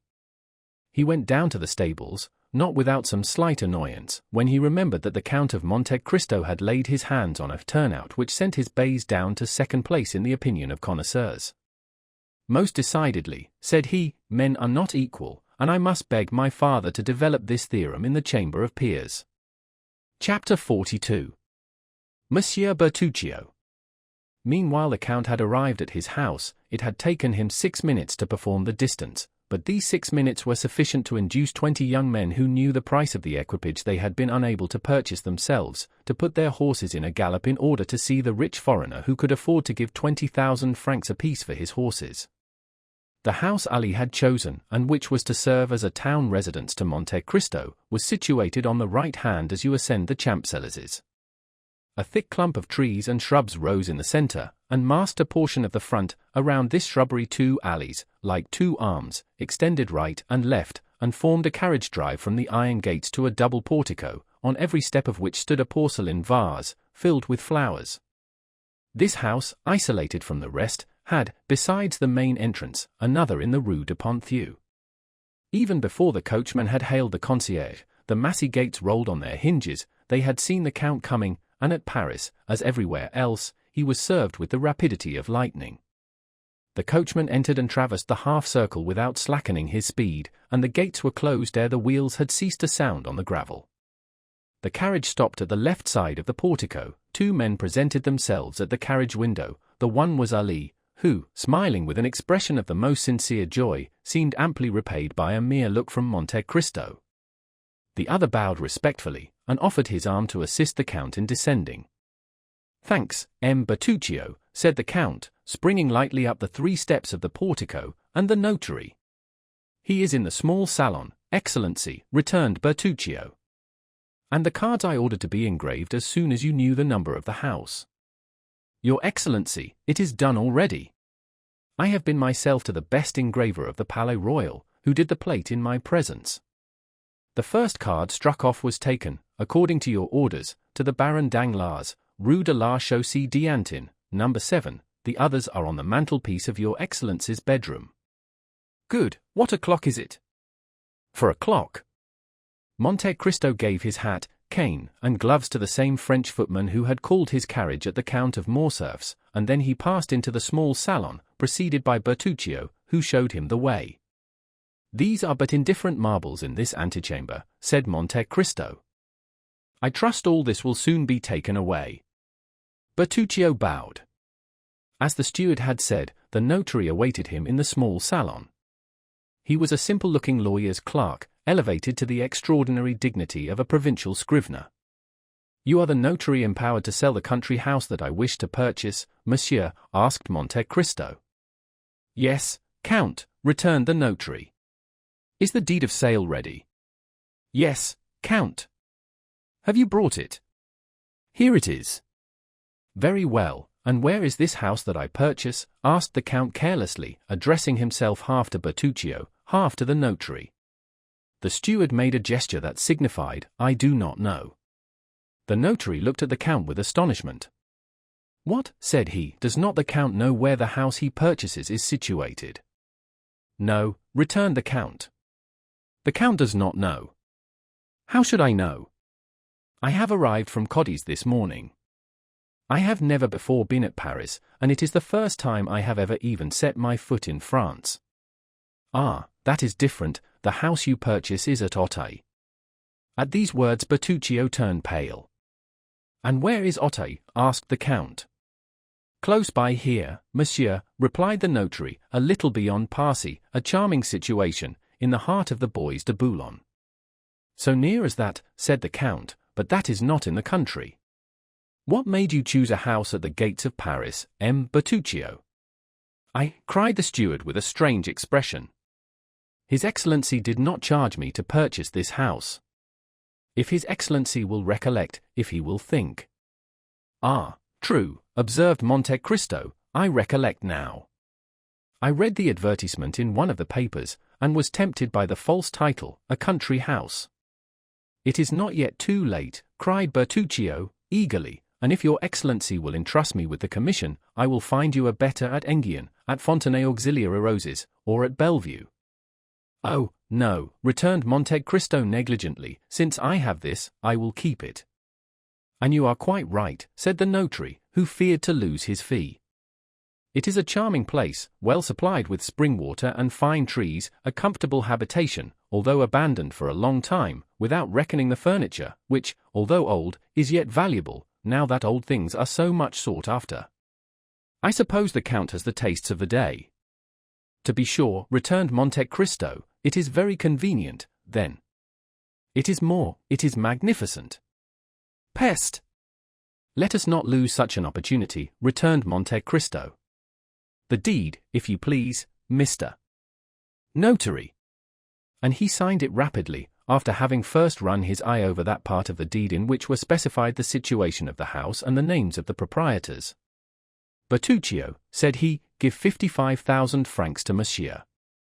The steward left the room with a faltering step, and returned with a bundle of banknotes, which the notary counted like a man who never gives a receipt for money until after he is sure it is all there. "And now," demanded the Count, "are all the forms complied with?" "All, sir." "Have you the keys?" "They are in the hands of the concierge, who takes care of the house, but here is the order I have given him to install the Count in his new possessions." "Very well," and Monte Cristo made a sign with his hand to the notary, which said, "I have no further need of you, you may go." "But," observed the honest notary, "the Count is, I think, mistaken, it is only 50,000 francs, everything included." "And your fee?" "Is included in this sum." "But have you not come from Auteuil here?" "Yes, certainly." "Well, then, it is but fair that you should be paid for your loss of time and trouble," said the Count, and he made a gesture of polite dismissal. The notary left the room backwards, and bowing down to the ground, it was the first time he had ever met a similar client. "See this gentleman out," said the Count to Bertuccio. And the steward followed the notary out of the room. Scarcely was the Count alone, when he drew from his pocket a book closed with a lock, and opened it with a key which he wore round his neck, and which never left him. After having sought for a few minutes, he stopped at a leaf which had several notes, and compared them with the deed of sale, which lay on the table, and recalling his souvenirs. "Auteuil, Rue de la Fontaine, number 28, it is indeed the same," said he, "and now, am I to rely upon an avowal extorted by religious or physical terror? However, in an hour I shall know all." "Bertuccio," cried he, striking a light hammer with a pliant handle on a small gong. "Bertuccio!" The steward appeared at the door. "Monsieur Bertuccio," said the Count, "did you never tell me that you had travelled in France?" "In some parts of France, yes, Excellency." "You know the environs of Paris, then?" "No, Excellency, no," returned the steward, with a sort of nervous trembling, which Monte Cristo, a connoisseur in all emotions, rightly attributed to great disquietude. "It is unfortunate," returned he, "that you have never visited the environs, for I wish to see my new property this evening, and had you gone with me, you could have given me some useful information." "To Auteuil," cried Bertuccio, whose copper complexion became livid, "I go to Auteuil." "Well, what is there surprising in that? When I live at Auteuil, you must come there, as you belong to my service." Bertuccio hung down his head before the imperious look of his master, and remained motionless, without making any answer. "Why, what has happened to you? Are you going to make me ring a second time for the carriage?" asked Monte Cristo, in the same tone that Louis XIV pronounced the famous, "I have been almost obliged to wait." Bertuccio made but one bound to the antechamber, and cried in a hoarse voice, "His Excellency's horses!" Monte Cristo wrote 2 or 3 notes, and, as he sealed the last, the steward appeared. "Your Excellency's carriage is at the door," said he. "Well, take your hat and gloves," returned Monte Cristo. "Am I to accompany you, Your Excellency?" cried Bertuccio. "Certainly, you must give the orders, for I intend residing at the house." It was unexampled for a servant of the Count's to dare to dispute an order of his, so the steward, without saying a word, followed his master, who got into the carriage, and signed to him to follow, which he did, taking his place respectfully on the front seat. Chapter 43. The House at Auteuil.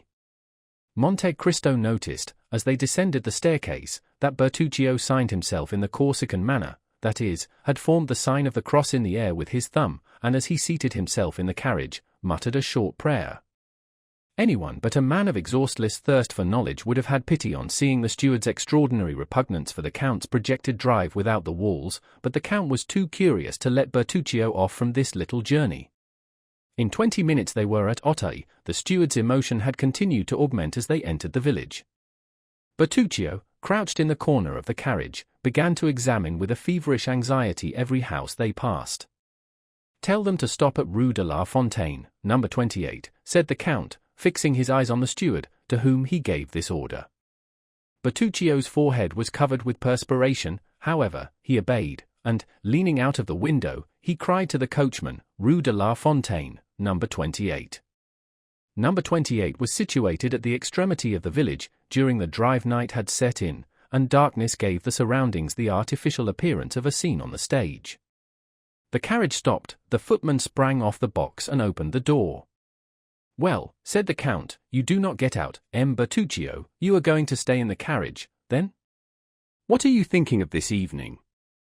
Bertuccio sprang out, and offered his shoulder to the Count, who, this time, leaned upon it as he descended the 3 steps of the carriage. "Knock," said the Count, "and announce me." Bertuccio knocked, the door opened, and the concierge appeared. "What is it?" asked he. "It is your new master, my good fellow," said the footman. And he held out to the concierge the notary's order. "The house is sold, then," demanded the concierge, "and this gentleman is coming to live here." "Yes, my friend," returned the Count, "and I will endeavor to give you no cause to regret your old master." "Oh, monsieur," said the concierge, "I shall not have much cause to regret him, for he came here but seldom. It is 5 years since he was here last, and he did well to sell the house, for it did not bring him in anything at all." "What was the name of your old master?" said Monte Cristo. "The Marquis of St. Méran." "Ah, I am sure he has not sold the house for what he gave for it." "The Marquis of St. Méran," returned the Count. "The name is not unknown to me, the Marquis of St. Méran," and he appeared to meditate. "An old gentleman," continued the concierge, "a staunch follower of the Bourbons. He had an only daughter, who married M. de Villefort, who had been the king's attorney at Nimes, and afterwards at Versailles." Monte Cristo glanced at Bertuccio, who became whiter than the wall against which he leaned to prevent himself from falling. "And is not this daughter dead?" demanded Monte Cristo. "I fancy I have heard so."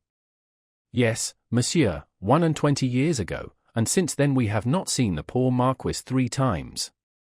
"Thanks, thanks," said Monte Cristo, judging from the steward's utter prostration that he could not stretch the cord further without danger of breaking it. "Give me a light." "Shall I accompany you, monsieur?"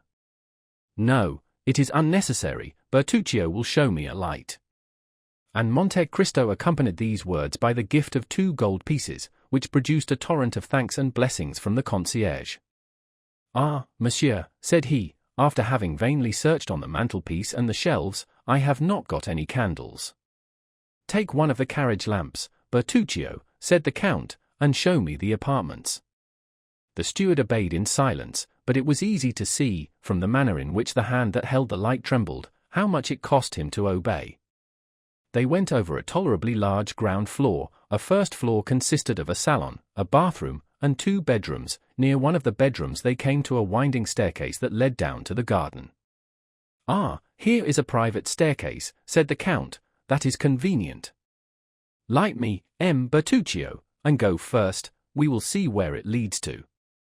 "Monsieur," replied Bertuccio, "it leads to the garden." "And, pray, how do you know that?" "It ought to do so, at least." "Well, let us be sure of that." Bertuccio sighed, and went on first. The stairs did, indeed, lead to the garden. At the outer door the steward paused. "Go on, Monsieur Bertuccio," said the Count. But he who was addressed stood there, stupefied, bewildered, stunned. His haggard eyes glanced around, as if in search of the traces of some terrible event, and with his clenched hands he seemed striving to shut out horrible recollections. "Well," insisted the Count. "No, no," cried Bertuccio, setting down the lantern at the angle of the interior wall. "No, monsieur, it is impossible. I can go no farther." "What does this mean?" demanded the irresistible voice of Monte Cristo. "Why, you must see, your excellency," cried the steward, "that this is not natural, that, having a house to purchase, you purchase it exactly at Auteuil, and that, purchasing it at Auteuil, this house should be number 28, Rue de la Fontaine. Oh, why did I not tell you all? I am sure you would not have forced me to come. I hoped your house would have been some other one than this, as if there was not another house at Auteuil than that of the assassination."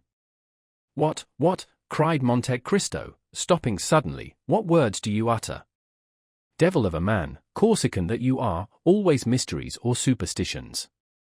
Come, take the lantern, and let us visit the garden. You are not afraid of ghosts with me, I hope." Bertuccio raised the lantern, and obeyed. The door, as it opened, disclosed a gloomy sky, in which the moon strove vainly to struggle through a sea of clouds that covered her with billows of vapor which she illumined for an instant, only to sink into obscurity. The steward wished to turn to the left. "No, no, monsieur," said Monte Cristo.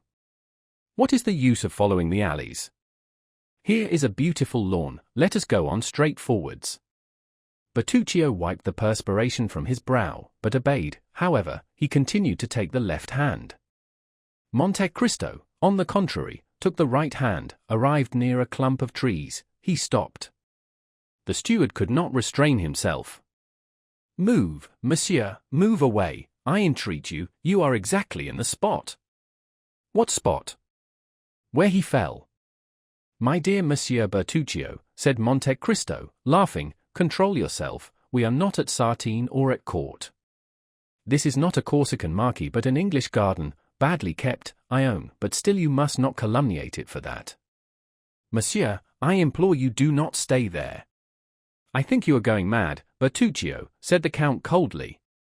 "If that is the case, I warn you, I shall have you put in a lunatic asylum." "Alas!" "Excellency," returned Bertuccio, joining his hands, and shaking his head in a manner that would have excited the Count's laughter, had not thoughts of a superior interest occupied him, and rendered him attentive to the least revelation of this timorous conscience. "Alas! Excellency, the evil has arrived." "Bertuccio," said the Count, "I am very glad to tell you, that while you gesticulate, you wring your hands and roll your eyes like a man possessed by a devil who will not leave him, and I have always observed, that the devil most obstinate to be expelled is a secret.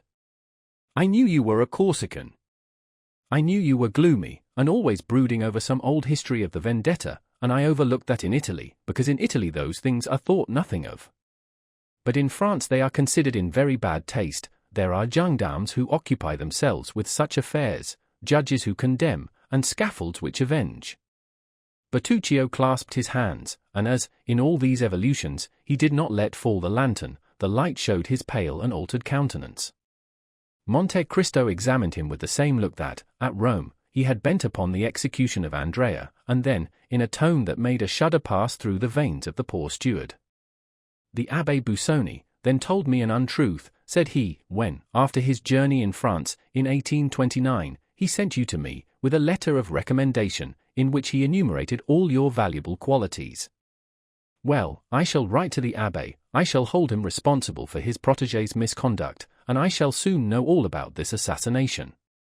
Only I warn you, that when I reside in a country, I conform to all its code, and I have no wish to put myself within the compass of the French laws for your sake." "Oh, do not do that, Excellency, I have always served you faithfully," cried Bertuccio, in despair. "I have always been an honest man, and, as far as lay in my power, I have done good." "I do not deny it," returned the Count, "but why are you thus agitated? It is a bad sign, a quiet conscience does not occasion such paleness in the cheeks, and such fever in the hands of a man." "But, Your Excellency," replied Bertuccio hesitatingly, "did not the Abbé Busoni, who heard my confession in the prison at Nimes, tell you that I had a heavy burden upon my conscience?" "Yes, but as he said you would make an excellent steward, I concluded you had stolen, that was all." "Oh, Your Excellency," returned Bertuccio in deep contempt. "Or, as you are a Corsican, that you had been unable to resist the desire of making a stiff, as you call it." "Yes, my good master," cried Bertuccio, casting himself at the Count's feet, "it was simply vengeance, nothing else." "I understand that, but I do not understand what it is that galvanizes you in this manner." "But, monsieur, it is very natural," returned Bertuccio, "since it was in this house that my vengeance was accomplished." "What? My house?" "Oh, Your Excellency, it was not yours, then." "Whose, then?" "The Marquis de Saint Méran, I think," the concierge said. "What had you to revenge on the Marquis de Saint Méran?" "Oh, it was not on him, monsieur, it was on another." "This is strange," returned Monte Cristo, seeming to yield to his reflections, "that you should find yourself without any preparation in a house where the event happened that causes you so much remorse." "Monsieur," said the steward, "it is fatality, I am sure. First, you purchase a house at Auteuil. This house is the one where I have committed an assassination. You descend to the garden by the same staircase by which he descended, you stop at the spot where he received the blow, and 2 paces farther is the grave in which he had just buried his child. This is not chance, for chance, in this case, is too much like Providence. Well, amiable Corsican, let us suppose it is Providence. I always suppose anything people please, and, besides, you must concede something to diseased minds. Come, collect yourself, and tell me all. I have related it but once, and that was to the Abbé Busoni. Such things, continued Bertuccio, shaking his head, are only related under the seal of confession. Then, said the Count, I refer you to your confessor. Turn Chartreux or Trappist, and relate your secrets, but as for me, I do not like anyone who is alarmed by such phantasms, and I do not choose that my servant should be afraid to walk in the garden of an evening. I confess I am not very desirous of a visit from the commissary of police, for, in Italy, justice is only paid when silent, in France she is paid only when she speaks. Peste!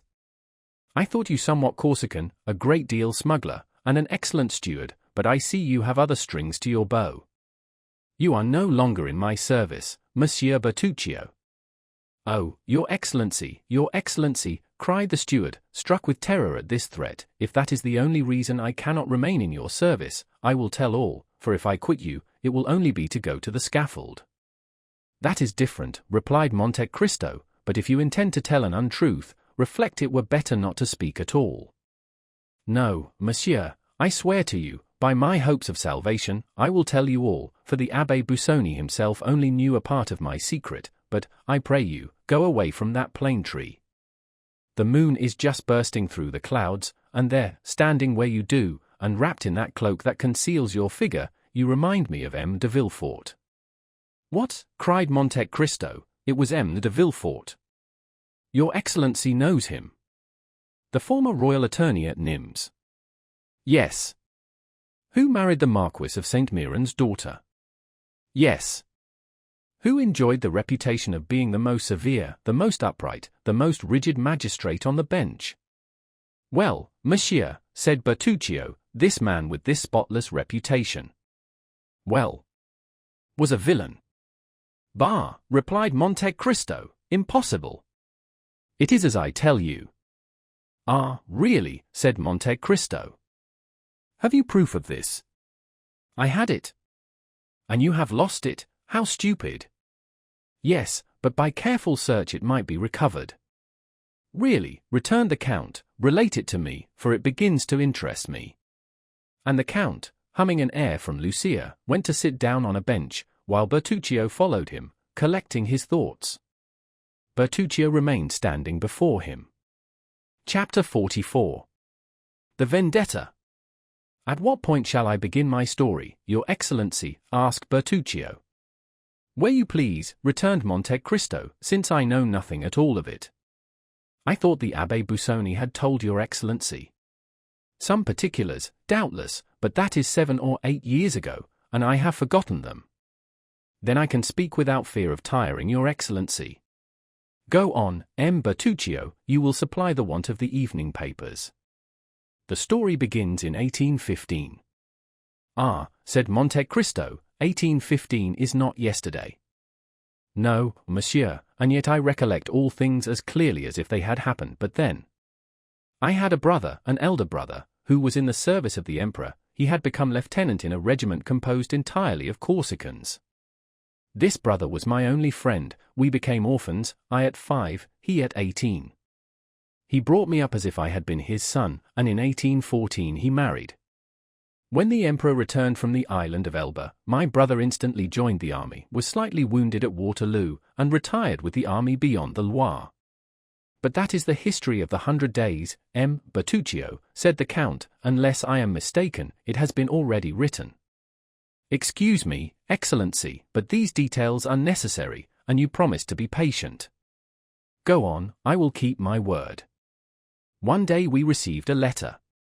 I should tell you that we lived in the little village of Rogliano, at the extremity of Cap Corse. This letter was from my brother. He told us that the army was disbanded, and that he should return by Château, Clermont-Ferrand, Le Puy, and Nimes, and, if I had any money, he prayed me to leave it for him at Nimes, with an innkeeper with whom I had dealings. In the smuggling line, said Monte Cristo. Your Excellency? Everyone must live. Certainly, go on. I loved my brother tenderly, as I told Your Excellency, and I resolved not to send the money, but to take it to him myself. I possessed 1,000 francs. I left 500 with Assunta, my sister-in-law, and with the other 500 I set off for Nimes. It was easy to do so, and as I had my boat and a lading to take in at sea, everything favored my project. But, after we had taken in our cargo, the wind became contrary, so that we were 4 or 5 days without being able to enter the Rhône. At last, however, we succeeded, and worked up to Arles. I left the boat between Bellegarde and Beaucaire, and took the road to Nimes. We are getting to the story now. Yes, Your Excellency, excuse me, but, as you will see, I only tell you what is absolutely necessary. Just at this time the famous massacres took place in the south of France. 3 brigands, called Trestaillon, Truphamy, and Graffan, publicly assassinated everybody whom they suspected of Bonapartism. You have doubtless heard of these massacres, Your Excellency. Vaguely, I was far from France at that period. Go on. As I entered Nimes, I literally waded in blood. At every step you encountered dead bodies and bands of murderers, who killed, plundered, and burned. At the sight of this slaughter and devastation I became terrified, not for myself, for I, a simple Corsican fisherman, had nothing to fear. On the contrary, that time was most favorable for us smugglers, but for my brother, a soldier of the Empire, returning from the army of the Loire, with his uniform and his epaulettes, there was everything to apprehend. I hastened to the innkeeper. My misgivings had been but too true. My brother had arrived the previous evening at Nimes, and, at the very door of the house where he was about to demand hospitality, he had been assassinated. I did all in my power to discover the murderers, but no one durst tell me their names, so much were they dreaded. I then thought of that French justice of which I had heard so much, and which feared nothing, and I went to the king's attorney. And this king's attorney was named Villefort, asked Monte Cristo carelessly. Yes, Your Excellency, he came from Marseilles, where he had been deputy procureur. His zeal had procured him advancement, and he was said to be one of the first who had informed the government of the departure from the island of Elba.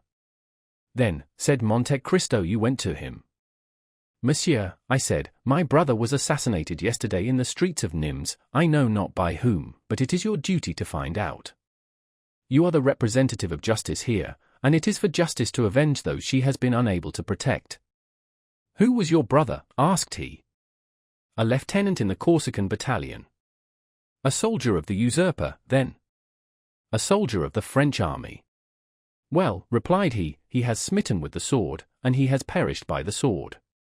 You are mistaken, monsieur, I replied, he has perished by the poniard. What do you want me to do? Asked the magistrate. I have already told you, avenge him. On whom? On his murderers. How should I know who they are? Order them to be sought for. Why, your brother has been involved in a quarrel, and killed in a duel. All these old soldiers commit excesses which were tolerated in the time of the emperor, but which are not suffered now, for the people here do not like soldiers of such disorderly conduct.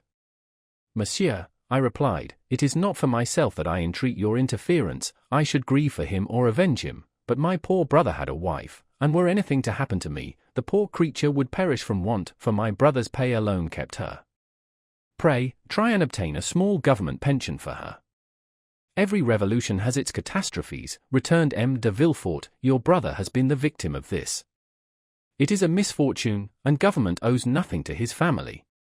If we are to judge by all the vengeance that the followers of the usurper exercised on the partisans of the king, when, in their turn, they were in power, your brother would be today, in all probability, condemned to death.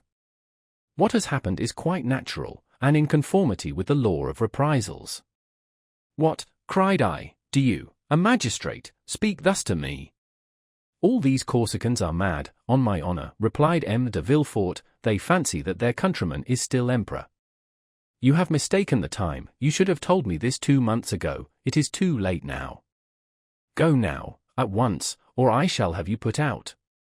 I looked at him an instant to see if there was anything to hope from further entreaty. But he was a man of stone. I approached him, and said in a low voice, well, since you know the Corsicans so well, you know that they always keep their word. You think that it was a good deed to kill my brother, who was a Bonapartist, because you are a royalist. Well, I, who am a Bonapartist also, declare one thing to you, which is, that I will kill you. From this moment I declare the vendetta against you, so protect yourself as well as you can, for the next time we meet your last hour has come." And before he had recovered from his surprise, I opened the door and left the room.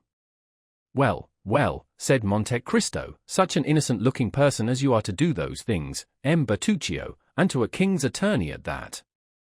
But did he know what was meant by the terrible word vendetta?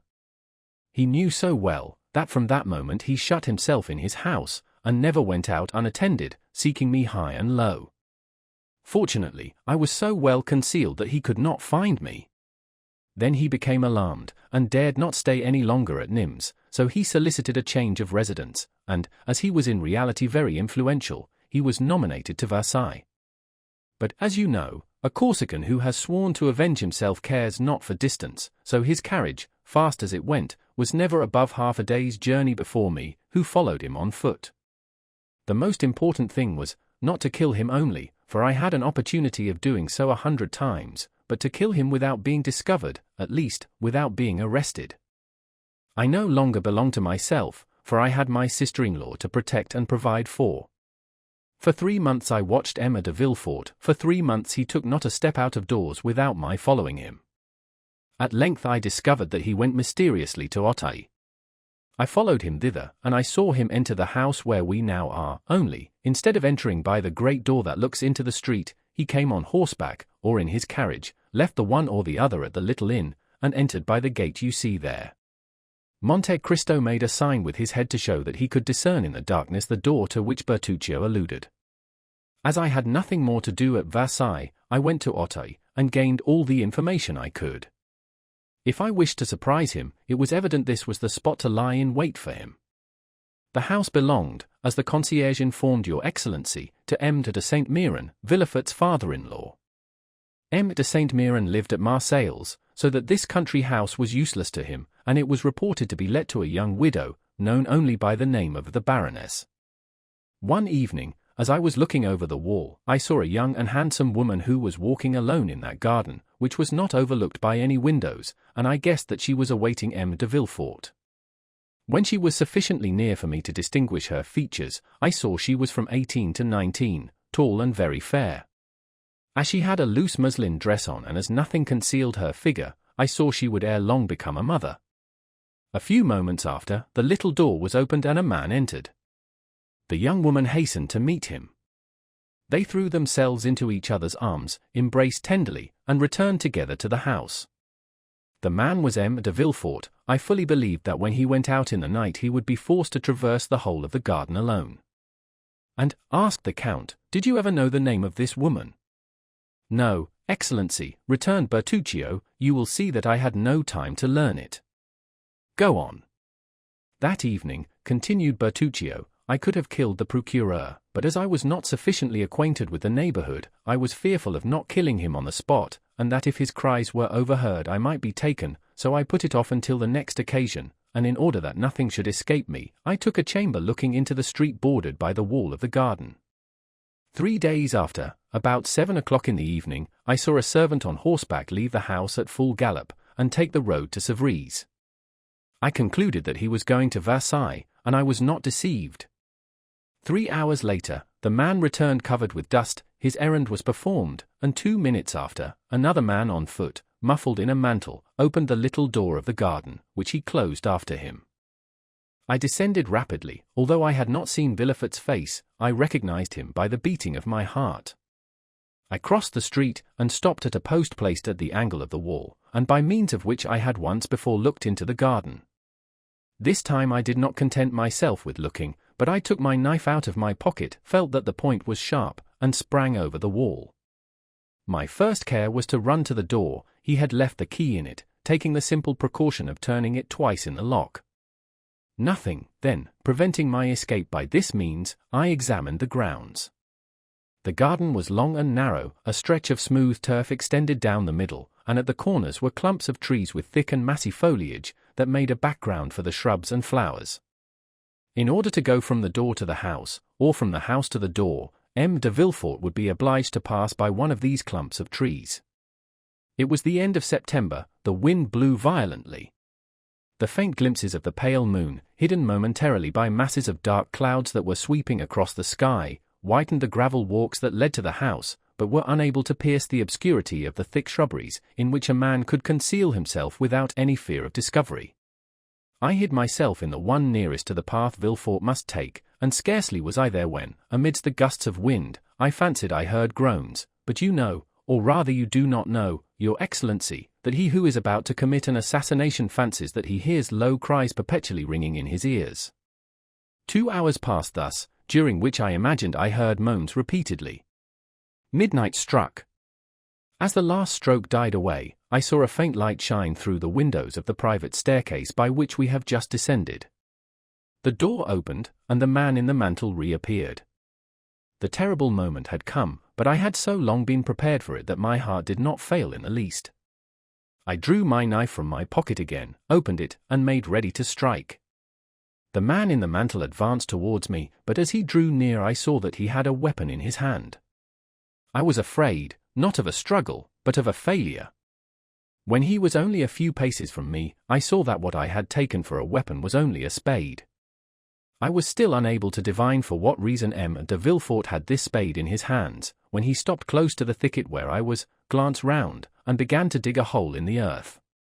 I then perceived that he was hiding something under his mantle, which he laid on the grass in order to dig more freely. Then, I confess, curiosity mingled with hatred, I wished to see what Villefort was going to do there, and I remained motionless, holding my breath. Then an idea crossed my mind, which was confirmed when I saw the procureur lift from under his mantle a box, 2 feet long, and 6 or 8 inches deep. I let him place the box in the hole he had made. Then, while he stamped with his feet to remove all traces of his occupation, I rushed on him and plunged my knife into his breast, exclaiming, "I am Giovanni Bertuccio, thy death for my brothers, thy treasure for his widow. Thou sayest that my vengeance is more complete than I had hoped." I know not if he heard these words. I think he did not, for he fell without a cry. I felt his blood gush over my face, but I was intoxicated, I was delirious, and the blood refreshed, instead of burning me. In a second I had disinterred the box. Then, that it might not be known I had done so, I filled up the hole, threw the spade over the wall, and rushed through the door, which I double-locked, carrying off the key. "Ah," said Monte Cristo, "it seems to me this was nothing but murder and robbery." "No, Your Excellency," returned Bertuccio, "it was a vendetta followed by restitution." "And was the sum a large one?" "It was not money." "Ah, I recollect," replied the Count, "did you not say something of an infant?" "Yes, Excellency, I hastened to the river, sat down on the bank, and with my knife forced open the lock of the box. In a fine linen cloth was wrapped a newborn child. Its purple visage and its violet-colored hand showed that it had perished from suffocation, but as it was not yet cold, I hesitated to throw it into the water that ran at my feet. After a moment I fancied that I felt a slight pulsation of the heart, and as I had been assistant at the hospital at Bastia, I did what a doctor would have done. I inflated the lungs by blowing air into them, and at the expiration of a quarter of an hour, it began to breathe, and cried feebly. In my turn I uttered a cry, but a cry of joy. "God has not cursed me then," I cried, "since he permits me to save the life of a human creature, in exchange for the life I have taken away." "And what did you do with the child?" asked Monte Cristo. It was an embarrassing load for a man seeking to escape. I had not for a moment the idea of keeping it, but I knew that at Paris there was an asylum where they receive such creatures. As I passed the city gates I declared that I had found the child on the road, and I inquired where the asylum was. The box confirmed my statement, the linen proved that the infant belonged to wealthy parents, the blood with which I was covered might have proceeded from the child as well as from anyone else. No objection was raised, but they pointed out the asylum, which was situated at the upper end of the Rue d'Enfer, and after having taken the precaution of cutting the linen in 2 pieces, so that one of the 2 letters which marked it was on the piece wrapped around the child, while the other remained in my possession, I rang the bell, and fled with all speed. A fortnight after I was at Rogliano, and I said to Assunta, "Console thyself, sister, Israel is dead, but he is avenged." She demanded what I meant, and when I had told her all, "Giovanni," said she, "you should have brought this child with you, we would have replaced the parents it has lost, have called it Benedetto, and then, in consequence of this good action, God would have blessed us." In reply I gave her the half of the linen I had kept in order to reclaim him if we became rich. "What letters were marked on the linen?" said Monte Cristo. "An H and an N, surmounted by a baron's coronet." "By heaven, M. Bertuccio, you make use of heraldic terms. Where did you study heraldry?" "In your service, Excellency, where everything is learned." "Go on, I am curious to know two things." "What are they, Your Excellency?" "What became of this little boy?" "For I think you told me it was a boy, M. Bertuccio." "No, Excellency, I do not recollect telling you that." "I thought you did, I must have been mistaken." "No, you were not, for it was in reality a little boy." "But Your Excellency wished to know two things. What was the second?" "The second was the crime of which you were accused when you asked for a confessor, and the Abbé Busoni came to visit you at your request in the prison at Nimes." "The story will be very long, Excellency." "What matter? You know I take but little sleep, and I do not suppose you are very much inclined for it either." Bertuccio bowed, and resumed his story. "Partly to drown the recollections of the past that haunted me, partly to supply the wants of the poor widow, I eagerly returned to my trade of smuggler, which had become more easy since that relaxation of the laws which always follows a revolution. The southern districts were ill-watched in particular, in consequence of the disturbances that were perpetually breaking out in Avignon, Nimes, or Uzes. We profited by this respite on the part of the government to make friends everywhere. Since my brother's assassination in the streets of Nimes, I had never entered the town. The result was that the innkeeper with whom we were connected, seeing that we would no longer come to him, was forced to come to us, and had established a branch to his inn, on the road from Bellegarde to Beaucaire, at the sign of the Pont du Gard. We had thus, at Aigues-Mortes, Martigues, or Bouc, a dozen places where we left our goods, and where, in case of necessity, we concealed ourselves from the gendarmes and custom-house officers. Smuggling is a profitable trade, when a certain degree of vigor and intelligence is employed. As for myself, brought up in the mountains, I had a double motive for fearing the gendarmes and custom-house officers, as my appearance before the judges would cause an inquiry, and an inquiry always looks back into the past. And in my past life they might find something far more grave than the selling of smuggled cigars, or barrels of brandy without a permit. So, preferring death to capture, I accomplished the most astonishing deeds, and which, more than once, showed me that the too great care we take of our bodies is the only obstacle to the success of those projects which require rapid decision, and vigorous and determined execution. In reality, when you have once devoted your life to your enterprises, you are no longer the equal of other men, or, rather, other men are no longer your equals, and whosoever has taken this resolution, feels his strength and resources doubled. Philosophy, M. Bertuccio, interrupted the Count, you have done a little of everything in your life. Oh, Excellency! No, but philosophy at 10:30 at night is somewhat late, yet I have no other observation to make, for what you say is correct, which is more than can be said for all philosophy. My journeys became more and more extensive and more productive. Assunta took care of all, and our little fortune increased. One day as I was setting off on an expedition, "Go," said she, "at your return I will give you a surprise." I questioned her, but in vain. She would tell me nothing, and I departed. Our expedition lasted nearly 6 weeks. We had been to Lucca to take in oil, to Leghorn for English cottons, and we ran our cargo without opposition, and returned home full of joy. When I entered the house, the first thing I beheld in the middle of Assunta's chamber was a cradle that might be called sumptuous compared with the rest of the furniture, and in it a baby 7 or 8 months old. I uttered a cry of joy. The only moments of sadness I had known since the assassination of the procureur were caused by the recollection that I had abandoned this child. For the assassination itself I had never felt any remorse. Poor Assunta had guessed all. She had profited by my absence, and furnished with the half of the linen, and having written down the day and hour at which I had deposited the child at the asylum, had set off for Paris, and had reclaimed it. No objection was raised, and the infant was given up to her. I confess, Your Excellency, when I saw this poor creature sleeping peacefully in its cradle, I felt my eyes filled with tears. Assunta, cried I, you are an excellent woman, and heaven will bless you. This, said Monte Cristo, is less correct than your philosophy, it is only faith. Alas, your excellency is right, replied Bertuccio, and God made this infant the instrument of our punishment. Never did a perverse nature declare itself more prematurely, and yet it was not owing to any fault in his bringing up.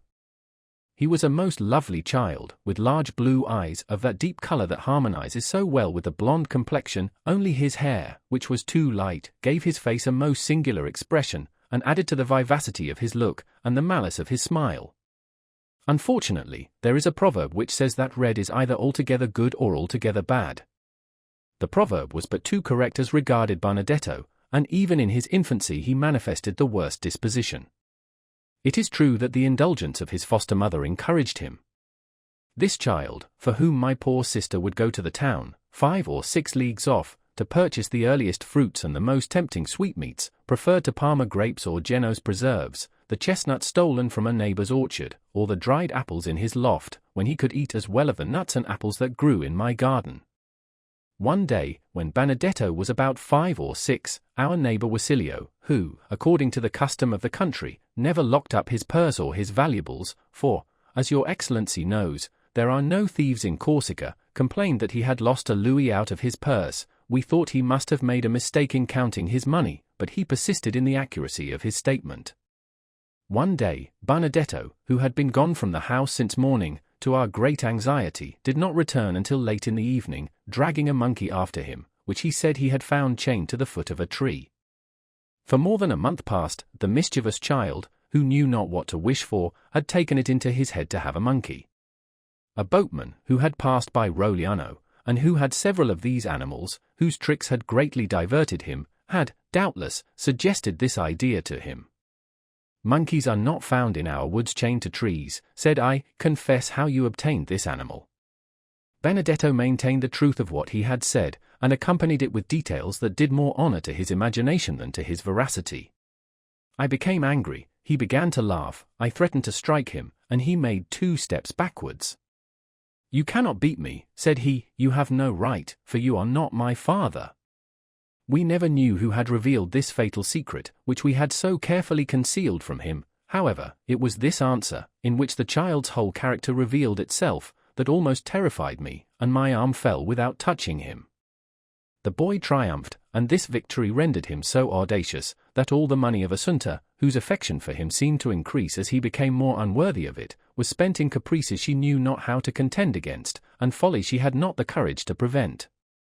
When I was at Rogliano everything went on properly, but no sooner was my back turned than Benedetto became master, and everything went ill. When he was only 11, he chose his companions from among the young men of 18 or 20, the worst characters in Bastia, or, indeed, in Corsica, and they had already, for some mischievous pranks, been several times threatened with a prosecution. I became alarmed, as any prosecution might be attended with serious consequences. I was compelled, at this period, to leave Corsica on an important expedition. I reflected for a long time, and with the hope of averting some impending misfortune, I resolved that Benedetto should accompany me. I hoped that the active and laborious life of a smuggler, with the severe discipline on board, would have a salutary effect on his character, which was now well nigh, if not quite, corrupt. I spoke to Benedetto alone, and proposed to him to accompany me, endeavoring to tempt him by all the promises most likely to dazzle the imagination of a child of 12. He heard me patiently, and when I had finished, burst out laughing. "Are you mad, uncle?"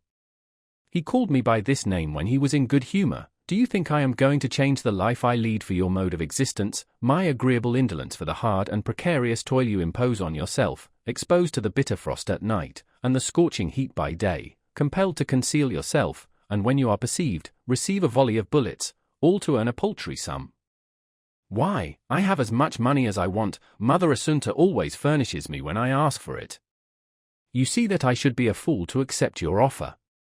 The arguments, and his audacity, perfectly stupefied me. Benedetto rejoined his associates, and I saw him from a distance point me out to them as a fool. "Sweet child," murmured Monte Cristo. "Oh, had he been my own son," replied Bertuccio, "or even my nephew, I would have brought him back to the right road, for the knowledge that you are doing your duty gives you strength, but the idea that I was striking a child whose father I had killed made it impossible for me to punish him. I gave my sister, who constantly defended the unfortunate boy, good advice, and as she confessed that she had several times missed money to a considerable amount, I showed her a safe place in which to conceal our little treasure for the future. My mind was already made up. Benedetto could read, write, and cipher perfectly, for when the fit seized him, he learned more in a day than others in a week. My intention was to enter him as a clerk in some ship, and without letting him know anything of my plan, to convey him some morning on board. By this means his future treatment would depend upon his own conduct. I set off for France, after having fixed upon the plan. Our cargo was to be landed in the Gulf of Lions, and this was a difficult thing to do because it was then the year 1829. The most perfect tranquility was restored, and the vigilance of the custom-house officers was redoubled, and their strictness was increased at this time, in consequence of the fair at Beaucaire. Our expedition made a favorable beginning. We anchored our vessel, which had a double hold, where our goods were concealed, amidst a number of other vessels that bordered the banks of the Rhône from Beaucaire to Arles. On our arrival we began to discharge our cargo in the night, and to convey it into the town, by the help of the innkeeper with whom we were connected. Whether success rendered us imprudent, or whether we were betrayed, I know not, but one evening, about 5 o'clock, our little cabin boy came breathlessly, to inform us that he had seen a detachment of custom-house officers advancing in our direction. It was not their proximity that alarmed us, for detachments were constantly patrolling along the banks of the Rhône, but the care, according to the boy's account, that they took to avoid being seen. In an instant we were on the alert, but it was too late. Our vessel was surrounded, and amongst the custom-house officers I observed several gendarmes, and, as terrified at the sight of their uniforms as I was brave at the sight of any other, I sprang into the hold, opened a port, and dropped into the river, dived, and only rose at intervals to breathe, until I reached a ditch that had recently been made from the Rhône to the canal that runs from Beaucaire to Aigues-Mortes. I was now safe, for I could swim along the ditch without being seen, and I reached the canal in safety. I had designedly taken this direction. I have already told your Excellency of an innkeeper from Nimes who had set up a little tavern on the road from Bellegarde to Beaucaire. Yes, said Monte Cristo, I perfectly recollect him. I think he was your colleague. Precisely, answered Bertuccio, but he had, 7 or 8 years before this period, sold his establishment to a tailor at Marseilles, who, having almost ruined himself in his old trade, wished to make his fortune in another. Of course, we made the same arrangements with the new landlord that we had with the old, and it was of this man that I intended to ask shelter. What was his name? Inquired the Count, who seemed to become somewhat interested in Bertuccio's story. Gaspard Caderousse. He had married a woman from the village of Carconti, and whom we did not know by any other name than that of her village. She was suffering from malarial fever, and seemed dying by inches. As for her husband, he was a strapping fellow of 40, or 45, who had more than once, in time of danger, given ample proof of his presence of mind and courage. And you say, interrupted Monte Cristo, that this took place towards the year 1829, your Excellency. In what month?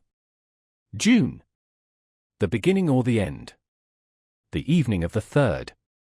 Ah, said Monte Cristo, the evening of the 3rd of June, 1829. Go on.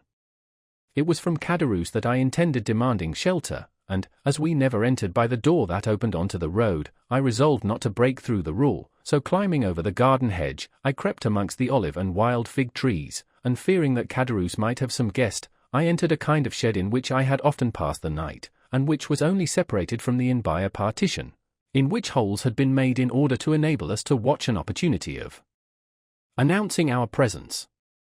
My intention was, if Caderousse was alone, to acquaint him with my presence, finish the meal the custom-house officers had interrupted, and profit by the threatened storm to return to the Rhône, and ascertain the state of our vessel and its crew.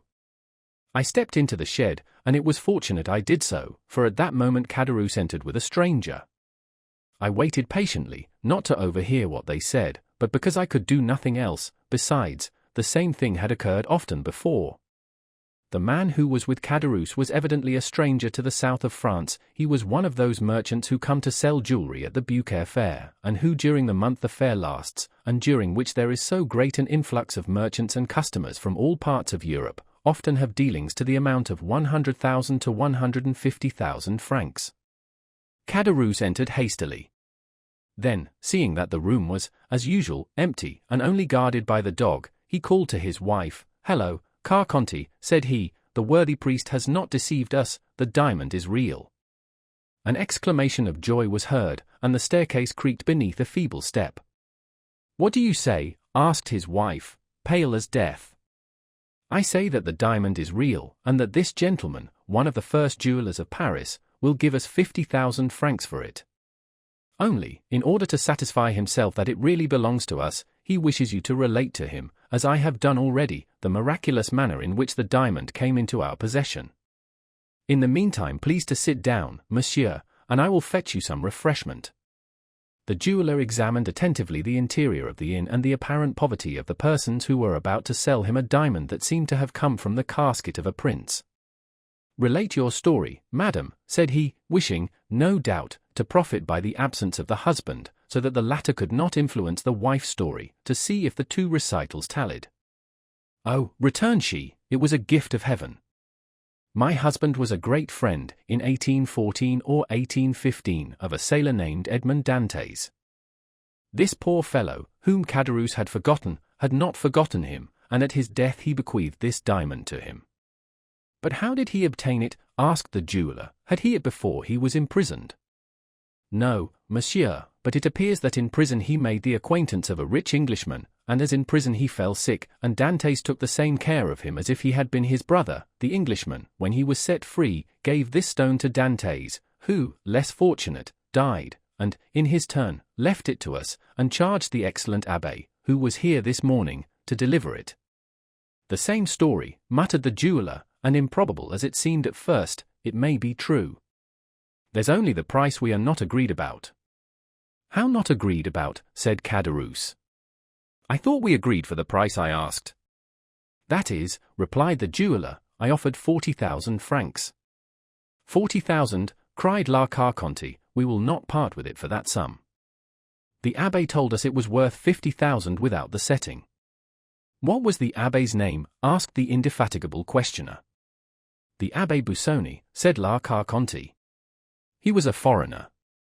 An Italian from the neighborhood of Mantua, I believe."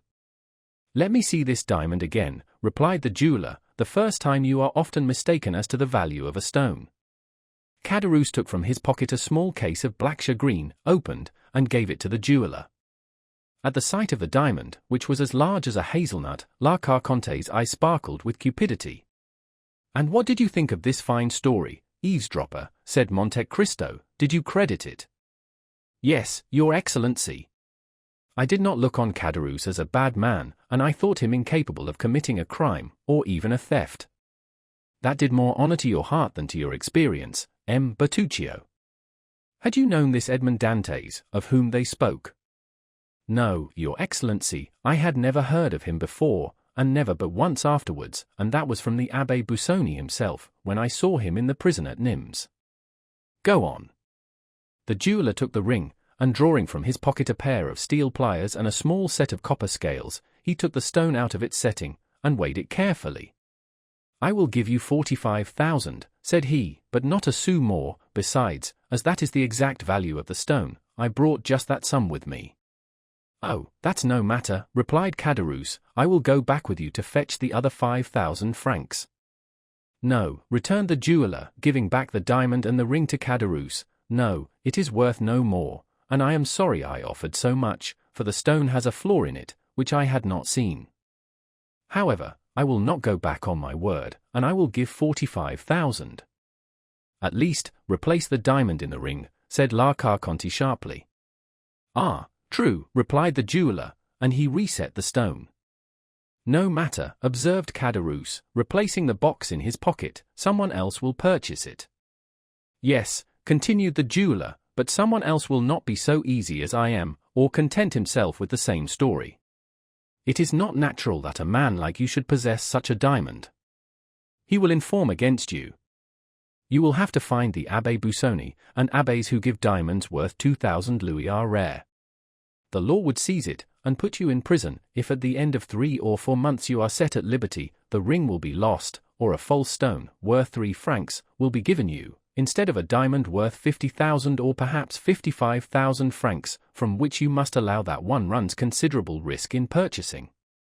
Caderousse and his wife looked eagerly at each other. No, said Caderousse, we are not rich enough to lose 5,000 francs. As you please, my dear sir, said the jeweller, I had, however, as you see, brought you the money in bright coin. And he drew from his pocket a handful of gold, and held it sparkling before the dazzled eyes of the innkeeper, and in the other hand he held a packet of banknotes. There was evidently a severe struggle in the mind of Caderousse. It was plain that the small shagreen case, which he turned over and over in his hand, did not seem to him commensurate in value to the enormous sum which fascinated his gaze. He turned towards his wife. What do you think of this? He asked in a low voice. Let him have it, she said. If he returns to Beaucaire without the diamond, he will inform against us, and, as he says, who knows if we shall ever again see the Abbé Busoni? In all probability we shall never see him. Well, then, so I will, said Caderousse, so you may have the diamond for 45,000 francs. But my wife wants a gold chain, and I want a pair of silver buckles.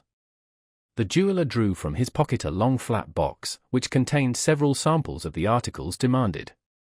Here, he said, I am very straightforward in my dealings, take your choice. The woman selected a gold chain worth about 5 louis, and the husband a pair of buckles, worth perhaps 15 francs. I hope you will not complain now, said the jeweller. The abbé told me it was worth 50,000 francs, muttered Caderousse.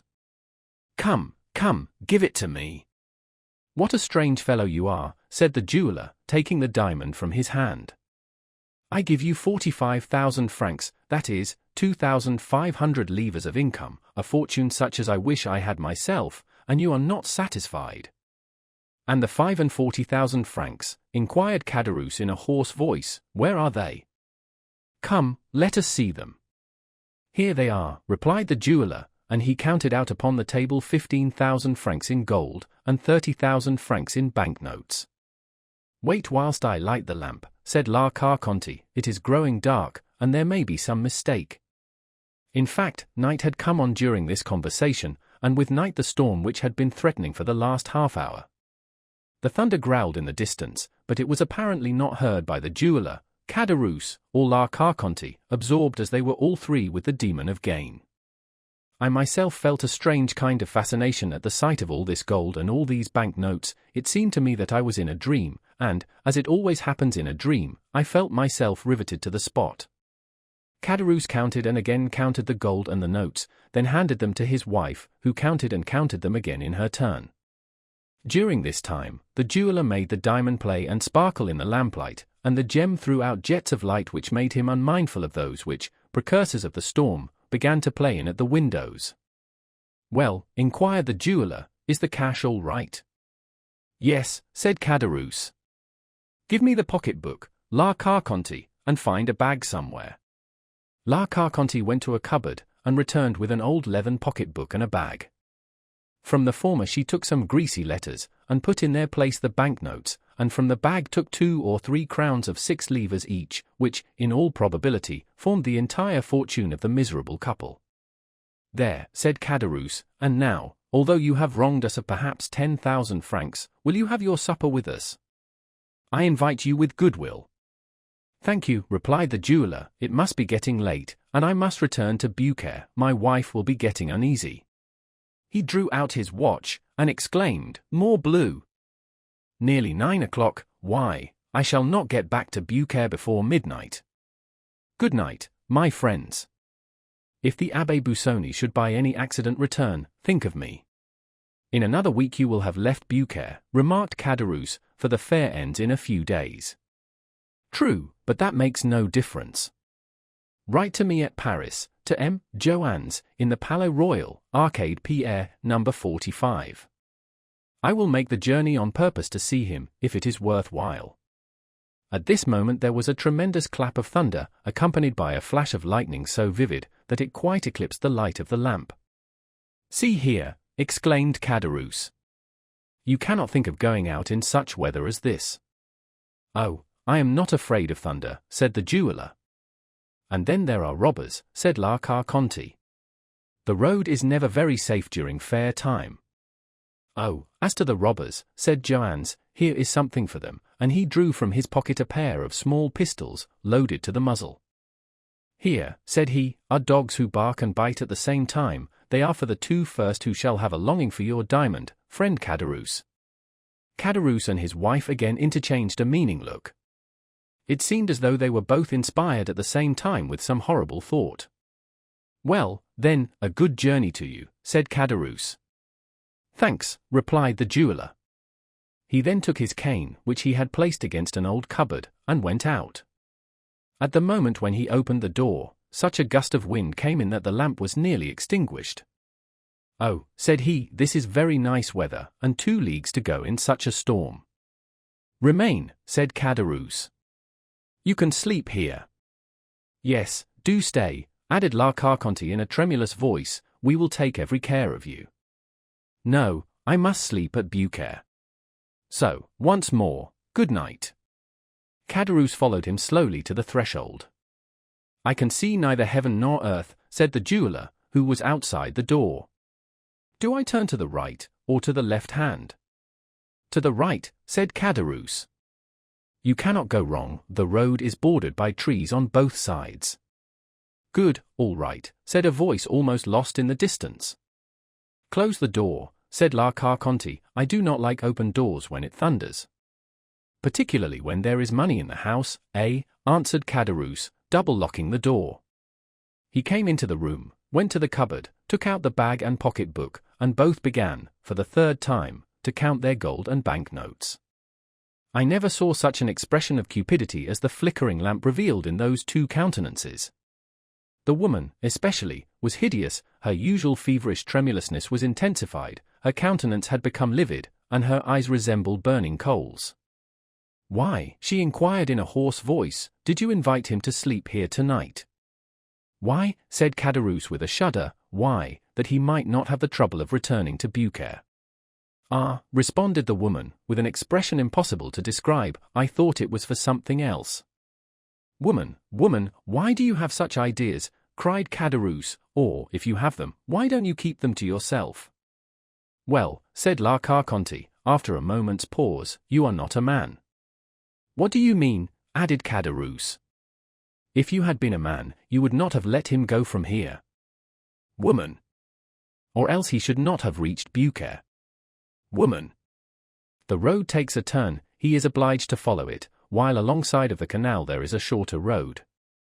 "Woman, you offend the good God." "There, listen." And at this moment there was a tremendous peal of thunder, while the livid lightning illumined the room, and the thunder, rolling away in the distance, seemed to withdraw unwillingly from the cursed abode. "Mercy," said Caderousse, crossing himself. At the same moment, and in the midst of the terrifying silence which usually follows a clap of thunder, they heard a knocking at the door. Caderousse and his wife started and looked aghast at each other. "Who's there?" cried Caderousse, rising, and drawing up in a heap the gold and notes scattered over the table, and which he covered with his 2 hands. "It is I," shouted a voice. "And who are you?" Pardieu." "Joannes, the jeweler." "Well, and you said I offended the good God," said La Carconte with a horrid smile. "Why, the good God sends him back again." Caderousse sank pale and breathless into his chair. La Carconte, on the contrary, rose, and going with a firm step towards the door, opened it, saying, as she did so, "Come in, dear Joannes." "Ma foi," said the jeweler, drenched with rain, "I am not destined to return to Beaucaire tonight. The shortest follies are best, my dear Caderousse. You offered me hospitality, and I accept it, and have returned to sleep beneath your friendly roof." Caderousse stammered out something, while he wiped away the sweat that started to his brow. La Carconte double-locked the door behind the jeweler. Chapter 45. The Rain of Blood. As the jeweler returned to the apartment, he cast around him a scrutinizing glance, but there was nothing to excite suspicion if it did not exist, or to confirm it if it were already awakened. Caderousse's hand still grasped the gold and banknotes, and La Carconte called up her sweetest smiles while welcoming the reappearance of their guest. "Well, well," said the jeweler, "you seem, my good friends, to have had some fears respecting the accuracy of your money, by counting it over so carefully directly I was gone." "Oh, no," answered Caderousse, "that was not my reason, I can assure you, but the circumstances by which we have become possessed of this wealth are so unexpected, as to make us scarcely credit our good fortune, and it is only by placing the actual proof of our riches before our eyes that we can persuade ourselves that the whole affair is not a dream." The jeweler smiled. "Have you any other guests in your house?" inquired he. "Nobody but ourselves," replied Caderousse. "The fact is, we do not lodge travelers. Indeed, our tavern is so near the town that nobody would think of stopping here." "Then I am afraid I shall very much inconvenience you." "Inconvenience us?" "Not at all, my dear sir," said La Carconte in her most gracious manner. "Not at all, I assure you. But where will you manage to stow me?" "In the chamber overhead." "Surely that is where you yourselves sleep." "Never mind that, we have a second bed in the adjoining room." Caderousse stared at his wife with much astonishment. The jeweler, meanwhile, was humming a song as he stood warming his back at the fire La Carconte had kindled to dry the wet garments of her guest, and this done, she next occupied herself in arranging his supper by spreading a napkin at the end of the table, and placing on it the slender remains of their dinner, to which she added 3 or 4 fresh-laid eggs. Caderousse had once more parted with his treasure, the banknotes were replaced in the pocket-book, the gold put back into the bag, and the whole carefully locked in the cupboard. He then began pacing the room with a pensive and gloomy air, glancing from time to time at the jeweler, who stood reeking with the steam from his wet clothes, and merely changing his place on the warm hearth, to enable the whole of his garments to be dried. "There," said La Carconte, as she placed a bottle of wine on the table, "supper is ready whenever you are." "And you?" asked Joannes. "I don't want any supper," said Caderousse. "We dined so very late," hastily interposed La Carconte. "Then it seems I am to eat alone," remarked the jeweler. "Oh, we shall have the pleasure of waiting upon you," answered La Carconte, with an eager attention she was not accustomed to manifest even to guests who paid for what they took.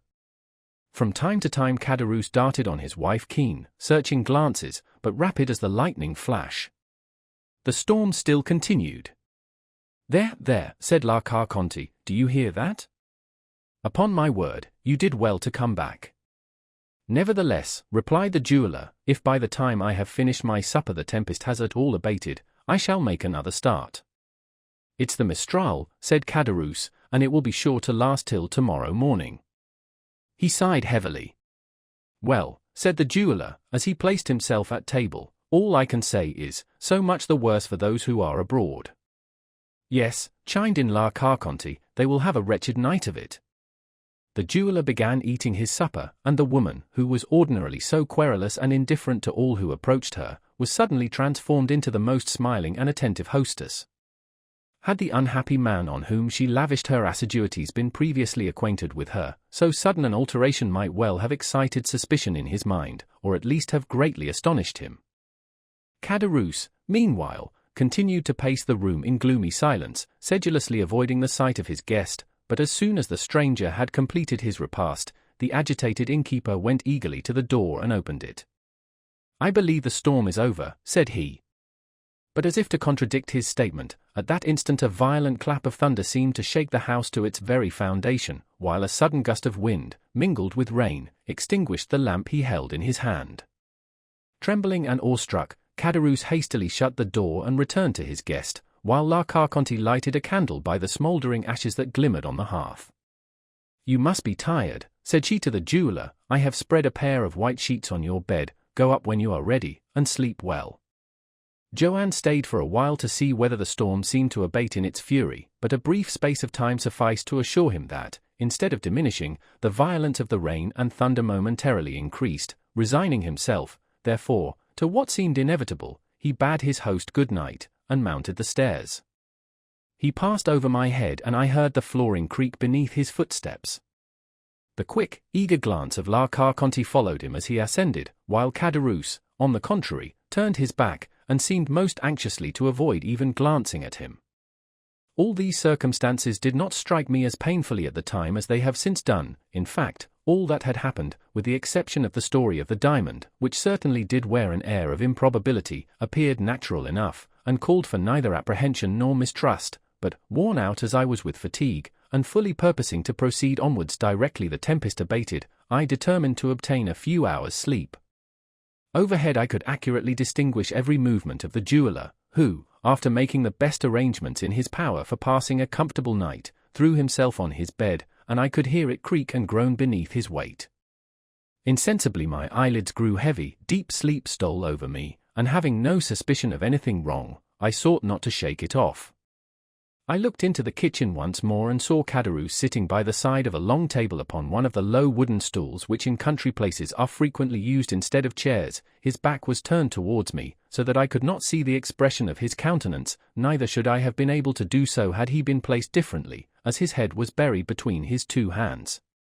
La Carconte continued to gaze on him for some time, then shrugging her shoulders, she took her seat immediately opposite to him.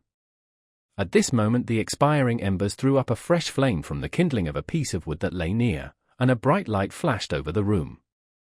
La Carconte still kept her eyes fixed on her husband, but as he made no sign of changing his position, she extended her hard, bony hand, and touched him on the forehead. Caderousse shuddered. The woman's lips seemed to move, as though she were talking, but because she merely spoke in an undertone, or my senses were dulled by sleep, I did not catch a word she uttered. Confused sights and sounds seemed to float before me, and gradually I fell into a deep, heavy slumber. How long I had been in this unconscious state I know not, when I was suddenly aroused by the report of a pistol, followed by a fearful cry. Weak and tottering footsteps resounded across the chamber above me, and the next instant a dull, heavy weight seemed to fall powerless on the staircase. I had not yet fully recovered consciousness, when again I heard groans, mingled with half-stifled cries, as if from persons engaged in a deadly struggle.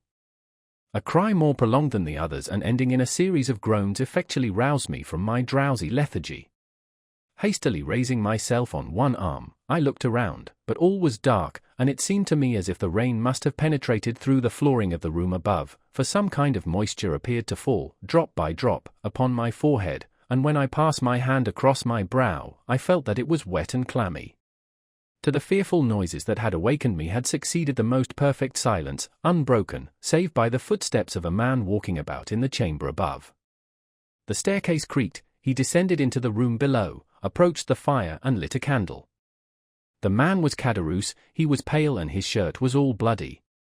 Having obtained the light, he hurried upstairs again, and once more I heard his rapid and uneasy footsteps. A moment later he came down again, holding in his hand the small shagreen case, which he opened, to assure himself it contained the diamond, seemed to hesitate as to which pocket he should put it in, then, as if dissatisfied with the security of either pocket, he deposited it in his red handkerchief, which he carefully rolled round his head. After this he took from his cupboard the bank notes and gold he had put there, thrust the one into the pocket of his trousers, and the other into that of his waistcoat, hastily tied up a small bundle of linen, and rushing towards the door, disappeared in the darkness of the night. Then all became clear and manifest to me, and I reproached myself with what had happened, as though I myself had done the guilty deed. I fancied that I still heard faint moans, and imagining that the unfortunate jeweller might not be quite dead, I determined to go to his relief, by way of atoning in some slight degree, not for the crime I had committed, but for that which I had not endeavored to prevent. For this purpose I applied all the strength I possessed to force an entrance from the cramped spot in which I lay to the adjoining room. The poorly fastened boards which alone divided me from it yielded to my efforts, and I found myself in the house. Hastily snatching up the lighted candle, I hurried to the staircase. About midway a body was lying quite across the stairs. It was that of La Carconte. The pistol I had heard had doubtless been fired at her. The shot had frightfully lacerated her throat, leaving 2 gaping wounds from which, as well as the mouth, the blood was pouring in floods. She was stone dead. I strode past her, and ascended to the sleeping chamber, which presented an appearance of the wildest disorder. The furniture had been knocked over in the deadly struggle that had taken place there, and the sheets, to which the unfortunate jeweler had doubtless clung, were dragged across the room. The murdered man lay on the floor, his head leaning against the wall, and about him was a pool of blood which poured forth from 3 large wounds in his breast. There was a 4th gash, in which a long table knife was plunged up to the handle. I stumbled over some object. I stooped to examine. It was the 2nd pistol, which had not gone off, probably from the powder being wet. I approached the jeweler, who was not quite dead, and at the sound of my footsteps and the creaking of the floor, he opened his eyes, fixed them on me with an anxious and inquiring gaze, moved his lips as though trying to speak, then, overcome by the effort, fell back and expired. This appalling sight almost bereft me of my senses, and finding that I could no longer be of service to anyone in the house, my only desire was to fly. I rushed towards the staircase, clutching my hair, and uttering a groan of horror. Upon reaching the room below, I found 5 or 6 custom-house officers, and 2 or 3 gendarmes, all heavily armed. They threw themselves upon me. I made no resistance. I was no longer master of my senses. When I strove to speak, a few inarticulate sounds alone escaped my lips. As I noticed the significant manner in which the whole party pointed to my blood-stained garments, I involuntarily surveyed myself, and then I discovered that the thick warm drops that had so bedewed me as I lay beneath the staircase must have been the blood of La Carconte. I pointed to the spot where I had concealed myself. "What does he mean?" asked a gendarme. One of the officers went to the place I directed. "He means," replied the man upon his return, "that he got in that way, and he showed the hole I had made when I broke through. Then I saw that they took me for the assassin.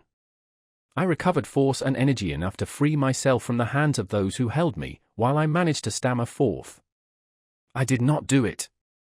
Indeed I did not.' A couple of gendarmes held the muzzles of their carbines against my breast. 'Stir but a step,' said they, 'and you are a dead man.' 'Why should you threaten me with death?' cried I, 'when I have already declared my innocence?' 'Tush, tush,' cried the men, 'keep your innocent stories to tell to the judge at Nimes. Meanwhile, come along with us, and the best advice we can give you is to do so unresistingly.' Alas, resistance was far from my thoughts. I was utterly overpowered by surprise and terror, and without a word I suffered myself to be handcuffed and tied to a horse's tail, and thus they took me to Nimes. I had been tracked by a customs officer who had lost sight of me near the tavern. Feeling certain that I intended to pass the night there, he had returned to summon his comrades, who just arrived in time to hear the report of the pistol, and to take me in the midst of such circumstantial proofs of my guilt as rendered all hopes of proving my innocence utterly futile. One only chance was left me, that of beseeching the magistrate before whom I was taken to cause every inquiry to be made for the Abbé Busoni, who had stopped at the inn of the Pont du Gard on that morning. If Caderousse had invented the story relative to the diamond, and there existed no such person as the Abbé Busoni, then, indeed, I was lost past redemption, or, at least, my life hung upon the feeble chance of Caderousse himself being apprehended and confessing the whole truth. 2 months passed away in hopeless expectation on my part, while I must do the magistrate the justice to say that he used every means to obtain information of the person I declared could exculpate me if he would. Caderousse still evaded all pursuit, and I had resigned myself to what seemed my inevitable fate. My trial was to come on at the approaching assizes, when, on the 8th of September, that is to say, precisely 3 months and 5 days after the events which had periled my life, the Abbé Busoni, whom I never ventured to believe I should see, presented himself at the prison doors, saying he understood one of the prisoners wished to speak to him. He added, that having learned at Marseilles the particulars of my imprisonment, he hastened to comply with my desire. You may easily imagine with what eagerness I welcomed him, and how minutely I related the whole of what I had seen and heard.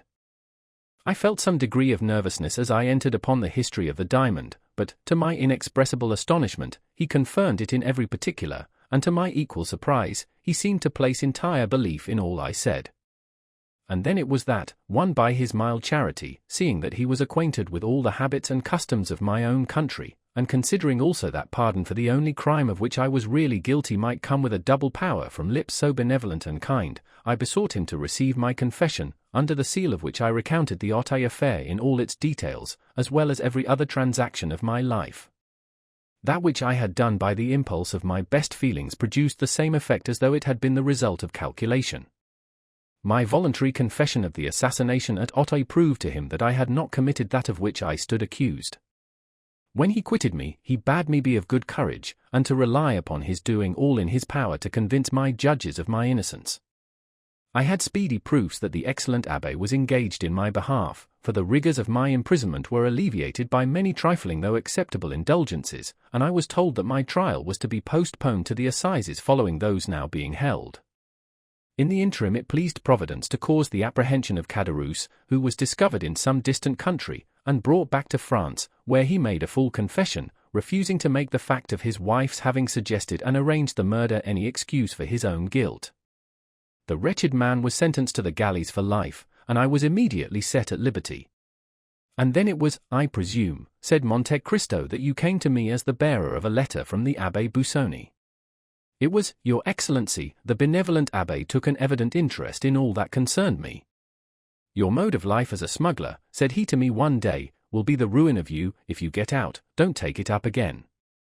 But how, inquired I, am I to maintain myself and my poor sister? A person, whose confessor I am, replied he, and who entertains a high regard for me, applied to me a short time since to procure him a confidential servant. Would you like such a post? If so, I will give you a letter of introduction to him. Oh, father, I exclaimed, you are very good. But you must swear solemnly that I shall never have reason to repent my recommendation. I extended my hand, and was about to pledge myself by any promise he would dictate, but he stopped me. It is unnecessary for you to bind yourself by any vow, said he, I know and admire the Corsican nature too well to fear you. Here, take this, continued he, after rapidly writing the few lines I brought to your Excellency, and upon receipt of which you deign to receive me into your service, and proudly I ask whether your Excellency has ever had cause to repent having done so. No, replied the Count, I take pleasure in saying that you have served me faithfully, Bertuccio, but you might have shown more confidence in me. I, your Excellency? Yes, you. How comes it, that having both a sister and an adopted son, you have never spoken to me of either? Alas, I have still to recount the most distressing period of my life. Anxious as you may suppose I was to behold and comfort my dear sister, I lost no time in hastening to Corsica, but when I arrived at Rogliano I found a house of mourning, the consequences of a scene so horrible that the neighbors remember and speak of it to this day. Acting by my advice, my poor sister had refused to comply with the unreasonable demands of Benedetto, who was continually tormenting her for money, as long as he believed there was a sou left in her possession. One morning he threatened her with the severest consequences if she did not supply him with what he desired, and disappeared, and remained away all day, leaving the kind-hearted Assunta, who loved him as if he were her own child, to weep over his conduct and bewail his absence. Evening came, and still, with all the patient solicitude of a mother, she watched for his return. As the 11th hour struck, he entered with a swaggering air, attended by two of the most dissolute and reckless of his boon companions. She stretched out her arms to him, but they seized hold of her, and one of the three, none other than the accursed Benedetto, exclaimed, "Put her to torture and she'll soon tell us where her money is." It unfortunately happened that our neighbor, Wasilio, was at Bastia, leaving no person in his house but his wife. No human creature beside could hear or see anything that took place within our dwelling. Two held poor Assunta, who, unable to conceive that any harm was intended to her, smiled in the face of those who were soon to become her executioners. The third proceeded to barricade the doors and windows, then returned, and the three united in stifling the cries of terror incited by the sight of these preparations, and then dragged Assunta feet foremost towards the brazier, expecting to wring from her an avowal of where her supposed treasure was secreted. In the struggle her clothes caught fire, and they were obliged to let go their hold in order to preserve themselves from sharing the same fate. Covered with flames, Assunta rushed wildly to the door, but it was fastened. She flew to the windows, but they were also secured. Then the neighbors heard frightful shrieks. It was Assunta calling for help. The cries died away in groans, and next morning, as soon as Wasilio's wife could muster up courage to venture abroad, she caused the door of our dwelling to be opened by the public authorities, when Assunta, although dreadfully burnt, was found still breathing. Every drawer and closet in the house had been forced open, and the money stolen. Benedetto never again appeared at Rogliano, neither have I since that day either seen or heard anything concerning him. It was subsequently to these dreadful events that I waited on your Excellency, to whom it would have been folly to have mentioned Benedetto, since all trace of him seemed entirely lost, or of my sister, since she was dead. And in what light did you view the occurrence? Inquired Monte Cristo. As a punishment for the crime I had committed, answered Bertuccio. Oh, those Villeforts are an accursed race. Truly they are, murmured the Count in a lugubrious tone. And now, resumed Bertuccio, your Excellency may, perhaps, be able to comprehend that this place, which I revisit for the first time, this garden, the actual scene of my crime, must have given rise to reflections of no very agreeable nature, and produced that gloom and depression of spirits which excited the notice of your Excellency, who was pleased to express a desire to know the cause. At this instant a shudder passes over me as I reflect that possibly I am now standing on the very grave in which lies Emma de Villefort, by whose hand the ground was dug to receive the corpse of his child. Everything is possible, said Monte Cristo, rising from the bench on which he had been sitting, even, he added in an inaudible voice, even that the procureur be not dead. The Abbé Busoni did right to send you to me, he went on in his ordinary tone, and you have done well in relating to me the whole of your history, as it will prevent my forming any erroneous opinions concerning you in future. As for that Benedetto, who so grossly belied his name, have you never made any effort to trace out whither he has gone, or what has become of him? No, far from wishing to learn whither he has betaken himself, I should shun the possibility of meeting him as I would a wild beast. Thank God, I have never heard his name mentioned by any person, and I hope and believe he is dead. Do not think so, Bertuccio, replied the Count, for the wicked are not so easily disposed of, for God seems to have them under his special watch care to make of them instruments of his vengeance. So be it, responded Bertuccio, all I ask of heaven is that I may never see him again. And now, your Excellency, he added, bowing his head, you know everything, you are my judge on earth, as the Almighty is in heaven, have you for me no words of consolation? My good friend, I can only repeat the words addressed to you by the Abbé Busoni. Villefort merited punishment for what he had done to you, and, perhaps, to others. Benedetto, if still living, will become the instrument of divine retribution in some way or other, and then be duly punished in his turn. As far as you yourself are concerned, I see but one point in which you are really guilty. Ask yourself, wherefore, after rescuing the infant from its living grave, you did not restore it to its mother? There was the crime, Bertuccio, that was where you became really culpable. True, Excellency, that was the crime, the real crime, for in that I acted like a coward. My first duty, directly I had succeeded in recalling the babe to life, was to restore it to its mother, but, in order to do so, I must have made close and careful inquiry, which would, in all probability, have led to my own apprehension, and I clung to life, partly on my sister's account, and partly from that feeling of pride inborn in our hearts of desiring to come off untouched and victorious in the execution of our vengeance. Perhaps, too, the natural and instinctive love of life made me wish to avoid endangering my own. And then, again, I am not as brave and courageous as was my poor brother. Bertuccio hid his face in his hands as he uttered these words, while Monte Cristo fixed on him a look of inscrutable meaning. After a brief silence, rendered still more solemn by the time and place, the Count said, in a tone of melancholy wholly unlike his usual manner, in order to bring this conversation to a fitting termination, the last we shall ever hold upon this subject, I will repeat to you some words I have heard from the lips of the Abbé Busoni. For all evils there are two remedies, time and silence. And now leave me, Monsieur Bertuccio, to walk alone here in the garden.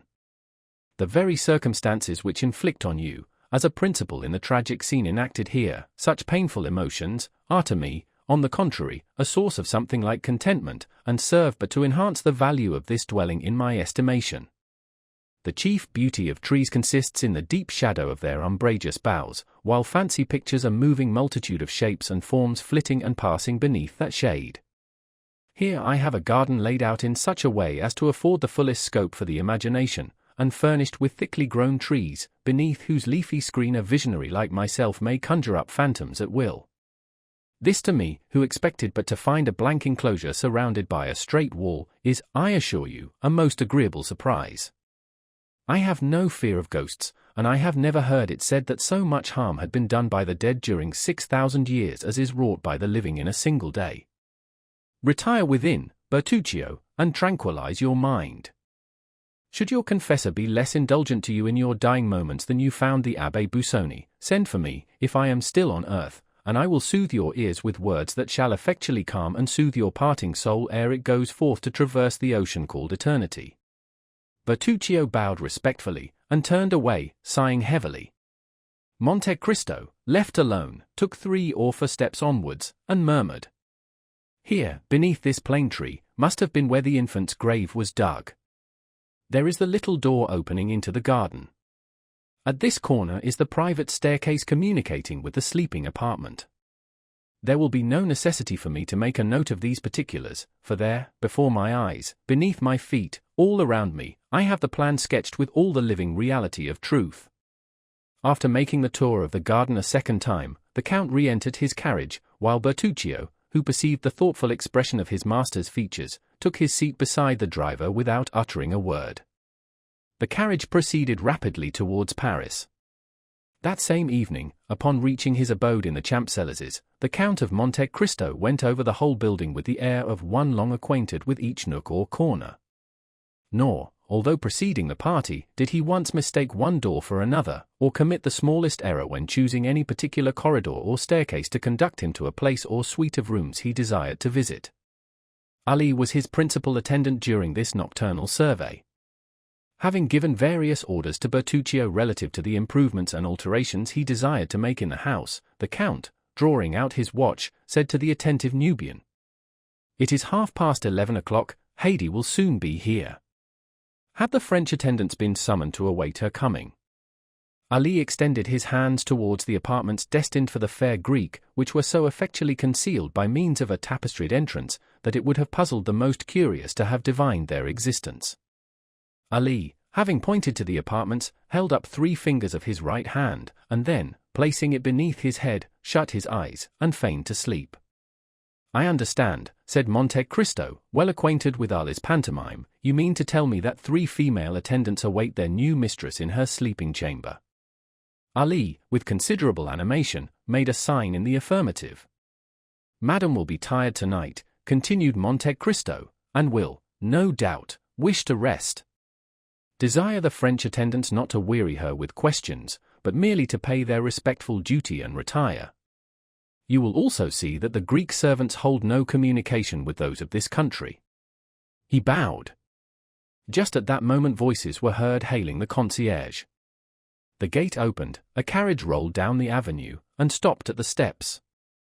The Count hastily descended, presented himself at the already opened carriage door, and held out his hand to a young woman, completely enveloped in a green silk mantle heavily embroidered with gold. She raised the hand extended towards her to her lips, and kissed it with a mixture of love and respect. Some few words passed between them in that sonorous language in which Homer makes his gods converse. The young woman spoke with an expression of deep tenderness, while the Count replied with an air of gentle gravity. Preceded by Ali, who carried a rose-colored flambeau in his hand, the young lady, who was no other than the lovely Greek who had been Monte Cristo's companion in Italy, was conducted to her apartments, while the Count retired to the pavilion reserved for himself. In another hour every light in the house was extinguished, and it might have been thought that all its inmates slept. Chapter 46. Unlimited Credit. About 2 o'clock the following day a calash, drawn by a pair of magnificent English horses, stopped at the door of Monte Cristo, and a person, dressed in a blue coat, with buttons of a similar color, a white waistcoat, over which was displayed a massive gold chain, brown trousers, and a quantity of black hair descending so low over his eyebrows as to leave it doubtful whether it were not artificial, so little did its jetty glossiness assimilate with the deep wrinkles stamped on his features. A person, in a word, who, although evidently past 50, desired to be taken for not more than 40, bent forwards from the carriage door, on the panels of which were emblazoned the armorial bearings of a baron, and directed his groom to inquire at the porter's lodge whether the Count of Monte Cristo resided there, and if he were within. While waiting, the occupant of the carriage surveyed the house, the garden as far as he could distinguish it, and the livery of servants who passed to and fro, with an attention so close as to be somewhat impertinent. His glance was keen but showed cunning rather than intelligence. His lips were straight, and so thin that, as they closed, they were drawn in over the teeth. His cheekbones were broad and projecting, a never-failing proof of audacity and craftiness, while the flatness of his forehead, and the enlargement of the back of his skull, which rose much higher than his large and coarsely shaped ears, combined to form a physiognomy anything but prepossessing, save in the eyes of such as considered that the owner of so splendid an equipage must needs be all that was admirable and enviable, more especially when they gazed on the enormous diamond that glittered in his shirt, and the red ribbon that depended from his buttonhole. The groom, in obedience to his orders, tapped at the window of the porter's lodge, saying, "Pray, does not the Count of Monte Cristo live here?" "His Excellency does reside here," replied the concierge, "but," added he, glancing an inquiring look at Ali. Ali returned a sign in the negative. "But what?" asked the groom. "His Excellency does not receive visitors today." "Then here is my master's card, the Baron Danglars. You will take it to the Count, and say that, although in haste to attend the chamber, my master came out of his way to have the honor of calling upon him." "I never speak to His Excellency," replied the concierge. "The valet de chambre will carry your message." The groom returned to the carriage. "Well?" asked Danglars. The man, somewhat crestfallen by the rebuke he had received, repeated what the concierge had said. "Bless me," murmured Baron Danglars, "this must surely be a prince instead of a count by their styling him Excellency, and only venturing to address him by the medium of his valet de chambre. However, it does not signify, he has a letter of credit on me, so I must see him when he requires his money." Then, throwing himself back in his carriage, Danglars called out to his coachman, in a voice that might be heard across the road, to the Chamber of Deputies. Apprised in time of the visit paid him, Monte Cristo had, from behind the blinds of his pavilion, as minutely observed the Baron, by means of an excellent lorgnette, as Danglars himself had scrutinized the house, garden, and servants. "That fellow has a decidedly bad countenance," said the Count in a tone of disgust, as he shut up his glass into its ivory case. "How comes it that all do not retreat in aversion at sight of that flat, receding, serpent-like forehead, round, vulture-shaped head, and sharp-hooked nose, like the beak of a buzzard?" "Ali," cried he, striking at the same time on the brazen gong. Ali appeared. "Summon Bertuccio," said the Count. Almost immediately Bertuccio entered the apartment. "Did your Excellency desire to see me?" inquired he. "I did," replied the Count. "You no doubt observed the horses standing a few minutes since at the door." "Certainly, your Excellency. I noticed them for their remarkable beauty." "Then how comes it," said Monte Cristo with a frown, "that, when I desired you to purchase for me the finest pair of horses to be found in Paris, there is another pair, fully as fine as mine, not in my stables?" At the look of displeasure, added to the angry tone in which the Count spoke, Ali turned pale and held down his head. "It is not your fault, my good Ali," said the Count in the Arabic language, and with a gentleness none would have thought him capable of showing, either in voice or face. "It is not your fault. You do not understand the points of English horses." The countenance of poor Ali recovered its serenity. "Permit me to assure your Excellency," said Bertuccio, "that the horses you speak of were not to be sold when I purchased yours." Monte Cristo shrugged his shoulders. "It seems, Sir Steward," said he, "that you have yet to learn that all things are to be sold to such as care to pay the price. His Excellency is not, perhaps, aware that M. Danglars gave 16,000 francs for his horses. Very well. Then offer him double that sum. A banker never loses an opportunity of doubling his capital." "Is your Excellency really in earnest?" inquired the steward. Monte Cristo regarded the person who durst presume to doubt his words with the look of one equally surprised and displeased. "I have to pay a visit this evening," replied he. "I desire that these horses, with completely new harness, may be at the door with my carriage." Bertuccio bowed, and was about to retire, but when he reached the door, he paused, and then said, "At what o'clock does your Excellency wish the carriage and horses to be ready?" "At 5 o'clock," replied the Count. "I beg your Excellency's pardon," interposed the steward in a deprecating manner, "for venturing to observe that it is already 2 o'clock. "I am perfectly aware of that fact," answered Monte Cristo calmly. Then, turning towards Ali, he said, let all the horses in my stables be led before the windows of your young lady, that she may select those she prefers for her carriage. Request her also to oblige me by saying whether it is her pleasure to dine with me. If so, let dinner be served in her apartments. Now, leave me, and desire my valet de chambre to come hither." Scarcely had Ali disappeared when the valet entered the chamber. "Monsieur Baptistin," said the Count, "you have been in my service 1 year, the time I generally give myself to judge of the merits or demerits of those about me. You suit me very well." Baptistin bowed low. "It only remains for me to know whether I also suit you." "Oh, Your Excellency," exclaimed Baptistin eagerly. "Listen, if you please, till I have finished speaking," replied Monte Cristo. "You receive 1,500 francs per annum for your services here, more than many a brave subaltern, who continually risks his life for his country, obtains. You live in a manner far superior to many clerks who work 10 times harder than you do for their money. Then, though yourself a servant, you have other servants to wait upon you, take care of your clothes, and see that your linen is duly prepared for you. Again, you make a profit upon each article you purchase for my toilet, amounting in the course of a year to a sum equaling your wages. Nay, indeed, Your Excellency, I am not condemning you for this, Monsieur Baptistin, but let your profits end here. It would be long indeed ere you would find so lucrative a post as that you have now the good fortune to fill. I neither ill-use nor ill-treat my servants by word or action. An error I readily forgive, but willful negligence or forgetfulness, never. My commands are ordinarily short, clear, and precise, and I would rather be obliged to repeat my words twice, or even 3 times, than they should be misunderstood. I am rich enough to know whatever I desire to know, and I can promise you I am not wanting in curiosity. If, then, I should learn that you had taken upon yourself to speak of me to anyone favorably or unfavorably, to comment on my actions, or watch my conduct, that very instant you would quit my service. You may now retire. I never caution my servants a second time, remember that." Baptistin bowed, and was proceeding towards the door. "I forgot to mention to you," said the Count, "that I lay yearly aside a certain sum for each servant in my establishment. Those whom I am compelled to dismiss lose, as a matter of course, all participation in this money, while their portion goes to the fund accumulating for those domestics who remain with me, and among whom it will be divided at my death. You have been in my service a year, your fund has already begun to accumulate, let it continue to do so." This address, delivered in the presence of Ali, who, not understanding one word of the language in which it was spoken, stood wholly unmoved, produced an effect on M. Baptistin only to be conceived by such as have occasion to study the character and disposition of French domestics.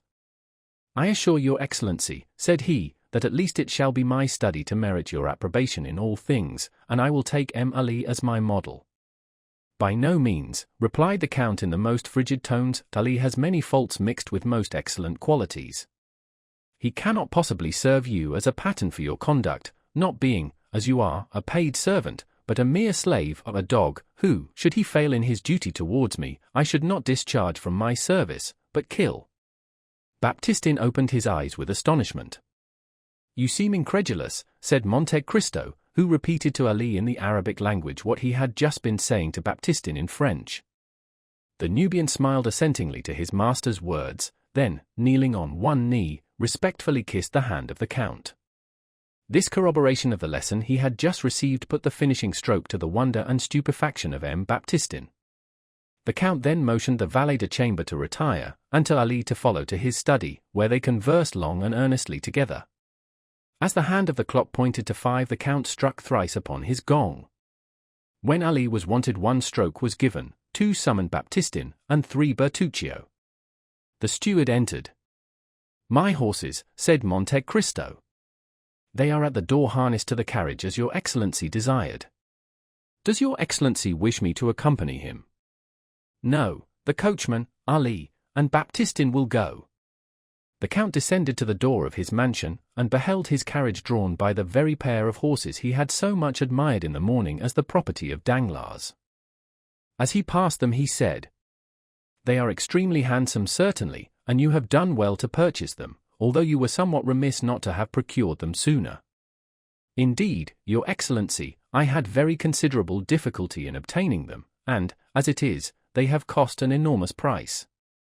Does the sum you gave for them make the animals less beautiful? Inquired the Count, shrugging his shoulders. Nay, if your Excellency is satisfied, it is all that I could wish. Whither does your Excellency desire to be driven? To the residence of Baron Danglars, Rue de la Chaussée d'Antin. This conversation had passed as they stood upon the terrace, from which a flight of stone steps led to the carriage drive. As Bertuccio, with a respectful bow, was moving away, the Count called him back.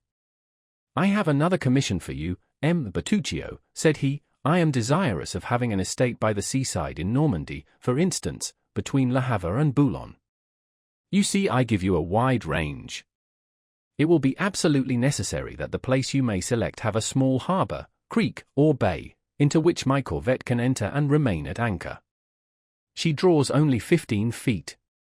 She must be kept in constant readiness to sail immediately I think proper to give the signal. Make the requisite inquiries for a place of this description, and when you have met with an eligible spot, visit it, and if it possess the advantages desired, purchase it at once in your own name. The corvette must now, I think, be on her way to Fécamp, must she not? Certainly, Your Excellency, I saw her put to sea the same evening we quitted Marseilles. And the yacht? Was ordered to remain at Martigues. 'Tis well. I wish you to write from time to time to the captains in charge of the two vessels so as to keep them on the alert. And the steamboat? She is at Chalons. Yes. The same orders for her as for the two sailing vessels. Very good. When you have purchased the estate I desire, I want constant relays of horses at 10 leagues apart along the northern and southern road. Your Excellency may depend upon me. The Count made a gesture of satisfaction, descended the terrace steps, and sprang into his carriage, which was whirled along swiftly to the banker's house. Danglars was engaged at that moment, presiding over a railroad committee. But the meeting was nearly concluded when the name of his visitor was announced. As the Count's title sounded on his ear he rose, and addressing his colleagues, who were members of one or the other chamber, he said, Gentlemen, pardon me for leaving you so abruptly, but a most ridiculous circumstance has occurred, which is this: Thompson and French, the Roman bankers, have sent to me a certain person calling himself the Count of Monte Cristo, and have given him an unlimited credit with me. I confess this is the drollest thing I have ever met with in the course of my extensive foreign transactions, and you may readily suppose it has greatly roused my curiosity. I took the trouble this morning to call on the pretended Count. If he were a real Count he wouldn't be so rich. But, would you believe it, he was not receiving. So the master of Monte Cristo gives himself airs befitting a great millionaire or a capricious beauty. I made inquiries, and found that the house in the Champs-Élysées is his own property, and certainly it was very decently kept up. But, pursued Danglars with one of his sinister smiles, an order for unlimited credit calls for something like caution on the part of the banker to whom that order is given. I am very anxious to see this man. I suspect a hoax is intended, but the instigators of it little knew whom they had to deal with. They laugh best who laugh last. Having delivered himself of this pompous address, uttered with a degree of energy that left the Baron almost out of breath, he bowed to the assembled party and withdrew to his drawing-room, whose sumptuous furnishings of white and gold had caused a great sensation in the Chaussée d'Antin. It was to this apartment he had desired his guest to be shown, with the purpose of overwhelming him at the sight of so much luxury. He found the Count standing before some copies of Albano and Fattor that had been passed off to the banker as originals, but which, mere copies as they were, seemed to feel their degradation in being brought into juxtaposition with the gaudy colours that covered the ceiling. The Count turned round as he heard the entrance of Danglars into the room. With a slight inclination of the head, Danglars signed to the Count to be seated, pointing significantly to a gilded armchair, covered with white satin embroidered with gold. The Count sat down. I have the honour, I presume, of addressing Edmond de Monte Cristo. The Count bowed. And I of speaking to Baron Danglars, Chevalier of the Legion of Honour, and member of the Chamber of Deputies. Monte Cristo repeated all the titles he had read on the Baron's card. Danglars felt the irony and compressed his lips. You will, I trust, excuse me, monsieur, for not calling you by your title when I first addressed you, he said, but you are aware that we are living under a popular form of government, and that I am myself a representative of the liberties of the people. So much so, replied Monte Cristo, that while you call yourself baron you are not willing to call anybody else count. Upon my word, monsieur, said Danglars with affected carelessness, I attach no sort of value to such empty distinctions, but the fact is, I was made baron, and also chevalier of the Legion of Honor, in return for services rendered, but you have discarded your titles after the example set you by Messrs. de Montmorency and Lafayette? That was a noble example to follow, monsieur. Why, replied Danglars, not entirely so, with the servants, you understand. I see, to your domestics you are my lord, the journalists style you a monsieur, while your constituents call you citizen. These are distinctions very suitable under a constitutional government. I understand perfectly. Again Danglars bit his lips. He saw that he was no match for Monte Cristo in an argument of this sort, and he therefore hastened to turn to subjects more congenial. Permit me to inform you, Count, said he, bowing, that I have received a letter of advice from Thomson and French of Rome. I am glad to hear it, Baron, for I must claim the privilege of addressing you after the manner of your servants. I have acquired the bad habit of calling persons by their titles from living in a country where barons are still barons by right of birth. But as regards the letter of advice, I am charmed to find that it has reached you, that will spare me the troublesome and disagreeable task of coming to you for money myself. You have received a regular letter of advice. Yes, said Danglars, but I confess I didn't quite comprehend its meaning. Indeed. And for that reason I did myself the honor of calling upon you, in order to beg for an explanation. Go on, monsieur. Here I am, ready to give you any explanation you desire. Why, said Danglars, in the letter, I believe I have it about me. Here he felt in his breast pocket. Yes, here it is. Well, this letter gives the Count of Monte Cristo unlimited credit on our house. Well, Baron, what is there difficult to understand about that? Merely the term unlimited, nothing else, certainly. Is not that word known in France? The people who wrote are Anglo-Germans, you know. Oh, as for the composition of the letter, there is nothing to be said, but as regards the competency of the document, I certainly have doubts. Is it possible, asked the Count, assuming all air and tone of the utmost simplicity and candour, is it possible that Thomson and French are not looked upon as safe and solvent bankers? Pray tell me what you think, Baron, for I feel uneasy, I can assure you, having some considerable property in their hands. Thomson and French are perfectly solvent, replied Danglars, with an almost mocking smile, but the word unlimited, in financial affairs, is so extremely vague. Is, in fact, unlimited, said Monte Cristo. Precisely what I was about to say, cried Danglars. Now what is vague is doubtful, and it was a wise man who said, when in doubt, keep out. Meaning to say, rejoined Monte Cristo, that however Thomson and French may be inclined to commit acts of imprudence and folly, the Baron Danglars is not disposed to follow their example. Not at all. Plainly enough, Messrs. Thomson and French set no bounds to their engagements while those of M. Danglars have their limits. He is a wise man, according to his own showing. Monsieur, replied the banker, drawing himself up with a haughty air, the extent of my resources has never yet been questioned. It seems, then, reserved for me, said Monte Cristo coldly, to be the first to do so. By what right, sir? By right of the objections you have raised, and the explanations you have demanded, which certainly must have some motive. Once more Danglars bit his lips. It was the second time he had been worsted, and this time on his own ground. His forced politeness sat awkwardly upon him, and approached almost to impertinence. Monte Cristo, on the contrary, preserved a graceful suavity of demeanour, aided by a certain degree of simplicity he could assume at pleasure, and thus possessed the advantage. Well, sir, resumed Danglars, after a brief silence, I will endeavour to make myself understood, by requesting you to inform me for what sum you propose to draw upon me. Why, truly, replied Monte Cristo, determined not to lose an inch of the ground he had gained, my reason for desiring an unlimited credit was precisely because I did not know how much money I might need. The banker thought the time had come for him to take the upper hand. So throwing himself back in his armchair, he said, with an arrogant and purse-proud air, "Let me beg of you not to hesitate in naming your wishes. You will then be convinced that the resources of the House of Danglars, however limited, are still equal to meeting the largest demands, and were you even to require 1,000,000. "I beg your pardon," interposed Monte Cristo. "I said 1,000,000, replied Danglars, with the confidence of ignorance. "But could I do with 1,000,000, retorted the Count. "My dear sir, if a trifle like that could suffice me, I should never have given myself the trouble of opening an account." 1,000,000? "Excuse my smiling when you speak of a sum I am in the habit of carrying in my pocket-book or dressing-case." And with these words Monte Cristo took from his pocket a small case containing his visiting cards, and drew forth 2 orders on the treasury for 500,000 francs each, payable at sight to the bearer. A man like Danglars was wholly inaccessible to any gentler method of correction.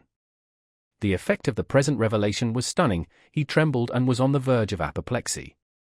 The pupils of his eyes, as he gazed at Monte Cristo, dilated horribly. "Come, come," said Monte Cristo, "confess honestly that you have not perfect confidence in Thompson and French." "I understand, and foreseeing that such might be the case, I took, in spite of my ignorance of affairs, certain precautions. See, here are 2 similar letters to that you have yourself received, one from the House of Arstein and Esquils of Vienna, to Baron Rothschild, the other drawn by Baring of London, upon M. Lafitte. Now, sir, you have but to say the word, and I will spare you all uneasiness by presenting my letter of credit to one or other of these 2 firms." The blow had struck home, and Danglars was entirely vanquished. With a trembling hand he took the 2 letters from the Count, who held them carelessly between finger and thumb, and proceeded to scrutinize the signatures, with a minuteness that the Count might have regarded as insulting, had it not suited his present purpose to mislead the banker. "Oh, sir," said Danglars, after he had convinced himself of the authenticity of the documents he held, and rising as if to salute the power of gold personified in the man before him, 3 letters of unlimited credit. "I can be no longer mistrustful, but you must pardon me, my dear Count, for confessing to some degree of astonishment." "Nay," answered Monte Cristo, with the most gentlemanly air, "'tis not for such trifling sums as these that your banking house is to be incommoded." "Then, you can let me have some money, can you not?" "Whatever you say, my dear Count, I am at your orders." "Why," replied Monte Cristo, "since we mutually understand each other, for such I presume is the case." Danglars bowed assentingly. "You are quite sure that not a lurking doubt or suspicion lingers in your mind?" "Oh, my dear Count," exclaimed Danglars, "I never for an instant entertained such a feeling towards you. No, you merely wish to be convinced, nothing more, but now that we have come to so clear an understanding, and that all distrust and suspicion are laid at rest, we may as well fix a sum as the probable expenditure of the first year. Suppose we say 6 millions to—" "6 millions, gasped Danglars, so be it." "Then, if I should require more," continued Monte Cristo in a careless manner, "why, of course, I should draw upon you, but my present intention is not to remain in France more than a year, and during that period I scarcely think I shall exceed the sum I mentioned. However, we shall see. Be kind enough, then, to send me 500,000 francs tomorrow. I shall be at home till midday, or if not, I will leave a receipt with my steward. The money you desire shall be at your house by 10 o'clock tomorrow morning, my dear Count," replied Danglars. "How would you like to have it? In gold, silver, or notes?" "Half in gold, and the other half in banknotes, if you please," said the Count, rising from his seat. "I must confess to you, Count," said Danglars, "that I have hitherto imagined myself acquainted with the degree of all the great fortunes of Europe, and still wealth such as yours has been wholly unknown to me. May I presume to ask whether you have long possessed it?" "It has been in the family a very long while," returned Monte Cristo, "a sort of treasure expressly forbidden to be touched for a certain period of years, during which the accumulated interest has doubled the capital. The period appointed by the testator for the disposal of these riches occurred only a short time ago, and they have only been employed by me within the last few years. Your ignorance on the subject, therefore, is easily accounted for. However, you will be better informed as to me and my possessions ere long. And the Count, while pronouncing these latter words, accompanied them with one of those ghastly smiles that used to strike terror into poor Franz d'Épinay. With your tastes, and means of gratifying them, continued Danglars, you will exhibit a splendor that must effectually put us poor miserable millionaires quite in the shade. If I mistake not, you are an admirer of paintings, at least I judge so from the attention you appeared to be bestowing on mine when I entered the room. If you will permit me, I shall be happy to show you my picture gallery, composed entirely of works by the ancient masters, warranted as such. Not a modern picture among them. I cannot endure the modern school of painting. You are perfectly right in objecting to them, for this one great fault, that they have not yet had time to become old. Or will you allow me to show you several fine statues by Thorwaldsen, Bartoloni, and Canova, all foreign artists, for, as you may perceive, I think but very indifferently of our French sculptors. You have a right to be unjust to them, monsieur, they are your compatriots. But all this may come later, when we shall be better known to each other. For the present, I will confine myself, if perfectly agreeable to you, to introducing you to the Baroness Danglars. Excuse my impatience, my dear Count, but a client like you is almost like a member of the family. Monte Cristo bowed, in sign that he accepted the proffered honor. Danglars rang and was answered by a servant in a showy livery. "Is the Baroness at home?" inquired Danglars. "Yes, my lord," answered the man. "And alone?" "No, my lord, madam has visitors." "Have you any objection to meet any persons who may be with madam, or do you desire to preserve a strict incognito?" "No, indeed," replied Monte Cristo with a smile, "I do not arrogate to myself the right of so doing." "And who is with Madame M. Debray?" inquired Danglars, with an air of indulgence and good nature that made Monte Cristo smile, acquainted as he was with the secrets of the banker's domestic life. "Yes, my lord," replied the servant, "M. Debray is with Madame." Danglars nodded his head, then, turning to Monte Cristo, said, "M. Lucien Debray is an old friend of ours, and private secretary to the Minister of the Interior. As for my wife, I must tell you, she lowered herself by marrying me, for she belongs to one of the most ancient families in France. Her maiden name was de Servières, and her first husband was Colonel the Marquis of Nargonne. I have not the honor of knowing Madame Danglars, but I have already met M. Lucien Debray." "Ah, indeed," said Danglars, "and where was that?" "At the house of M. de Morcerf." "Ah. You are acquainted with the young Viscount, are you? We were together a good deal during the carnival at Rome." "True, true," cried Danglars. "Let me see, have I not heard talk of some strange adventure with bandits or thieves hid in ruins, and of his having had a miraculous escape? I forget how, but I know he used to amuse my wife and daughter by telling them about it after his return from Italy." "Her ladyship is waiting to receive you, gentlemen," said the servant, who had gone to inquire the pleasure of his mistress. "With your permission," said Danglars, bowing, "I will precede you, to show you the way." "By all means," replied Monte Cristo, "I follow you." Chapter 47. The Dappled Greys.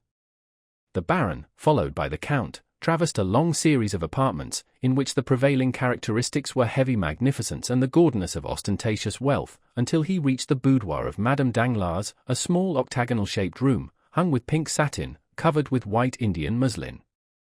The chairs were of ancient workmanship and materials, over the doors were painted sketches of shepherds and shepherdesses, after the style and manner of Boucher, and at each side pretty medallions in crayons, harmonizing well with the furnishings of this charming apartment, the only one throughout the great mansion in which any distinctive taste prevailed. The truth was, it had been entirely overlooked in the plan arranged and followed out by M. Danglars and his architect, who had been selected to aid the Baron in the great work of improvement solely because he was the most fashionable and celebrated decorator of the day. The decorations of the boudoir had then been left entirely to Madame Danglars and Lucien Debray. M. Danglars, however, while possessing a great admiration for the antique, as it was understood during the time of the Directory, entertained the most sovereign contempt for the simple elegance of his wife's favourite sitting-room, where, by the way, he was never permitted to intrude, unless, indeed, he excused his own appearance by ushering in some more agreeable visitor than himself, and even then he had rather the air and manner of a person who was himself introduced, than that of being the presenter of another, his reception being cordial or frigid, in proportion as the person who accompanied him chanced to please or displease the Baroness. Madame Danglars, who, although past the first bloom of youth, was still strikingly handsome, was now seated at the piano, a most elaborate piece of cabinet and inlaid work, while Lucien Debray, standing before a small work-table, was turning over the pages of an album. Lucien had found time, preparatory to the Count's arrival, to relate many particulars respecting him to Madame Danglars. It will be remembered that Monte Cristo had made a lively impression on the minds of all the party assembled at the breakfast given by Albert de Morcerf, and although Debray was not in the habit of yielding to such feelings, he had never been able to shake off the powerful influence excited in his mind by the impressive look and manner of the Count. Consequently, the description given by Lucien to the Baroness bore the highly colored tinge of his own heated imagination. Already excited by the wonderful stories related of the Count by de Morcerf, it is no wonder that Madame Danglars eagerly listened to, and fully credited, all the additional circumstances detailed by Debray. This posing at the piano and over the album was only a little ruse adopted by way of precaution. A most gracious welcome and unusual smile were bestowed on M. Danglars. The Count, in return for his gentlemanly bow, received a formal though graceful courtesy, while Lucien exchanged with the Count a sort of distant recognition, and with Danglars a free and easy nod. "Baroness," said Danglars, "give me leave to present to you the Count of Monte Cristo, who has been most warmly recommended to me by my correspondents at Rome. I need but mention one fact to make all the ladies in Paris court his notice, and that is, that he has come to take up his abode in Paris for a year, during which brief period he proposes to spend 6 millions of money. That means balls, dinners, and lawn parties without end, in all of which I trust the Count will remember us, as he may depend upon it we shall him, in our own humble entertainments." In spite of the gross flattery and coarseness of this address, Madame Danglars could not forbear gazing with considerable interest on a man capable of expending 6 millions in 12 months, and who had selected Paris for the scene of his princely extravagance. "And when did you arrive here?" inquired she. "Yesterday morning, madam." "Coming, as usual, I presume, from the extreme end of the globe?" "Pardon me, at least, such I have heard is your custom." "Nay, madam. This time I have merely come from Cadiz." "You have selected a most unfavorable moment for your first visit. Paris is a horrible place in summer. Balls, parties, and fêtes are over, the Italian opera is in London, the French opera everywhere except in Paris. As for the Théâtre Français, you know, of course, that it is nowhere. The only amusements left us are the indifferent races at the Champ de Mars and Satory. Do you propose entering any horses at either of these races, Count?"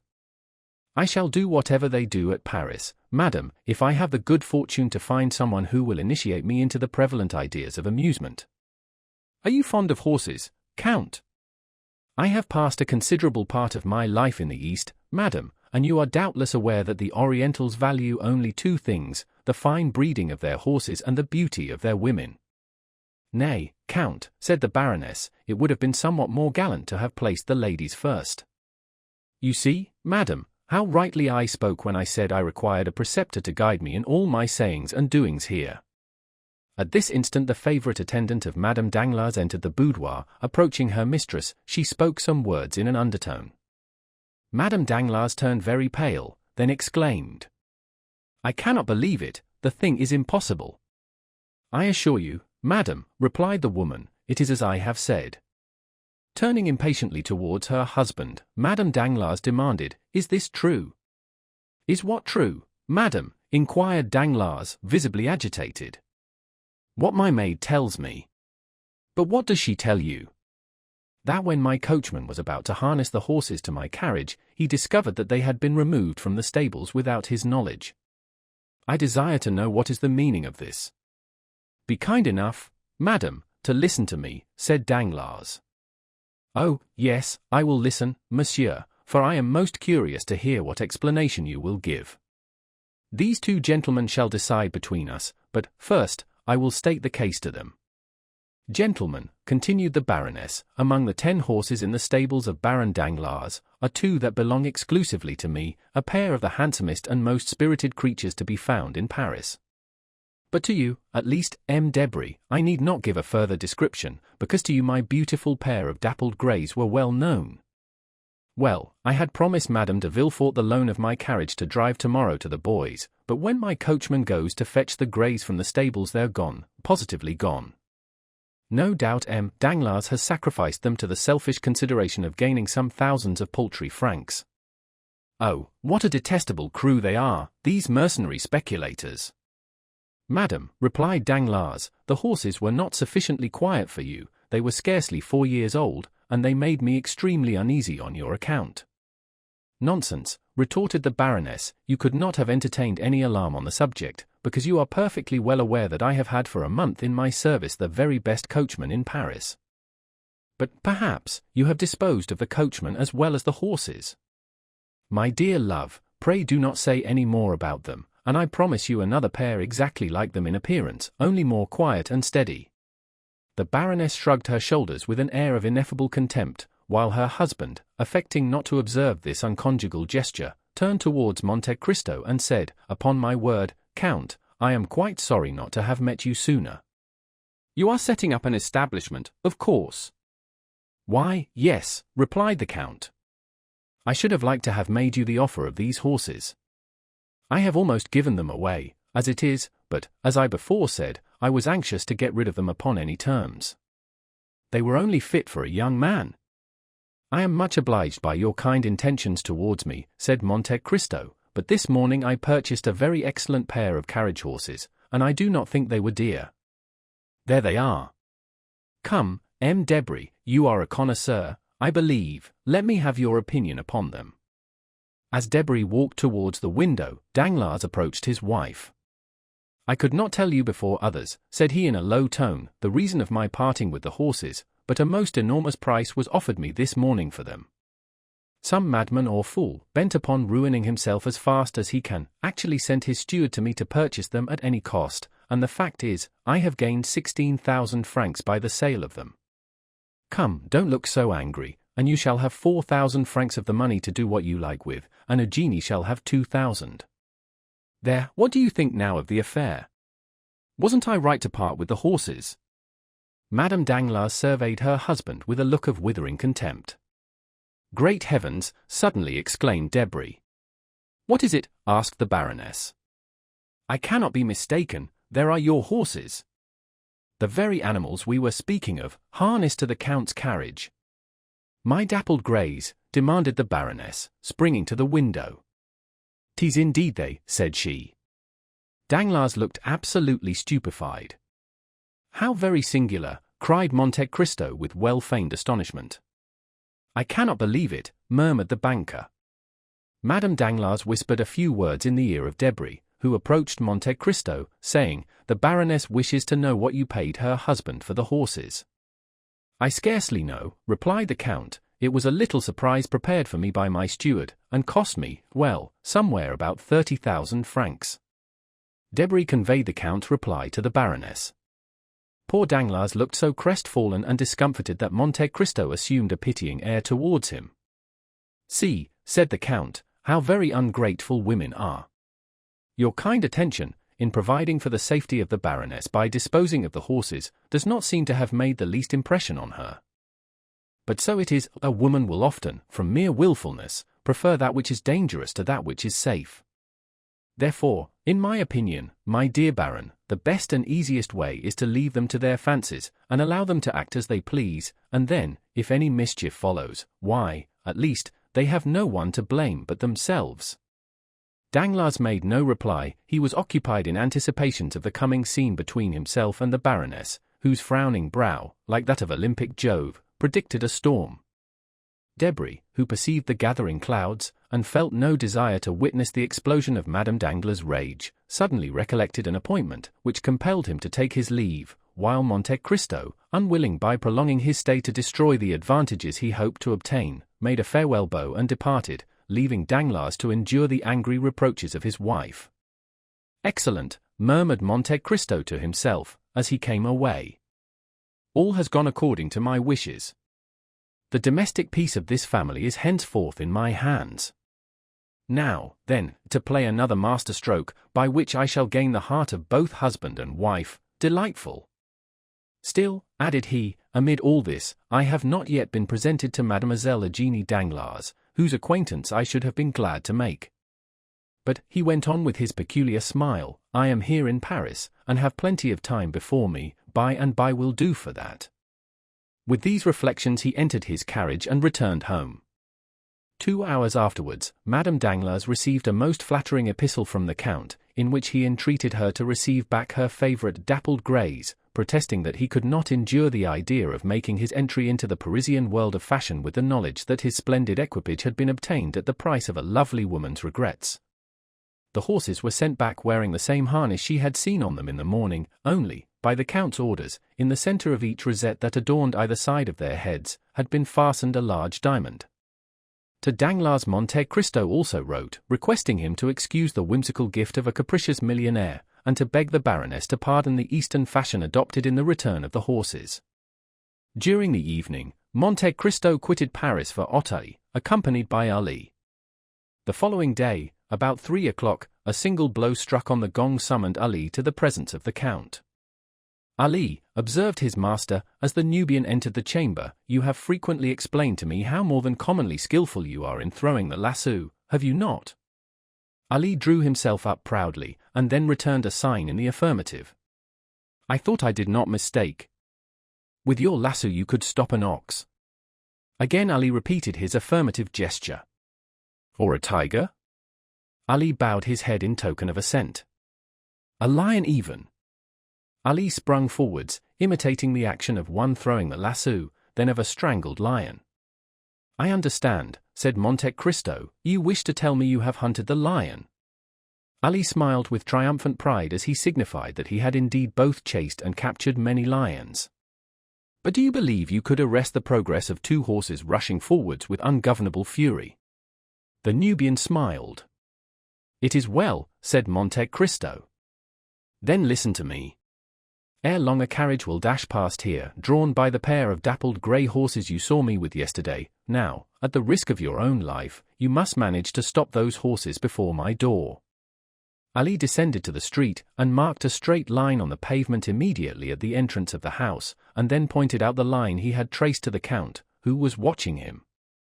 The Count patted him gently on the shoulder, his usual mode of praising Ali, who, pleased and gratified with the commission assigned him, walked calmly towards a projecting stone forming the angle of the street and house, and, seating himself thereon, began to smoke his chibouk, while Monte Cristo re-entered his dwelling, perfectly assured of the success of his plan. Still, as 5 o'clock approached, and the carriage was momentarily expected by the Count, the indication of more than common impatience and uneasiness might be observed in his manner. He stationed himself in a room commanding a view of the street, pacing the chamber with restless steps, stopping merely to listen from time to time for the sound of approaching wheels, then to cast an anxious glance on Ali, but the regularity with which the Nubian puffed forth the smoke of his chibouk proved that he at least was wholly absorbed in the enjoyment of his favourite occupation. Suddenly a distant sound of rapidly advancing wheels was heard, and almost immediately a carriage appeared, drawn by a pair of wild, ungovernable horses, while the terrified coachman strove in vain to restrain their furious speed. In the vehicle was a young woman and a child of about 7 or 8 clasped in each other's arms. Terror seemed to have deprived them even of the power of uttering a cry. The carriage creaked and rattled as it flew over the rough stones, and the slightest obstacle under the wheels would have caused disaster, but it kept on in the middle of the road, and those who saw it pass uttered cries of terror. Ali suddenly cast aside his chibouk, drew the lasso from his pocket, threw it so skillfully as to catch the forelegs of the near horse in its triple fold, and suffered himself to be dragged on for a few steps by the violence of the shock. Then the animal fell over on the pole, which snapped, and therefore prevented the other horse from pursuing its way. Gladly availing himself of this opportunity, the coachman leaped from his box, but Ali had promptly seized the nostrils of the second horse, and held them in his iron grasp, till the beast, snorting with pain, sunk beside his companion. All this was achieved in much less time than is occupied in the recital. The brief space had, however, been sufficient for a man, followed by a number of servants, to rush from the house before which the accident had occurred, and, as the coachman opened the door of the carriage, to take from it a lady who was convulsively grasping the cushions with one hand, while with the other she pressed to her bosom the young boy, who had lost consciousness. Monte Cristo carried them both to the salon, and deposited them on a sofa. "Compose yourself, madam," said he, "all danger is over." The woman looked up at these words, and, with a glance far more expressive than any entreaties could have been, pointed to her child, who still continued insensible.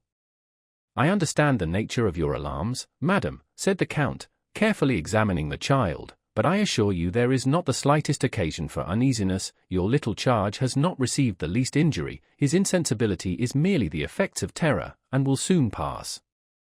"Are you quite sure you do not say so to tranquilize my fears? See how deadly pale he is.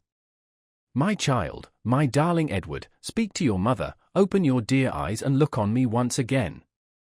Oh, sir, in pity send for a physician, my whole fortune shall not be thought too much for the recovery of my boy." With a calm smile and a gentle wave of the hand, Monte Cristo signed to the distracted mother to lay aside her apprehensions. Then, opening a casket that stood near, he drew forth a phial of Bohemian glass encrusted with gold, containing a liquid of the color of blood, of which he let fall a single drop on the child's lips. Scarcely had it reached them, ere the boy, though still pale as marble, opened his eyes, and eagerly gazed around him. At this, the delight of the mother was almost frantic. "Where am I?" exclaimed she, "and to whom am I indebted for so happy a termination to my late dreadful alarm?" "Madam," answered the Count, "you are under the roof of one who esteems himself most fortunate in having been able to save you from a further continuance of your sufferings." "My wretched curiosity has brought all this about," pursued the lady. "All Paris rung with the praises of Madame Danglars' beautiful horses, and I had the folly to desire to know whether they really merited the high praise given to them." "Is it possible," exclaimed the Count with well-feigned astonishment, "that these horses belong to the Baroness?" "They do, indeed."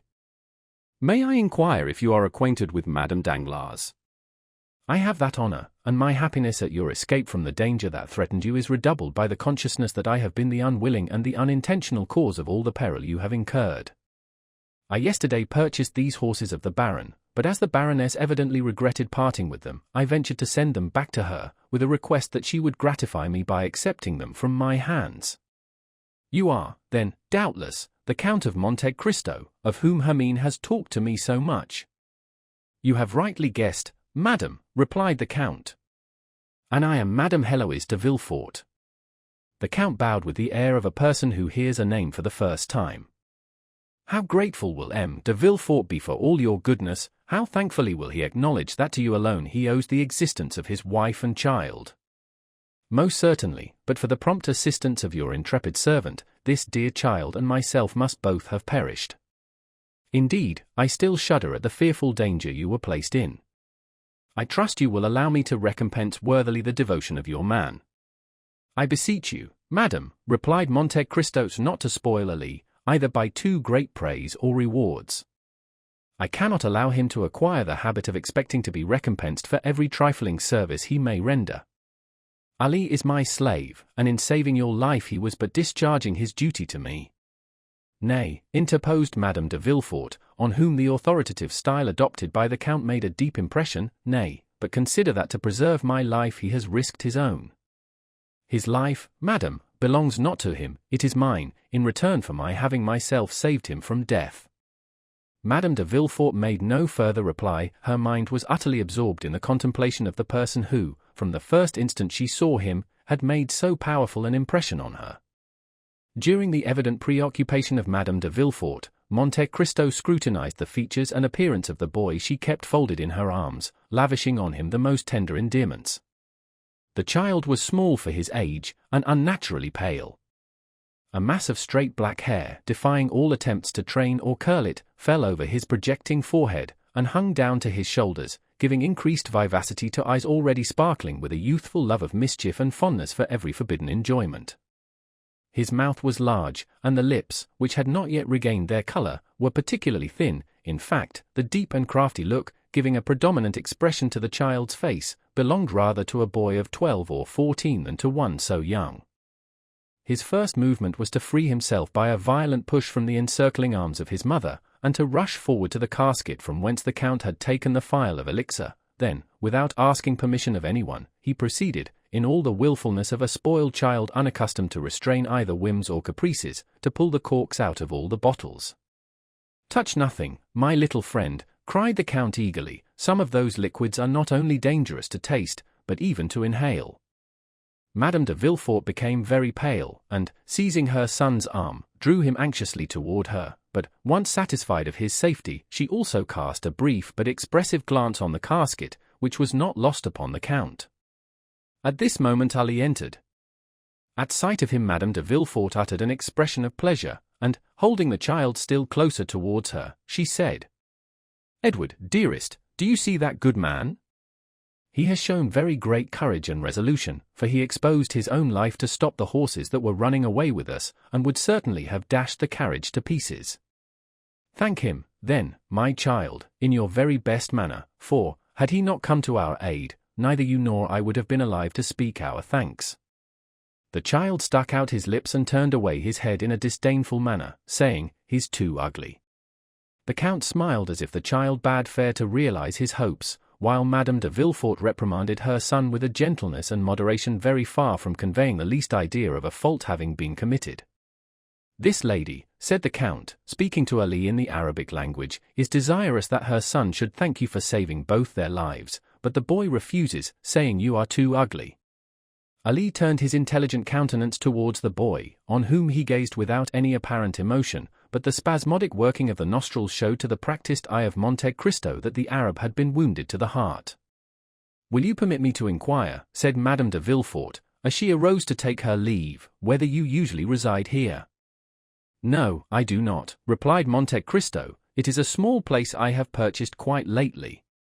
My place of abode is number 30, Avenue des Champs-Élysées, but I see you have quite recovered from your fright, and are, no doubt, desirous of returning home. Anticipating your wishes, I have desired the same horses you came with to be put to one of my carriages, and Ali, he whom you think so very ugly," continued he, addressing the boy with a smiling air, "will have the honor of driving you home, while your coachman remains here to attend to the necessary repairs of your calash. As soon as that important business is concluded, I will have a pair of my own horses harnessed to convey it direct to Madame Danglars." "I dare not return with those dreadful horses," said Madame de Villefort. "You will see," replied Monte Cristo, "that they will be as different as possible in the hands of Ali. With him they will be gentle and docile as lambs." Ali had, indeed, given proof of this, for, approaching the animals, who had been got upon their legs with considerable difficulty, he rubbed their foreheads and nostrils with a sponge soaked in aromatic vinegar, and wiped off the sweat and foam that covered their mouths. Then, commencing a loud whistling noise, he rubbed them well all over their bodies for several minutes. Then, undisturbed by the noisy crowd collected round the broken carriage, Ali quietly harnessed the pacified animals to the Count's chariot, took the reins in his hands, and mounted the box, when to the utter astonishment of those who had witnessed the ungovernable spirit and maddened speed of the same horses, he was actually compelled to apply his whip in no very gentle manner before he could induce them to start, and even then all that could be obtained from the celebrated dappled greys, now changed into a couple of dull, sluggish, stupid brutes, was a slow, pottering pace, kept up with so much difficulty that Madame de Villefort was more than 2 hours returning to her residence in the Faubourg Saint-Honoré. Scarcely had the first congratulations upon her marvelous escape been gone through when she wrote the following letter to Madame Danglars. "Dear Hermine, I have just had a wonderful escape from the most imminent danger, and I owe my safety to the very Count of Monte Cristo we were talking about yesterday, but whom I little expected to see today. I remember how unmercifully I laughed at what I considered your eulogistic and exaggerated praises of him, but I have now ample cause to admit that your enthusiastic description of this wonderful man fell far short of his merits.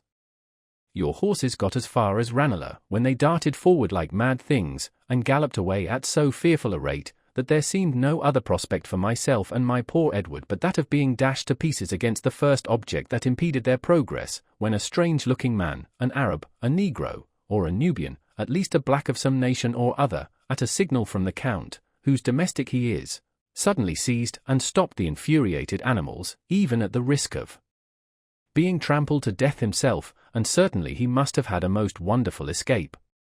The Count then hastened to us, and took us into his house, where he speedily recalled my poor Edward to life. He sent us home in his own carriage. Yours will be returned to you tomorrow. You will find your horses in bad condition. From the results of this accident, they seem thoroughly stupefied, as if sulky and vexed at having been conquered by man.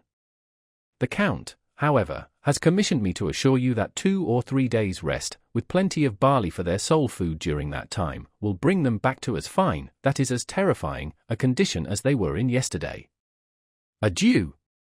I cannot return you many thanks for the drive of yesterday, but, after all, I ought not to blame you for the misconduct of your horses, more especially as it procured me the pleasure of an introduction to the Count of Monte Cristo, and certainly that illustrious personage, apart from the millions he is said to be so very anxious to dispose of, seemed to me one of those curiously interesting problems I, for one, delight in solving at any risk, even if it were to necessitate another drive to the boys behind your horses.